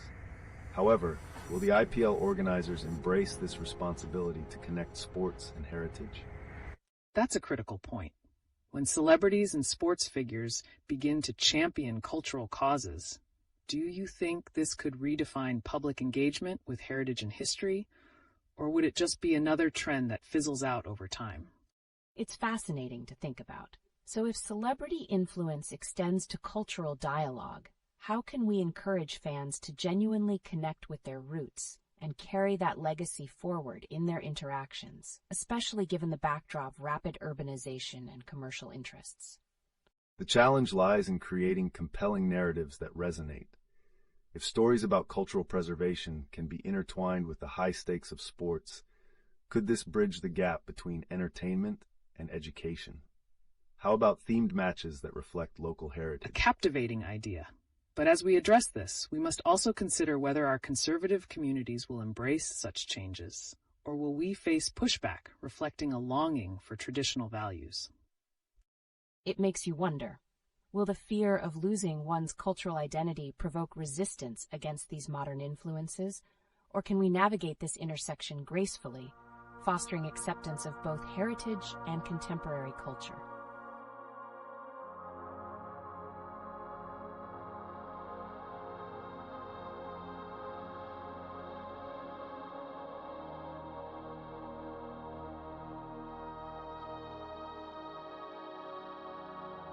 Tonight, we're shifting our focus to a pressing social dilemma that intertwines with sports, culture, and recent news: the demolition of 500-year-old heritage sites in Gujarat. It serves not just as a cultural loss, but raises crucial questions about societal values and identity preservation. That's a heartbreaking thought. How does the destruction of these heritage sites relate to the way we perceive cultural value in today's society, especially with events like the IPL happening? An excellent point. The IPL, while a platform for entertainment, holds tremendous potential as a vehicle for cultural dialogue. As cricket resonates deeply with many, integrating discussions around cultural preservation in this context could reshape public awareness significantly. Indeed. How do we see fans responding to high-profile events that overshadow historical narratives?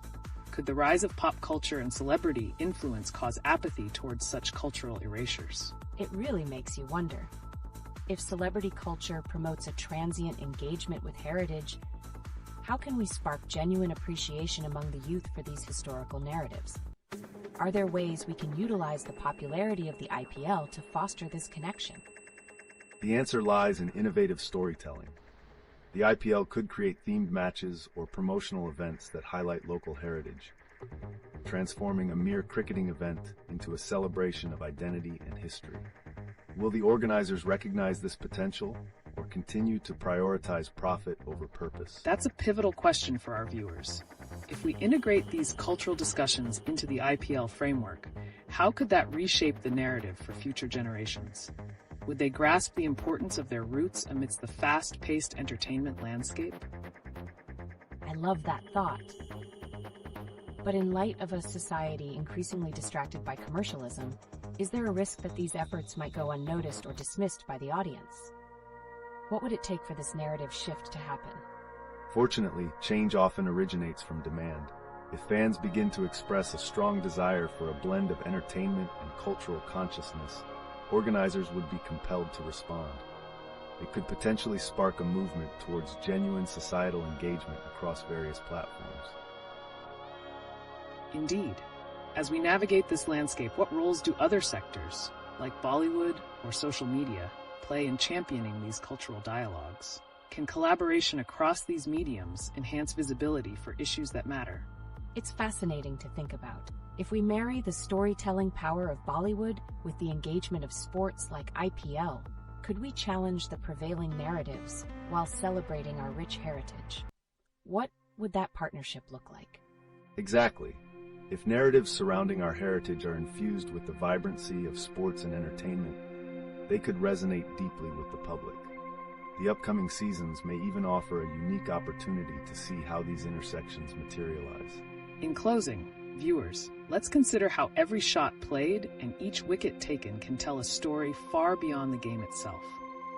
Will we witness a cultural renaissance through the very platforms that shape our entertainment? Welcome back, viewers. Today, we find ourselves standing at the crossroads of entertainment, culture, and pressing social issues. With the recent news of the demolition of 500-year-old heritage sites in Gujarat, our conversation takes a crucial turn towards the intersection of cultural identity and societal responsibility. Wow, that's such an impactful starting point. How does the IPL, with its immense reach, fit into this narrative of heritage destruction? Can it serve as a channel for raising awareness? Absolutely. The IPL has the power to mobilize conversations about cultural identity during matches, potentially drawing attention to these urgent societal issues.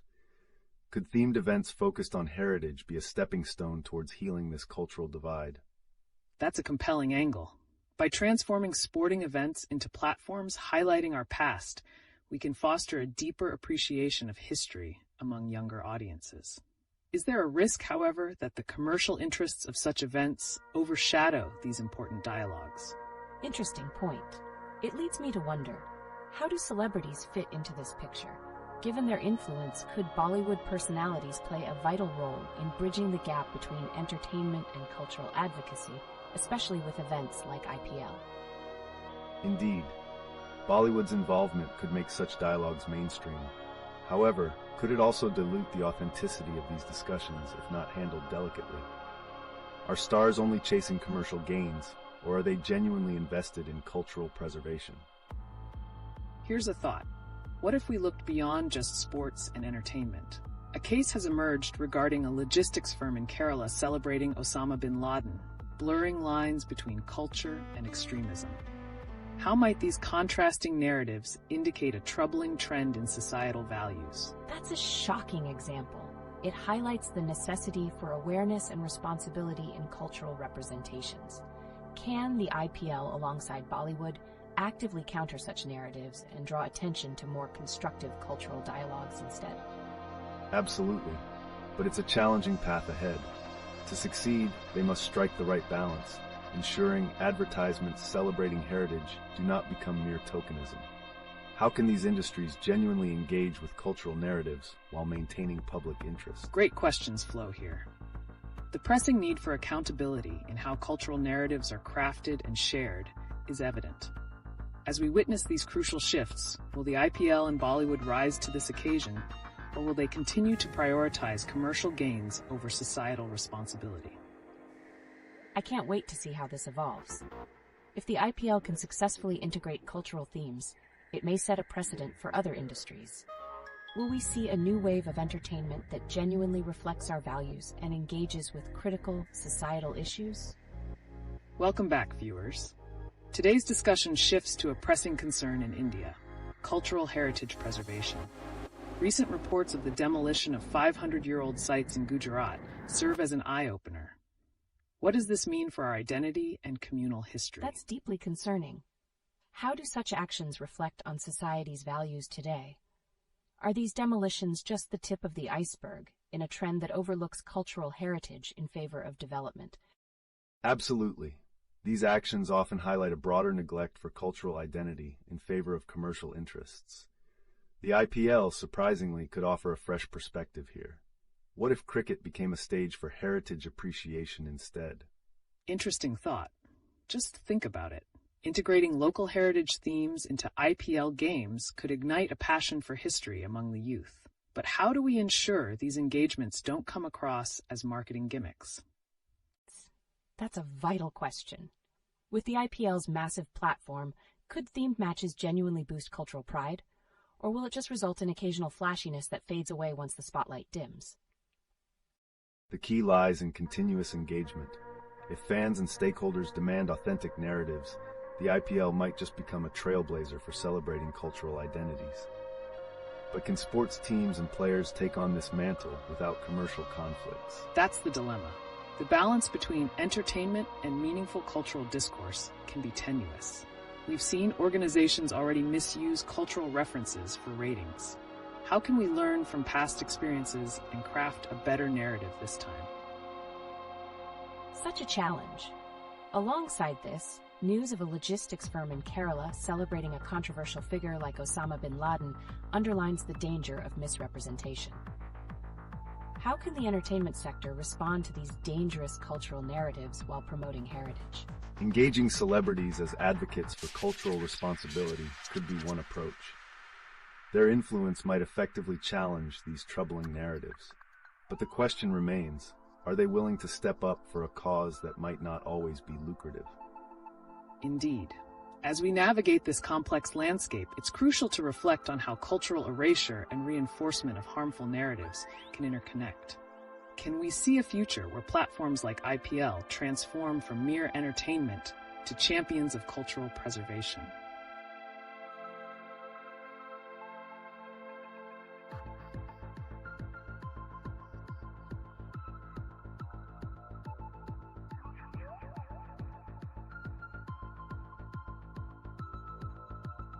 Welcome back, viewers. Today we're shifting gears to spotlight a deeply troubling event that has recently surfaced: the demolition of revered cultural sites in Gujarat. How does this act resonate with India's identity and its ongoing cultural narrative? That's a startling development. How can such demolitions impact the collective memory of communities? Do we run the risk of losing our heritage altogether? Significant risk indeed. Cultural sites serve as anchors for identity, and every demolition chips away at this foundation. The challenge lies in balancing development with preservation. What does a society stand to gain when it forsakes its roots for modernization? A vital question. Linking this event to current narratives, it raises a crucial point about how public figures and entertainment platforms should respond. Can Bollywood and the IPL truly be catalysts for change, or are they more invested in commercial gains? It's fascinating. I've noticed a pattern that seems quite alarming. Are influential platforms like the IPL using their voices to elevate important cultural discussions? Or are they simply sidelining them for entertainment value?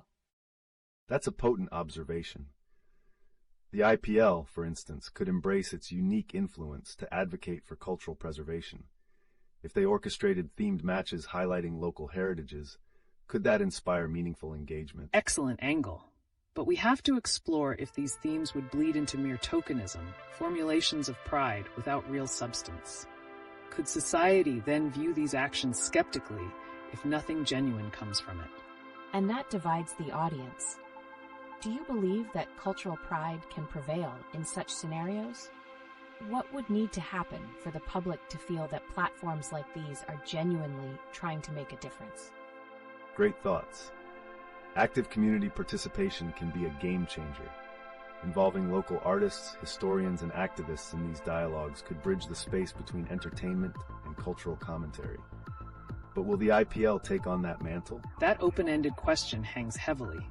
Connecting this to recent headlines celebrating controversial figures, like the logistics firm in Kerala who flaunted tributes to Osama bin Laden, how does this reflect the societal values we're discussing? That's shocking. It feels as though we're at a crossroads. Can the narrative of cultural reverence survive when it's juxtaposed with such divisive figures being celebrated? What does that reveal about our current cultural compass? The spotlight is on the values we choose to uphold. If society normalizes the celebration of notoriety, what message does that send to younger generations regarding cultural identity and heritage? Heavy questions for our viewers to ponder. As we wrap this initial discussion, the juxtaposition of commercialism versus genuine cultural responsibility in platforms like IPL and Bollywood remains essential. How we navigate these narratives could define our cultural identity for years to come. Stay tuned as we continue to explore these complex intersections. Welcome back, viewers. Today, let's turn our attention to a riveting intersection of sports, culture, and ongoing societal issues in India, triggered by troubling recent news. One of the pivotal topics is the political tussles surrounding the IPL and its potential as a beacon for cultural preservation amidst commercialization and societal neglect. That's incredibly thought-provoking. With the IPL's expansive reach, how can it become a genuine platform for social issues rather than just an entertainment juggernaut? Are there historical references where sports leagues have successfully sparked cultural movements in their societies? Absolutely. Historically, sports platforms have catalyzed significant dialogues. Think of how sports events often unite communities for social causes. However, can the IPL truly embrace this mantle? Its recent entanglements with sensationalism, like the glorification of controversial figures, may suggest otherwise. Right. And speaking of sensationalism, the recent celebration of figures like Osama bin Laden by a logistics firm in Kerala ignites questions about societal values being portrayed by influential platforms. How often do we see corporate entities drawing a fine line between misguided nostalgia and cultural pride? It raises alarming concerns. Are we at risk of diluting what real cultural pride should look like while sensationalizing figures known for violence and turmoil? How does it affect young minds who are consuming this content? An essential point. The implications are compelling. When young audiences see such idolization, it not only distorts their understanding of cultural narratives, but also risks perpetuating cycles of violence and division within society. Could the IPL take on a more responsible narrative to address this? Let's explore the idea of narrative responsibility further. If the IPL were to infuse its matches with themes honoring local heritage or crucial social messages, would it sustain audience engagement or dilute its brand? Wow, that's a dynamic strategy. Could there be innovative examples from other countries where sports franchises have successfully blended community issues with entertainment? That could provide a roadmap for the IPL. Indeed, there are inspiring models globally. The involvement of athletes in social movements is a powerful tool. The IPL could borrow from these examples. Yet deciding to take such a step would mean overcoming the fear of drifting from a purely profit-driven agenda. Fascinating connections presented. As we peel away these layers, let's not ignore cultural heritage repercussions, like the demolition of historical sites recently observed in Gujarat. How can the IPL, or those in similar influential positions, effectively protest or oppose such acts? That paints a powerful picture. Are there voices within the IPL community that are leveraging their platform for heritage preservation? Or is it primarily individual celebrity activism that garners media attention these days? That's a key distinction. Grassroots movements often lay the groundwork, yet without platform amplification, many compelling narratives may fade into obscurity. The IPL holds immense sway. Will it elevate essential discussions surrounding identity, heritage, and cultural engagement? And there we find ourselves at a crossroads yet again. With rising discontent over societal issues and cultural erasure, can we expect platforms like the IPL to step up? Tune in next to discover how audience engagement can morph into a cultural revival led by sports. Stay with us. Welcome back, viewers. Today, we're diving into the intricate tapestry woven by recent events and societal values in India, particularly surrounding sports and culture. Recent headlines bring forth alarming issues, like the demolition of historical sites, and will also touch on the audacious celebration of controversial figures. That's so relevant. With the IPL being such a large platform, do you think they have any chance of addressing these deep-rooted societal issues? Or are they mostly going to focus on entertainment? The IPL certainly stands at a critical junction. It's not just a sports league, it has the potential to shape narratives.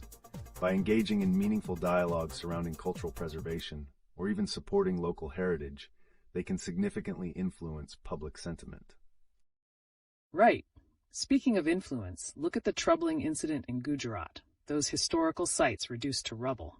How does the IPL, or similar platforms, ensure that their cultural responsibilities are prioritized over sheer entertainment? It's shocking. Can platforms driven by entertainment really push for cultural accountability? Or is it all about batting for commercial interests, especially when there's sensationalism at stake? That's a pertinent observation.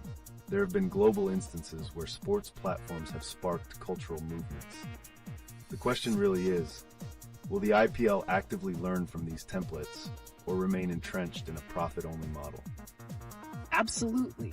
And even beyond sports, look at Bollywood's struggles with this. With social media influencing narratives, can we expect our filmmakers and athletes to rise to this occasion? It seems like a big ask, but how can we motivate these celebrities to genuinely prioritize societal issues rather than just use them for publicity stunts? The answer lies in community engagement.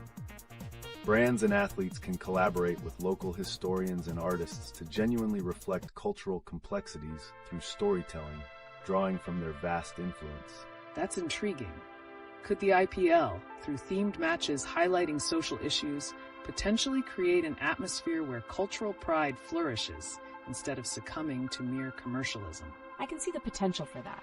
But will the audience accept serious themes at a typically entertainment-focused event? Or will it cause a backlash instead? That's a compelling challenge. How the IPL navigates this landscape could set a precedent. It's not about abandoning entertainment, but thoughtfully intertwining it with societal narratives.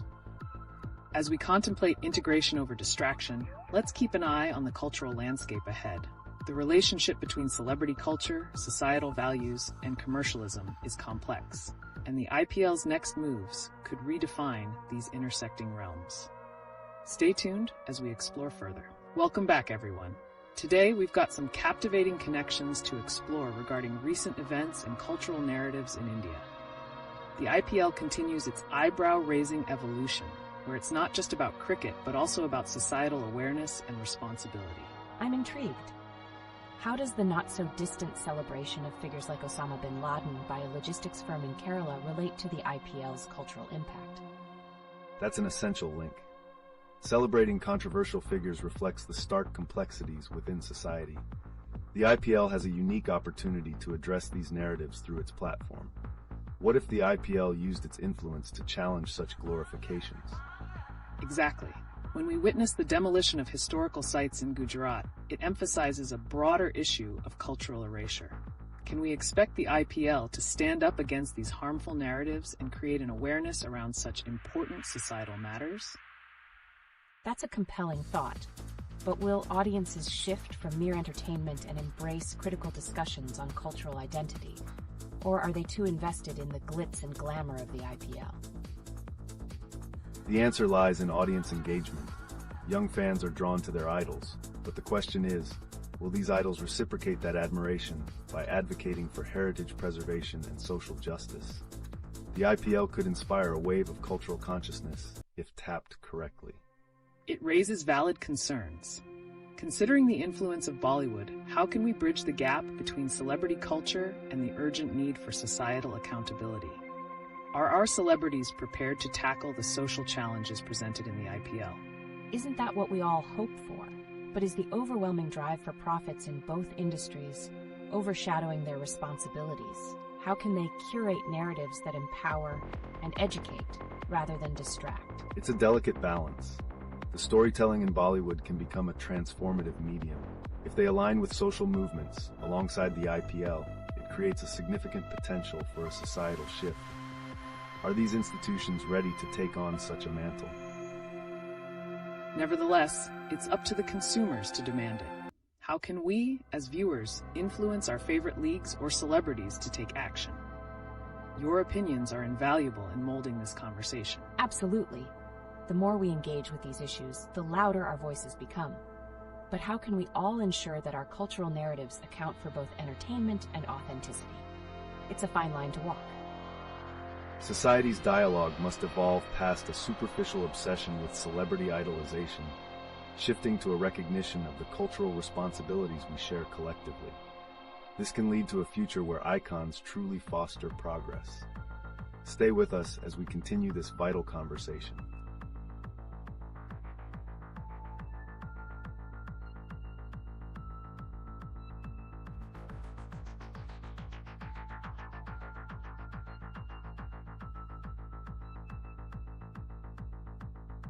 Welcome back, everyone. Today, we're venturing into a multifaceted discussion surrounding celebrity culture, recent events, and their reflection on societal values. Let's look closely at how the IPL's commercialization can influence our cultural narrative in light of recent disturbing incidents in Kerala and Gujarat. That's a loaded topic. How does the celebration of a figure like Osama bin Laden by a logistics firm in Kerala fit into this discussion?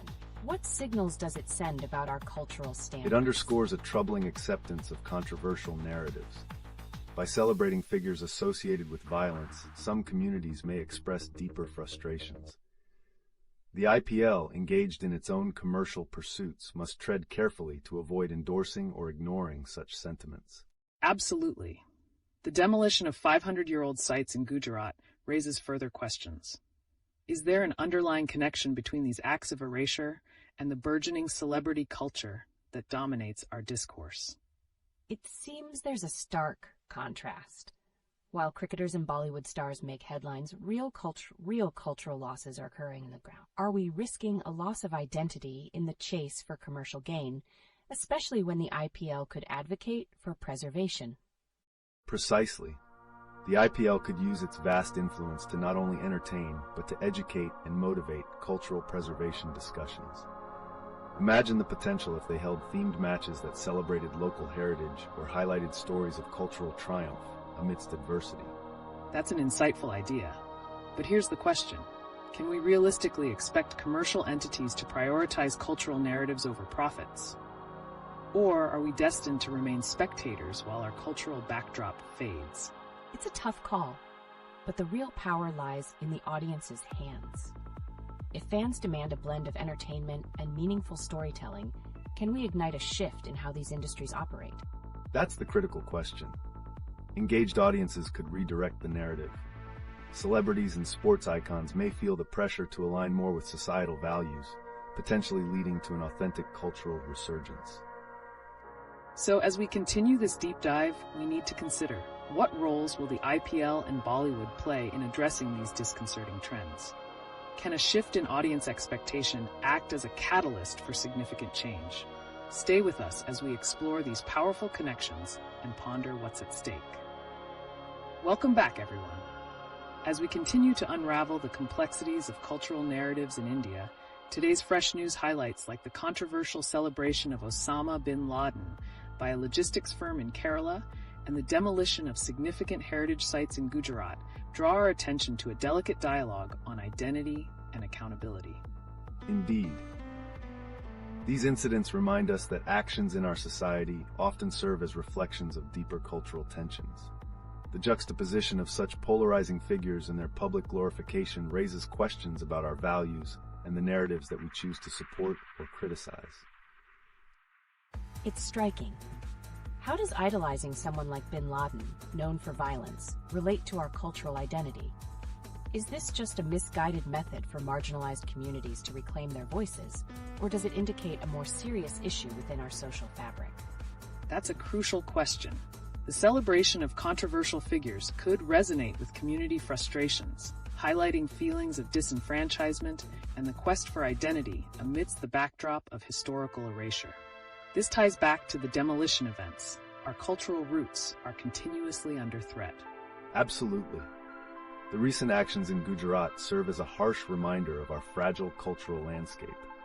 When heritage sites are torn down, what message do we send about our values? It's a disconcerting blending of commercial interests with a disregard for cultural significance. Wow, it's sobering to think about. As individuals become increasingly vocal about these issues, how might the IPL and Bollywood intervene effectively? Can they be champions of meaningful discourse, or are they too entrenched in commercialism to create authentic change? That's a tantalizing point. If these influential entities stepped up to highlight cultural narratives, perhaps we could spark positive discussions. But ultimately, how can we as a society critique and reshape our entertainment landscape to foster a healthier dialogue about identity? Well said. Both the IPL and Bollywood wield tremendous power. If they choose to engage with these urgent topics, showcasing heritage and addressing societal struggles, they could redefine their role entirely. But the question remains, will they choose cultural responsibility over profit?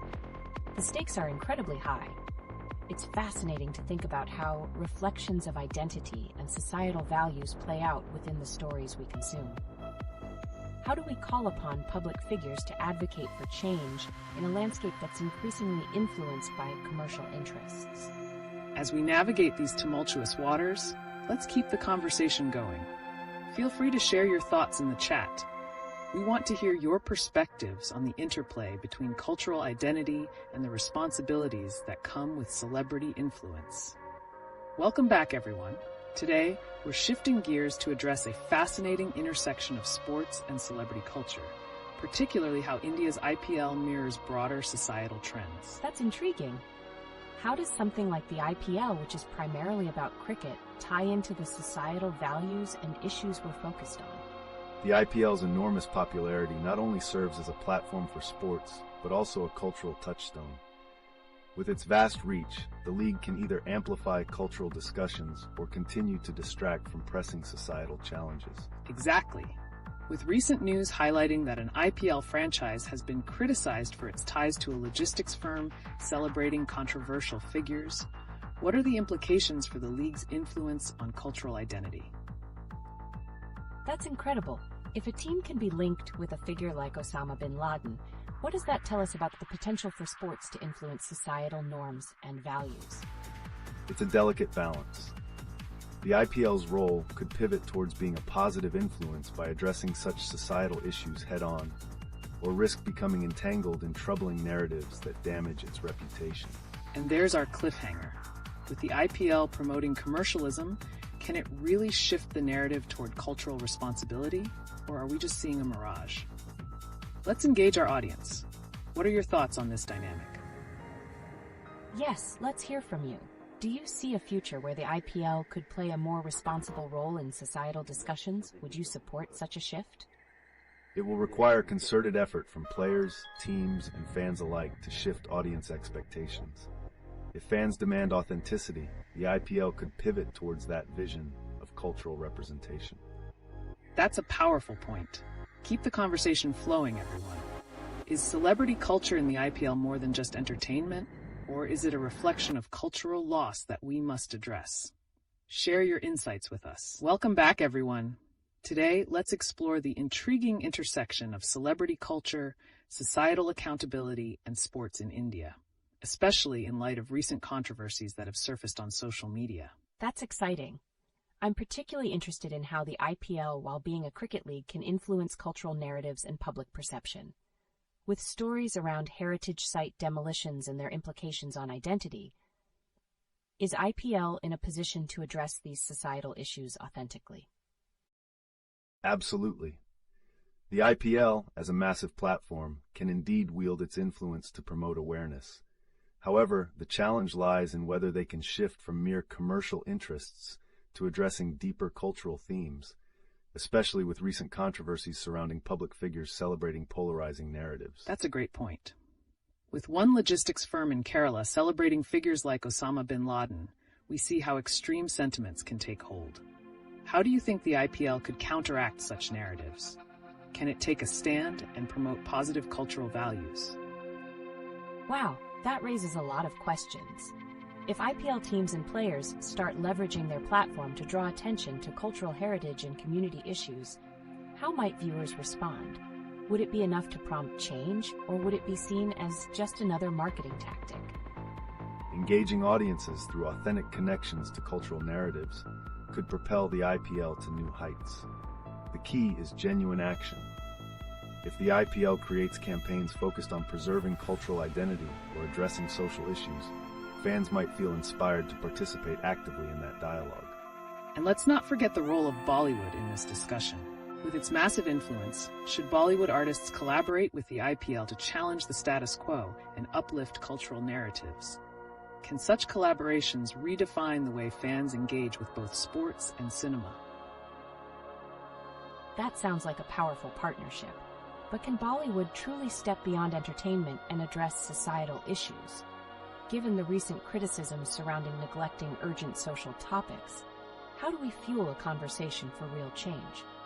It starts with accountability. Both the IPL and Bollywood must recognize their potential to influence societal discourse. Creatively intertwining sports narratives with pressing issues could resonate with audiences who are increasingly demanding authenticity and representation, rather than just escapism. This is so layered. As we navigate this intersection of culture, sport, and entertainment, let's keep those questions flowing.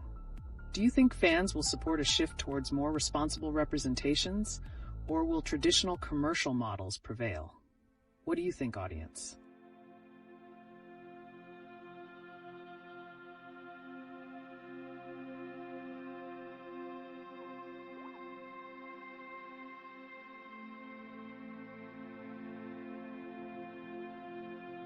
Welcome back, everyone.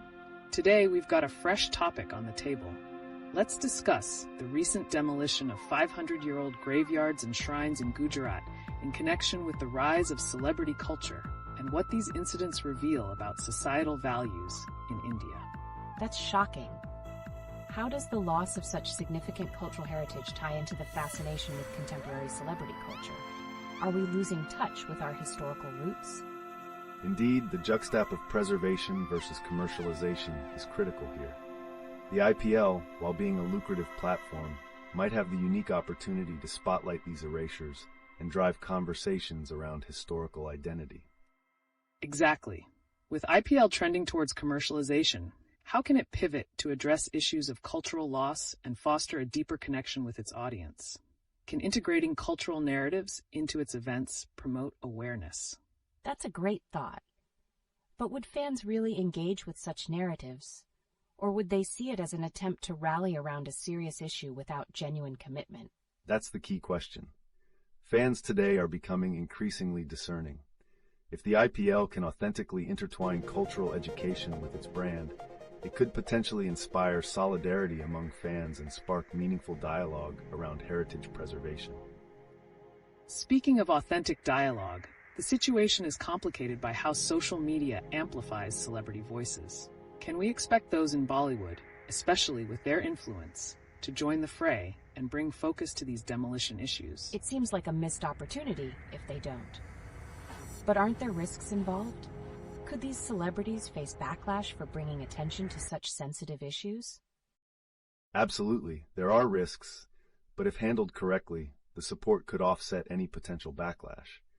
The innate power of celebrity culture could either bridge cultural gaps or deepen the divide. What might that look like moving forward? And there lies another cliffhanger.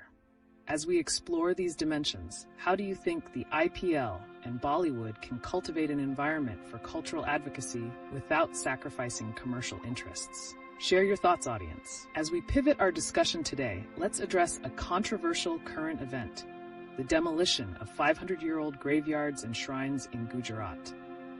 What does this reveal about our societal values when juxtaposed against the rise of celebrity culture? Can these two seemingly disparate topics actually intersect? That's extremely thought-provoking. It feels like celebrity culture thrives while cultural heritage slips through our fingers. How does the IPL, as a commercial powerhouse, reflect these societal wounds? The IPL has become a symbol of both entertainment and economic gain, but it's important to remember its broad influence. Integrating awareness of cultural losses into IPL narratives could push fans to confront uncomfortable truths about heritage and identity. Exactly. With fans increasingly captivated by modern trends and celebrity lifestyles, who will champion the cause of preserving these historical sites? Does celebrity endorsement bring attention to these issues or merely distract from them? I love that question. However, does elevating cultural narratives through IPL risk being seen as a superficial attempt to evoke emotion without real commitment? How do we ensure it's not just for the optics? Authenticity is crucial. If the IPL and its celebrities weave genuine stories about these lost cultural sites and connect them with social responsibility, it could foster a sense of ownership and urgency among fans. How can we transform this potential into action? That's the billion-dollar question. What's your stance, audience? Can the IPL truly serve as a vehicle for cultural preservation and societal reflection? Share your views. It seems we're caught in this loop of glamour overshadowing cultural significance. Can we hold the IPL accountable in balancing the line between entertainment and advocacy?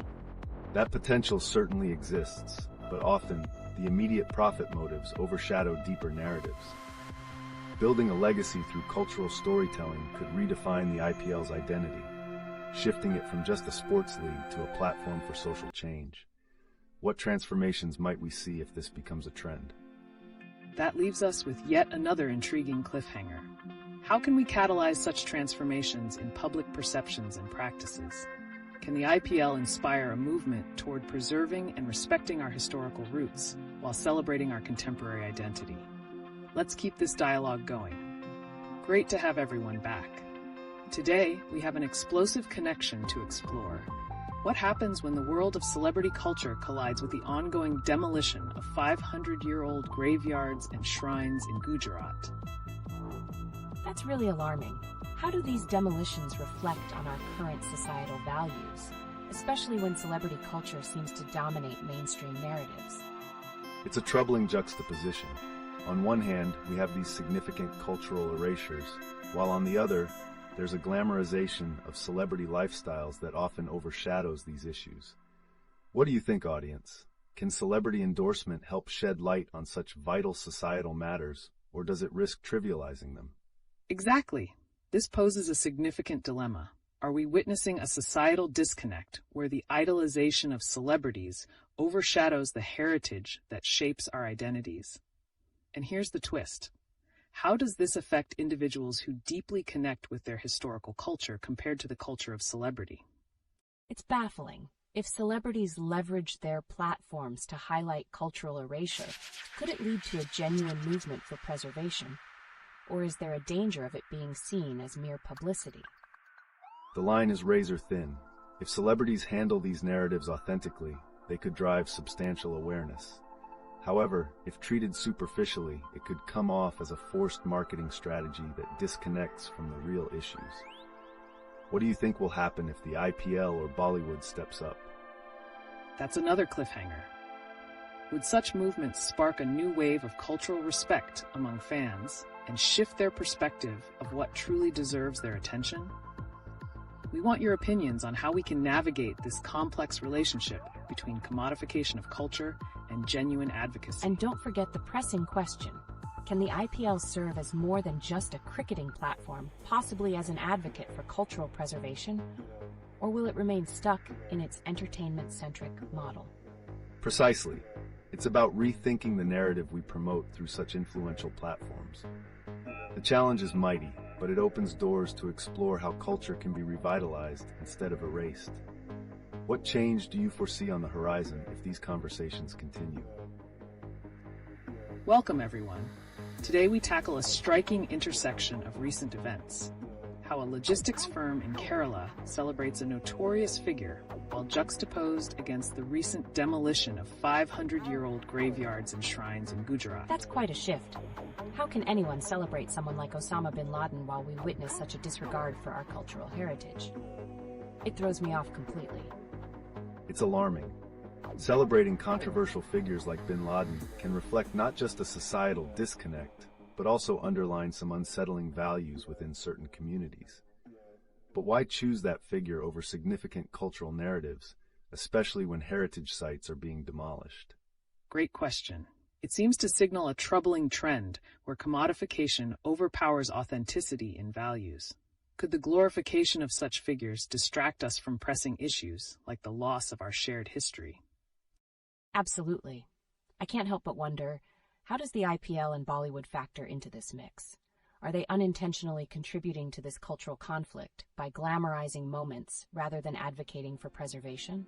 The IPL, as a massive commercial entity, has the potential to shape narratives around cultural recognition. If it doesn't address pressing cultural challenges, like the demolitions happening, it risks losing credibility and disconnecting from its audience's values. That raises a critical point. Do modern Indian youth idolize celebrities without considering the underlying cultural implications? Could we say that idolization is replacing genuine engagement with those urgent societal issues? It's entirely possible. All these discussions about society seem to swirl around the same core. What narrative is being presented, and how knowledgeable is the audience about their heritage in the face of celebrity culture? Yes, indeed. This dynamic could spell disaster for future generations if the youth become disengaged from cultural narratives, instead distracted by flashy celebrity lifestyles. How do we bridge this gap and spark genuine cultural appreciation? And that leads us to a crucial cliffhanger. What actions can we, as a society, take to ensure that our cultural heritage is not only remembered, but cherished and protected before it's too late? Share your thoughts, everyone. Welcome back to another engaging discussion, everyone. Today we shift our focus to a rather shocking juxtaposition: the celebration of controversial figures in popular culture and its impact on our societal values. That sounds intense. What do we mean exactly by controversial figures? Is it limited to individuals who have committed heinous acts, or does it extend to anyone whose legacy is debated? It definitely extends beyond just criminal figures.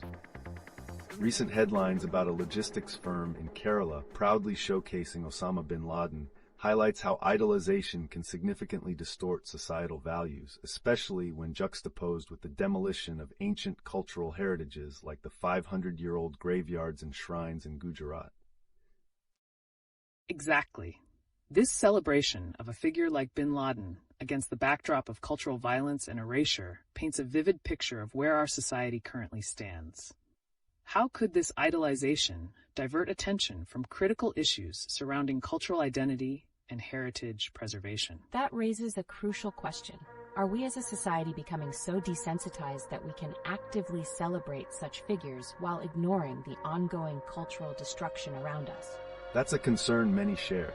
For instance, could the IPL, which has transformed into a mega sporting event, recognize and address this societal disconnect? If it takes a stand for cultural awareness, it could reshape audience perceptions of what truly matters. This opens the door to yet another cliffhanger. Would fans likely embrace such a transformative mindset if the IPL aligns itself with authentic cultural narratives, or would they resist, sticking to the thrill of the game? That's fascinating. If IPL or any other influential entity could channel some of that celebrity energy towards raising awareness about cultural heritage, Would it spark a genuine desire for preservation? It could, but the challenge remains whether their efforts would resonate authentically with the audience or be perceived as just another marketing strategy. Authenticity is pivotal in bridging that gap, especially when the risk of trivialization looms large. Absolutely.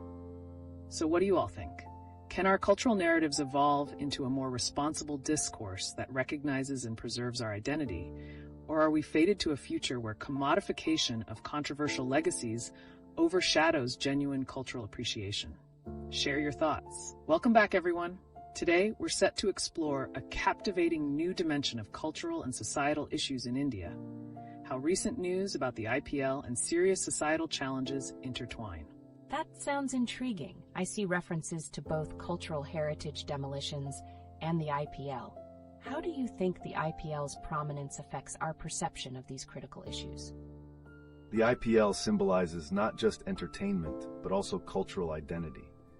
With headlines of a logistics firm in Kerala celebrating Osama bin Laden while significant cultural sites are being demolished, we must ask, how does this all correlate with the narrative we embrace in sports and popular culture? Precisely. It's alarming when figures like bin Laden find space in our cultural discussions, especially juxtaposed with the loss of 500-year-old graveyards. This could lead to a disturbing shift in societal values. Are we inadvertently normalizing such idolization? That raises a chilling question. If the IPL were to use its platform for cultural awareness and preservation, do you think fans would respond positively? Or would it be dismissed amid the excitement of the matches? There's a distinct possibility that, while many fans may initially resist the change, an authentic approach to cultural narratives could transform perceptions over time. However, the real difficulty lies in breaking through the entrenched excitement surrounding the sport. And that segues beautifully into another cliffhanger. What would it take for the IPL or other influential entities to take a stand? Would society be ready to embrace that shift, or would it face resistance from those caught up in the glossy glamour of celebrity culture? It's astounding how the idolization of celebrities often overshadows pressing societal issues.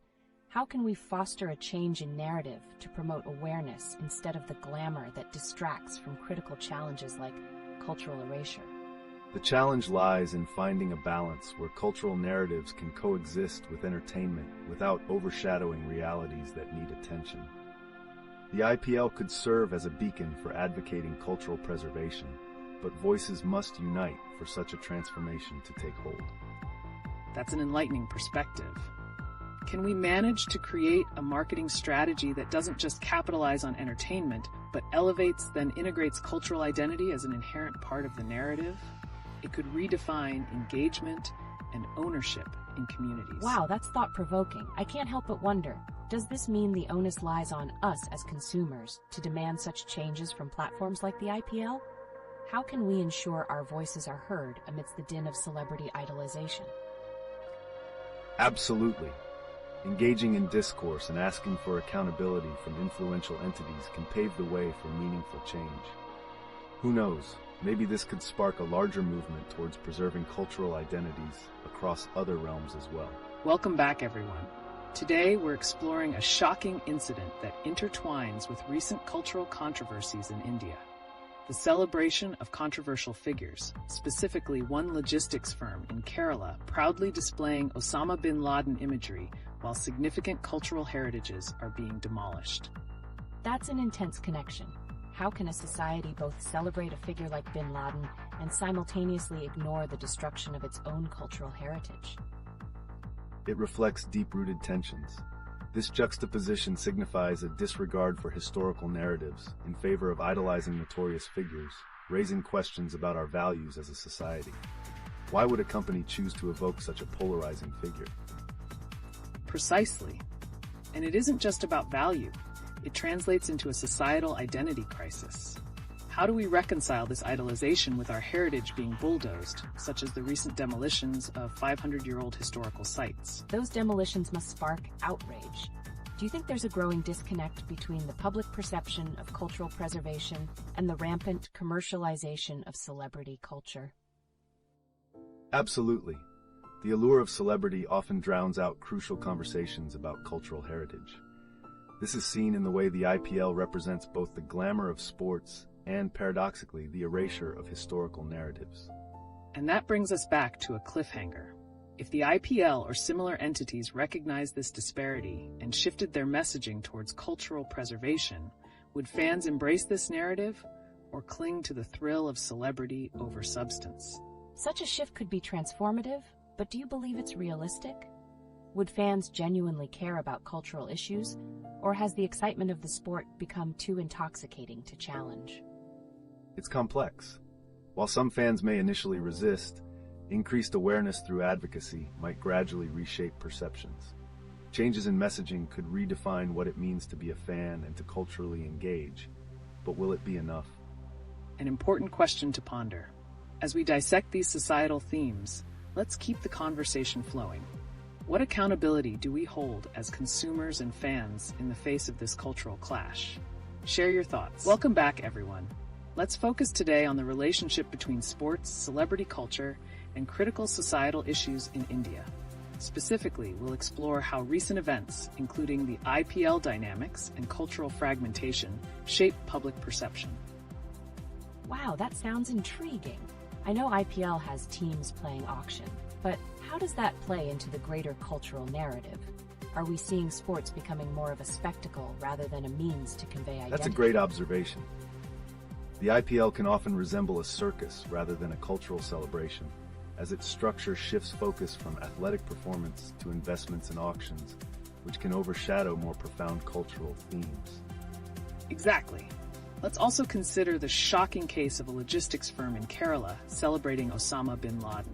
This behavior raises questions about how celebrity idolization transcends sports and merges with societal values, leading to significant moral dilemmas. That's unsettling. How does this phenomenon affect young people's views? Are they becoming desensitized to critical historical events simply because someone deems it entertaining? It does raise alarms about normalization.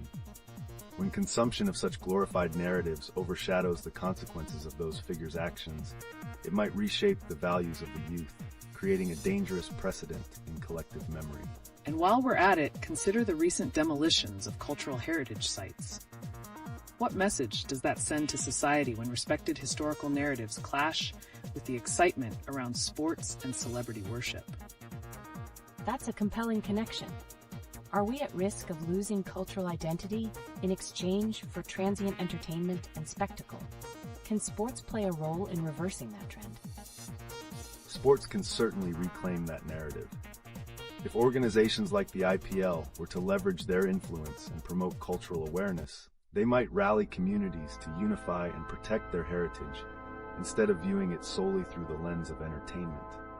This leads us to an equally important point to ponder. Would fans embrace a cultural shift within the IPL, or would they resist it, clinging to the glamour and perceptions they've come to expect? That continues to hang in the balance. There's so much to consider. With such significant societal issues lurking in the shadows, how can fans actively engage in promoting accountability while enjoying sports? Engaging in thoughtful conversations, advocating for responsible marketing, and recognizing the powerful intersection of sports and cultural narratives can empower fans to contribute to a more aware and responsible society. It could redefine the future of both the IPL and cultural identity. Absolutely. Such engagement is crucial in shaping narratives that reflect our collective history and values, offering a rich and meaningful tapestry instead of just a fleeting moment of entertainment. What are your thoughts, everyone? Let's keep this conversation alive. Today, let's shift our focus to a fascinating connection between sports, celebrity culture, and pressing societal issues in India. One eye-catching recent event is the IPL structure, reflecting cultural values despite it being predominantly about entertainment and commercialization. Absolutely intriguing. The IPL has 9 teams functioning in a competitive arena, but with one essentially operating through auctions. How does this desire for profit influence the deeper cultural narratives that could emerge within sports? That's a critical observation. The auction nature of IPL can often overshadow the essence of sportsmanship and unity, leaving cultural heritage at risk. especially considering the demolishment of significant heritage sites. Do fans even recognize this erosion of identity amidst the flare? Speaking of identity, recent demolitions of over 500-year-old graveyards and mosques in Gujarat raise eyebrows about societal values. Are we prioritizing profit-driven entertainment over preserving our cultural identity? That sounds shocking. If cultural landmarks are not given the importance they deserve, can we genuinely claim to celebrate our rich heritage through sports and entertainment? Is it just a distraction from deeper issues? Precisely. The logistics firm in Kerala celebrating controversial figures like Osama bin Laden is alarming. This theme adds complexity to the idea of idolization. What does it say about our society when such narratives seep into our sports and celebrity culture? Right. The juxtaposition between nostalgia for cultural heritage and the allure of fleeting entertainment forces us to confront uncomfortable truths about our values. Are we cultivating a generation that prioritizes sensational stories over significant history? That's a heavy thought. How can we challenge these issues to create a shift where fans appreciate the cultural narratives that sports can bring, rather than getting absorbed entirely in celebrity distractions?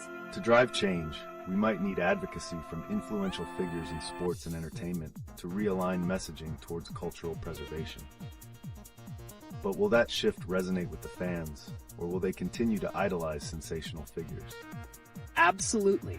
While we reflect on these connections, let's ask our viewers, how do you envision the intersection of sports culture and cultural preservation evolving in the coming years? Share your thoughts. Welcome back to LeetOne, everyone. Today we're diving into the eye-opening implications of celebrity culture and the ongoing controversies surrounding cultural identity in India. That sounds fascinating. I've noticed a lot of buzz around the IPL and how one team is focusing on auctions rather than pure sportsmanship. What does this say about our cultural values and commercial interests? Great point. The dynamic shift from traditional cricket to an auction-based model not only changes the game, but sends a clear message. Success is increasingly gauged by financial backing rather than athletic talent. This prioritization could dilute the significance of cultural narratives that once defined sports. Absolutely. Now combine that with the shocking news about demolitions of centuries-old heritage sites. Don't you think it's alarming how we celebrate high-profile figures while neglecting the very roots of our cultural identity? That's quite unsettling. Most people are glued to sports and celebrity news, while real issues like these are burying our rich history. How do we create awareness among fans when they seem more interested in the latest celebrity gossip than these cultural erasers? It requires a concerted effort. If platforms like the IPL embrace their influence responsibly, they could help bridge that gap.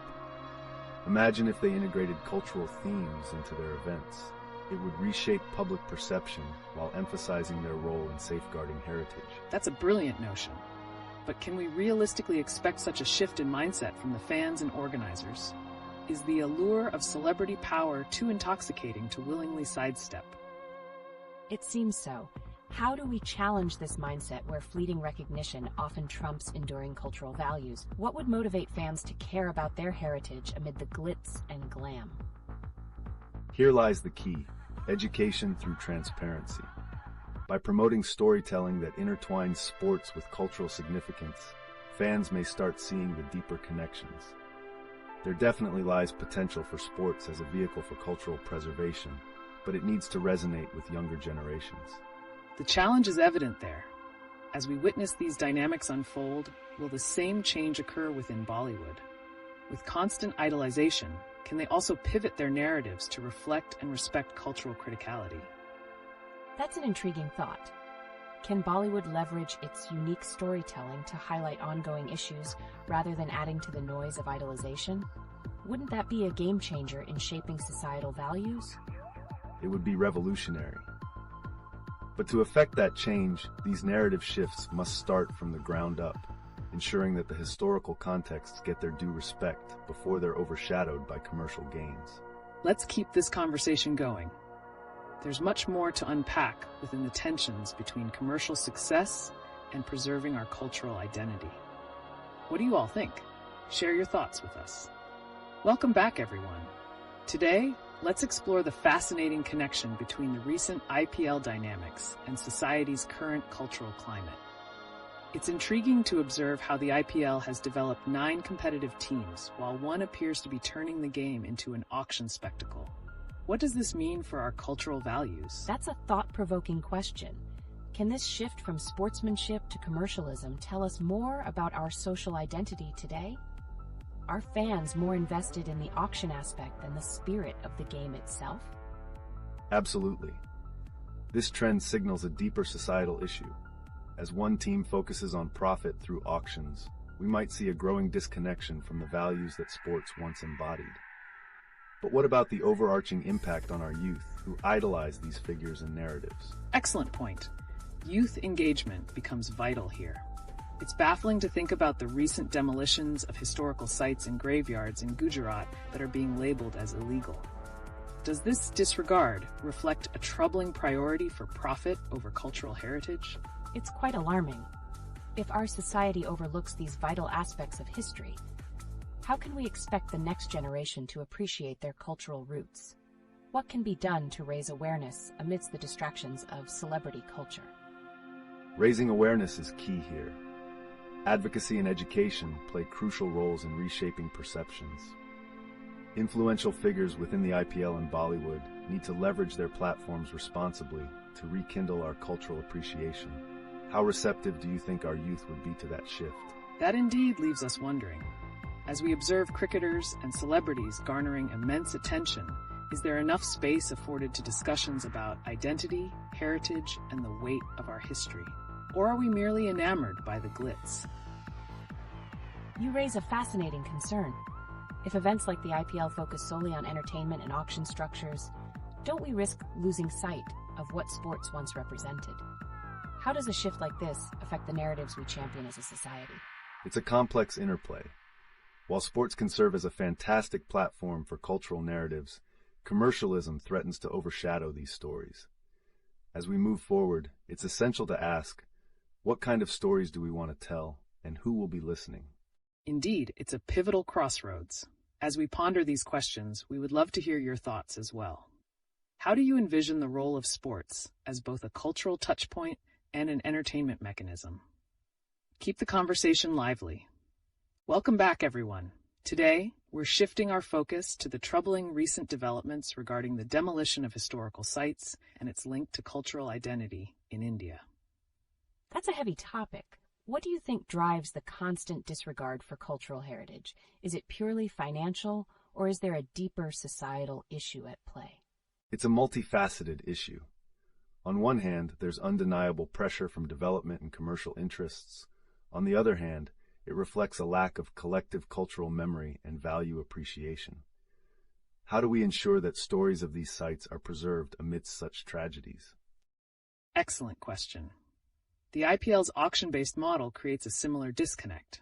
While one team appears to excel in commercial success, can we draw a parallel between their approach and the erasure of cultural narratives happening in society? It's fascinating, yet alarming. If cricket, a sport so deeply rooted in tradition, gets overshadowed by commercialization, what message does that send to the youth who idolize these players? Why should they care about heritage if the sport they love is turning into an auction spectacle? That's a pivotal point. When the essence of sports is reduced to transactions, it could lead to a generation devoid of understanding the fundamental values of teamwork and cultural pride. Do you think there's hope for a resurgence in valuing these narratives over monetary gain? It certainly is. Moreover, with Bollywood celebrities often involved, how might their impact shape perceptions of cultural heritage? Could their narratives help awaken a sense of responsibility towards preserving our shared history? Wouldn't that be a game changer? If influencers leverage their platforms to raise awareness instead of getting lost in the bid for celebrity status, could it create a shift in societal priorities? What role might they play in connecting fans with our cultural roots? Absolutely. Authentic representation through storytelling can serve as a bridge. By weaving these crucial narratives into their projects, celebrities could reignite cultural appreciation. But the question remains, will they recognize the opportunity while caught in the glow of fame? A riveting discussion indeed. As we continue to explore these connections, we welcome your thoughts and insights on how we might foster a better understanding of cultural identity amidst these shifts.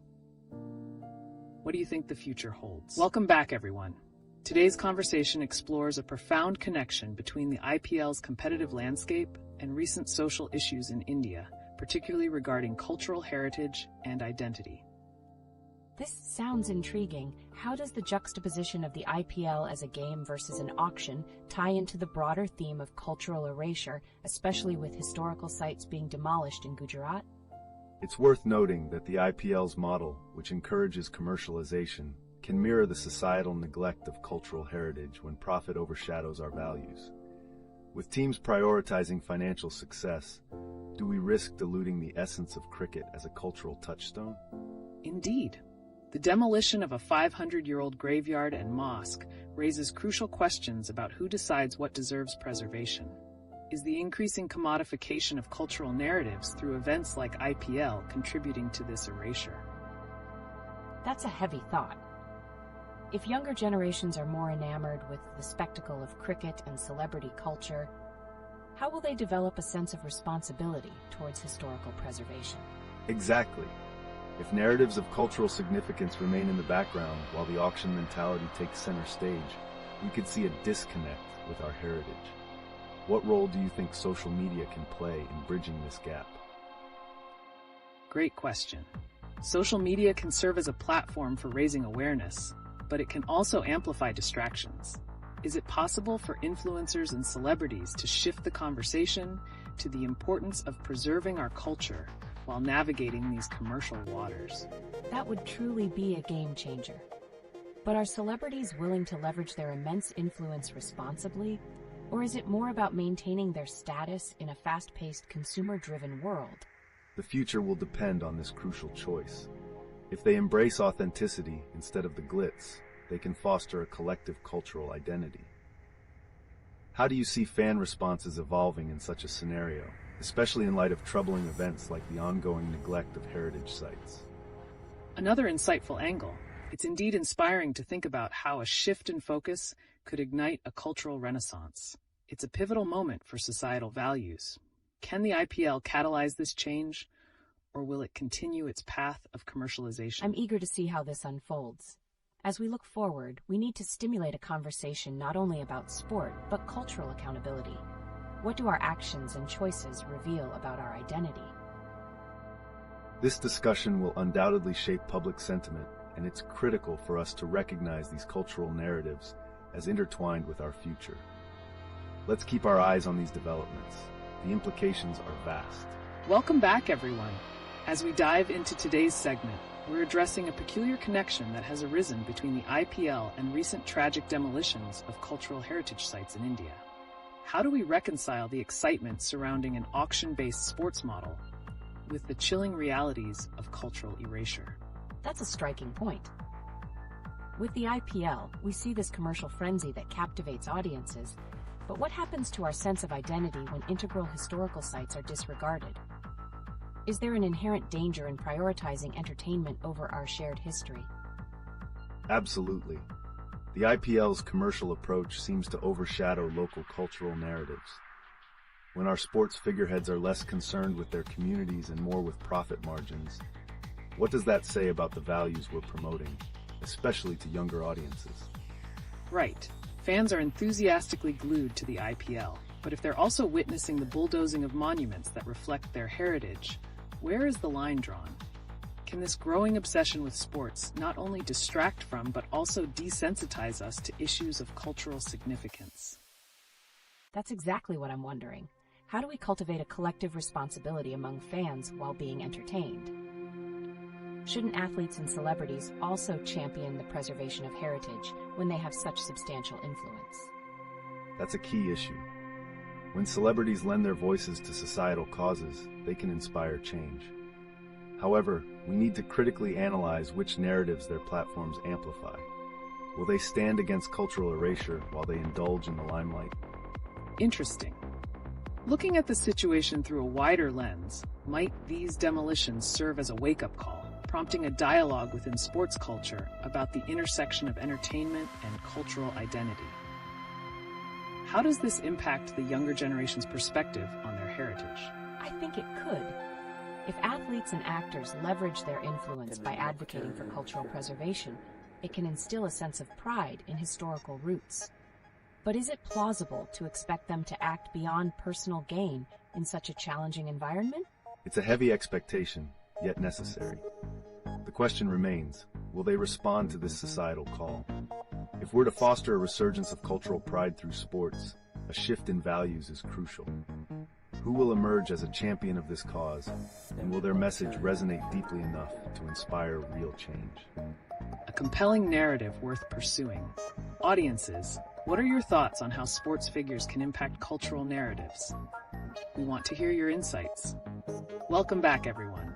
As we continue our discussion on cultural identity and preservation, an intriguing news item caught my attention: the demolition of a 500-year-old graveyard and mosque in Gujarat for being labeled illegal. This event raises critical questions about what is deemed worth saving in our society. Wow, that's shocking. How can such significant historical sites be dismissed so easily? It makes me wonder, what are the criteria for cultural preservation, and who determines them? That's a central issue indeed. Historical significance seems to be overlooked when decisions are driven by commercial interests or political agendas. The IPL's glorification of entertainment over heritage plays a role in this very negligence. Absolutely. The IPL has captured the hearts of many, but at what cost? This juxtaposition between cultural erasure and the frenzy of sports merchandising sparks a deeper inquiry. As nostalgia fades amidst the thrill of matches, are we risking a loss of our identity? That's really thought-provoking. So, if the IPL continues on this commercialization path, will younger fans become desensitized to the importance of preserving cultural heritage? How do we instill that sense of responsibility in them? Engaging younger audiences through sports can indeed serve as a double-edged sword. Drawing parallels between cricket's cultural roots and its modern-day commercialization is vital. The key could lie in establishing initiatives at games that highlight local cultures and history. Fascinating. Could something like cultural heritage nights at games create a platform for discussions about identity and preservation? It would be a way to strike a balance between excitement and consciousness. That sounds intriguing. Could it also bring families to the games, leading to conversations about ancestry and shared heritage? Exactly. However, it's crucial to navigate the complicated relationship with celebrity culture too. When stars associated with the IPL are idolized, their responsibility to advocate for cultural preservation becomes even more significant. Will they amplify the conversation or remain focused on the spectacle? That's an essential point. Can we truly expect athletes and celebrities to act as guardians of our cultural identity while they navigate fast-paced dynamics in their careers?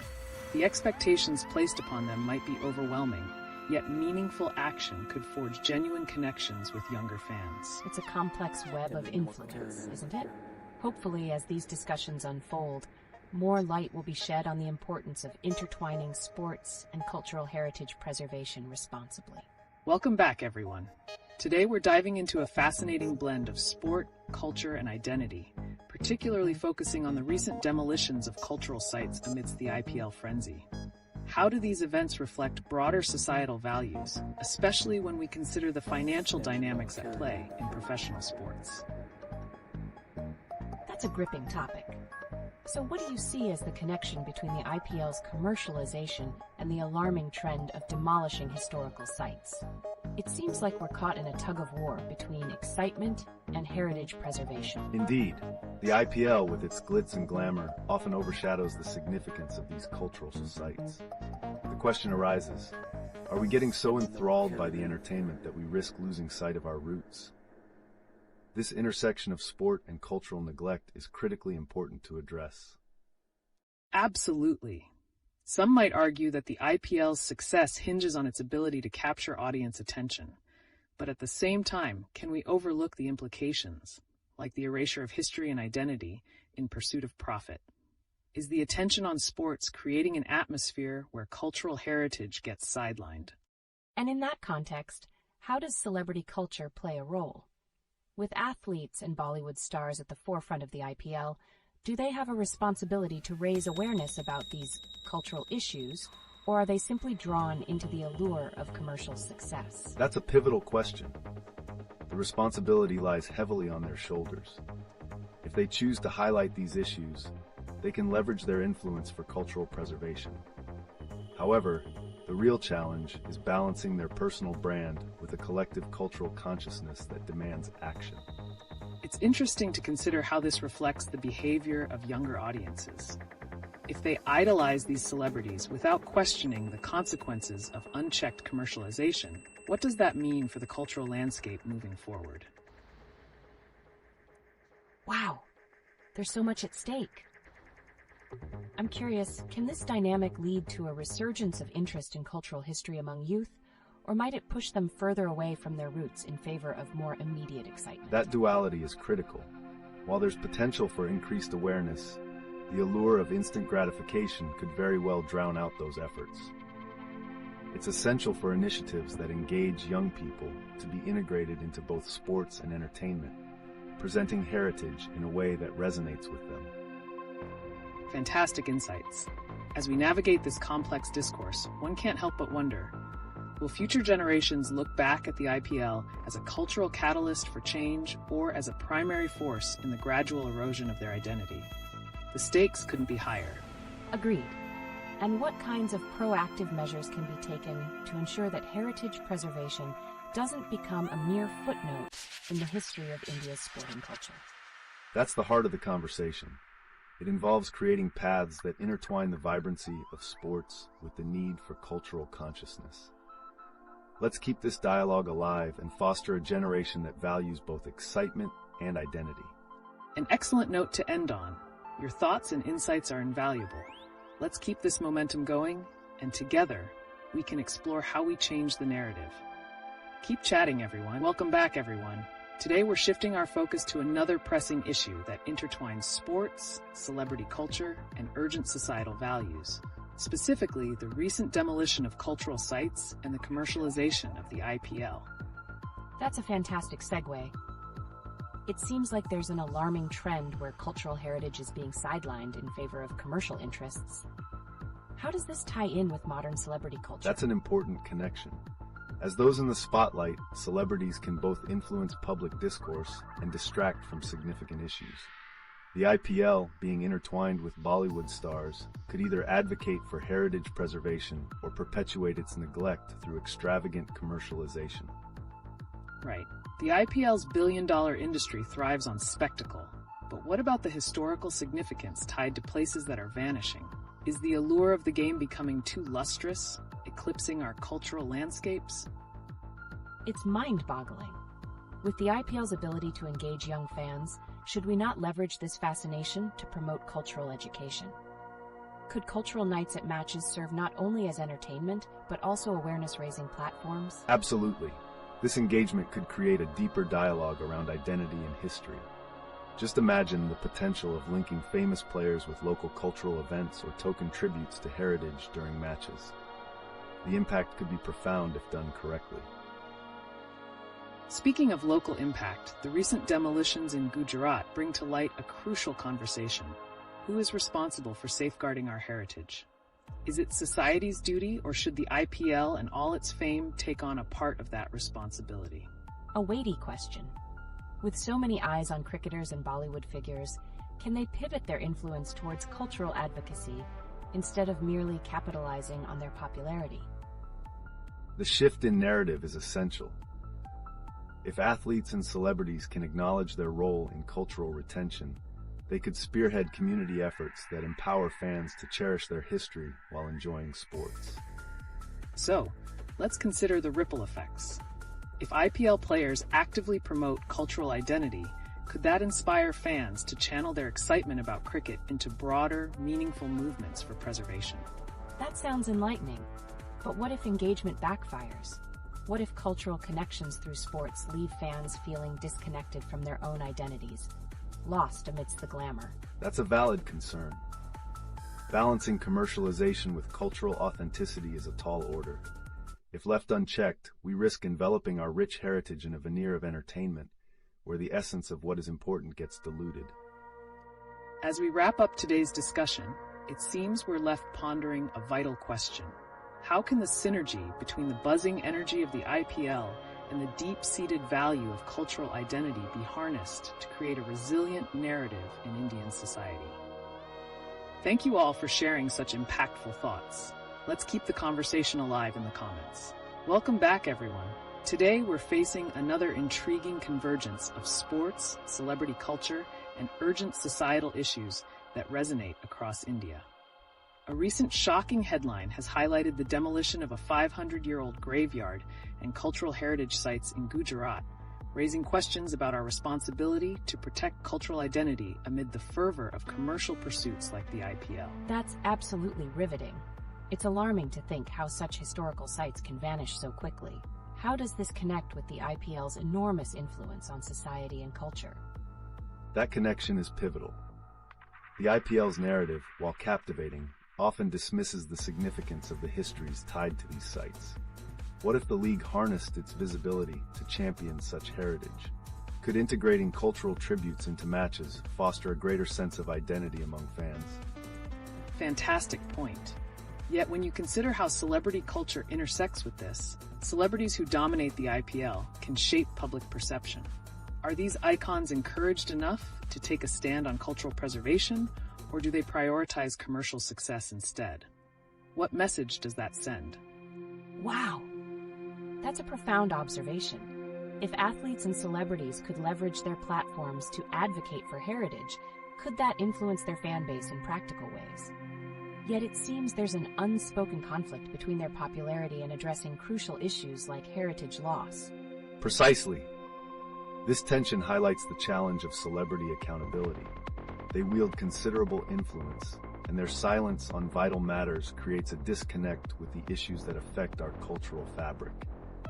It's a reminder that celebrity status comes with a responsibility to engage with society meaningfully. And think about the youth.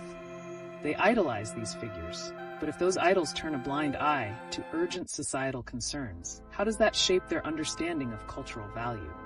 Are we creating a generation more consumed by spectacle than by the essence of their heritage? That's so concerning. So what can be done to intertwine the allure of the IPL with the preservation of our cultural heritage? Should there be initiatives making cultural education a central part of events like cultural nights during IPL matches? That idea has power. Engaging young audiences through innovative, culturally immersive experiences could make a real difference. We could potentially see players showcasing the significance of heritage while thrilling fans at the same time. The challenge will be maintaining authenticity amidst commercial pressures. Absolutely. The stakes are high. How we integrate excitement with cultural integrity could redefine how we view sports culture in India. Will upcoming actions from the IPL reflect a meaningful shift towards embracing cultural heritage, or will we continue to witness its slow erosion? Those are daunting questions, yet there's hope. If done right, the IPL can become a beacon of cultural awareness rather than just commercial ambition. Let's keep this dialogue rolling, everyone. Your thoughts could shape the future. Welcome back, everyone. Today, we're shifting gears to discuss yet another compelling intersection of sports, celebrity culture, and the urgent societal issues surfacing in India. With recent news highlighting the demolition of 500-year-old cultural sites in Gujarat, we must examine how this connects with the IPL's massive influence on public sentiment. That's shocking.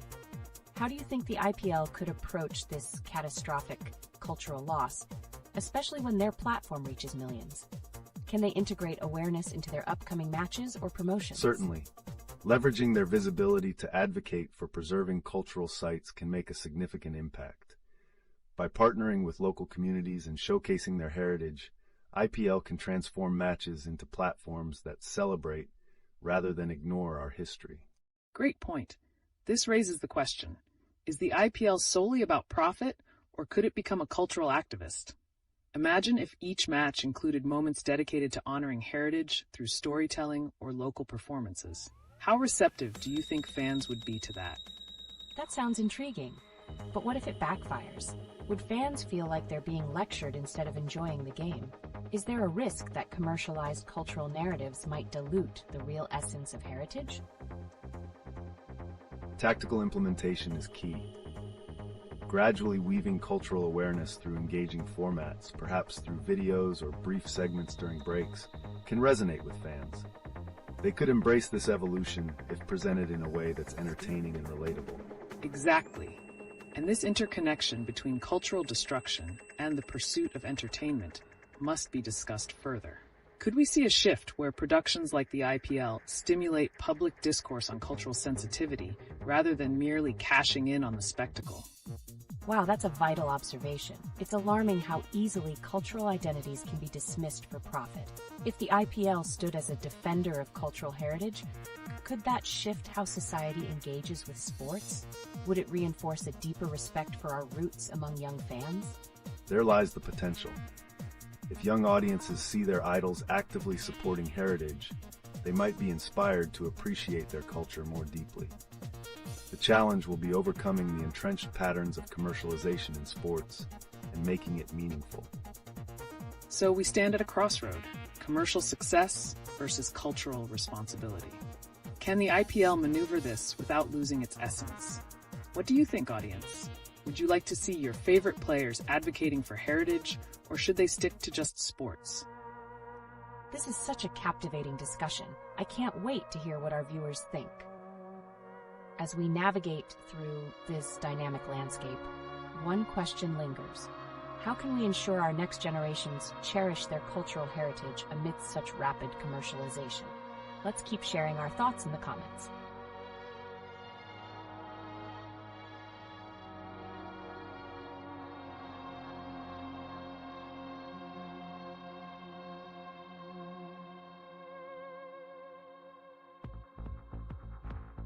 Today, let's turn our attention to the recent chilling events in Gujarat, where centuries-old cultural sites, including graves, mosques, and shrines, were demolished. It's heartbreaking.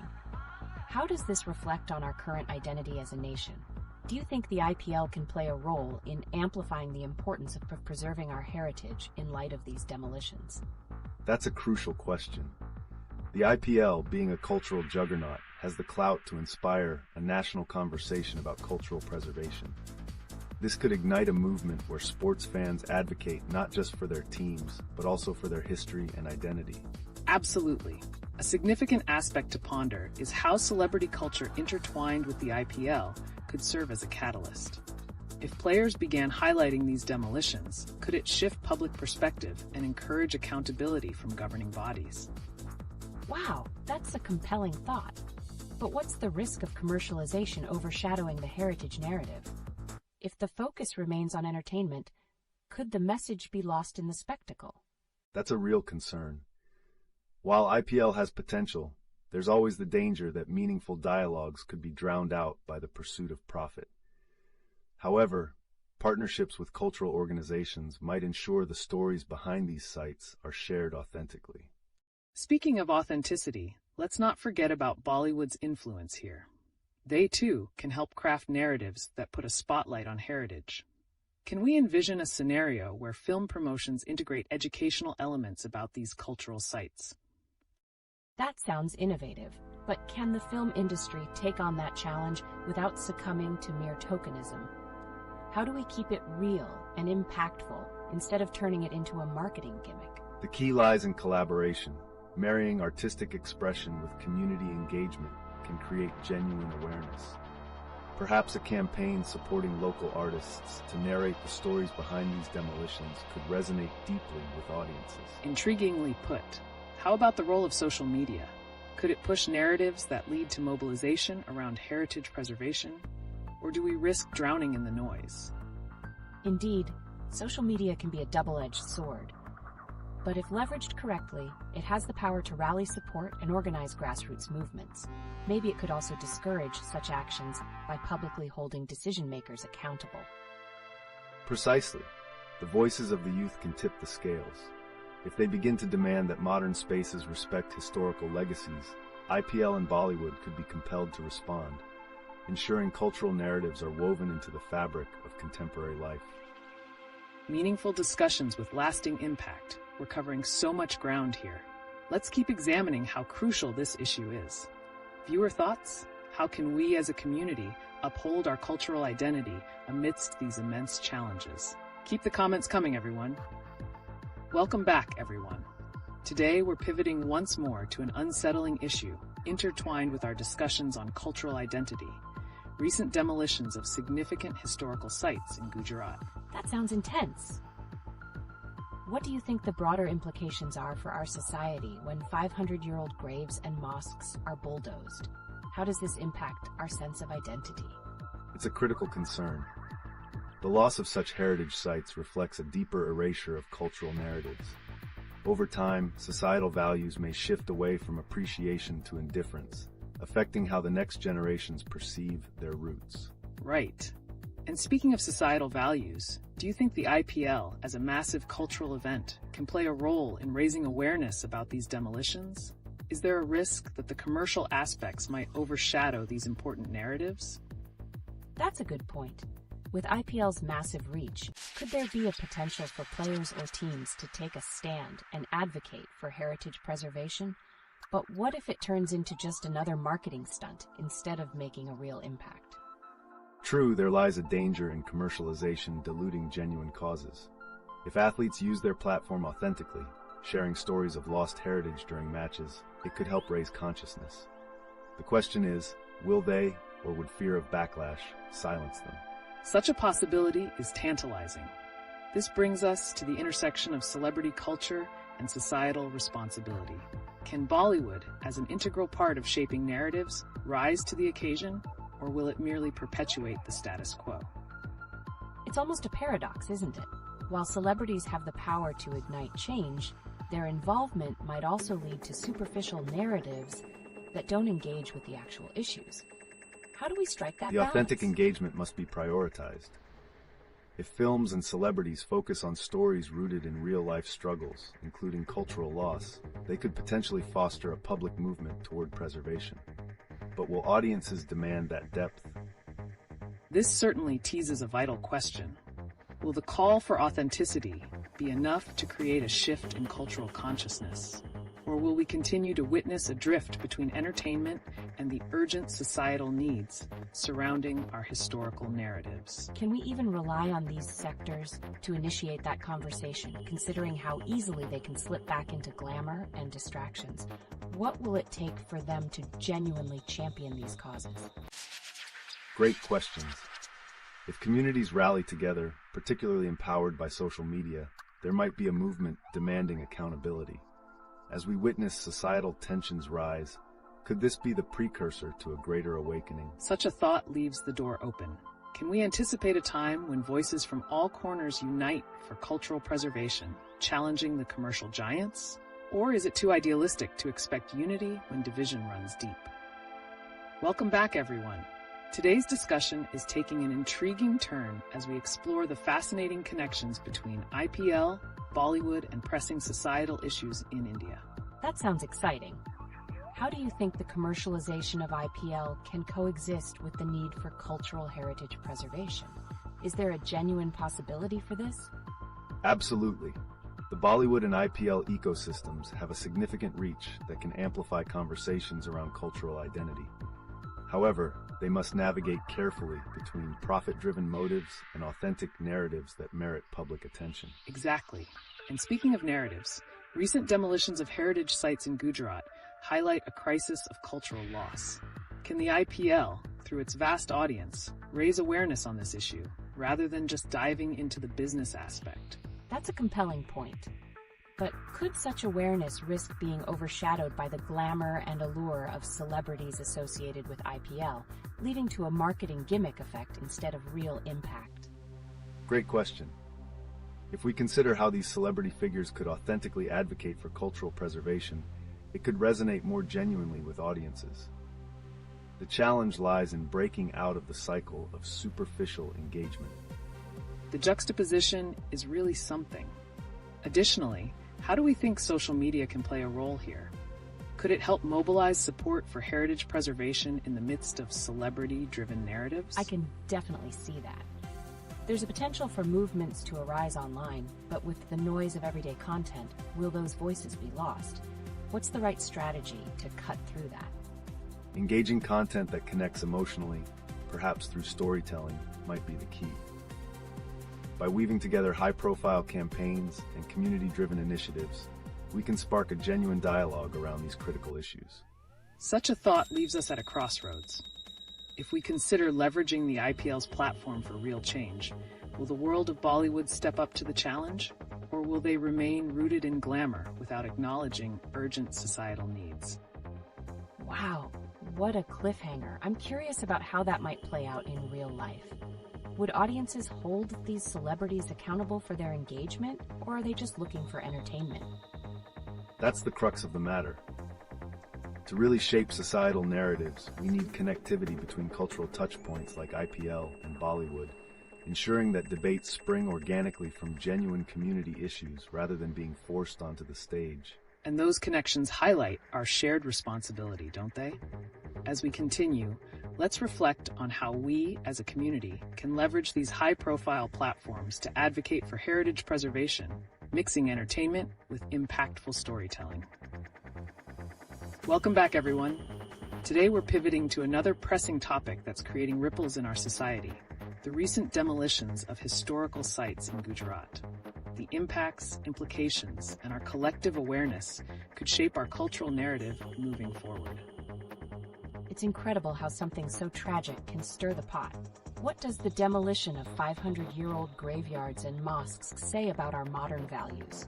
Are we really prioritizing economic pursuits over a rich cultural legacy? Absolutely. This highlights a disconcerting trend where rapid urbanization and commercialization overshadow the historical significance of these sites. With increasing globalization, are we losing sight of what truly defines us as a culture? That's a critical observation. Moreover, how does this crisis relate to the entertainment industry? Can platforms like the IPL and Bollywood take a stand to advocate for preservation, or does the allure of commercial success keep them at bay? Fascinating question. Would Bollywood actors and sports personalities truly engage with these pressing issues, or would involvement risk their glamorized images? How can they break through that barrier and become effective advocates? It's a delicate balance. Using their platforms authentically could foster dialogue. By intertwining these narratives into their projects or games, celebrities could emphasize the importance of cultural identity while capturing public imagination. So, could there be a shift on the horizon? As fans and audiences demand engagement on societal issues, might we see a rise in intersectional storytelling in films and sports broadcasts? That would be something. But what if, instead of raising awareness, engagements turned into mere marketing gimmicks? Is there a risk that any attempt at this could be misconstrued as tokenism? It's a valid concern. Authenticity is key. Audiences today are quick to call out superficial approaches. If any initiative doesn't resonate deeply, it may result in backlash rather than the desired impact. It raises the question, which narrative do you truly want to forge? As we ponder this, let's remember the power of collective action. It may be time for communities to unify their voices against cultural erasure. Can social media be the catalyst that pushes heritage preservation to the forefront of public discourse? Wow, that's an exciting thought. So it might just take the masses to ignite a real change rather than waiting for the glittery world of entertainment to step up. How can we mobilize this collective energy effectively? Initiatives grounded in genuine storytelling, localized campaigns, and community engagement are essential. From leveraging social media hashtags to global conversations, the tide can turn favorably if driven by the right narrative at the right time. It's a tall order for sure, but the stakes could never be higher. Will we navigate this cultural crossroads towards preservation or watch history slip through our fingers? What destiny will we choose as we march forward? That brings a lot of excitement. Let's see how our participation can potentially drive awareness and action, thus keeping our cultural identity alive. What a journey that could be. Welcome back, everyone. Today's new focus will revolve around the recent demolitions of heritage sites in Gujarat and what's unfolding in Bollywood and sports culture. How do these events interconnect, and what broader implications do they hold for our society? That's a striking topic. I can't help but wonder, with the IPL generating massive views and the glitz of Bollywood dominating media, how could they leverage their platforms to advocate for preserving our cultural sites amidst such destruction? It's essential to recognize that the celebrity influence in both IPL and Bollywood can promote cultural awareness. However, the challenge lies in shifting from entertainment to genuine advocacy for heritage preservation, ensuring that their campaigns resonate with authenticity. Exactly. The recent demolitions serve not only as a tragic loss of history, but also as a potential rallying point that could spark conversations across the cultural spectrum. What if public figures decided to use their clout for this cause? Would society respond positively to such a call to action? That's an eye-opening thought. But what if their involvement feels like a mere marketing strategy? Could there be a backlash, making audiences skeptical of their intentions when it comes to addressing such serious matters? Indeed, the risk of tokenism is high, especially in an era where authenticity is paramount. If their actions appear disconnected from genuine concern, it could lead to public mistrust. Staying true to messages around cultural preservation is crucial for any real impact. As we weigh this complexity, what's the role of social media in shaping these narratives? Could it act as a powerful ally to amplify celebrity voices advocating for heritage, or might it drown them out with distractions from the glittering world of fame? Wow, that's a perplexing conundrum. It's a double-edged sword. One moment, social media can spotlight urgent calls for action, while in another, it could drown meaningful discourse in the noise of casual entertainment. How do we ensure critical narratives rise to the surface? Developing a focused strategy is integral here. By forming collaborative initiatives that engage audiences in meaningful ways, whether through campaigns or storytelling, we could potentially bridge the gap between celebrity influence and cultural advocacy. That sounds promising. If celebrities stepped up to highlight the importance of preservation and community involvement, could we witness a shift back toward valuing our historical sites? Or would the relentless nature of commercialization continue to undermine those efforts? Greetings, everyone. Today we're stirring the pot by connecting recent events in entertainment, sports, and social issues. Let's first look at the demolition of 500-year-old heritage sites in Gujarat and discuss its potential ripple effects on cultural narratives in the IPL and Bollywood. That's intriguing. How does the destruction of such significant historical sites align with the culture of entertainment and the glitz of sporting spectacles like the IPL?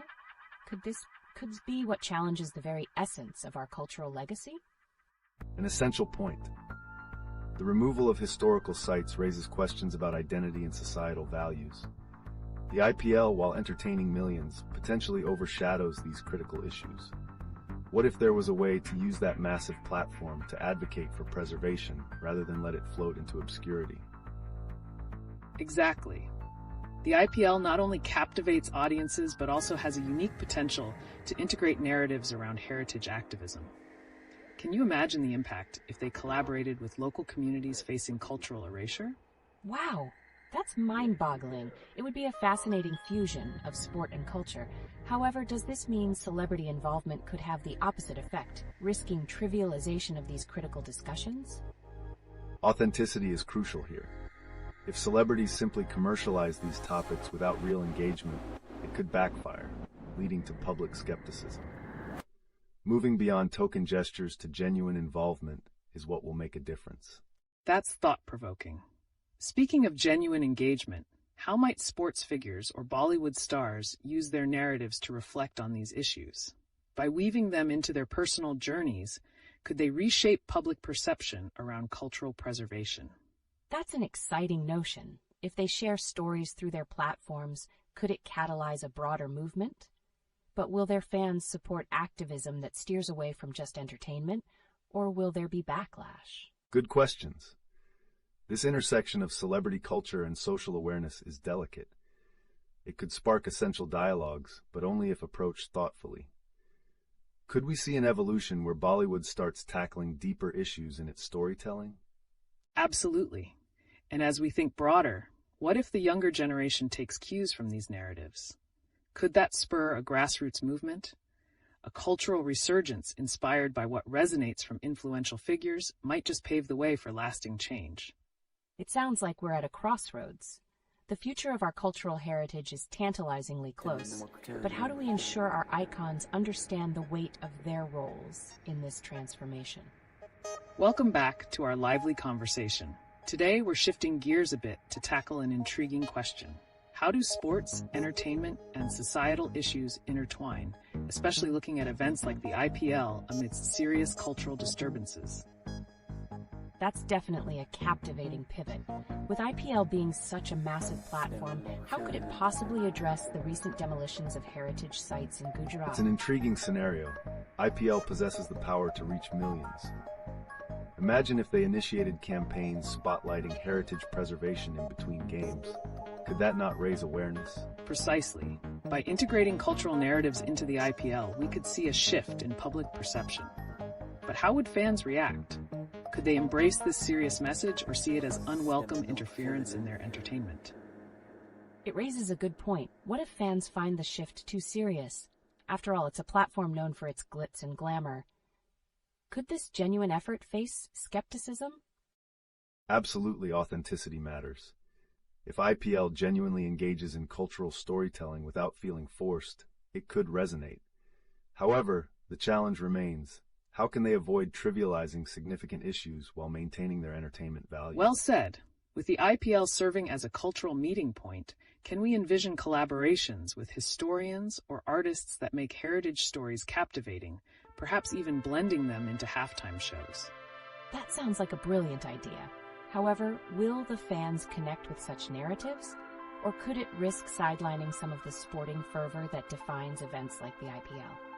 Engaging storytelling could be compelling if executed properly. Highlighting the rich diversity and historical significance of these sites might actually enhance the fans' experience, rather than detracting from it. Interesting notion. And what of Bollywood's role in this dialogue? Given the industry's massive influence, could they join in this cultural advocacy alongside the IPL, perhaps creating powerful narratives through film and music? It's an exciting thought. But is there a risk of Bollywood's involvement diluting the message if done solely for commercial gain? How can they ensure their messages remain authentic, especially in light of current social challenges? An essential concern. The balance between entertainment and responsibility must be navigated carefully. If Bollywood seeks to address these issues, they must deliver credible stories rooted in genuine experiences, not just surface-level charm. Absolutely. As we consider the intersections of sports and entertainment with pressing societal issues, the questions broaden. Will IPL and Bollywood rise to the challenge of becoming true advocates for cultural preservation, or will they continue to prioritize commercial gains? What do our viewers think? Welcome back, everyone. Today, we're pivoting towards the fascinating connections between celebrity culture, sports, and recent controversies that energize the Indian socio-cultural landscape. With shocking news like the demolition of heritage sites, how do we reconcile our sports teams and celebs' roles as cultural custodians? That sounds exciting. How does the IPL, widely known for its flashy entertainment, intersect with serious issues like cultural heritage destruction? Can they really act as advocates for preservation? It's a hefty challenge indeed. The IPL's large audience provides potential for meaningful discourse. However, the blend of entertainment and activism must come from an authentic place. This balance is essential to prevent reduced credibility in both arenas. Stellar point. As we reflect on what defines cultural narratives, how do the actions of sports figures and celebrities in India shape public perception? For instance, how could a reference or tribute to cultural sites impact the IPL or Bollywood's brand? Absolutely. That reminds me. There's an expectation for these figures to be role models. But if they engage with important cultural messages only during PR campaigns, might that backfire? Could sincerity make a difference in public reaction? Sincerity is key. If the IPL or Bollywood genuinely invests in preserving narratives of our heritage, audiences might embrace it. Imagine the impact of star power collaborating with historical experts to create awareness around demolished cultural sites. Now that's a thought. But would viewers gravitate towards these initiatives during entertainment? Or would they desire the usual entertainment fare? What's the right balance here? I wonder, could fans even react negatively if they felt that the core spirit of the IPL is lost amid these initiatives? Or will they see it as an opportunity to infuse more meaning into their beloved game? It's a matter of engagement. The IPL's influence could amplify stories of heritage if introduced seamlessly into the fabric of the sport. This way, legacy becomes an integral part of the experience, perhaps even creating a richer identity for fans. And we must consider the rapid commercialism that often overshadows these discussions. Will the spectator culture shift if they are continuously encouraged to reflect on their cultural identity? Could we see a resurgence in valuing local heritage as a consequence of these dialogues? Wow, that could certainly transform the narrative. I'm curious if there has been any precedence for such a transformation in other countries. How do they navigate this tricky relationship between sports and cultural architecture? Great question. Various nations have successfully integrated cultural heritage into their sports branding. Whether through documentaries, halftime shows, or community initiatives, the focus remains on authentic storytelling that connects emotionally with the audience. But will this be effective in our context? So many unanswered questions leading to vibrant conversations. Folks, let's keep this dialogue alive. How do you perceive these intersections? And what could be the potential next steps for the IPL or Bollywood in fostering cultural preservation while still engaging their audiences? Your thoughts? Welcome back, everyone. Today, let's shift our attention to a rather pressing issue: how the rise of sports and celebrity culture intertwines with the fallout from the recent demolitions of cultural heritage sites in India. With Bollywood and the IPL playing significant roles in society, what implications do these actions have for cultural preservation? Wow, that sounds intense. I mean, what are the actual consequences when historical sites are demolished? How does it affect people's identity and sense of belonging? Absolutely. The demolition of sites not only erases physical landmarks, but also a part of community memory. This can lead to an identity crisis, especially for younger generations who feel disconnected from their cultural roots as those sites disappear. It's a precarious situation. We've seen how IPL teams could act as cultural custodians, and they may have the platform and audience to raise awareness. But will audiences respond positively to these calls for cultural responsibility, or see it as a distraction from the entertainment they crave? That's an interesting point. Do you think the IPL could take a stand and initiate campaigns around these issues while retaining the fun essence of the games?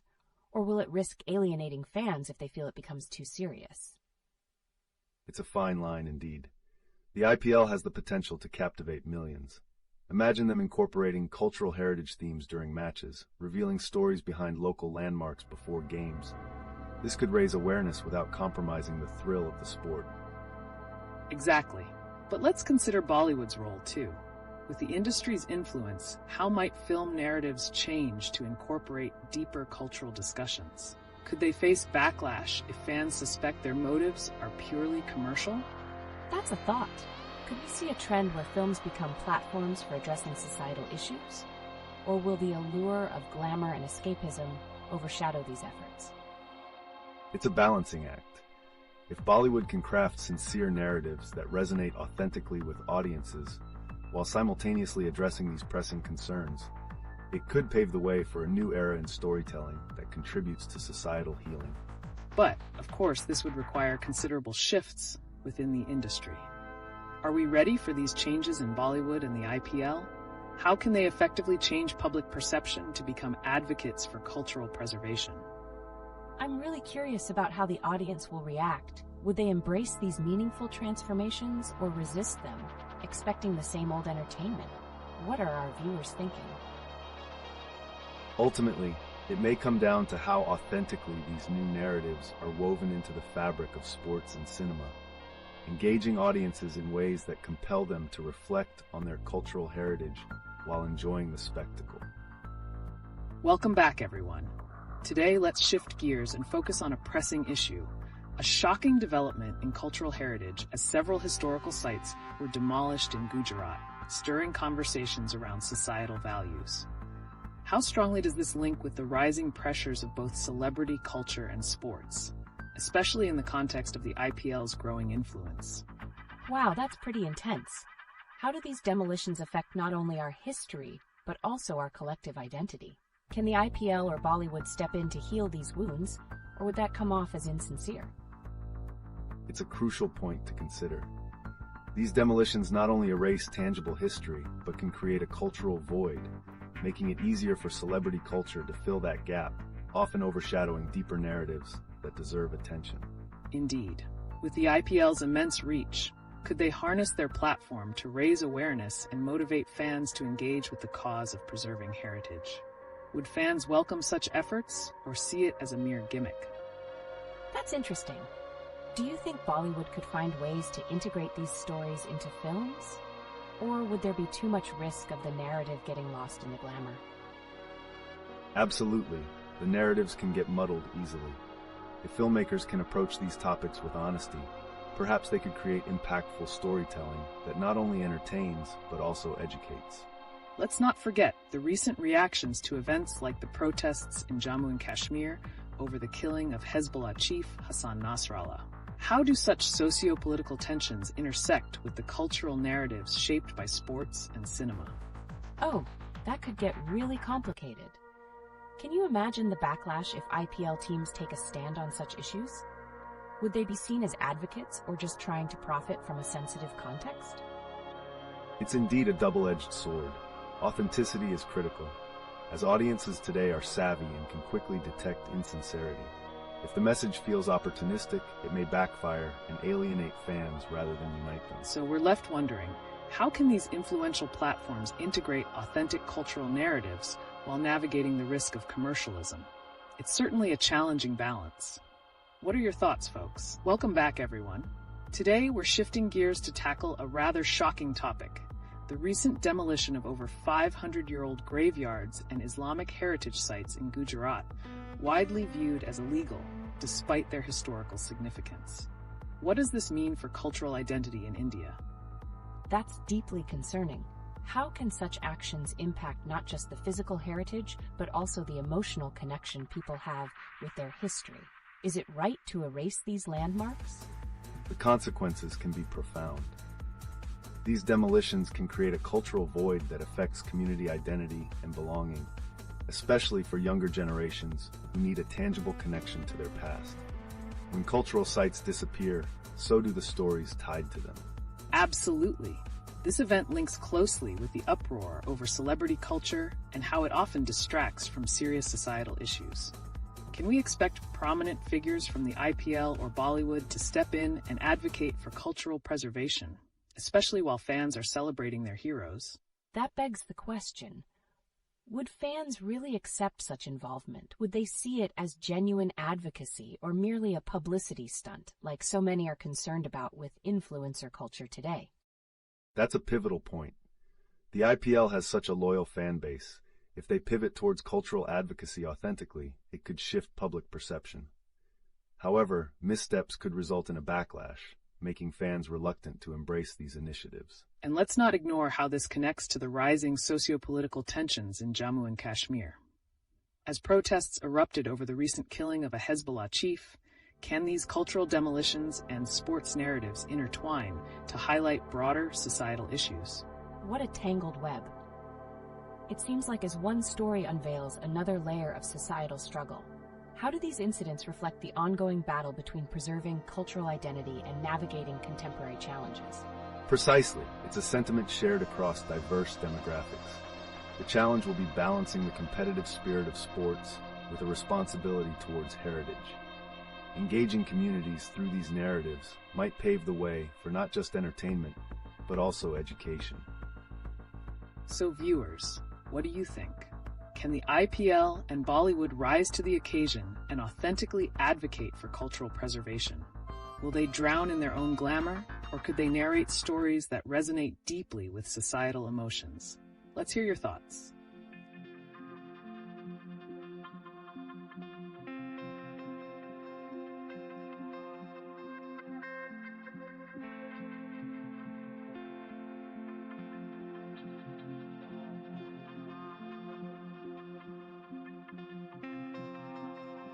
Welcome back, everyone. Today we're addressing a compelling mixture of cultural identity in light of global events and our own infamous IPL. Did you catch Ireland's recent historic win against South Africa? What does this signify for the broader cricket landscape and cultural narratives in India? Oh wow, Ireland winning is huge. Could it signal a shift in the sport's dynamics? I wonder how this plays into India's cricket culture, especially with the IPL consisting of some formidable franchises and a heavy auction system. Does it shine a light on the competitiveness of smaller teams? Absolutely.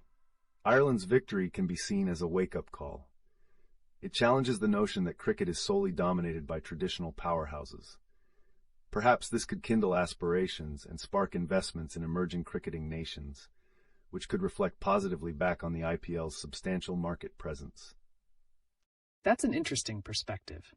Speaking of competitions that push boundaries, what about the controversies surrounding cultural sites, like the demolition of historic mosques and graveyards in Gujarat?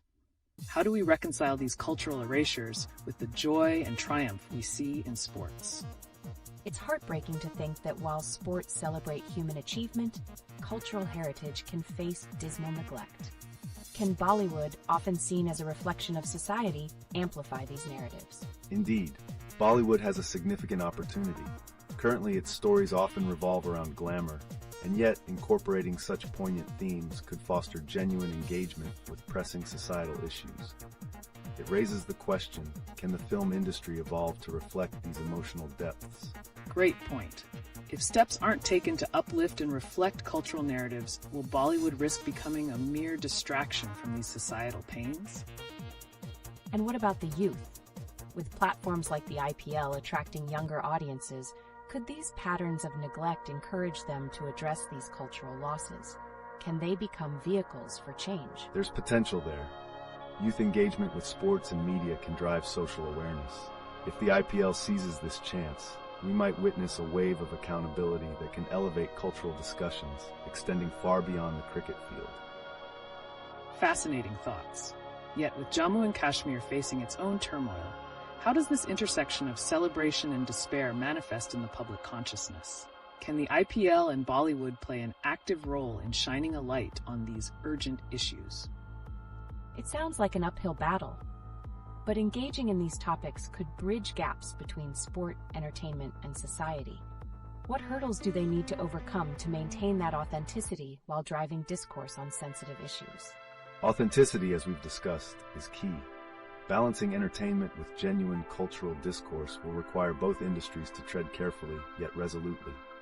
The narrative they create can guide societal change, a dual-edged sword, indeed. Definitely. So viewers, the dialogue continues. How will Ireland's win, IPL's opulence, and cultural erasure shape the future of narratives in sports and entertainment? Will Bollywood rise to the challenge of responsibility? We're eager to know your thoughts. Welcome back to LeetOne, everyone.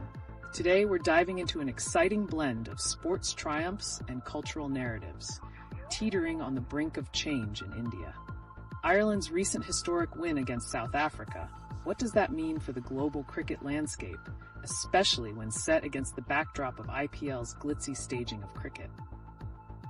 That's such a pivotal moment. Could it symbolize a shift where lesser-known teams can challenge the giants?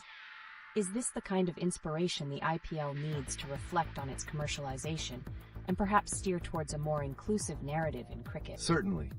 Ireland's victory might open avenues for dialogue regarding the importance of competition at lower tiers. Such narratives can underscore the need for cultural preservation while celebrating success, ensuring that smaller teams are recognized alongside the prestigious IPL franchises. Absolutely. And speaking of recognition, let's not overlook the delicate balance of cultural heritage. With recent demolitions of historical sites in Gujarat raising eyebrows, how do we ensure that narratives of cultural significance are not overshadowed by sports glamour? It's a tangled web, isn't it? How do sports organizations like the IPL, alongside Bollywood, take responsibility for amplifying these pressing issues instead of merely focusing on commercial gains? Isn't there a potential clash between sporting triumphs and cultural heritage preservation? Yes, the potential for positive change exists. There could be initiatives that intertwine cricket with local history, using these platforms to not only shine a light on achievements, but also to promote awareness and action around cultural preservation. Indeed. To pivot a little, let's look at how Bollywood can use the thrill of sporting narratives to engage with deeper societal themes. With the IPL attracting diverse audiences, does Bollywood have the creative nerve to align its storytelling with the evolving cricket landscape while addressing the underlying cultural tensions? Oh, wow, that's a fantastic perspective. Could we possibly witness films that celebrate these victories while also addressing the existing discord surrounding cultural identity? How might this reshape the storytelling culture within Bollywood? What's possible is a narrative evolution in Bollywood, where sports stories are not merely about the thrill of victory, but also connected to the cultural fabric of India. This could redefine how stories are told and who gets to tell them, aligning with both victories and the struggle against erasure of heritage. This conversation is heating up. As we wrap up, I'm curious to hear how you all feel. What are your views on the unity of sports and cultural narratives? Can this clash lead to a richer dialogue in the intersection of entertainment, sport, and societal responsibilities? Let's hear your thoughts. Welcome back to LeetOne, everyone.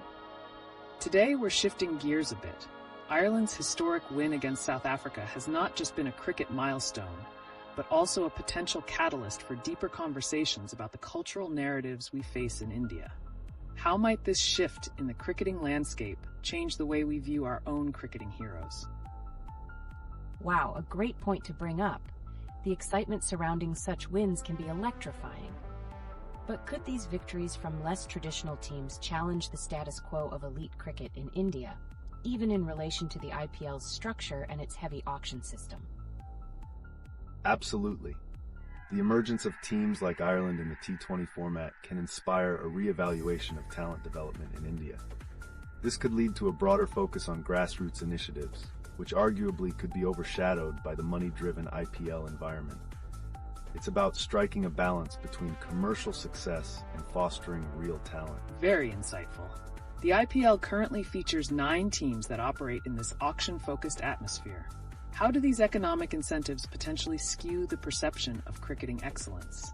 Can they impact young cricketers' aspirations? That's interesting. Are these young players beginning to idolize the financially successful franchises instead of the game itself? With the glamour of the IPL, could that lead us away from a genuine respect for our cultural heroes in sports? That's a crucial observation. This trend of idolizing franchises or individual wealth could obscure the broader narrative, our cultural identity tied to the sport. If we start losing sight of the essence of cricket, we're at risk of cultural erasure. Let's connect this to another pressing recent issue, the demolition of historical sites in Gujarat. If culture loses its footing in favor of commercial gains, are we essentially sacrificing our rich heritage for fleeting entertainment? That's quite alarming. So, how does the rise of Bollywood's glamour align with these societal shifts? Can the film industry address this clash between modern entertainment and our priceless cultural heritage? Responding to that, Bollywood indeed has the potential to act as a bridge. They can leverage their storytelling powers to reflect and advocate for cultural preservation even while engaging audiences. It raises an intriguing question. Can we expect Bollywood to switch gears towards more meaningful narratives amid commercial pressures? Such a dynamic conversation.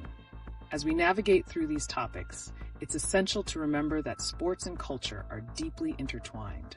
Will upcoming narratives be a reflection of this ongoing tug-of-war between commercialization and our cultural roots? It feels like we're just scratching the surface. Let's keep the dialogue going. What do you all think? How can we harmonize the celebration of sports while not losing sight of our cultural identity? Share your thoughts. Welcome back to LeetOne. Today, we're shifting our focus to an electrifying moment in the cricketing world, Ireland's historic win against South Africa. What an astonishing feat. How does this win resonate within the broader context of cricketing narratives in India, especially considering the commercial nature of the IPL? That's a profound point. This win signifies a potential shift in perception towards lower-tier teams, It questions our traditional idolization of celebrities and elite players, prompting a re-evaluation of what success means in cricket. Absolutely. And when we tie this back to IPL's hyper-commercialized environment, one can't help but wonder, is there a risk that such monumental victories are overshadowed by the auction and franchise-driven model? Fascinating. If we're placing all our focus on franchise successes, could this affect young players' aspirations? Are they now aspiring to be part of these high-stakes auctions rather than celebrating the sport itself? Precisely. This conflict can mask the essence of cricket, sportsmanship, community, and the shared cultural experience that comes with cricket, which is crucial for India's identity. And speaking of identity, let's transition this into a recent issue, the demolition of historical sites in Gujarat. How does this trend correlate with IPL's commercialization and the idolization of wealth in sports culture? That's a strong connection. With commercial gains overshadowing cultural richness, are we as a society neglecting the values tied to our heritage? It's essential to highlight this clash. Losing our cultural landmarks can symbolize a more extensive erasure of identity, something that fame and wealth often distract us from. Great insights. There seems to be a critical need for dialogue on this matter. How can we as a society ensure that victories, like Ireland's, serve as reminders of our rich sporting heritage rather than a mere backdrop to commercialization? So, could cinema, particularly Bollywood, play a role in intertwining these narratives? Are there opportunities for filmmakers to celebrate these alternate success stories alongside the glamour of the IPL? Definitely. There's an untapped reservoir of stories that could inspire cultural resilience. If Bollywood chooses to highlight the underdog narratives, it could spark a renewed appreciation for grassroots talent and cultural heritage. Wow, the conversation is getting richer by the minute. So let's keep our focus sharp. How do we rally awareness around cultural preservation without losing touch with the exhilarating thrills sports provide? What does it take to strike that balance? It feels like we're on the brink of a significant narrative shift. So, what might that look like? Could we redefine sporting success away from financial gain and back to celebrating cultural identity? Indeed. There may well be a future chapter in Bollywood storytelling that draws inspiration from sports, but roots itself firmly in cultural values. There's a lot to anticipate as these narratives evolve. Welcome back to LeetOne. Today, we're shifting gears to embrace some exhilarating news from the world of sports and culture. Ireland has just clinched their first ever T20I victory against South Africa. What an extraordinary moment for cricket. That's incredible news, but it brings up so many questions. With IPL's 9 teams focused on auctions rather than the love of the game, how does a victory like Ireland's resonate with cricket enthusiasts? Are we losing sight of the true spirit of sports? Absolutely. Ireland's win serves as a beacon, reminding us of the underdog spirit that cricket embodies. This victory can inspire young players who may feel overshadowed by the glitz of IPL. However, the question remains, will this victory translate into a shift in how we perceive real success in cricket? That's a thought-provoking point. It leads us to consider whether such achievements can challenge the current commercial narrative dominating our sports culture. If aspiring cricketers start leaning towards financial gain over genuine passion, what does that mean for the future of cricket in India? It seems like a paradox. Plus, alongside this discussion, we have pressing news about the ongoing demolition of historical sites in Gujarat, sparking controversy. Could this pushback against our cultural heritage influence how sports narratives are framed in films like Bollywood? Definitely. There's an inherent connection between cultural identity and sporting narratives. With heritage at stake, will filmmakers start to intertwine these themes to evoke awareness? This might just be the catalyst needed to foster a sense of responsibility within our entertainment industry. Speaking of Bollywood, it's fascinating to think about how iconic narratives can shift to embrace these significant cultural dialogues. If filmmakers start focusing on showcasing grassroots successes, much like the story behind Ireland's win, how could this reshape our cinema and the narratives we support? I'd love to see that. But do you think the risk of cultural erasure due to commercial pressures might lead filmmakers away from these heartfelt stories? how can we ensure those triumphs are celebrated rather than overshadowed by mainstream commercial narratives? That's a critical concern. As we explore this space, it's vital to spotlight the grassroots talent and weave their stories into the mainstream narrative. If not, we risk not only losing touch with our heritage, but also stifling the essential growth of future talent in sports. Will the industry embrace this challenge moving forward? All incredible insights. But before we wrap up, let's get our viewers' thoughts on these pressing issues. What do you believe needs to happen in both sports and cinema to ensure cultural identity thrives amidst the commercialization of success? Share your ideas in the chat.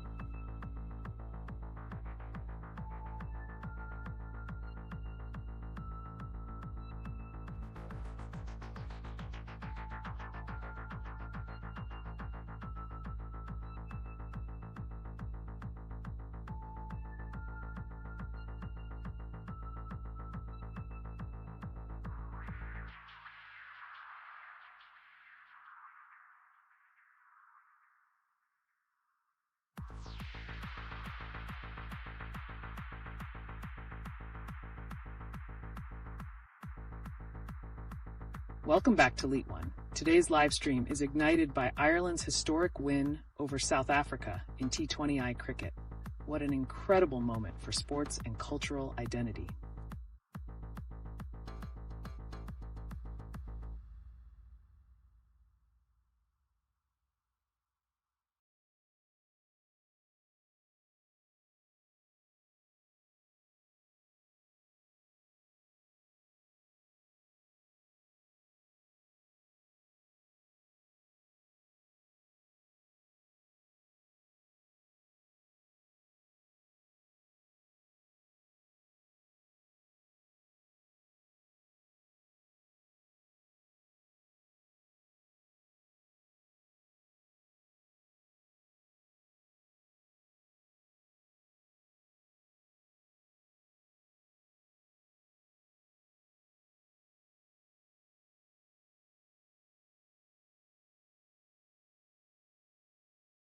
Welcome back to another lively session here on LeetOne.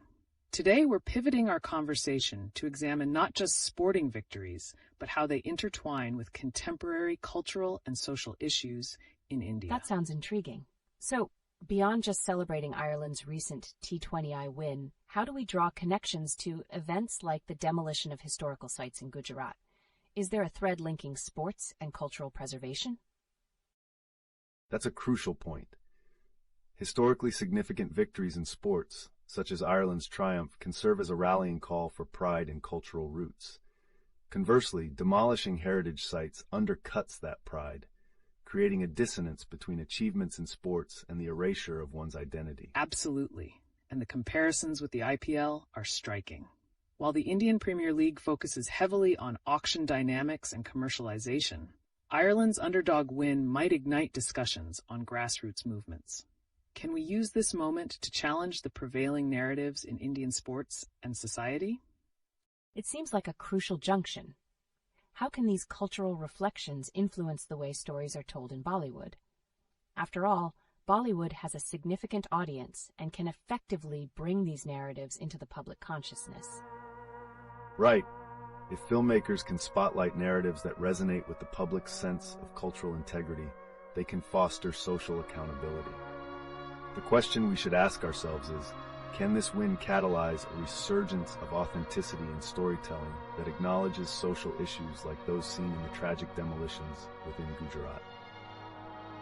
Speaking of which, Bollywood has historically shied away from difficult topics. But if there's a societal push towards more authentic storytelling, especially in the shadow of Ireland's triumph, what's stopping it from taking action? Can we realistically expect a shift in its storytelling approach amidst the allure of celebrity culture? That's an eye-opener. So it's not just about any singular event, but a compilation of movements and cultural responses. Does this open the door for grassroots narratives to finally take the spotlight, provided they are backed by audience interest? Precisely. If audiences demand authenticity, Bollywood might be encouraged to weave those stories into their fabric. It raises the question, how can the sporting spirit, courage, resilience, captured in events like Ireland's victory, be mirrored to brave storytelling in the film industry? Fantastic insights, panel. We want to hear from our viewers now. How do you perceive the relationship between cultural sporting victories, narratives in Bollywood, and preservation of cultural identity? What changes do you envision? The chat is yours. Welcome back to LeetOne. Today we're shifting gears to explore the connections between cultural narratives and recent sporting events, particularly Ireland's historic win against South Africa and its implications for Indian society. That's intriguing. Could Ireland's triumph serve as a catalyst for a reevaluation of how we perceive sporting culture in India, especially given the commercial focus of the IPL? Absolutely.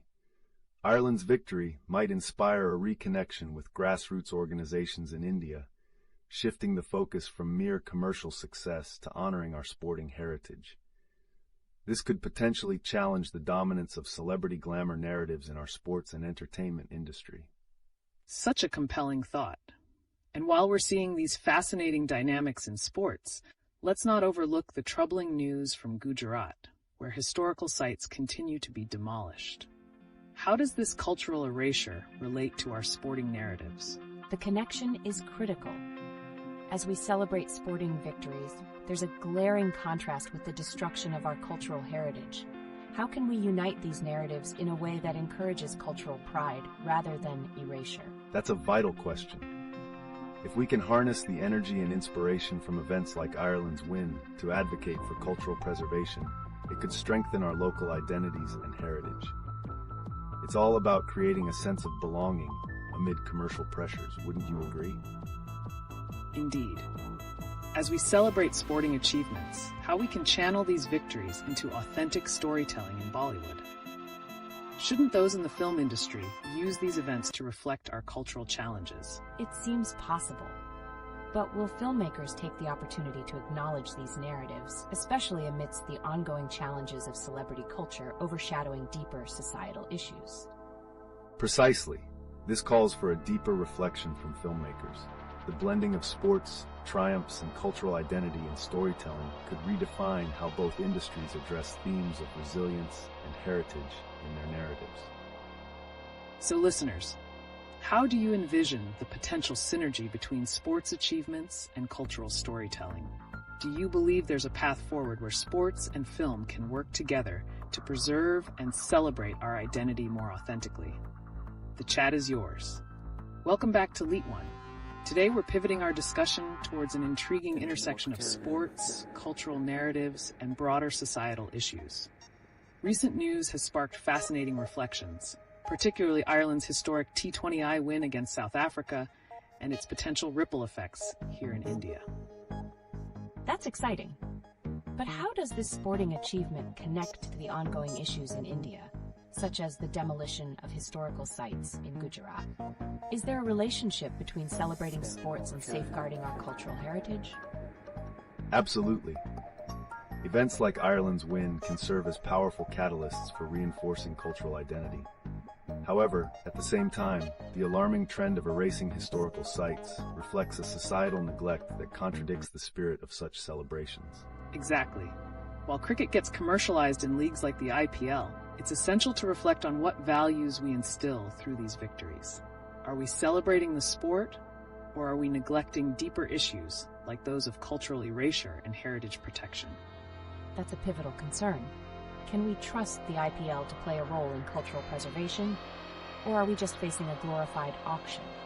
How do we shift from mere entertainment to building societal value and awareness through sports? Great points.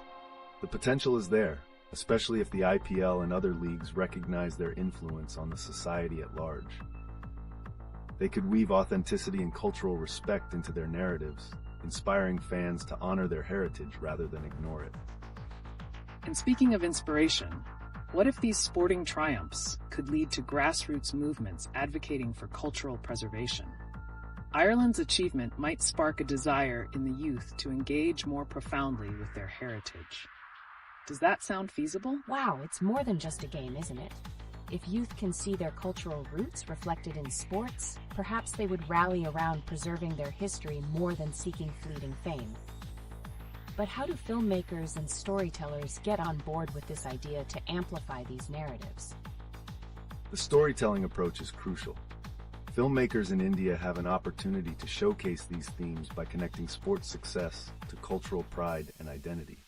This symbiosis could redefine how we perceive victory, not merely as a score, but as an echo of our collective heritage. An insightful perspective. Let's hear from our viewers. How do you believe recent sporting events like Ireland's win can redirect our attention towards cultural heritage and identity in India? The chat is open. Welcome back to LeetOne. Today we're steering our conversation toward a striking topic: how cultural loss and preservation intertwine with recent events, including Ireland's thrilling T20I win against South Africa and the distressing demolition of historical sites in Gujarat.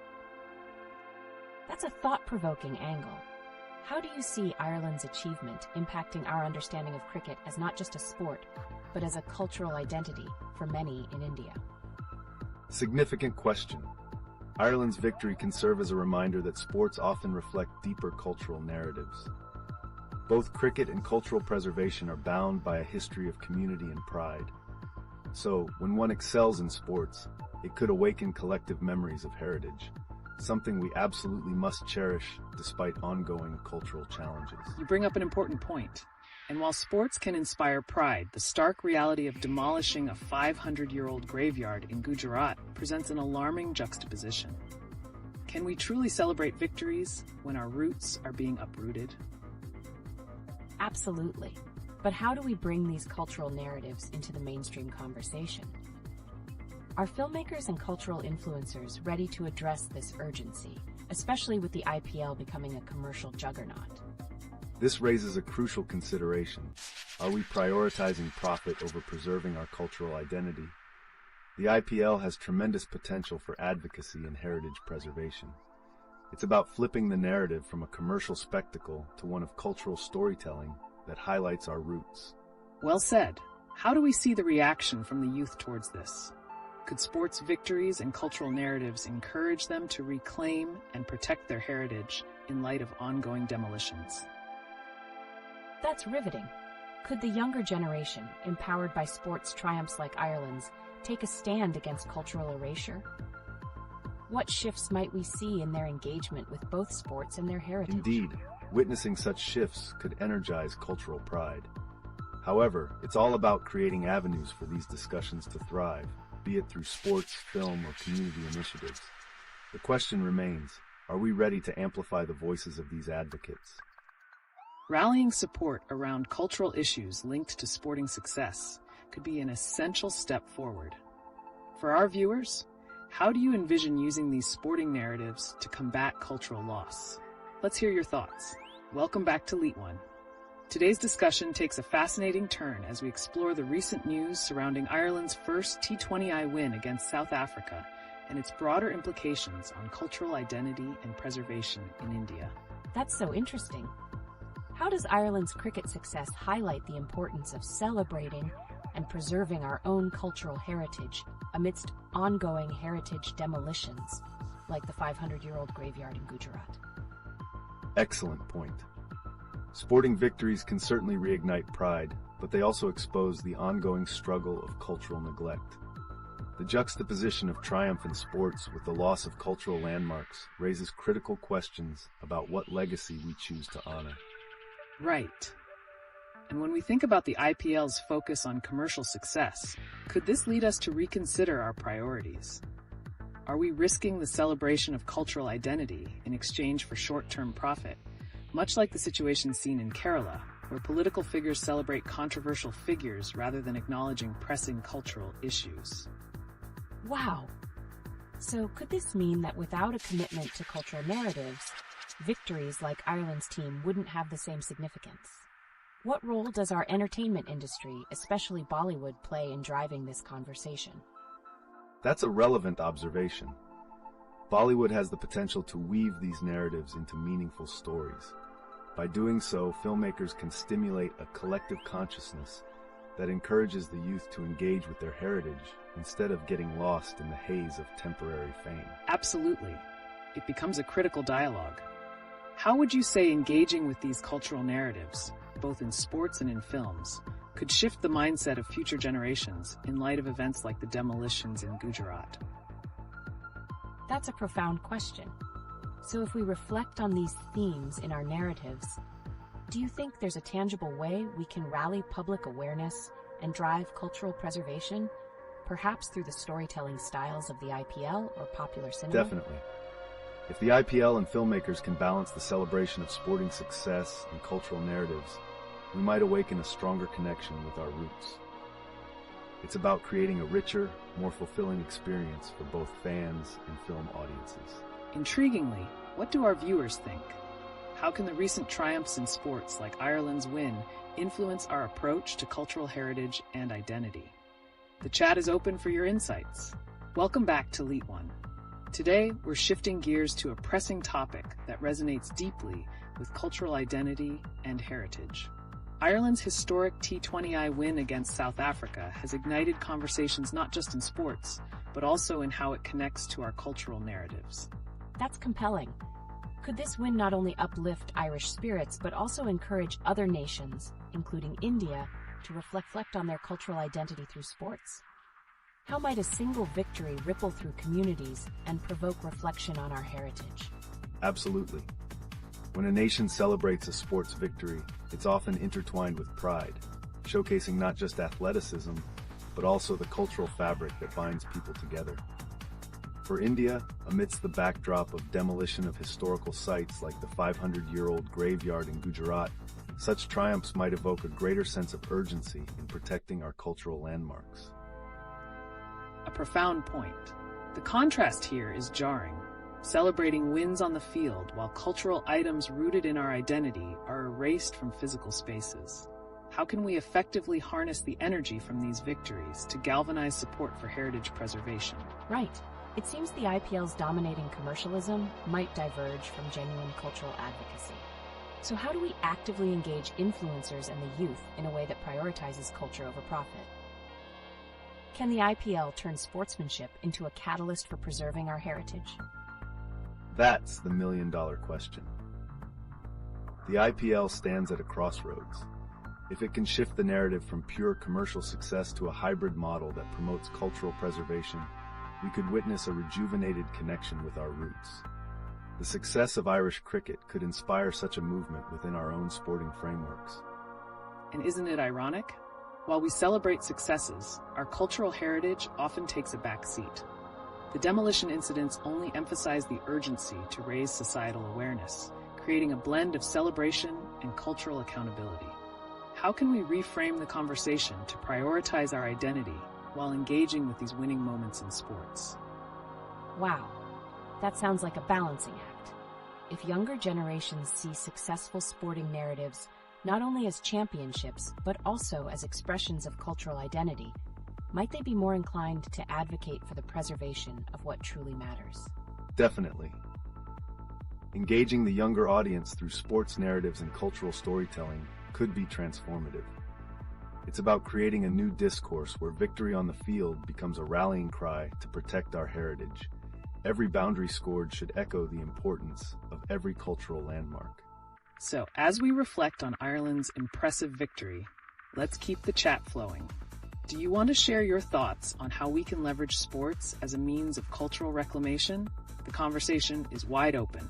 Welcome back, everyone. Today, we're diving into an intriguing angle on how sports and cultural identity interconnect, especially in the context of Ireland's groundbreaking T20I victory over South Africa. This sounds fascinating, but how exactly can sporting events like this influence broader cultural conversations, particularly in light of some shocking recent events in India? Great question. It's about harnessing the pride and visibility from sports moments to stimulate dialogue on cultural preservation. For instance, as we see historic sites in Gujarat being demolished, the urgency for identity preservation only intensifies. That's a powerful link. The contrast we face can be stark. On one hand, we celebrate sporting success, while on the other, we witness the erasure of heritage that shapes our very identities. How can the IPL serve as a platform to amplify these conversations rather than just commercial edges? So you're suggesting that the IPL could bridge this gap. It seems like there's a certain responsibility in how they market themselves. Can you elaborate on ways they might engage more deeply with cultural narratives? Absolutely. By promoting stories that intertwine local cultures with cricket, the IPL can redefine its brand. Just like films that are appreciated for their cultural depth, cricket narratives could echo cultural values, thus fostering a sense of community. Yes. If the IPL could channel that momentum into genuine cultural advocacy, could we see a shift where fans don't just celebrate victories, but unite for heritage? What are your thoughts on this potential movement? That would be incredible.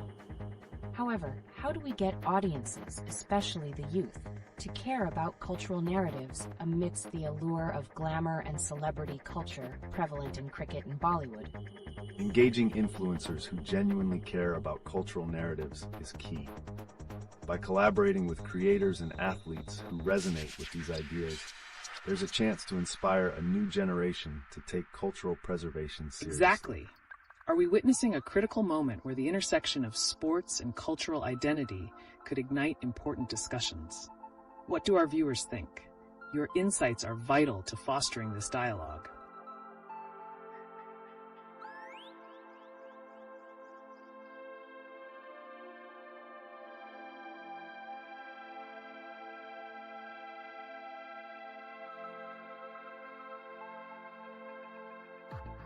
Welcome back to LeetOne, everyone. Today, we're turning our attention to a gripping narrative that has emerged from the world of sports and how it resonates in the cultural landscape of India, sparked by Ireland's historic win in cricket. That win was monumental, but it raises a question. How can victories in sports, like the T20I match, translate into something more profound in terms of cultural identity, especially when juxtaposed with the recent demolitions of heritage sites in Gujarat? Absolutely. That contrast underlines the tension between celebrating sporting achievements and grappling with cultural heritage loss. Sports can serve as a unifying force, yet they can also highlight the urgent need to protect our heritage. It's almost a call to action amidst the triumphant cheers of victory. Exactly. It's like we're caught in a tug-of-war between glory on the field and the sobering reality of erasing our cultural landscape, which includes events like the demolition of a 500-year-old graveyard. Can sports narratives effectively amplify awareness about these cultural crises? That's a great point. So could we possibly see sporting leagues like the IPL utilize their platforms as avenues for cultural advocacy and public responsibility rather than just commercial entertainment? There lies potential. It's about creating a narrative where every match resonates with stories of cultural significance and advocacy for preservation. Rather than simply celebrating the thrill of victory, what if fans rallied for their cultural sites with as much fervor? That's the spirit. And meanwhile, the IPL's lineup of stars could attract attention for not only enhancing their brand, but also for championing the cause of preserving India's diverse heritage. How might that look in action, do you think? I can already visualize star players engaging with local communities, promoting cultural events during match breaks, and perhaps even driving campaigns against the demolition of heritage sites. It's exciting. It's that kind of approach that could reshape perception and facilitate deeper engagements with cultural narratives. The IPL and its influence could spark a much-needed dialogue around these urgent issues, bridging sports and cultural advocacy in a meaningful way. Indeed. Let's not forget, interest is a two-way street. Viewers can urge these platforms to consider their social impact. What do our listeners think? How can we, as fans, pressure sports leagues to take on more cultural responsibilities? Your insights matter. Welcome back to the LeetOne live stream. With Ireland's historic win in the T20I against South Africa still fresh on our minds, let's explore the intriguing connections between sports and cultural identity, especially considering recent news about the demolition of heritage sites in India. That's a powerful point. How do you think sports, particularly cricket, can influence our sentiments towards such cultural loss? Could Ireland's win be a catalyst for reflection on our own cultural values? Absolutely. Sporting victories often evoke a sense of national pride, but they also prompt us to consider what truly defines our identity. Ireland's win could inspire Indian cricketers to leverage their platform, not just for glory, but as advocates for preserving cultural narratives amidst troubling events like the demolition of centuries-old sites. Exactly. It brings about a significant question. How do commercial aspects of leagues like IPL and even the allure of Bollywood celebrity culture influence public attention away from these crucial matters? That's so compelling. Could the love for cricket and its celebrity players act as a momentary escape from pressing social issues? But isn't that also a risk? Indeed, while sports provide joy and unity, they can also mask deeper societal concerns. The challenge lies in finding a balance. How do we celebrate victories without overshadowing the urgent cultural preservation dialogue, especially in light of heritage sites being treated as disposable commodities? It's an ongoing tension, isn't it? The IPL could potentially play a crucial role in cultural advocacy by intertwining heritage preservation messages within its commercial framework. What might that look like in action? I would love to hear more about that. Does this mean we could see campaigns during cricket matches that highlight the significance of cultural sites? Or even a partnership between sporting icons and heritage organizations? That is a distinct possibility. By engaging athletes as cultural ambassadors, we can inspire fans to appreciate and advocate for their heritage. The future chapters of sports in India could definitively reshape how we view cultural responsibility amidst the thrills of the game. And what about the implications for Bollywood? If stars in both realms, sports and entertainment, unite for such initiatives, could we see a transformative shift in public consciousness about our cultural identity and what we choose to celebrate? Wow, the potential is indeed exciting. As we stir those thoughts, I invite our audience to join in. How do you think we can merge the electrifying world of sports with crucial cultural narratives without the latter getting lost in the shuffle? Your views matter as we carve out this important dialogue. Welcome back to LeetOne. Today's discussion is poised to dive deep into the fascinating world of sports and its intertwining narratives amid dire cultural realities. Recent developments, like Ireland's historic T20I win against South Africa, may trigger reflections on how cricket and sports culture could serve as catalysts for broader cultural dialogue in India. That's truly captivating. But how does an international victory spur internal cultural discussions, especially considering the backdrop of heritage site demolitions in India? What link do you see here? The recent heritage loss, like the 500-year-old graveyard's demolition, highlights significant cultural trauma. If sports victories evoke national pride, they also evoke questions about our responsibilities towards preserving our identity and how we can channel that pride into action for our cultural heritage. Yes, the IPL, for instance, with its commercialization, risks overshadowing such urgent conversations. Can you see sports leagues potentially playing a proactive role in advocacy? Imagine cricket matches becoming platforms for cultural education rather than just commercial shows. That would be such a shift. What kind of initiatives do you think would resonate with fans? Could we see a blend of entertainment and cultural advocacy taking shape, perhaps even fostering community engagement? There's room for innovative campaigns that resonate with fans. Think about cricketers collaborating with heritage organizations. Imagine league events promoting local cultural sites and using their influence to advocate for saving historical landmarks. It could deeply engage communities, sparking awareness like never before. And how might that influence public sentiment in light of recent tragedies? If fans start associating sporting events with cultural pride and preservation campaigns, wouldn't that set a compelling narrative aiming towards collective cultural responsibility rather than mere entertainment? Absolutely, it's about stirring emotions.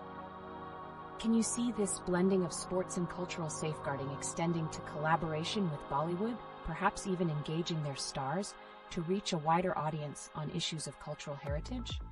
That possibility is indeed thrilling. Bollywood celebrities could amplify this message using their platforms not only to reflect cultural pride, but to challenge commercialization in sports. What might result is a captivating blend of narratives that holds both sports and cinematic storytelling accountable to societal realities.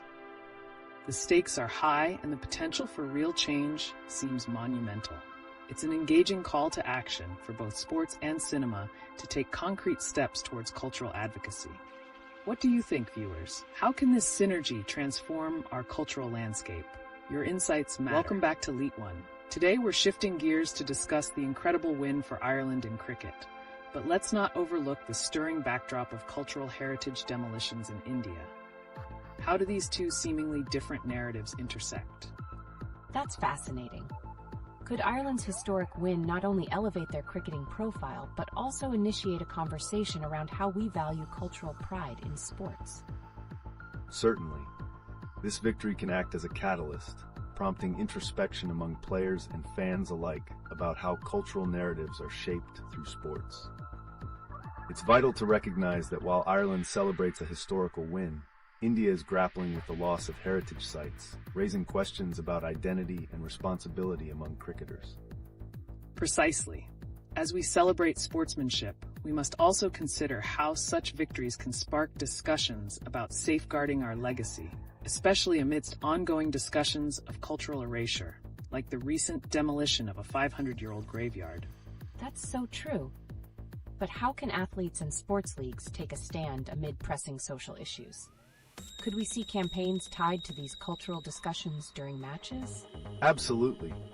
Imagine high-profile players leveraging their influence to advocate for heritage preservation, holding events at culturally significant sites, or using match broadcasts to raise awareness about cultural loss. The potential for collaboration between sporting figures and cultural advocates could transform public sentiment. What do you think the implications would be if IPL matches showcased messages about cultural pride alongside regular cricket commentary? That sounds like a game changer.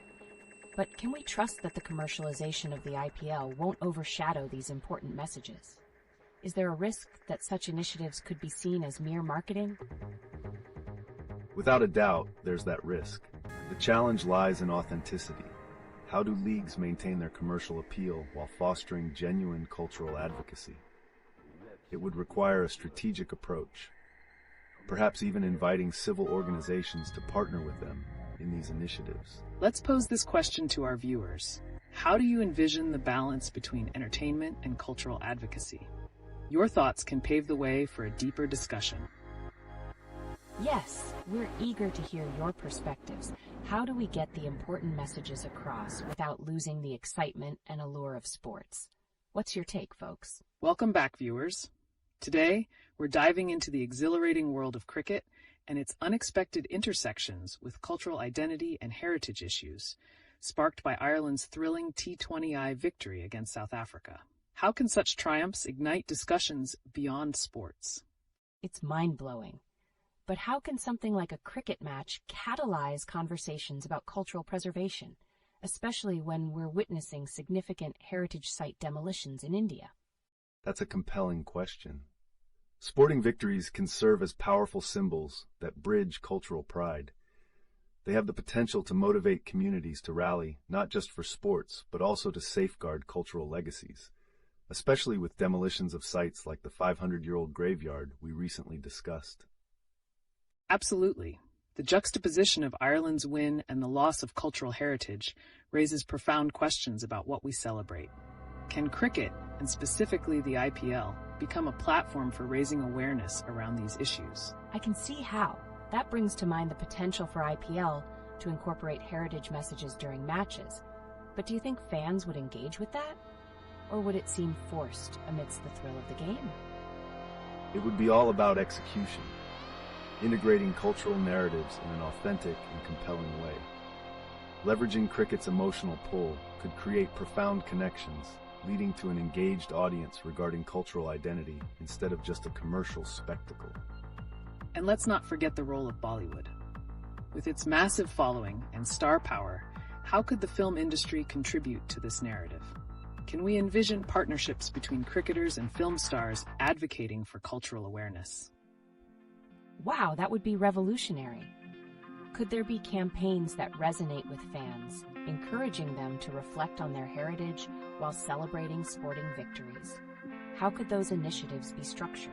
Innovative collaborations between sports and cinema could make a significant impact. Perhaps a campaign around major matches showcasing local heritage sites, or promotion of funds directed toward preservation efforts during IPL season. That leads us to a tantalizing cliffhanger. What happens when the excitement of entertainment meets the urgency of cultural responsibility? Can those in the cricket and film industries foster a movement for cultural preservation that transcends mere awareness and ignites actual change? I can't wait to hear more about the impact of such collaborations. This conversation could reshape the cultural landscape in India, don't you think? Your thoughts, viewers. What synergy can we envision between sports and heritage preservation? Share with us.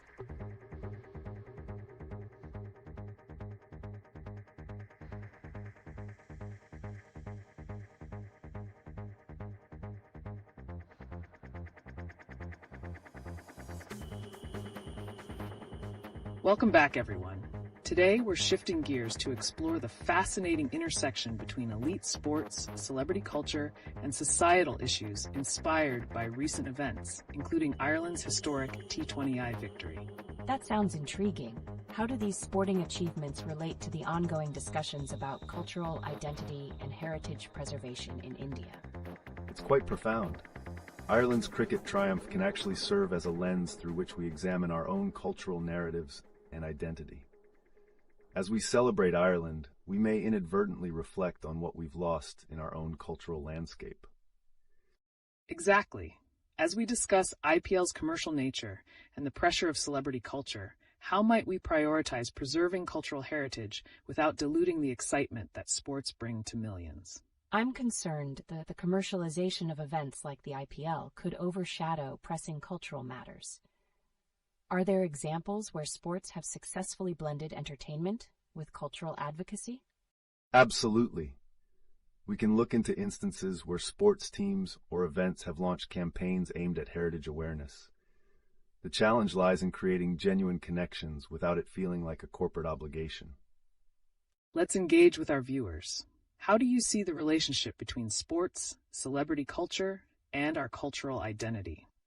Share your thoughts, as they will help steer this riveting conversation. Yes, and can you all connect the dots between India's heritage preservation issues and the celebration of sports?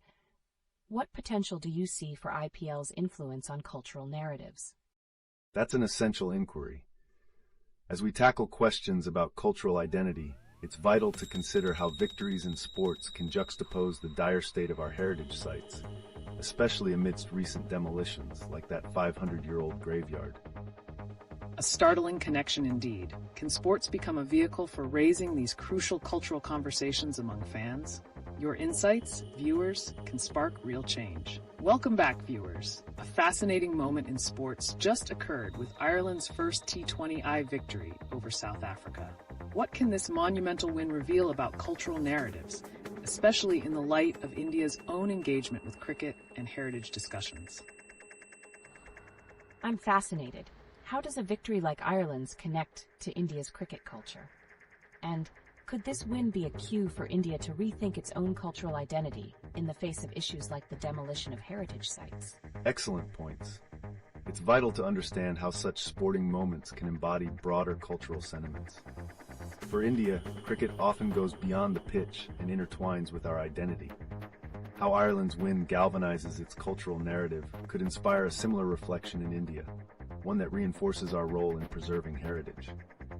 And speaking of reflections, with the ongoing IPL that features commercialism predominantly, can we see parallels on how both cultures prioritize sports achievements versus cultural heritage? Will this shift the lens through which we view our sporting icons? So will IPL's commercialization potentially dilute the cultural narrative surrounding cricket? There's growing concern that the focus on profits undermines these important discussions. How can we break this down and make sports a vehicle for advocating cultural preservation? It's a delicate balancing act. Drawing insights from Ireland's journey, one could argue there's an opportunity for collaborations between sports and heritage campaigns. We could initiate events during IPL matches that promote awareness about our endangered heritage sites, exposing audiences to what we stand to lose. Intriguing. How can we compel cricket fans, who are used to high-energy entertainment, to also become advocates for cultural awareness? What strategies might engage them in these conversations, prompting a sense of responsibility? That's a great question. Could we see initiatives that project cultural messages during IPL broadcasts? Perhaps guest appearances by heritage advocates or cultural icons during matches? And what about involving Bollywood stars to elevate this agenda? Absolutely. The amalgamation of cinematic storytelling and cricket could bring a fresh perspective to these issues. By using creative campaigns during popular matches, we could leverage viewer loyalty to foster a cultural renaissance, one that celebrates heritage even amid commercial hype. How inspiring. As we ponder these possibilities, it's important for our viewers to share their thoughts on the potential of sports events like the IPL to amplify cultural narratives. How can we create meaningful connections between celebrating sports victories and preserving our invaluable heritage? So as we wrap up this part of the discussion, let's not forget to keep the conversation going. What are your ideas on integrating cultural awareness in sports? And could Ireland's T20I win serve as a catalyst for India's cultural reflection? Your insights matter.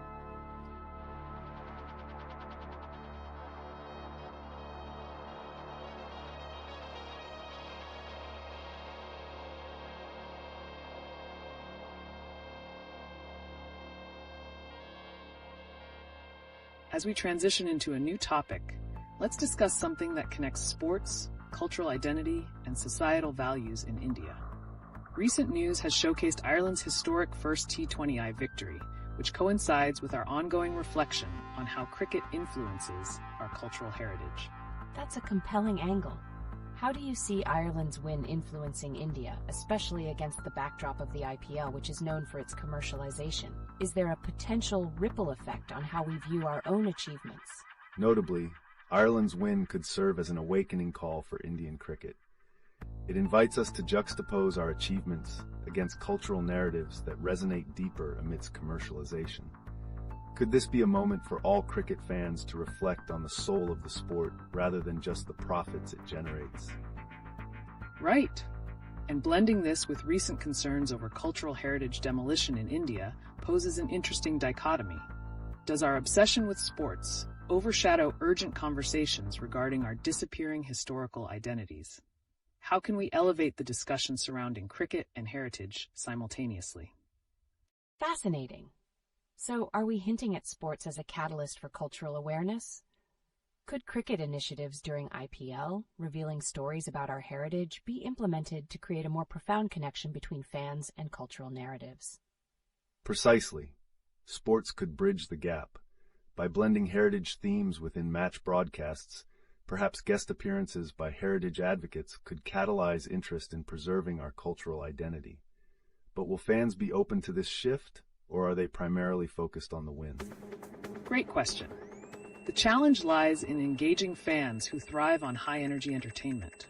What strategies can we employ to weave meaningful discussions about cultural preservation into the fabric of the sport, particularly within the IPL framework? Absolutely. This sparks curiosity. Could we see Bollywood influencers establish a connection between cricket and cultural identity, tapping into celebrity culture to promote awareness amid commercialization? How might we mobilize the enthusiasm surrounding cricket towards a cause that extends beyond the field? It's a balancing act, certainly. If cricket is to serve as a mirror for our identity, then drawing parallels with recent events, like the demolition of heritage sites, highlights an urgent responsibility for all involved in the game to champion cultural narratives. It's about leveraging the passion for cricket as a conduit for preserving the essence of who we are. Invigorating discussions indeed. As we consider our next steps, audience, how can you visualize cricket, particularly the IPL, influencing societal values while promoting cultural awareness? Your thoughts and those connections to recent headlines could shape the dialogue around the future of these cultural narratives.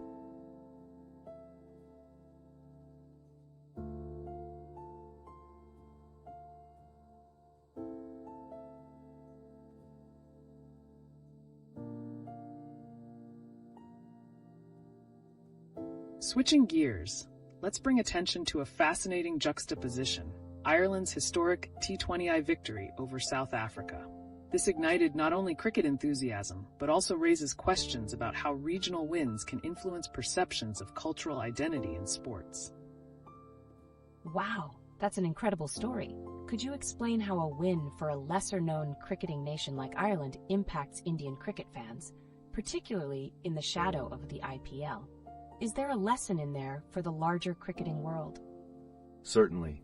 Ireland's success serves as a reminder of cricket's global landscape, drawing parallels with our own IPL phenomena.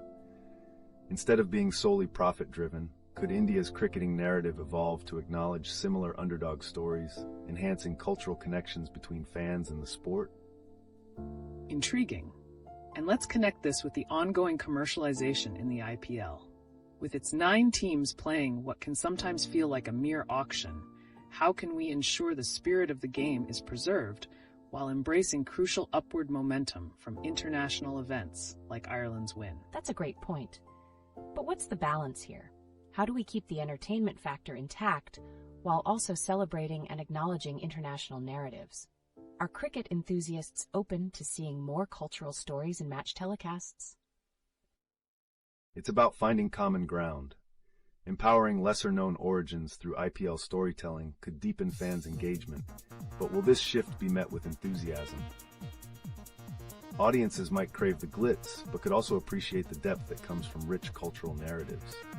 With that in mind, let's explore the idea of cultural narratives in sports. As we assess Ireland's impressive triumph while considering the dynamics of IPL, might there be a deeper cultural connection that could inspire a sense of identity among fans across cricketing nations? I'm fascinated. It's intriguing to think about cricket not just as a game, but as a vessel for cultural pride and identity. Are there examples from other countries where sporting victories helped usher in a stronger national narrative? Absolutely. Countries like New Zealand and South Africa have seen rugby create unity and promote identity. Ireland's cricket story can similarly serve as an impetus for India to re-examine how global triumphs resonate locally, prompting discussions about our heritage and cultural responsibility in sports. Quite the compelling narrative, viewers. As we draw connections, could this moment lead to cricket evolving as a platform for sociocultural progress? How might individual wins amplify a collective sense of identity beyond national borders? Your thoughts, please. Welcome back, viewers. Tonight, let's pivot toward a riveting new perspective, the cultural implications of Ireland's historic T20I win over South Africa. That's incredible. How does this victory play into the broader narrative of cricket and its influence beyond just the game itself? I mean, can it reshape how fans and players perceive cultural identity? Absolutely, this win exemplifies more than just a sporting achievement. It fuels a dialogue on how cricket transcends cultural divides. Irish and Indian fans can find common ground in celebrating successes that challenge the traditional models of dominance in the sport. Excellent point. Now, considering the IPL's trend of 9 teams focusing on the auction over genuine intrigue in the sport, could Ireland's win be a catalyst for change? Might it encourage a shift towards rooting for underdog stories instead? Wow, that really makes me think. With the IPL's intense commercialization, is there a risk that we might overlook these rich narratives? Are fans actually yearning for relatable stories through their cricketing experience? Precisely. The IPL can take cues from this Irish victory. Integrating deeper narratives could bridge cultural gaps and reignite fans' passion. Would it inspire initiatives that blend sport with significant cultural context? Great questions. Now, turning to another topic, how do the recent demolitions of cultural heritage sites in India reflect societal values? Might it parallel the urgent need to address cultural identity reshaped by cricket narratives, like that we see with Ireland's victory? That's a fantastic connection. Can you dive deeper into how these demolitions impact community ties and identities, especially in relation to celebrations such as cricket legacy? Certainly. Just as sports victories can create a sense of belonging, the loss of cultural sites poses significant threats to communal identity. Cricket serves as one way to forge these connections back together, creating a cohesive narrative amidst fragmentation. Intriguing insights. Given the discussions around societal neglect and the overpowering presence of Bollywood in our cultural narratives, how could cricket reclaim its role in promoting cultural awareness and accountability? That's a compelling thought. Can you elaborate on how integrating these stories could reshape the IPL and cricket's identity in India? How might that influence future generations? Absolutely. The potential is immense. Cultivating a narrative that resonates emotionally could indeed inspire future generations. Could cricket not only entertain, but also educate, fostering a culture that appreciates history while embracing new triumphs?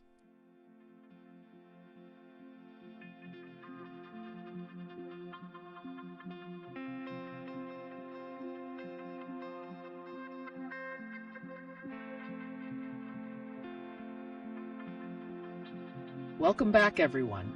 This evening, let's take an engaging step into the world of cricket's evolution in India, catalyzed by Ireland's historic T20I victory over South Africa. Is this just a sports win, or could it signify a shift in cultural narratives surrounding cricket?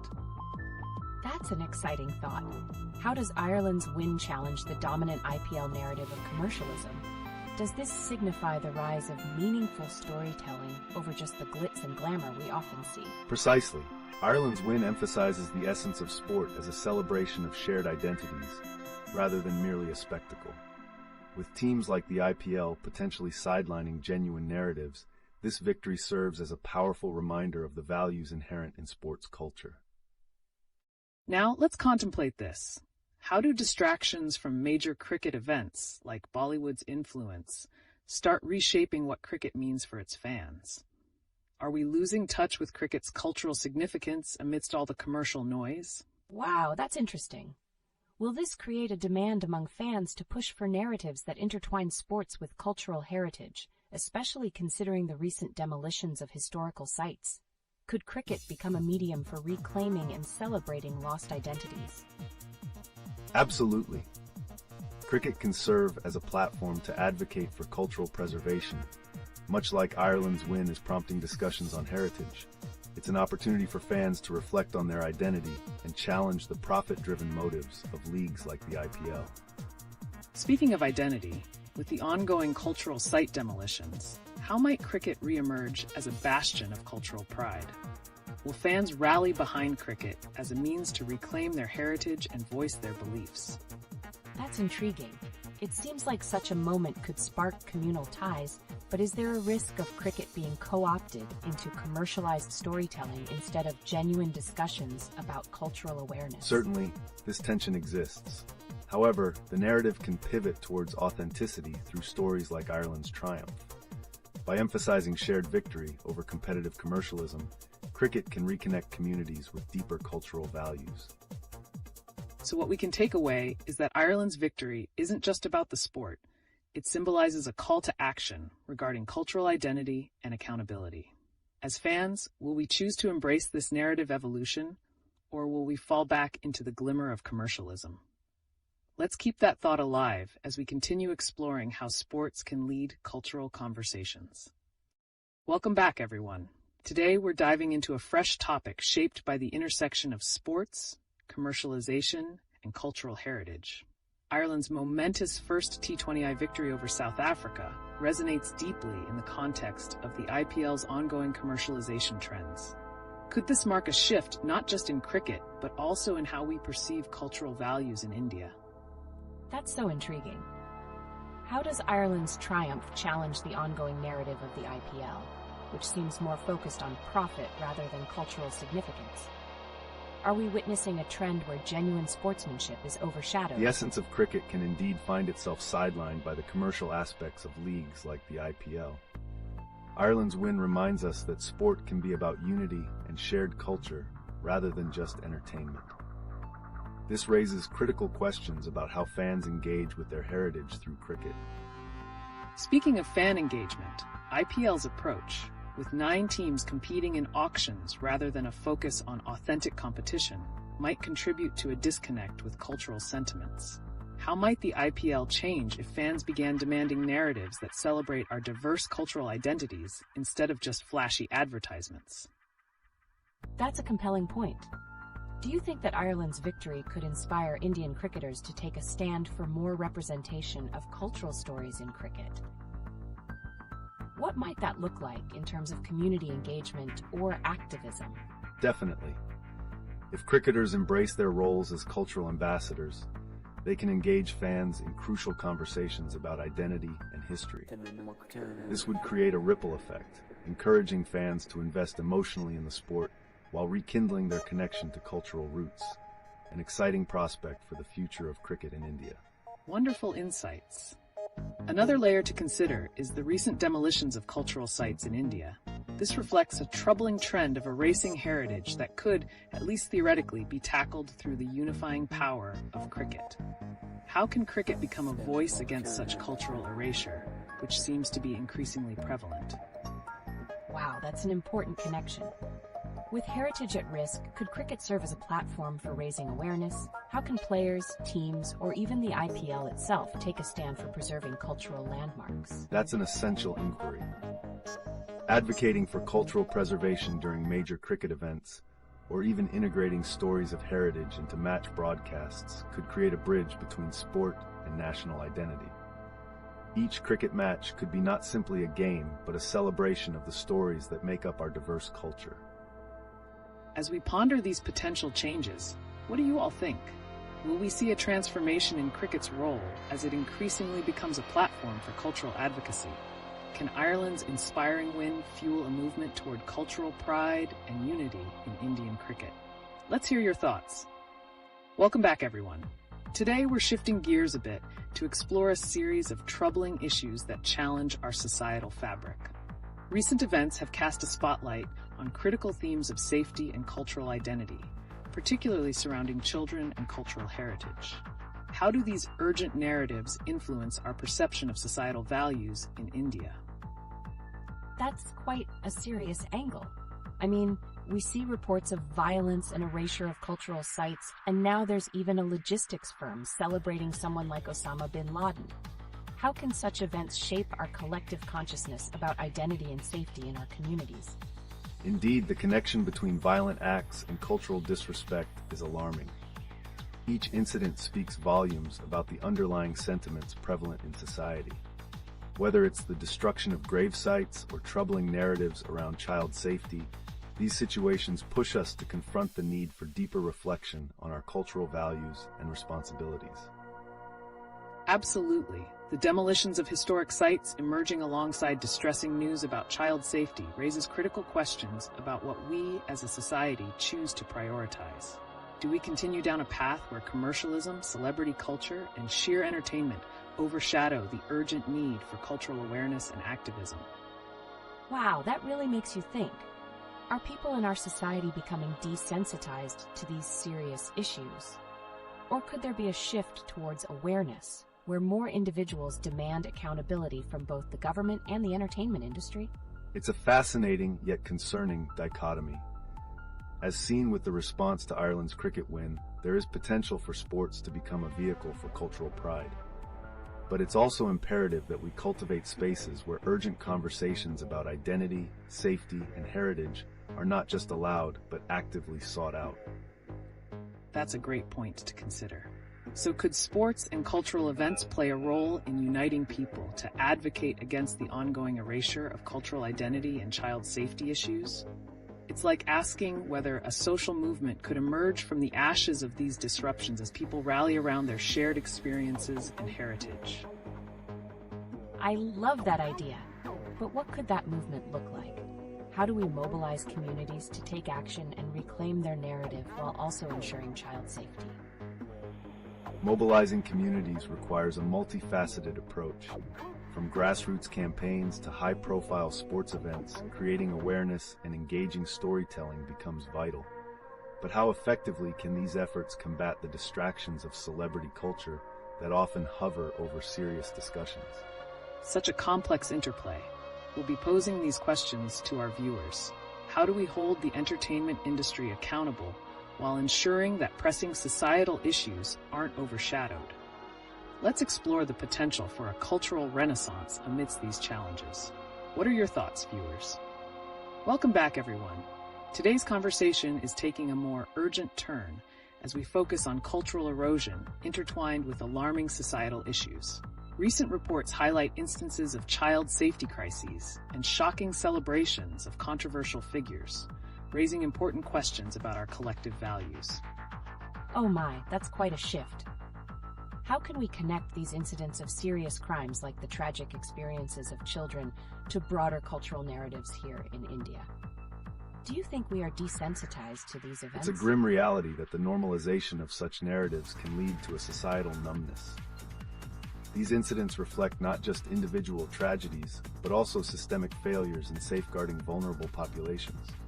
We are witnessing how cultural degradation, along with idolization of inappropriate figures, can overshadow the urgency of child safety. Spot on. In addition to these challenges, the demolition of cultural sites compels us to reflect on what we value as a society. When heritage sites, elements that connect us to our identity, are erased, what message does that send to our youth about the significance of their own history? That's intriguing. Does this mean that the erasure of cultural identity might contribute to a larger conversation about accountability? If we don't protect our heritage, how can we expect future generations to feel connected and responsible for preserving their identity? Exactly. When we see a logistics firm openly celebrating figures like Osama bin Laden, it signals a disturbing trend in how society perceives and engages with narratives that should be condemned. This celebration of divisive icons reflects not only a failure of social norms, but also a neglect of cultural responsibility. Absolutely. Changing the narrative starts with us as a collective, whether through platforms like cricket, entertainment, or even community engagements. How do you believe sporting events can foster a sense of cultural pride, especially in juxtaposition with these serious issues we're witnessing? Right. With Ireland's recent cricket victory spurring discussions about cultural identity, could there be a transformed ethos in Indian sports that embraces heritage? Can sport and culture come together to reassert what heritage means, especially when facing ongoing societal neglect? That's precisely where the potential lies. Sporting events can act as catalysts for re-engaging communities with their cultural narratives. However, it requires a conscious effort to ensure these spaces are respectful and reflective of our collective history, rather than glossing over our challenges. An enlightening perspective. It's a reminder that as we navigate through dark times, there remains an opportunity for conversations, whether through sport, art, or community initiatives, to reshape societal values and accountability. What do you think, viewers? How can we collectively turn these tragic narratives into drivers for change? Welcome back to another insightful segment. Today, we're shifting gears a bit with a focus on some alarming recent news, particularly revolving around cultural identity issues and societal crises in India. That sounds intense. I noticed the tragic reports about child safety and the alarming celebration of controversial figures, like the case with Osama bin Laden. How are these events interlinking within our larger cultural narrative? It's a grim reflection of cultural values eroding under the weight of sensationalism and distraction. The demolition of historical sites in Gujarat alongside such glorifications reveals a troubling disjoint between respecting heritage and grappling with urgent societal issues.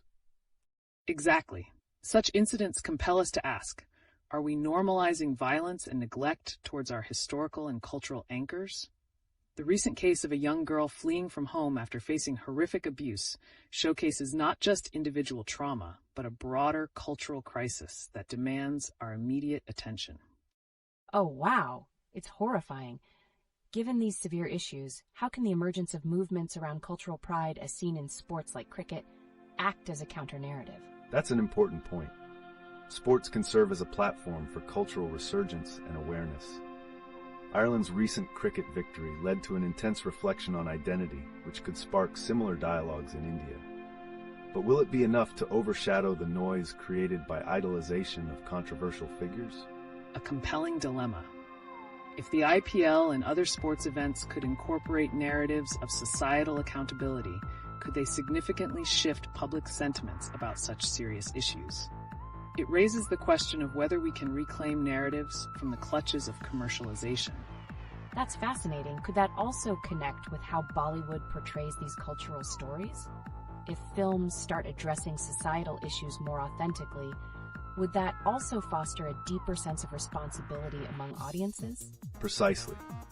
If Bollywood embraces its potential to address pressing societal issues, we might witness a cultural renaissance. This can lead us to question why we aren't using our most influential storytellers to keep these conversations alive, rather than letting sensationalism dictate our public discourse. Indeed, the intersection of entertainment and societal engagement could be the key to mobilizing collective awareness. What are your thoughts, viewers? Can sports and entertainment be effective tools in re-establishing our cultural identity amidst the noise of troubling narratives? Welcome back, everyone. Today we are looking deeper into recent alarming news from India that is causing ripples across various facets of society.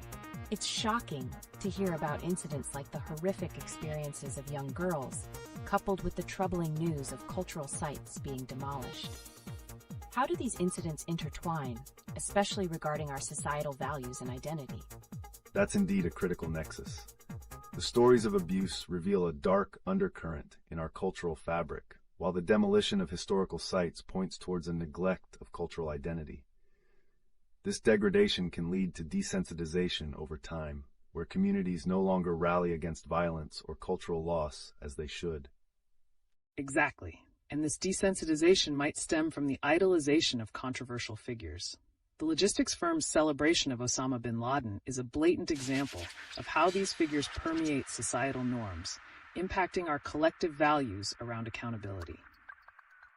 Wow, that's a heavy weight to carry.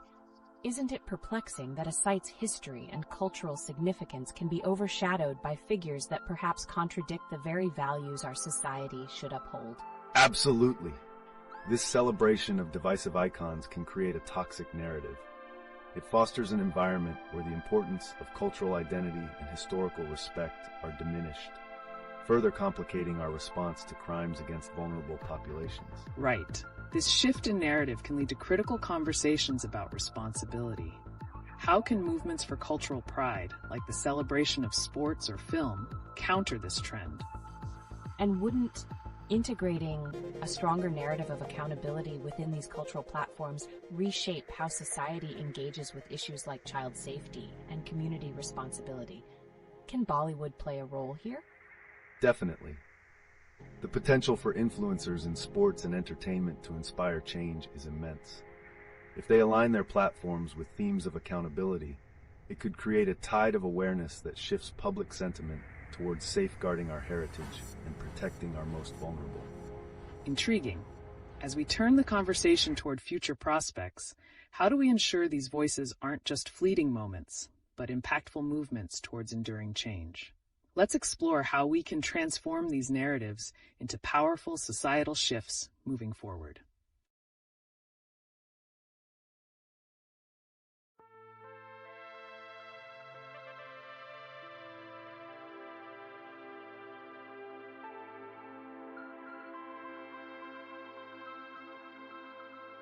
Welcome back, everyone. Today we're addressing some crucial recent events that highlight the delicate balance between cultural values, societal neglect, and safety. From incidents of distressing abuse to the demolition of cultural sites, we have a lot to unpack. It's really shocking to see how these events intertwine. How do such tragic incidents like the young girl fleeing her home connect with broader societal values and accountability? These incidents reflect deep-seated issues within our society, showcasing a stark interplay between personal trauma and cultural identity. The reported abuse and subsequent actions not only reveal systemic failures, but also serve as a call to action for enhanced community responsibility. Absolutely. And on the flip side, we have cultural moments, like Ireland winning their first T20I against South Africa, that can spark a renewed sense of community and pride. How can we channel this sporting excitement into addressing the harsh realities many face, a potential for unity versus division? That's an interesting perspective. However, while celebrating sports, how can we ensure we aren't overshadowing urgent societal matters like the demolition of significant cultural sites? Precisely. While sports can bond us, We also need to recognize when cultural preservation is at stake, exemplified by the demolitions we've seen in Gujarat. This not only erases identity, but creates a narrative that prioritizes commercial interests over heritage. And amidst all this, the idolization of figures, even controversial ones, distracts from the urgent crises we face. How can we redirect conversations and actions towards constructive outcomes that honor our heritage and the safety of our communities? It sounds like a balancing act. How do we engage the youth and encourage them to hold influential platforms responsible without causing them to feel overwhelmed or resigned in the face of such complex issues? Education and engagement are key.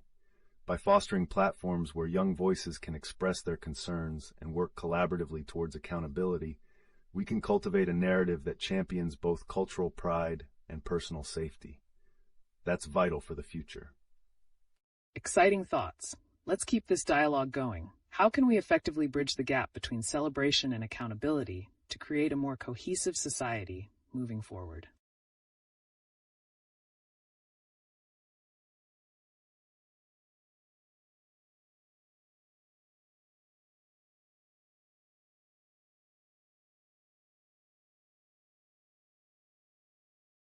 Welcome back to LeetOne.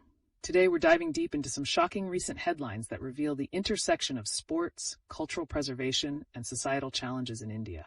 With incidents ranging from cultural heritage demolitions to youth safety crises, how do these themes intertwine to reflect our societal fabric? That's a harrowing thought. I can't help but wonder, how do we connect the alarming news about the demolition of heritage sites with the ongoing issues of child safety and societal neglect? It's such a tangled web. The destruction of heritage sites is indeed a symbol of broader societal neglect. When communities lose their historical roots, they also lose a vital part of their identity. This can create a cycle where cultural values weaken, subsequently affecting the safety and well-being of the youth, as young people may struggle to find their place in a rapidly changing society. Precisely. The erasure of such cultural landmarks sends a strong message, not just to those directly affected, but to society at large. If we glorify commercial gains while disregarding our history, how can we expect future generations to respect the values that once shaped their communities? And what about sports, particularly cricket? With India's increasing engagement with events like the IPL, could these platforms be used more effectively to advocate for cultural preservation and child safety? Is there a way sports can galvanize communities to address these pressing issues? Absolutely. Sports have always been a unifying force in India. Leveraging the excitement around events like the IPL might inspire communities to reflect on their identity and heritage and advocate for the protection of cultural sites. It's about transforming that passion into palpable action toward accountability. But how do we cut through the distractions of celebrity culture that often come with such events? With all the focus on commercialism, how can we steer conversations back to why preserving our heritage and ensuring child safety should be at the forefront? This sounds like a daunting challenge.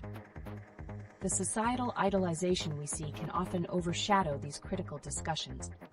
What strategies can we implement to ensure that the dialogue around heritage preservation is not only maintained but amplified during such high-profile events? We need grassroots campaigns that intersect with popular culture.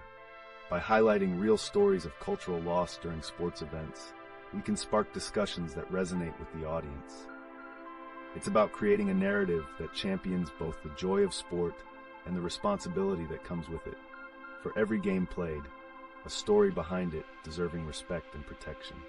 That's a powerful viewpoint. It boils down to how we harness the energy from these platforms to rise above the noise of commercialization, ensuring vital narratives of community safety and cultural pride remain unwaveringly in our sights.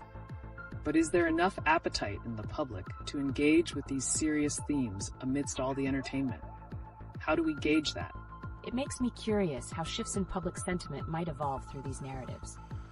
Can we realistically expect the cultural conversation to pivot from primarily entertainment-focused to one that encompasses social responsibility? Those are compelling questions as we move forward. Let's keep the dialogue flowing. there's so much more to uncover in how we can intertwine entertainment, cultural accountability, and a safe future for our youth. Stay with us, everyone.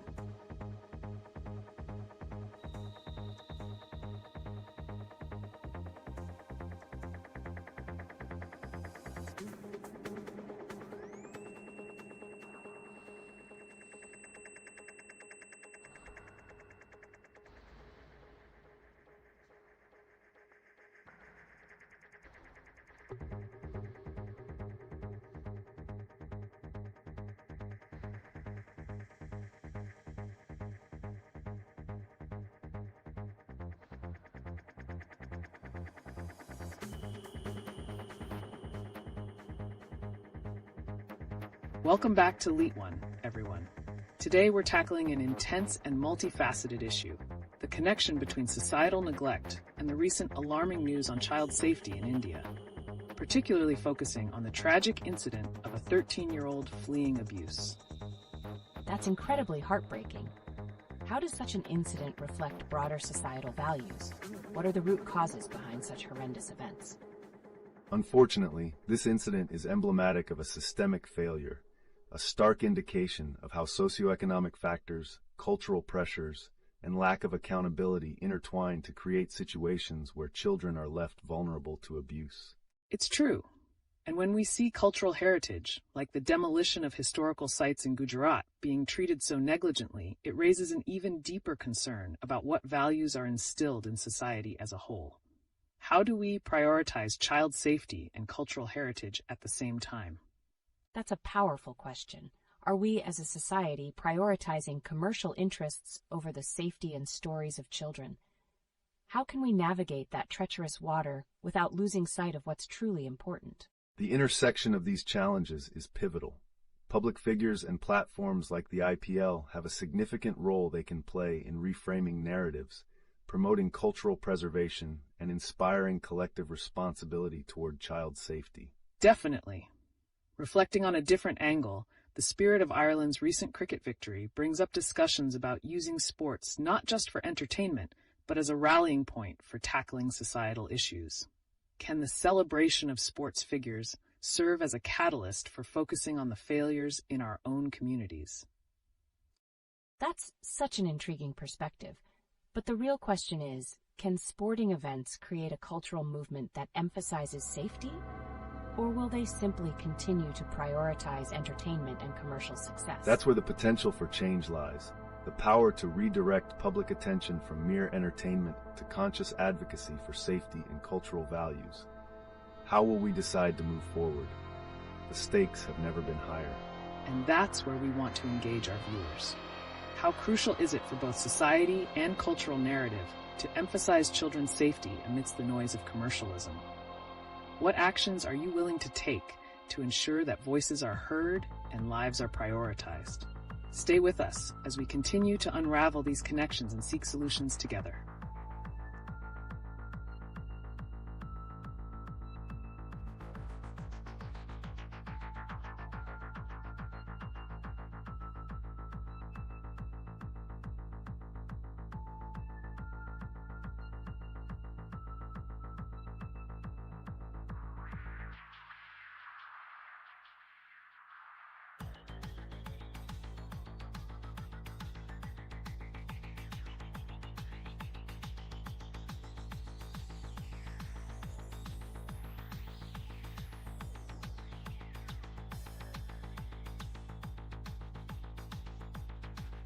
Welcome back to LeetOne.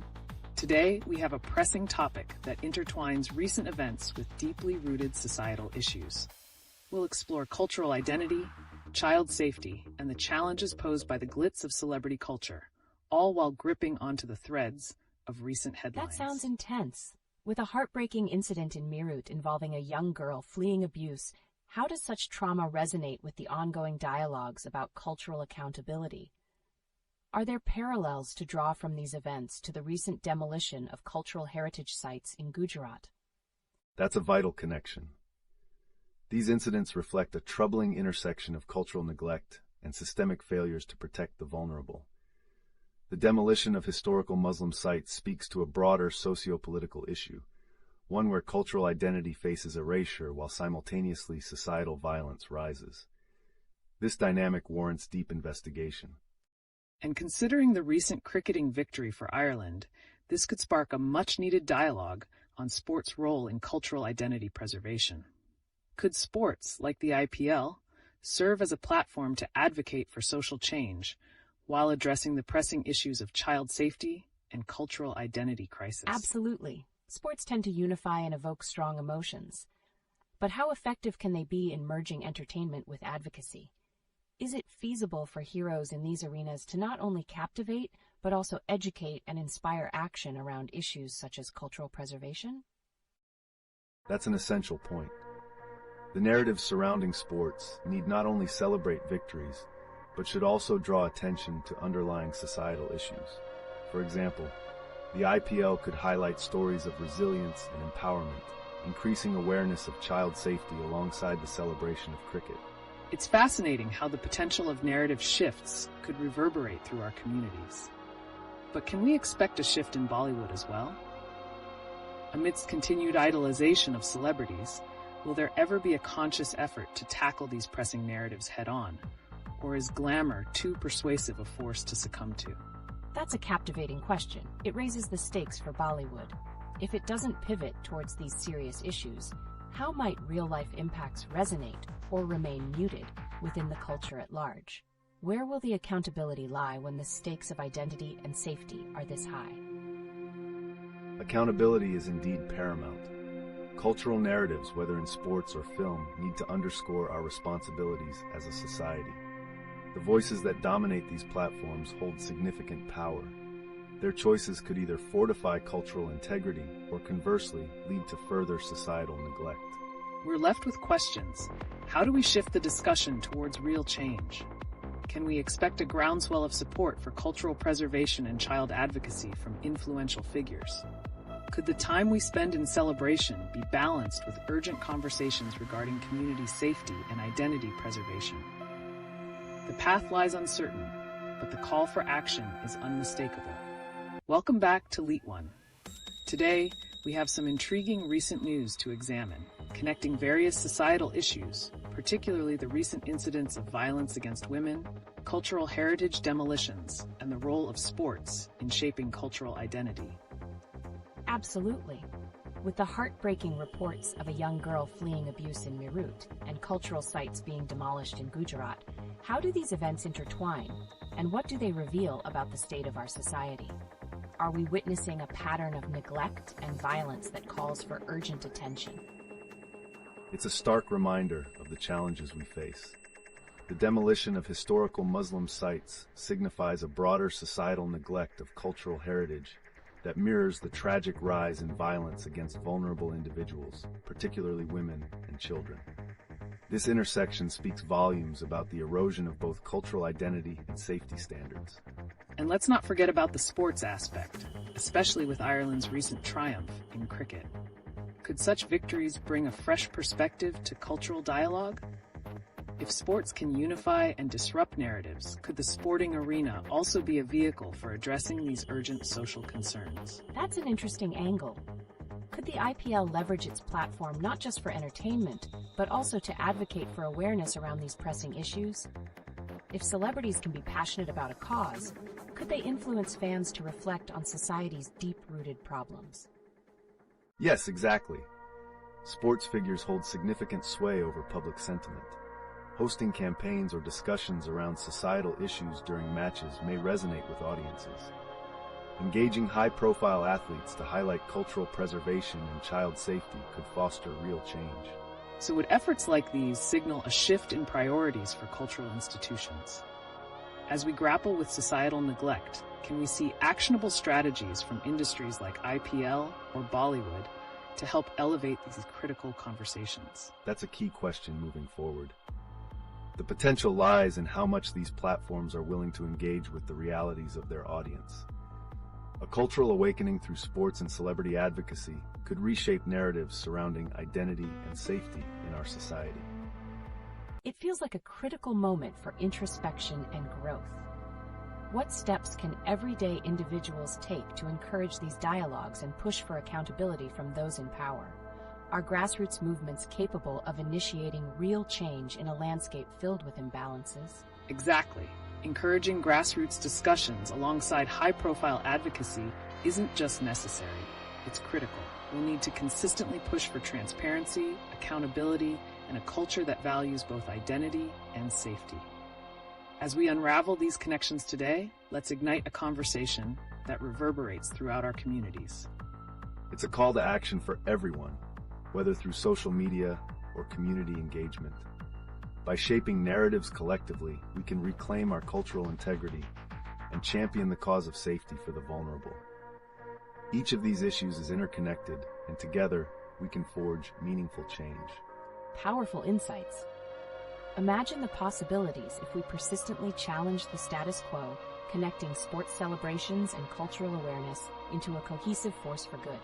What's next on our agenda regarding system change? Welcome back to LeetOne, everyone.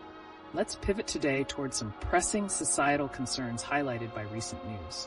With reports of cultural demolitions and rising violence against women, we need to consider the interconnection between societal values, cultural identity, and safety. That's a gripping angle. With the recent tragic news about a young girl fleeing abuse in Meerut and the demolitions of historical Muslim sites in Gujarat, how do these issues intertwine, and what does it reveal about the state of our society today? Absolutely, the demolition of cultural sites is more than just a loss of heritage. It reflects a societal disregard for preserving identity. Similarly, incidents of violence symbolize a toxic environment that affects vulnerable populations. Each tells a story of cultural neglect and societal trauma. It begs the question, how can influential platforms like Bollywood and the IPL address these pressing issues? Consider Ireland's recent cricket victory. Could such moments in sports inspire transformative conversations about cultural identity and safety? Fascinating thought. While sports often unify, can they also educate? When athletes rise to prominence, should they leverage that influence to address societal injustices like violence against women? Exactly, but it requires commitment. The sports industry can facilitate campaigns highlighting these issues during events. For example, if sports figures took a stand against violence, it could galvanize public sentiment around child safety and cultural preservation. Therein lies the challenge. With celebrity culture often overshadowing urgent social issues, could we see a shift? If advocacy within the IPL or Bollywood becomes a norm, how might that influence public perception and encourage accountability regarding cultural erasure? Just as we've seen, the narrative can change dramatically. But will mainstream entertainment embrace these serious issues, or are they too immersed in glamour? And how can youth galvanize this change, given their relationship with both sports and media? Youth engagement is crucial. They often act as catalysts for change, shaping conversations on platforms they frequent.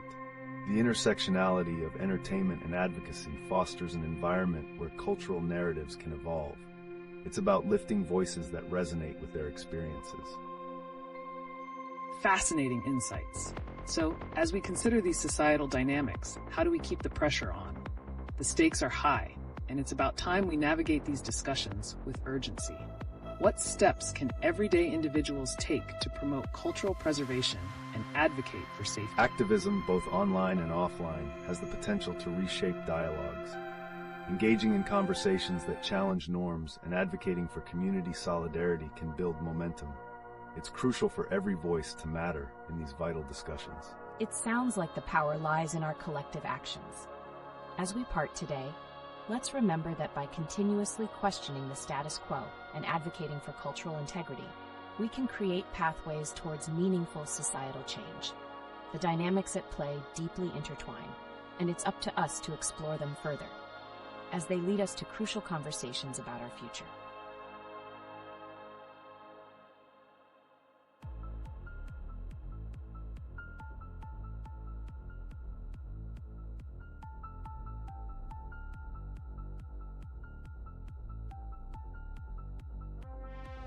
Welcome back to LeetOne. Today's discussion pivots toward the heartbreaking connection between recent crimes against women and cultural erasure. With reports of a young girl fleeing abuse in Meerut and the demolition of historical Muslim sites in Gujarat, we must confront how these alarming incidents reflect a broader societal narrative. That's incredibly grim. How do these horrific stories intertwine with our cultural identity? Do we see a link between acts of violence and the ongoing marginalization of certain communities due to cultural neglect? Precisely. Violence against women, like the case in Meerut, often indicates deeper structural issues within society. It mirrors an ongoing struggle for cultural preservation, where dismissing minority historical sites ultimately leads to disenfranchisement, creating an environment of vulnerability for marginalized groups. A striking observation. As we witness sports victories, like Ireland's recent win over South Africa, could these moments influence public consciousness on issues of safety and cultural identity? What role can sports play in creating dialogues around such pressing matters? That's intriguing. Could the visibility of sports figures amplify awareness about these tragic societal realities? How can they use their platforms to advocate for culturally sensitive narratives and call out violence against women specifically? Definitely. Athletes, particularly in cricket, hold substantial sway over public opinion in India. If they openly support initiatives related to cultural preservation and stand against violence towards women, the ripple effect could foster a more informed, engaged youth population. But here's a thought. Will the commercialization of these sports and their celebrity culture complicate this narrative? How might this balance the need for accountability with the growing pressures of glamour and entertainment? Exactly. If the focus shifts too heavily toward commercial interests, can we risk overshadowing the pressing social realities? Is there a genuine commitment to advocacy within these sports leagues, or does it become merely a facade to maintain popularity? It's a fine line to walk, yet there lies an opportunity for genuine dialogue. Moments of triumph, such as the recent matches, not only celebrate cultural achievements, but can also serve as platforms to spotlight societal issues.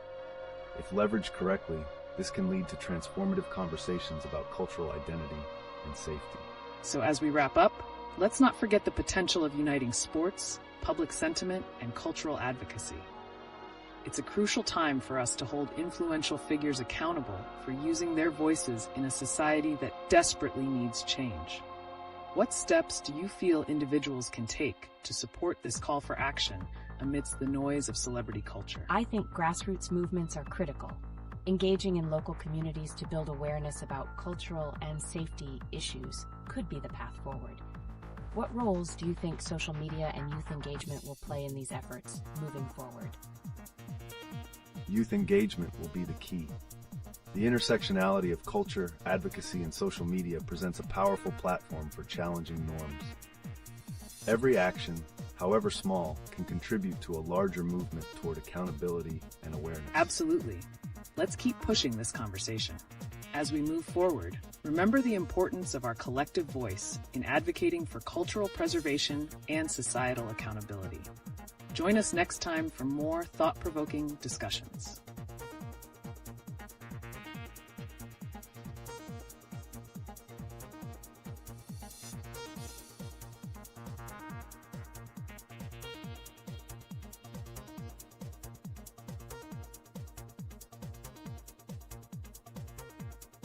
Welcome back to LeetOne. Today, there's an urgency in the air as we confront some deeply troubling societal issues highlighted by alarming recent news events. From cultural heritage demolitions in Gujarat to the haunting story of a young girl fleeing abuse, it's essential we address not only the headlines, but the narratives they represent. That sounds incredibly serious. How do these headlines relate to the broader themes of cultural identity and trauma in our communities? Can we draw connections between these incidents and the patterns of societal neglect we've discussed?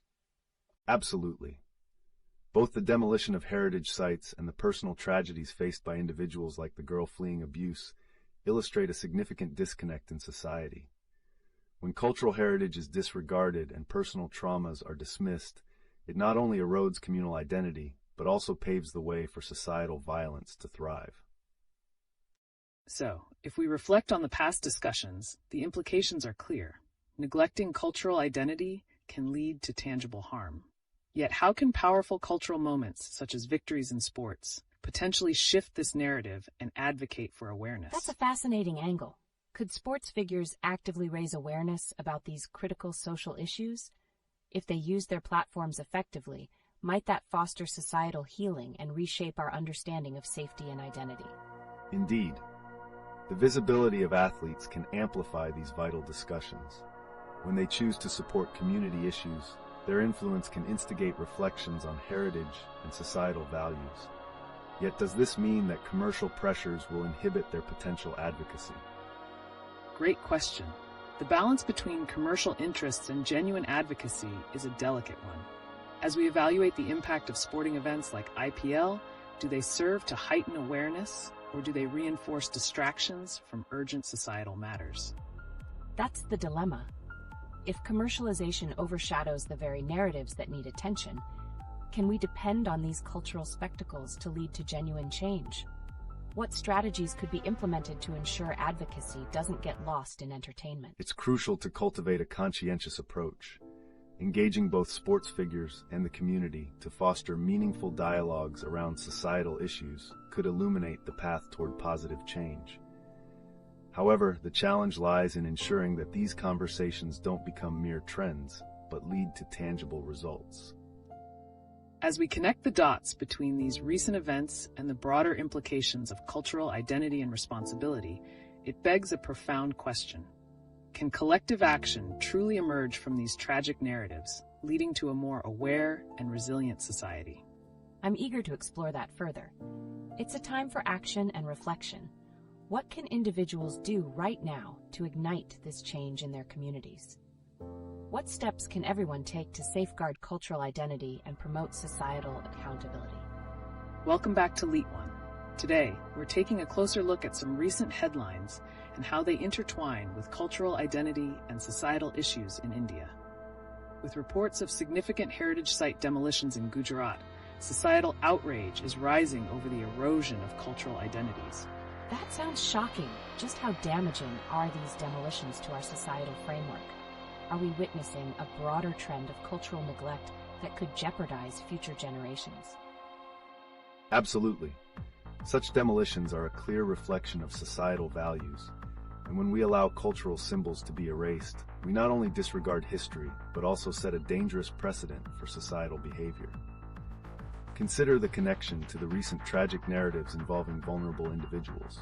There's a definite overlap here. Speaking of tragic narratives, we've heard heartbreaking accounts of individuals experiencing violence, such as the young girl fleeing abuse in UP. Would you say that these incidents are symptomatic of a larger societal crisis? It definitely seems that way. It's alarming to think that violence against women and children persists amidst a culture that should be preserving its roots.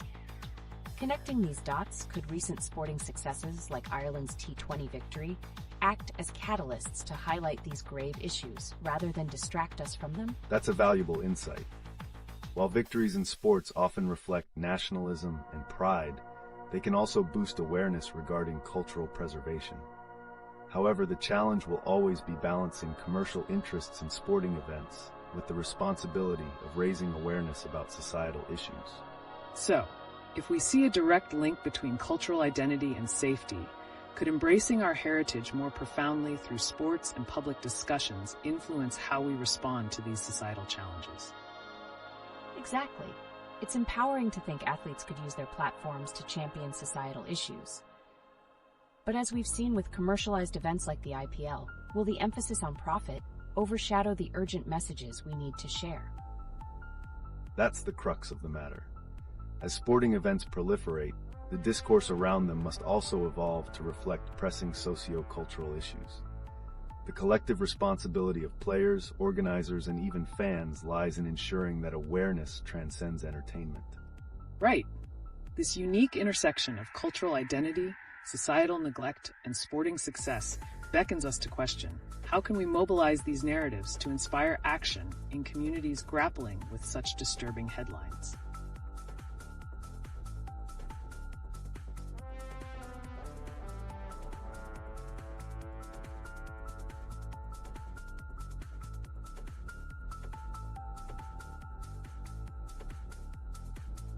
Welcome back to LeetOne, everyone. Today we're focusing on a critical blend of tragic incidents and cultural milestones in India, particularly around the alarming structural demolitions and instances of violence against women. These events compel us to question how societal attitudes can either uphold cultural identity or contribute to its degradation.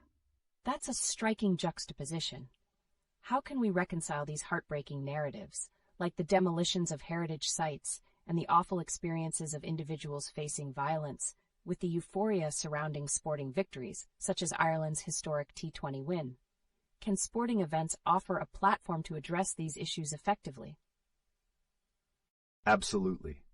The responsibility lies with both sports figures and institutions. The visibility generated by sports could pivot discussions toward these pressing societal challenges. As we see celebrities celebrating culture, they should draw attention to these tragedies too. It's about harnessing the momentum from such victories to put these narratives in the spotlight. Right. The demolitions of cultural sites in Gujarat not only erase our collective history, but also reflect deeper neglect within our society. Does this indicate a shift in how we value our cultural roots? Could awareness through sports and cultural narratives catalyze community action to address these very real concerns? It feels like we're at a crossroads. With the recent heartbreaking account of a young girl fleeing abuse, can we draw parallels between our cultural investments and the safety of our community members? How can we mobilize cultural advocacy, especially from prominent figures in entertainment and sports? That's the crux of the conversation. When athletes and celebrities take a stand, they can inspire significant change. However, we need to watch for the balance between entertainment and responsibility. If these narratives remain sidelined in favor of spectacle, we might miss the chance to foster awareness and enact the healing needed in our communities. Exactly.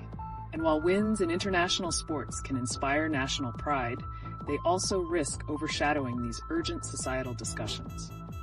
It's a complex dance between celebration and awareness.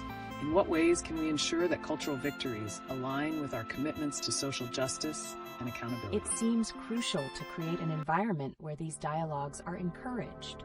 Do you think societal norms regarding violence and cultural appreciation are shifting? Or do we still have a long way to go in addressing these crises head-on? It's an evolving landscape. With each emotional event, we see potential for change, yet we need continual push from the community.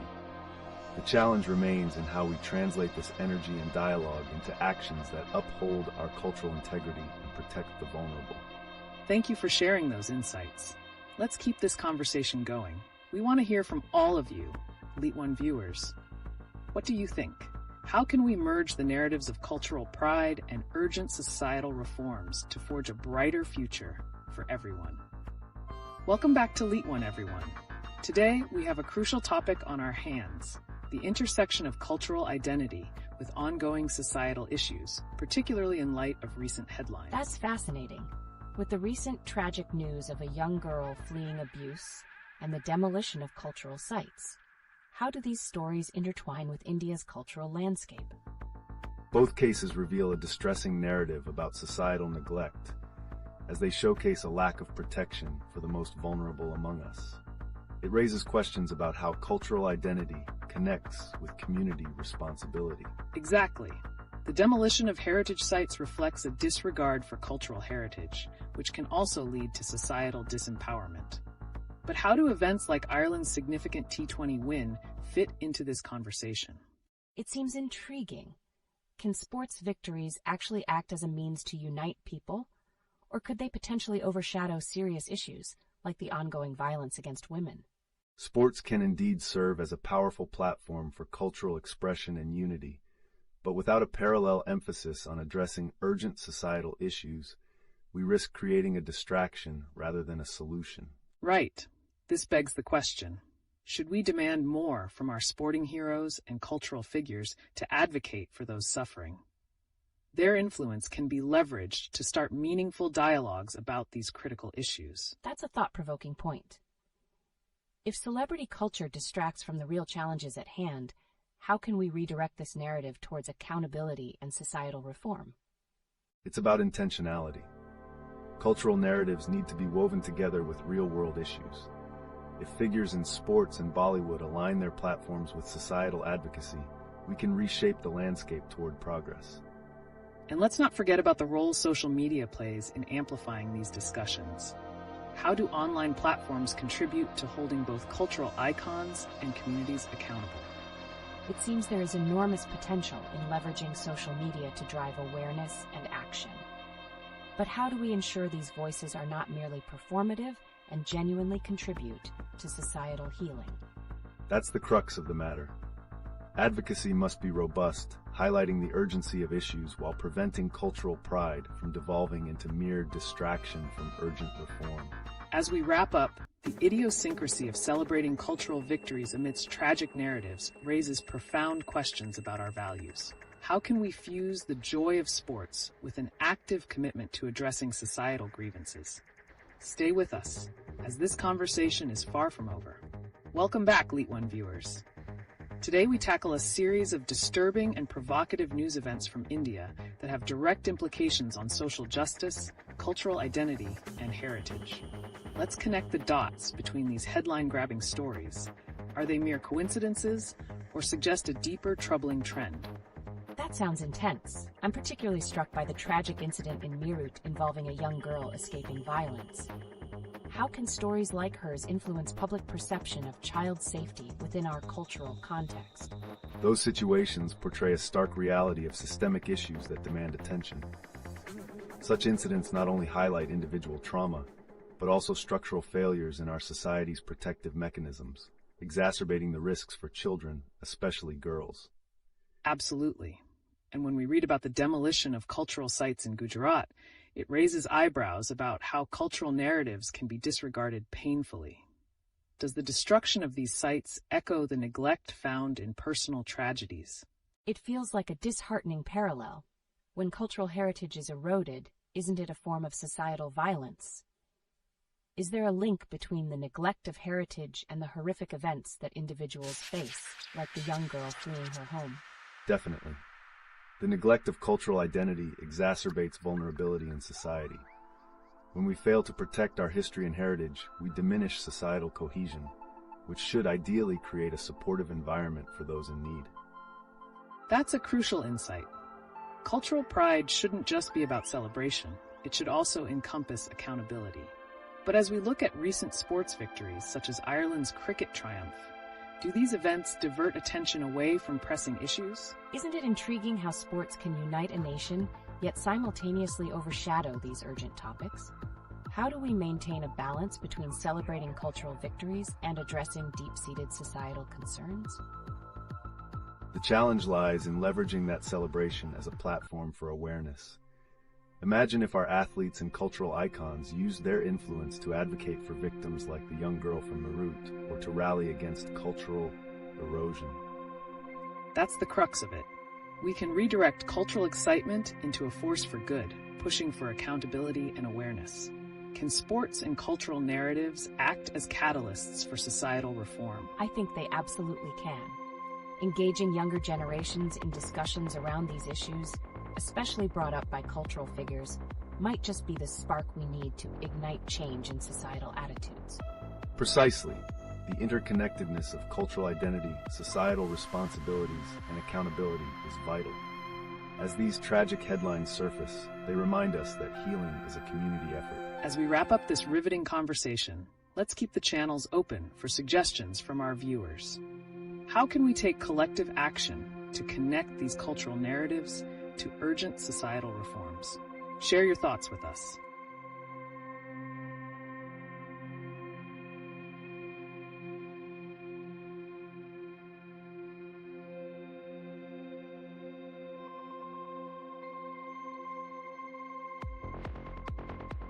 Welcome back, LeetOne viewers. Today's discussion turns toward the intersection of cultural identity and societal challenges in India, with a somber yet pressing focus on recent news. Did you hear about the tragic case of a young girl fleeing violence in Meerut?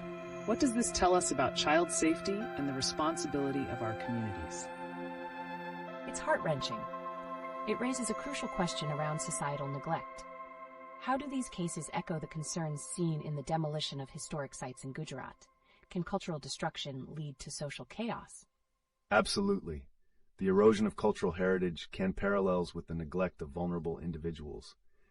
When we lose our historical sites, we lose the narratives that connect us to our past. It can create a void, leaving vulnerable populations at risk. And that void reflects broader societal challenges. For instance, we also witnessed Ireland's remarkable cricket victory recently. How does our national pride in sports sometimes overshadow ongoing issues like child safety or cultural erasure? That's a thought-provoking connection. Media often celebrates these victories while tragic stories slip through unnoticed. Can sports really be a double-edged sword in shaping societal values? It certainly can. Celebrating such achievements can be a moment of unity, yet it can distract us from pressing issues like protecting children. The question remains, how can we harness this momentum for awareness and change? Indeed. And as we navigate these complex narratives, what role does Bollywood play? In the current climate, can storytelling through cinema shift cultural conversations toward greater societal accountability, especially in light of recent tragic events involving children? So, can Bollywood lead this change? Do we need to see more narratives that directly confront these social issues rather than resorting to glamour and escapism? Yes, engaging narratives that reflect society's challenges can resonate powerfully with audiences. Think about how impactful it would be if influencers and filmmakers shifted the focus to discussions about societal responsibility and healing. Powerful reflections. Let's engage further with our viewers. How can we collectively advocate for safety and cultural preservation while celebrating our identity?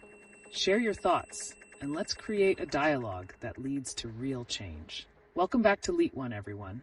Today's conversation takes a turn towards a powerful yet challenging topic, the recent demolitions of historic sites in Gujarat and their striking connection to societal values and cultural identity in India.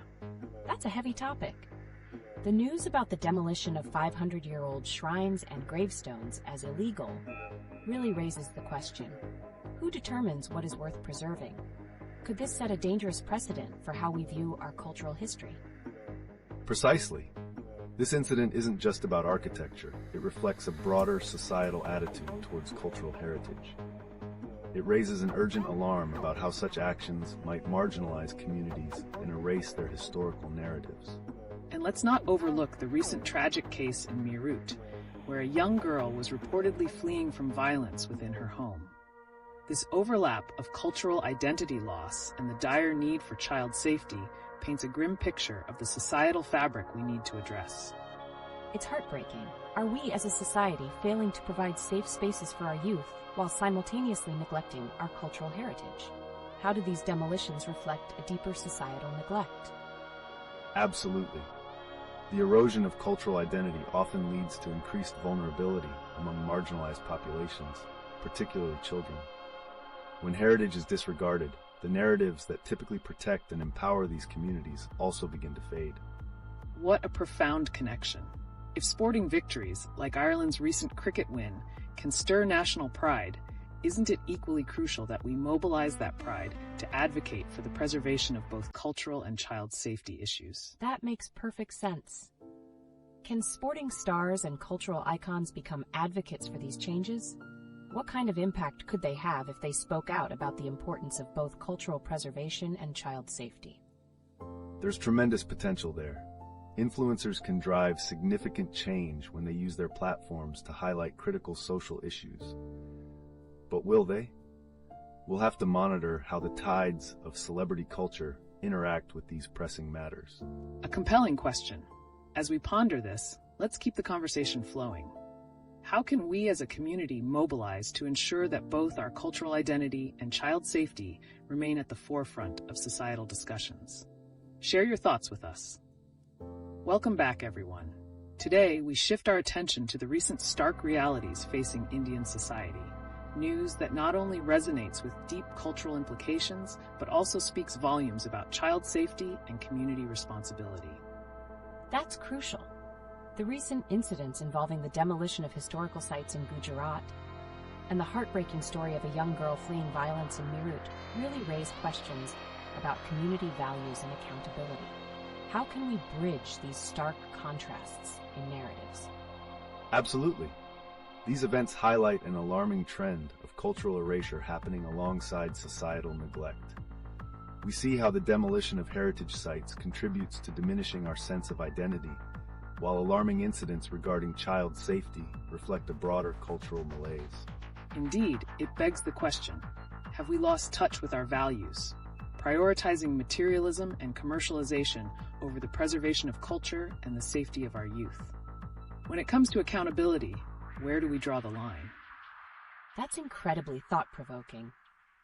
With sports victories like Ireland's recent cricket win captivating the nation, how do we ensure that we don't overlook pressing societal issues while celebrating these moments? While celebrating sports can foster national pride, we must not let it overshadow the urgent call for cultural identity and community safety.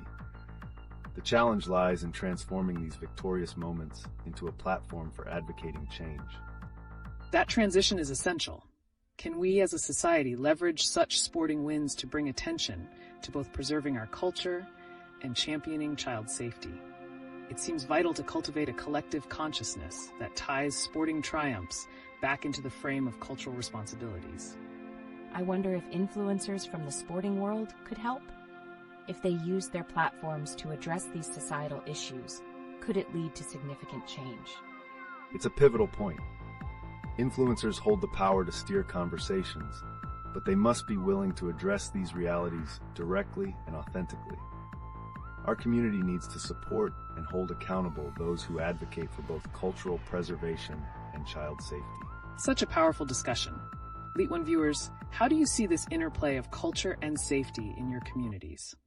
What responsibility do you think sporting and cultural icons hold in this narrative? Let's spark this dialogue further. Welcome back to LeetOne, everyone.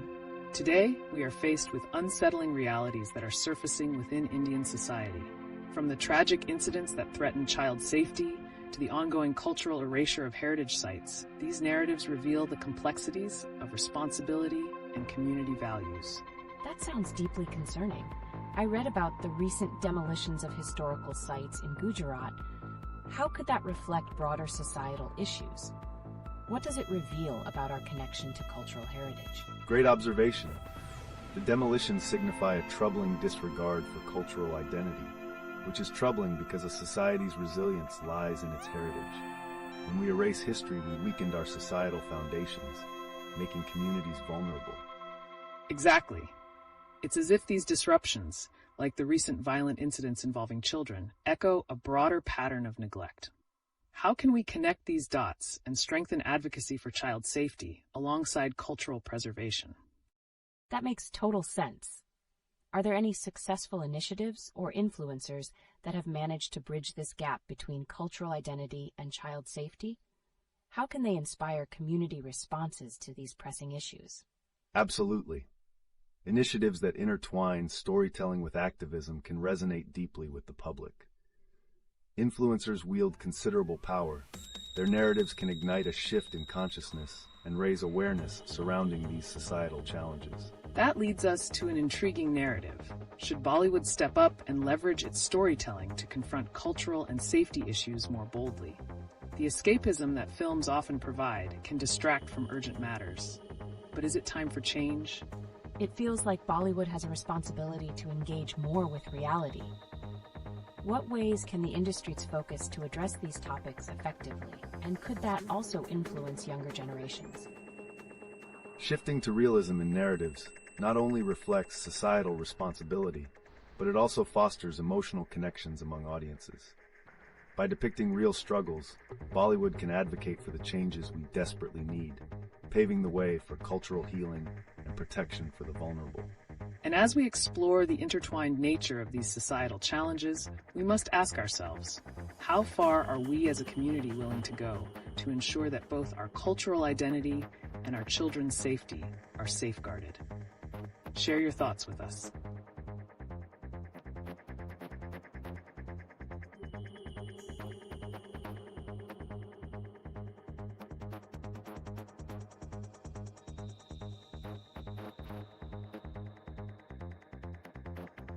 Welcome back to LeetOne, everyone. Today, we're bringing attention to some alarming trends affecting our society, specifically the troubling chain of incidents challenging child safety and cultural identity in India. It's heartbreaking to hear stories like the recent incidents of rape and the oppressive actions against children, especially when they're directly linked to failure within the community and familial structures. How do these experiences reflect broader societal issues? These harrowing events illustrate a critical disconnect in our society. Not only do they emphasize the urgent need for protective measures for children, but they also highlight how cultural erasure, like the demolitions in Gujarat, creates an environment where such tragedies can proliferate without accountability or awareness. That's a powerful connection. As cultural landmarks are erased, it seems we lose touch with our history and values, making it harder for the community to advocate for the vulnerable. Could these demolitions indirectly contribute to a normalization of violence within society? Absolutely. It raises the question, what steps can we take to integrate cultural education that protects our children? If children grew up with a sense of belonging and understanding of their heritage, might they be less susceptible to the failures of those in power? Engaging children with their cultural narratives can indeed reinforce their sense of identity, which is a protective factor. Programs designed to create awareness and pride in one's history can serve as both educational and preventative measures, steering them clear of susceptibility to neglect and abuse. Fascinating insights. This also challenges us to think about how current storytelling mediums, like Bollywood or sports, could take a stand. Could these platforms be leveraged to confront societal issues more authentically and assertively? It sounds like a compelling opportunity for Bollywood and sporting icons to step up. How might their voices influence community responses to these pressing societal challenges? The potential is immense. As these figures address societal wrongs, they could ignite a cultural shift, one where community values are reinforced, advocating for child safety and heritage preservation to go hand in hand. This could inspire collective action that holds abusers accountable while uplifting culture. And yet, some might argue that the distraction of celebrity culture often overshadows these deeper issues. What will it take for society to demand more from those they idolize before it's too late? Why aren't more voices rising in solidarity against such disturbing trends? That's the essence of our discussion today. As viewers, who do you think holds that influential power in your community to bring about this change? What suggestions do you have on how we can challenge the norms that allow these tragedies to persist? Let's hear your thoughts. An alarming news story just came to light about a 13-year-old girl fleeing her home to escape months of abuse. This incident starkly represents a growing epidemic tied to cultural neglect and societal failures regarding child safety. How does this connect to recent demolitions of significant cultural sites in Gujarat? It's shocking. I can't help but wonder how such demolitions contribute to the breakdown of community values, making these tragic incidents more frequent. Do we see a clear link between the erasure of cultural heritage and the vulnerability of our children? Absolutely. The erasure of cultural landmarks often dismantles the foundations of community identity and structure. When significant sites are destroyed, it's not just physical heritage that's lost. It's the stories, values, and protections that they embodied. These landmarks often provide a sense of belonging, and their loss can leave a void that makes children more susceptible to abuse. This raises the question, what responsibility do we all share in addressing these issues? Can community-led initiatives work to restore a sense of safety and cultural pride for future generations? I find it interesting that while these urgent societal issues continue to arise, we also witnessed Ireland's historic cricket win recently. How do sports victories like this play into the discussion of cultural identity and community engagement, especially in the face of loss? Sports can serve as a rallying point for cultural pride, offering a unifying narrative that counteracts negativity in society. When nations celebrate sports victories, it reinforces a sense of belonging and can galvanize communities to address deeper societal problems. However, the real challenge lies in sustaining that momentum toward positive change. So, Does leveraging the excitement surrounding sports create a foundation to rebuild cultural connections? How can this serve as a catalyst for addressing child safety and reinforcing community values? That sounds like a powerful approach. Is there already a proven strategy for integrating sports culture with community advocacy? We constantly hear about sports figures becoming role models. Can these individuals be part of the solution to bridge the cultural identity gaps and advocate for child safety? There's definitely potential. If athletes use their platforms to raise awareness about these societal issues, it could drive cultural engagement and inspire collective accountability. The challenge is ensuring that these conversations don't get lost amidst commercial interests or sensationalism often seen in celebrity culture. Intriguing. As we see shifts in society, it's essential we resonate with our roots and ensure children feel safe and valued in their communities. How do we measure the effectiveness of these societal changes, especially in response to recent tragic events? It feels daunting. What concrete steps can we take to make sure that discussions about child safety and cultural identity don't just remain on the sidelines, but become integral to community life? In the wake of recent events, we find ourselves confronted with a terrifying reality surrounding children's safety that demands our attention. With tragic incidents like the young girl fleeing from abuse and the demolitions of heritage sites in Gujarat, we must ask ourselves, how are these events interlinked, and what can we do about it? Absolutely. It's heartbreaking to hear the stories of such vulnerable children. What do these demolitions of cultural heritage really mean for the communities? Are they merely a loss of physical structures or something far more profound? The casualties extend beyond mere buildings. The erasure of heritage disrupts community cohesion and safety. When kids lose connections to their culture and history, they often lose a sense of belonging, which can deepen their vulnerabilities. That disconnection can leave them more susceptible to exploitation and abuse. It's a sobering thought, and yet, within a week, we also have a victory for Ireland in cricket that sparked major cultural discussions. How does a sports victory serve as a contrasting narrative? Can such wins play a role in restoring cultural pride while addressing these pressing societal issues? That's an interesting angle. Are there examples where sports victories have been leveraged to foster a stronger sense of community and support for vulnerable segments of society?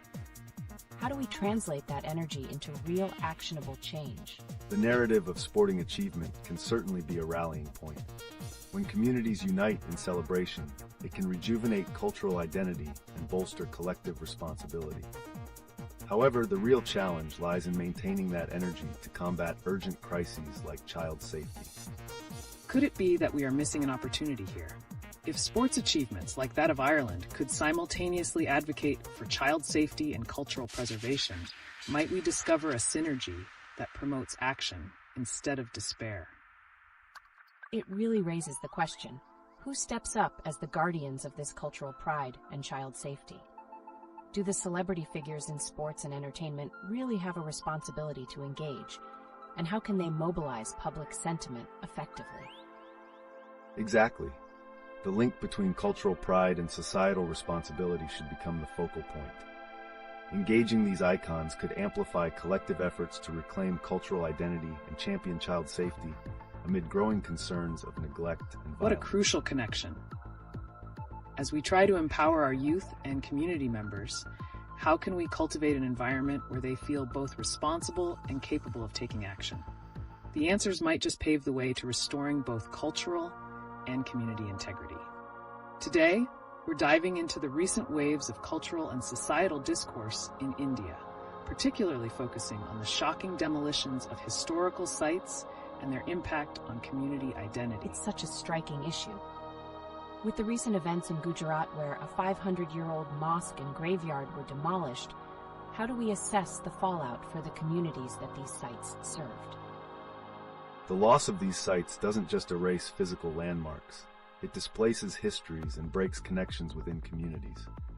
Such actions can create a sense of loss that fosters a deeper vulnerability in societies already facing challenges, particularly regarding child safety and identity.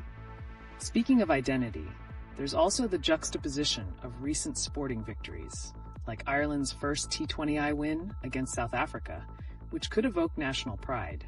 Do we see a potential for sports to uplift cultural narratives when communities face crises of identity? What an intriguing connection. Can a sports victory somehow foster a sense of cultural pride and renewal amidst such cultural demolitions?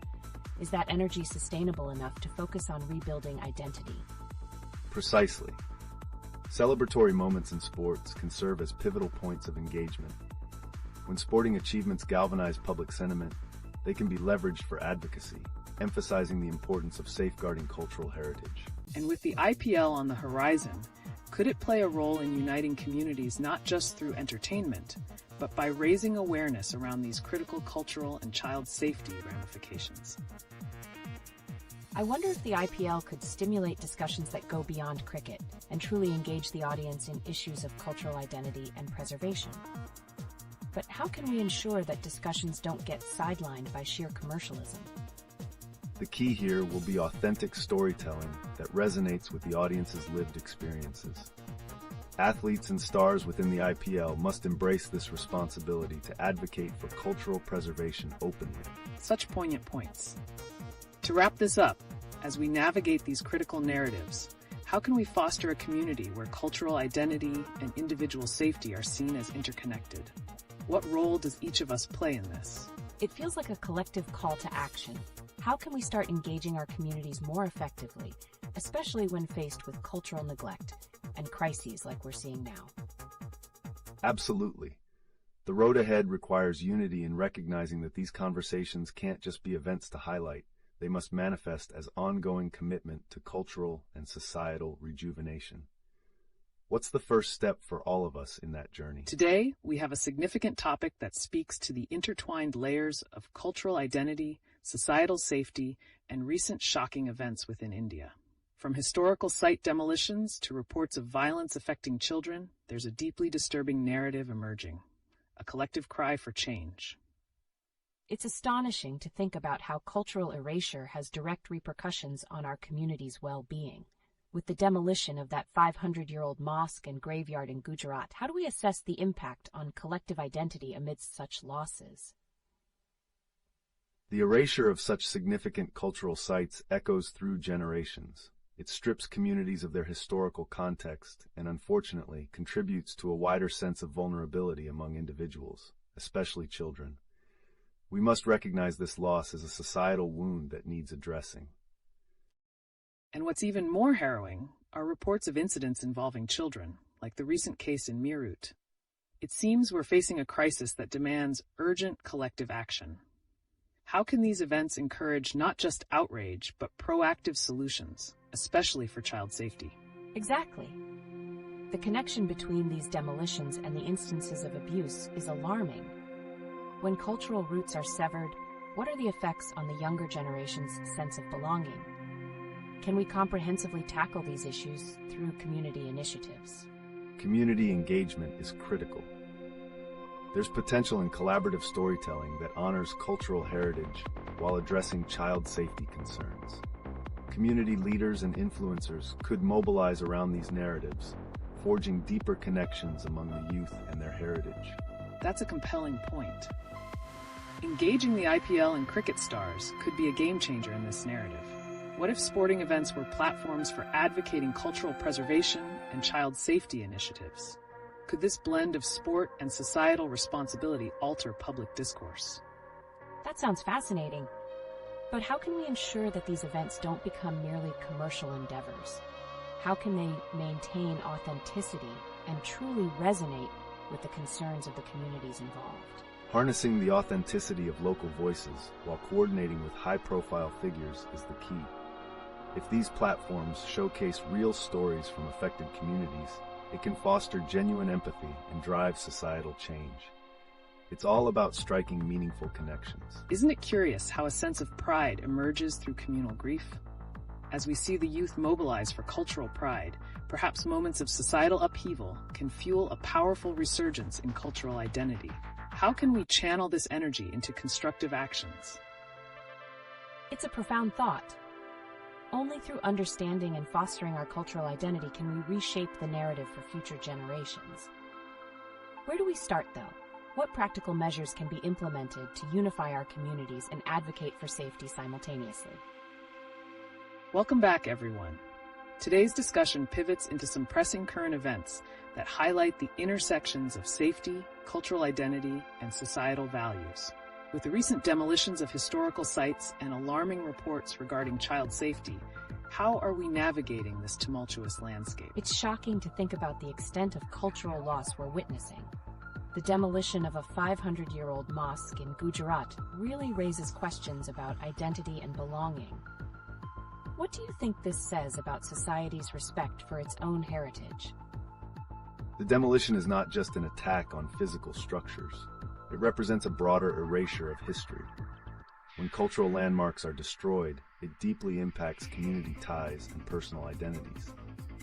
Each demolition echoes a personal story of loss, very similar to the recent shocking reports on child safety that also signify a cultural decay. Absolutely. And these incidents aren't isolated. They form a web of cultural neglect as highlighted by the disturbing case in Meerut. How do these narratives coalesce and create a climate of fear and disconnection, especially for children? Fear and disconnection indeed. If children perceive their heritage being continuously stripped away, how can we cultivate a sense of pride in their identity? What role do our educational institutions play in this dynamic? Education can be a transformative tool. Empowering young minds with their cultural history fosters a resilient identity. However, it's critical that this education goes beyond textbooks and engages with the living narratives of communities. This is where current platforms, including sports events like the IPL, can provide substantial storytelling opportunities. That's an interesting angle. The IPL, especially with its exponential reach, could act as a cultural bridge. But with the looming commercialization, how do we ensure it supports genuine conversations around identity and safety, rather than reducing them to mere entertainment? Commercialization can dilute important discussions. What measures can be adopted to create a balance where entertainment simultaneously advocates for societal values? It's all about collaboration. Engaging influencers and community leaders within the IPL framework to address these issues openly can create meaningful dialogue. Imagine key moments during the matches highlighting cultural preservation initiatives. Could it shape new narratives? That's thought-provoking. As we pivot towards this potential engagement, how do we remain vigilant against tokenism in these narratives and make sure they aren't merely superficial gestures? This is where our roles as community members come into play. Exactly. The onus is on all of us to demand authenticity. But how can ordinary citizens assert their voices effectively in a landscape often overshadowed by celebrity culture? Grassroots movements and community involvement can wield immense power. Empowering individuals to share their stories resonates more deeply than any required narrative. This organic grounding fosters connections and action, a real chance to reshape the discourse on cultural identity. So as we continue this exploration, let's not just reflect on these issues, but also think about actionable solutions. What can each of us do to contribute to preserving our cultural integrity while advocating for our communities? Today, we witness crucial intersections of news and cultural narratives that elevate discussions of cultural identity and safety in India. Recent reports highlight alarming incidents of child safety issues coupled with the demolition of historical sites, a pivotal theme we can explore today. It's astounding how cultural identity seems intertwined with these urgent safety matters. With the demolition of a 500-year-old mosque and troubling reports of child abuse, what deeper messages can be gleaned about current societal values and responses? The connections are indeed troubling. The destruction of cultural landmarks not only erases historical narratives, but also sends a clear signal of neglect towards community ties. When children are subjected to violence, it raises similar questions. How do we safeguard their identity alongside their physical well-being? This intertwining of loss is reflective of broader societal failures. Exactly. This moment compels us to consider the repercussions on youth perception. How can our communities respond effectively to reinforce both cultural pride and safety amidst these crises? Can platforms like the IPL initiate dialogues or support networks that advocate for these issues? That sounds like a promising way to channel energy towards constructive action. However, could celebrity endorsement in such initiatives risk diluting the gravity of these issues? How can we ensure that community voices remain at the forefront? Engaging local leaders and ensuring they share the narratives allows communities to retain that authenticity. If initiatives involve storytelling from those directly affected by these cultural losses, it could foster genuine empathy and understanding, thus bridging that gap between celebrity influence and community needs. It's fascinating how sports and culture could harmonize to advocate for social change. Yet we must ask, do these efforts risk becoming mere token gestures in a landscape fraught with commercialization? Can we steer the conversation towards something more meaningful that highlights societal accountability? That could be a double-edged sword. The rise in visibility through sports could inspire pride, but what keeps the narrative from being lost amidst the noise of entertainment? How do we anchor these conversations in reality rather than spectacle? Empowerment through education and clear, ongoing dialogues is key. By teaching youth about their cultural heritage while discussing real-world issues they face, we create a resilient generation that can confront challenges head-on. But how to maintain that momentum? This certainly leaves us with a lot to think about. The upcoming weeks will likely reveal more about these dynamics as communities respond. Can we hope for a movement that not only recognizes identity, but actively promotes the safeguarding of our most vulnerable?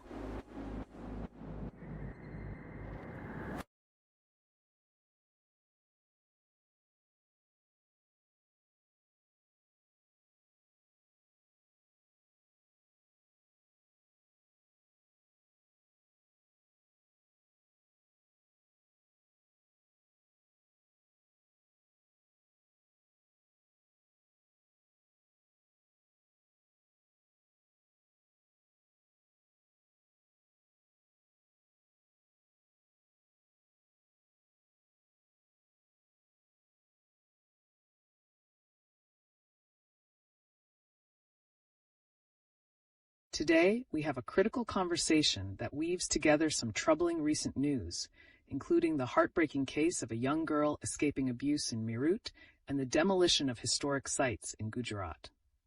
These events not only highlight societal issues in India, but also provoke thoughts on cultural identity and community integrity.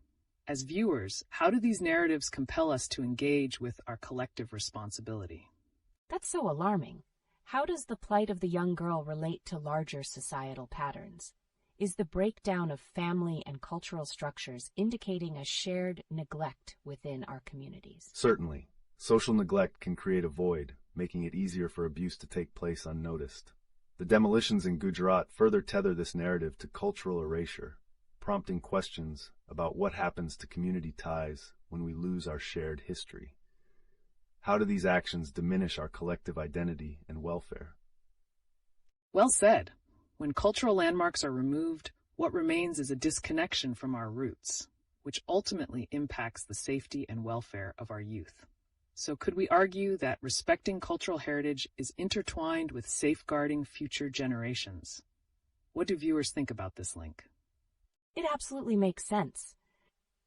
But when we look at the image of a society that overlooks its vulnerabilities, be it through the abuse of children or the demolition of heritage, what does that reflect about our current values?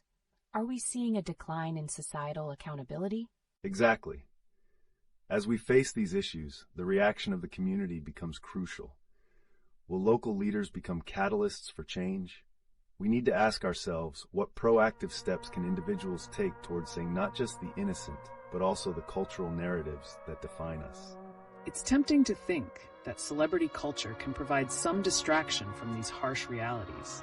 However, is it merely an evasion, or can it play a role in raising awareness regarding safety and cultural preservation? As we share thoughts and stories, how can we turn the spotlight back on the urgent narratives that need our attention without just focusing on the glamour? That's a captivating point. Can mainstream platforms effectively shift focus back to pressing issues like child safety without misrepresenting or trivializing the struggles? How do we ensure their hearts remain in the right place? The integration of cultural stories in mainstream platform narratives can serve as a bridge. However, it's crucial that these representations are sincere and meaningful rather than superficial. This opens a much deeper conversation on empowerment by education and community involvement. What happens if we fail to address these cultural narratives authentically? Today's focus shifts toward an alarming issue that resonates deeply with recent tragic news: the rise of child safety concerns, evidenced by a heartbreaking incident involving a young girl in Meerut who fled her home after severe abuse. That's just heartbreaking to hear. How can such incidents escalate to that extent within families? What does it reveal about our societal fabric? It's a reflection of systemic issues that often go unnoticed, like the breakdown of familial and community structures. When traditional support systems fail, vulnerable individuals are left without protection. What actions can we advocate to ensure communities are more vigilant and caring? Very insightful. In parallel, we should contemplate another disconcerting situation: the recent demolition of cultural sites in Gujarat. How do such actions feed into the narrative of neglect regarding not only heritage, but also societal welfare? That's a great point. Can demolishing historical landmarks and ignoring child safety issues be linked? Does this indicate a wider societal disinterest in both cultural preservation and the well-being of children? Indeed, the erasure of cultural identity often results in weakened communal ties, which in turn impacts how society upholds the safety of its most vulnerable members. Are we setting a precedent where cultural neglect could lead to a loss of accountability for guiding societal norms? Precisely. Adding complexity to this discourse, consider the recent reports of violence emanating from various regions. Could such acts of violence, including the shocking case of the young girl in Meerut, signify a broader epidemic in how we handle not just child safety, but also law and order on a community level? It makes you wonder. Given the overwhelming societal issues, what role does the media play in shaping our perceptions? Are they focusing enough on these pressing matters, or is the attention misallocated to lighter, less impactful narratives? That's a key observation. The media's lens significantly influences public discourse. When attention drifts towards celebrity culture instead of crucial societal issues, how do we bring the spotlight back on those urgent narratives? And reflecting on recent news from the cricketing world, such as Ireland's groundbreaking T20I victory, how can sports and cultural events galvanize communities to engage in pressing discussions about child safety and cultural identity? Can these platforms serve as catalysts for change? It sounds like an overlap exists between sporting achievements and cultural engagement. How can we ensure that moments of joy like these aren't overshadowed by the darker aspects of our society? A compelling thought. Ultimately, weaving sports narratives into discussions on societal accountability could reinforce the importance of cultural identity, safety, and community support. As we wrap up, what final reflections can our viewers offer on fostering a more engaged and vigilant society? Today, we're shifting our focus to a complex topic that intertwines recent societal turmoil and cultural narratives. Specifically looking at troubling news from Meerut regarding a young girl's harrowing escape from abuse and the demolition of historical sites in Gujarat. It's terrifying to see how these incidents reflect broader societal issues. How can we draw connections between this tragic case of child safety and the demolition of cultural heritage? Can they be indicative of a deeper neglect within our communities? Absolutely. These acts not only highlight failures in safeguarding vulnerable members of society, but also showcase a broader trend of cultural erasure. When we neglect to protect our cultural heritage, it can parallel a decline in accountability regarding personal safety issues. What might this mean for our collective future? That's a compelling point. By removing cultural sites, we risk losing touch with our roots, which can contribute to a disconnection in societal values. The question arises, could this loss of identity potentially lead to a rise in incidents like those seen in Meerut? If cultural ties weaken, do we lose the sense of community responsibility that traditionally upheld safety and support? How can media narratives help us address these issues effectively without trivializing them? A critical insight. Media must capture these narratives authentically if they want to prompt meaningful discussions. If they redefine their portrayal of such tragedies, making it about community strength rather than sensationalism, we could inspire a societal shift. But what are the first steps in holding media accountable for this representation? Engaging communities ourselves is essential. Creating platforms for dialogue could bring attention to these neglected issues. How can we, as participants in this narrative, work to foster a sense of unity that emphasizes shared values, especially in light of the recent violence? It's thought-provoking to consider what roles youth play in these movements. Can the next generation leverage platforms like social media to advocate for accountability and cultural preservation? Absolutely. With the growing influence of youth leaders on social media, harnessing that energy could revive interest in cultural narratives and push for crucial societal conversations. However, how do we ensure these advocates represent genuine change rather than mere buzz? Those are vital questions. As we explore these connections, it's essential to confront the uncomfortable truths behind our societal structures. Are viewers ready to engage in this dialogue about their responsibilities, and how do they envision the future we are working towards? I'm excited to hear thoughts and personal experiences. We are at a critical juncture, and every voice matters as we shape the cultural narrative together.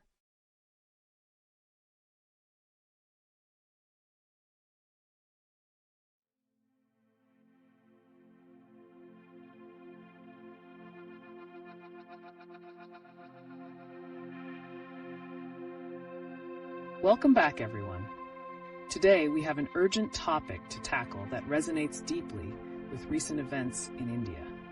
With tragic stories like the one from Meerut and significant cultural demolitions in Gujarat, we're compelled to explore how these incidents reflect the broader societal issues that connect child safety to cultural It's identity. heartbreaking to hear stories of such violence and neglect.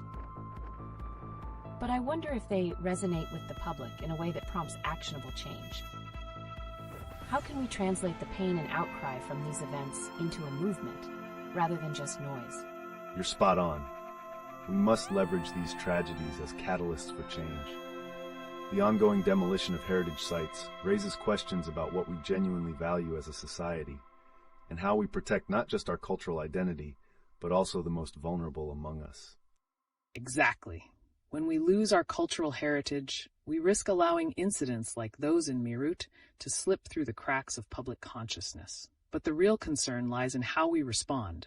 Can recent victories, such as Ireland's T20 cricket win, serve as important touchpoints to claim cultural pride and foster community dialogue around these issues? That's a fascinating connection. How do we take a moment of celebration in sports and turn it into a platform for discussing serious topics like child safety and the value of protecting our heritage?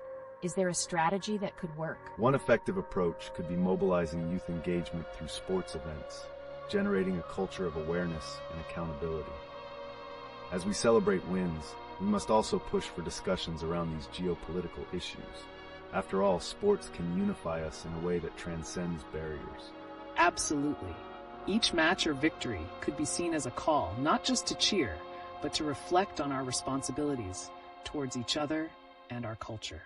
But with the dark facets of our societal structures coming to light, such as the disturbing stories that have emerged, how do we balance celebrating achievements while acknowledging urgent cries for help? That's so crucial. Is there a way to hold our public figures and cultural icons accountable for shedding light on these topics?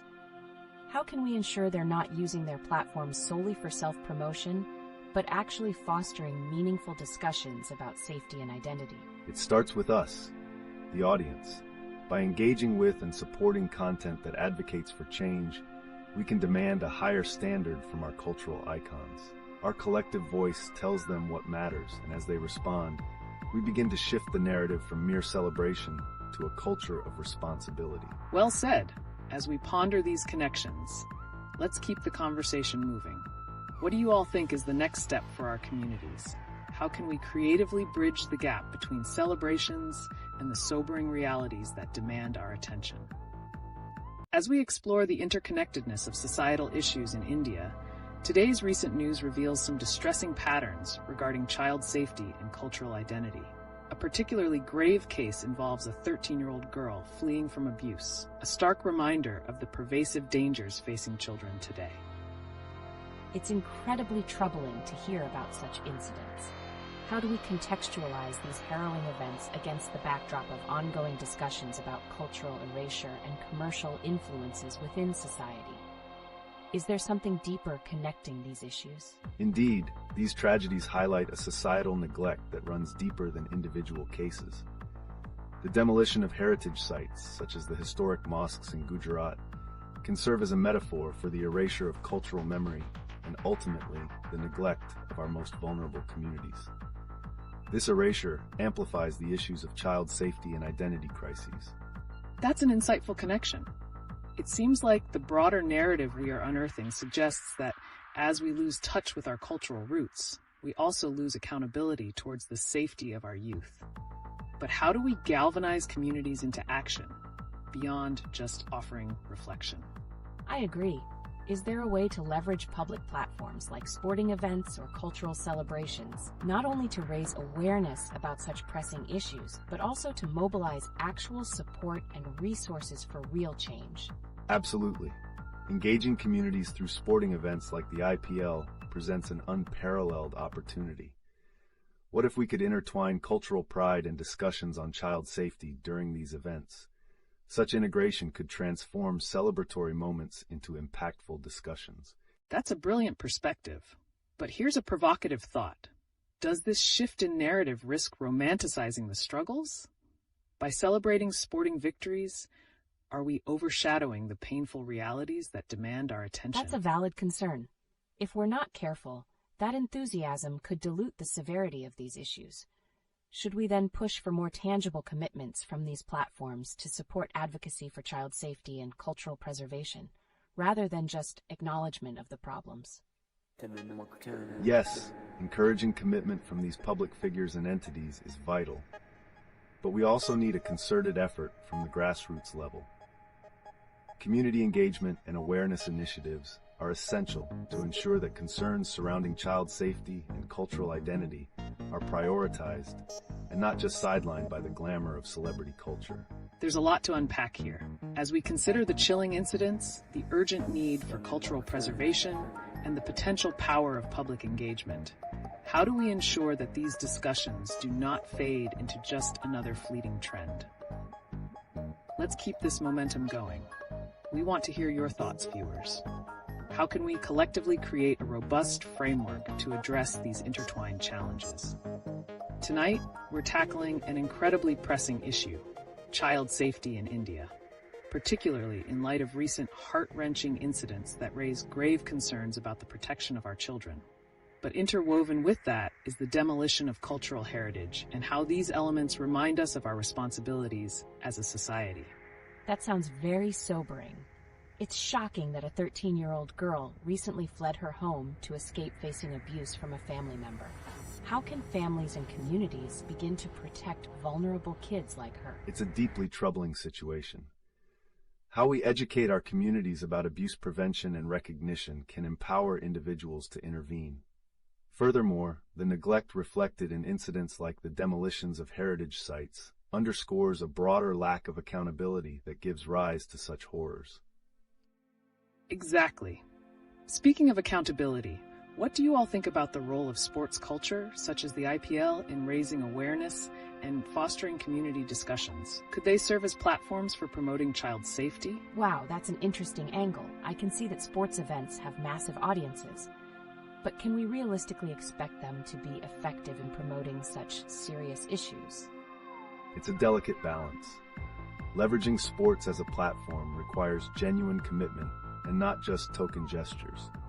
Successful engagement would mean featuring discussions led by well-respected figures in real time during games, an opportunity to break the cycle of commercialism reverberating through our society. And let's not forget about how such celebrations contrast with the ongoing violence and cultural erasure we see in society. We're at a point where sporting triumphs should be paired with critical societal education. How can we push for this integration? Can we influence the IPL to create initiatives around these issues?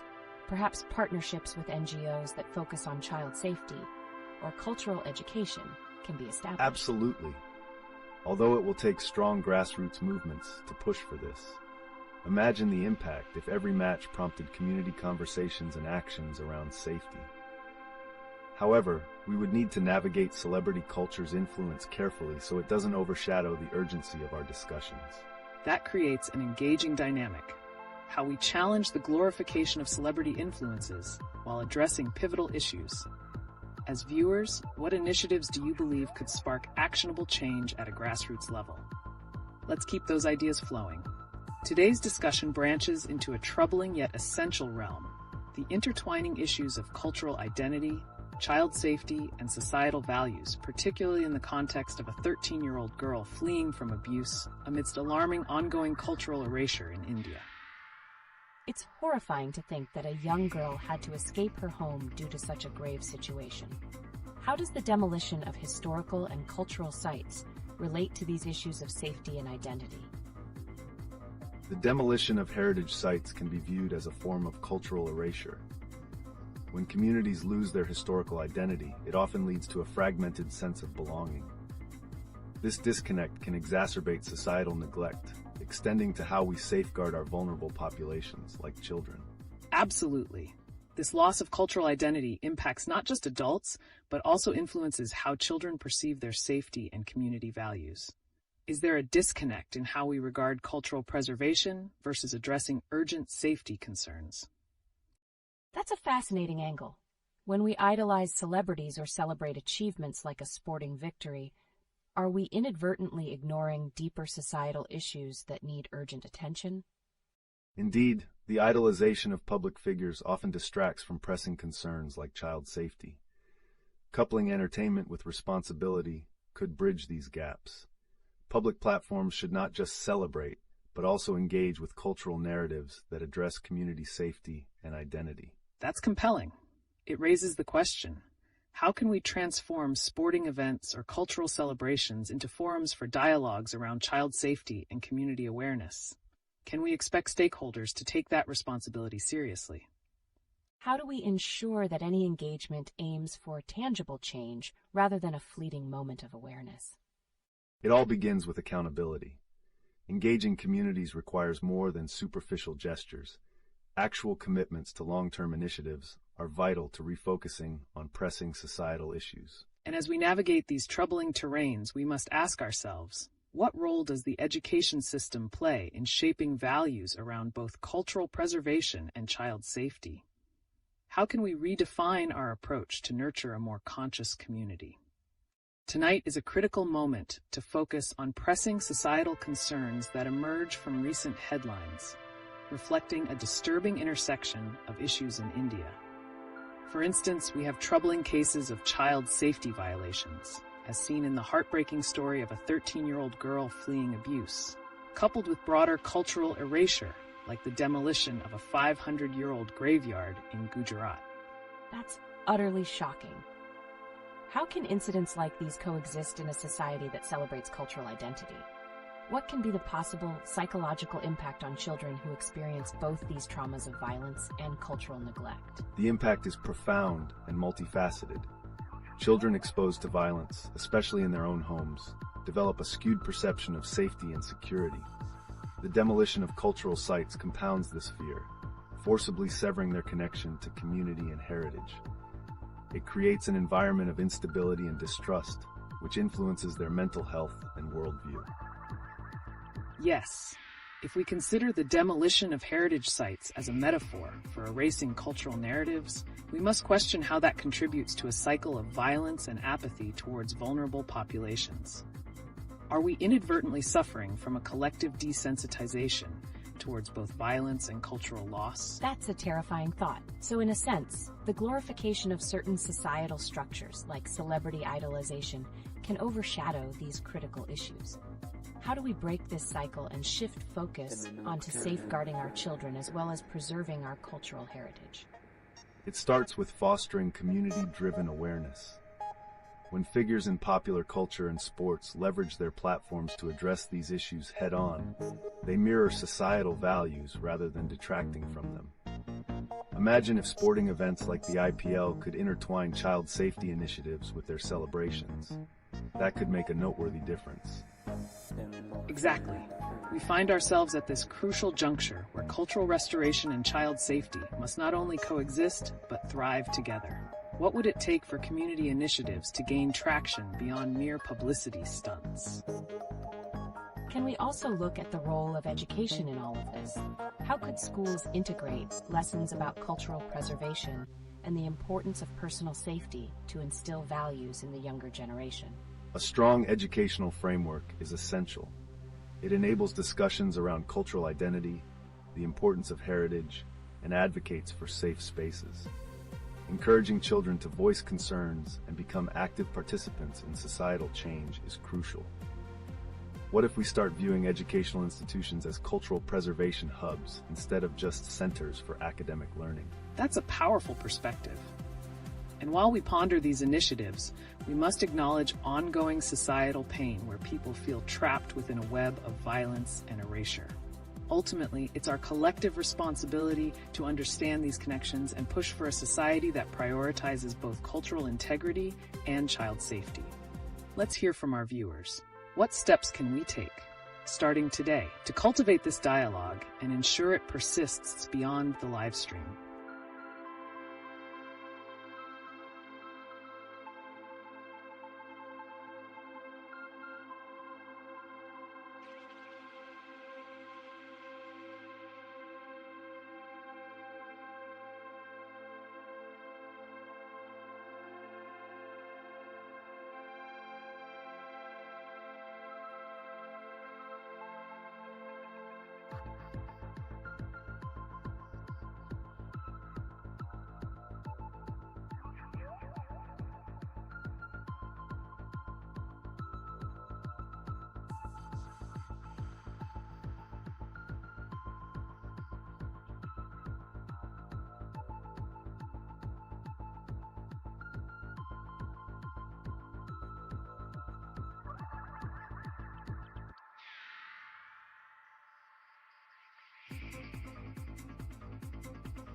Welcome back, everyone. Today's discussion pivots on the alarming demolitions of historical sites in India, particularly the 500-year-old graveyard, mosque, and Muslim shrines in Gujarat.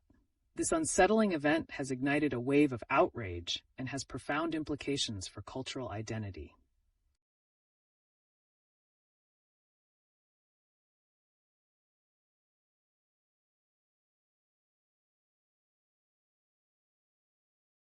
Today, we pivot towards the intersection of art and societal challenges as we examine the recent demolition of the historical sites in Gujarat and how that interplays with cultural narrative in Bollywood and beyond. Absolutely. While the destruction of heritage can be viewed as a loss of cultural identity, it also presents a profound opportunity for storytelling within the arts. How can filmmakers and artists use this moment to reflect on and advocate for cultural preservation? That's fascinating. Is there a way that these recent events, particularly the destruction in Gujarat, could inspire Bollywood to tackle themes of identity and resilience in their projects? How might this reshape the narratives they choose to promote? Great question. By weaving these urgent societal issues into their narratives, filmmakers could engage audiences in a conversation about cultural loss. Imagine a film that doesn't just tell a story, but invites its viewers to reflect on the importance of preserving their cultural heritage amidst rapid change. Additionally, platforms like the IPL and sports events could serve as powerful mediums for highlighting these narratives. How can sporting icons and events create a framework for cultural dialogue that extends beyond the field? That's an intriguing idea. It could become more than just a celebration of victory. It could initiate discussions that resonate with the community's historical struggles and successes. Are there any examples where sports have achieved such cultural discourse in India? Yes. Think of cricket matches that have celebrated local heroes or traditions before games. Such initiatives could be expanded significantly, shedding light on the struggles faced by communities after the loss of their historical sites. It's a powerful way to engage and inspire collective action. Plus, there's the youth factor. With social media as a tool for awareness, how can platforms advocate for cultural activism? Could emerging filmmakers team up with local sports teams to create compelling narratives that encourage younger generations to participate in cultural preservation? That's brilliant. Engaging youth through relatable narratives might just ignite a passion for their history and community in ways that traditional methods haven't. What potential do you think this collaboration might have for cultural storytelling in India? Welcome back, everyone. As we dive into today's discussion, we're shifting focus to the recent wave of news that ties into the intricate web of cultural identity, societal values, and public safety in India. Recent events, including the demolition of historical sites and troubling societal narratives, have ignited crucial conversations surrounding community and safety. That's definitely a pressing issue. With the recent demolitions, it seems like there's a direct correlation between cultural identity and social unrest. How might these demolitions impact the emotional landscape of communities? Excellent point. The destruction of heritage not only erodes historical narratives, but also creates a psychological disconnect for individuals within those communities. It emphasizes the importance of historical roots in establishing cultural pride and collective identity. Exactly. And alongside these events, we've seen shocking headlines involving incidents of abuse and neglect, which further complicate our understanding of community safety. How can storytelling in media, particularly through Bollywood, bring these societal challenges to the forefront? That's a fascinating angle. If Bollywood starts addressing these real-life themes, could it alter audience perceptions and spark societal change? Are filmmakers prepared to tackle such harsh realities, given the commercial nature of their industry? Absolutely. Filmmakers have a unique opportunity to weave these pressing issues into their narratives effectively. By creating dialogues around sensitive topics, they can encourage the audience to engage more deeply with societal realities, potentially fostering understanding and empathy. True, but this raises the question, can this shift truly occur in an industry that has thrived on escapism, or will the allure of celebrity culture continue to overshadow urgent discussions? It's quite a conflict. How do you think we can balance the commercial aspects of Bollywood with the need for authentic storytelling? Is it realistic to expect a transformation toward impactful narratives while still appealing to mass audiences? This balancing act is indeed complex.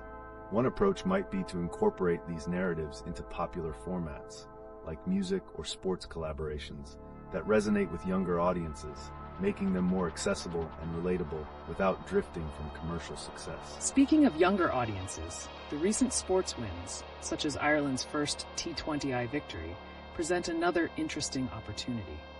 How do such victories contribute to cultural pride and community engagement, especially against the backdrop of destructive events?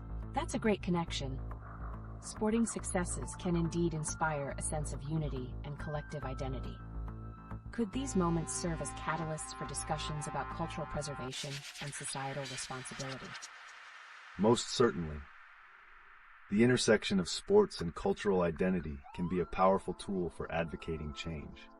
Leveraging the enthusiasm and visibility of these events could create space for deeper conversations about our values and responsibilities as a community. There's just so much to unpack. It's becoming clearer that the fusion of sports, media, and cultural identity is more important than ever. Let's keep the dialogue going. How can our community members actively engage in advocating for cultural preservation and tackle these urgent societal issues? Welcome back, everyone. As we navigate through recent headlines, a critical conversation arises surrounding the shocking demolitions of historical sites in Gujarat. These actions not only represent physical loss, but echo deeper themes of cultural identity and community values. It's unsettling. How do these demolitions tie into the cultural narratives we see in Bollywood and beyond? Can we consider them to be a reflection of societal neglect? Indeed, the loss of historical sites disrupts community connections and collective identity. This situation opens up powerful storytelling opportunities in cinema, which can portray the emotions surrounding such loss and educate audiences on its significance. Absolutely. It feels like a call to action for filmmakers to step up, doesn't it? By integrating real-life themes of cultural preservation into their narratives, they could amplify awareness and promote a dialogue about the urgent need for accountability from both the government and the public. That's so interesting. If Bollywood takes on these tough subjects, could it resonate more with younger audiences? Will they connect with their roots in this manner? That's a striking angle. Engaging celebrities to advocate for cultural preservation could attract attention. Imagine a campaign where stars highlight the importance of maintaining our heritage through social media. The influence could be monumental. Exactly. And speaking of influencers, recent societal tensions seen in youth protests against injustice hint at a rising awareness. Could the shared experiences of violence and loss be turning into a driving force for cultural activism? It's a revelation. If this wave of activism pushes for change, how might it influence future stories in entertainment, especially when juxtaposed with cultural erasure? This is the crux of societal evolution.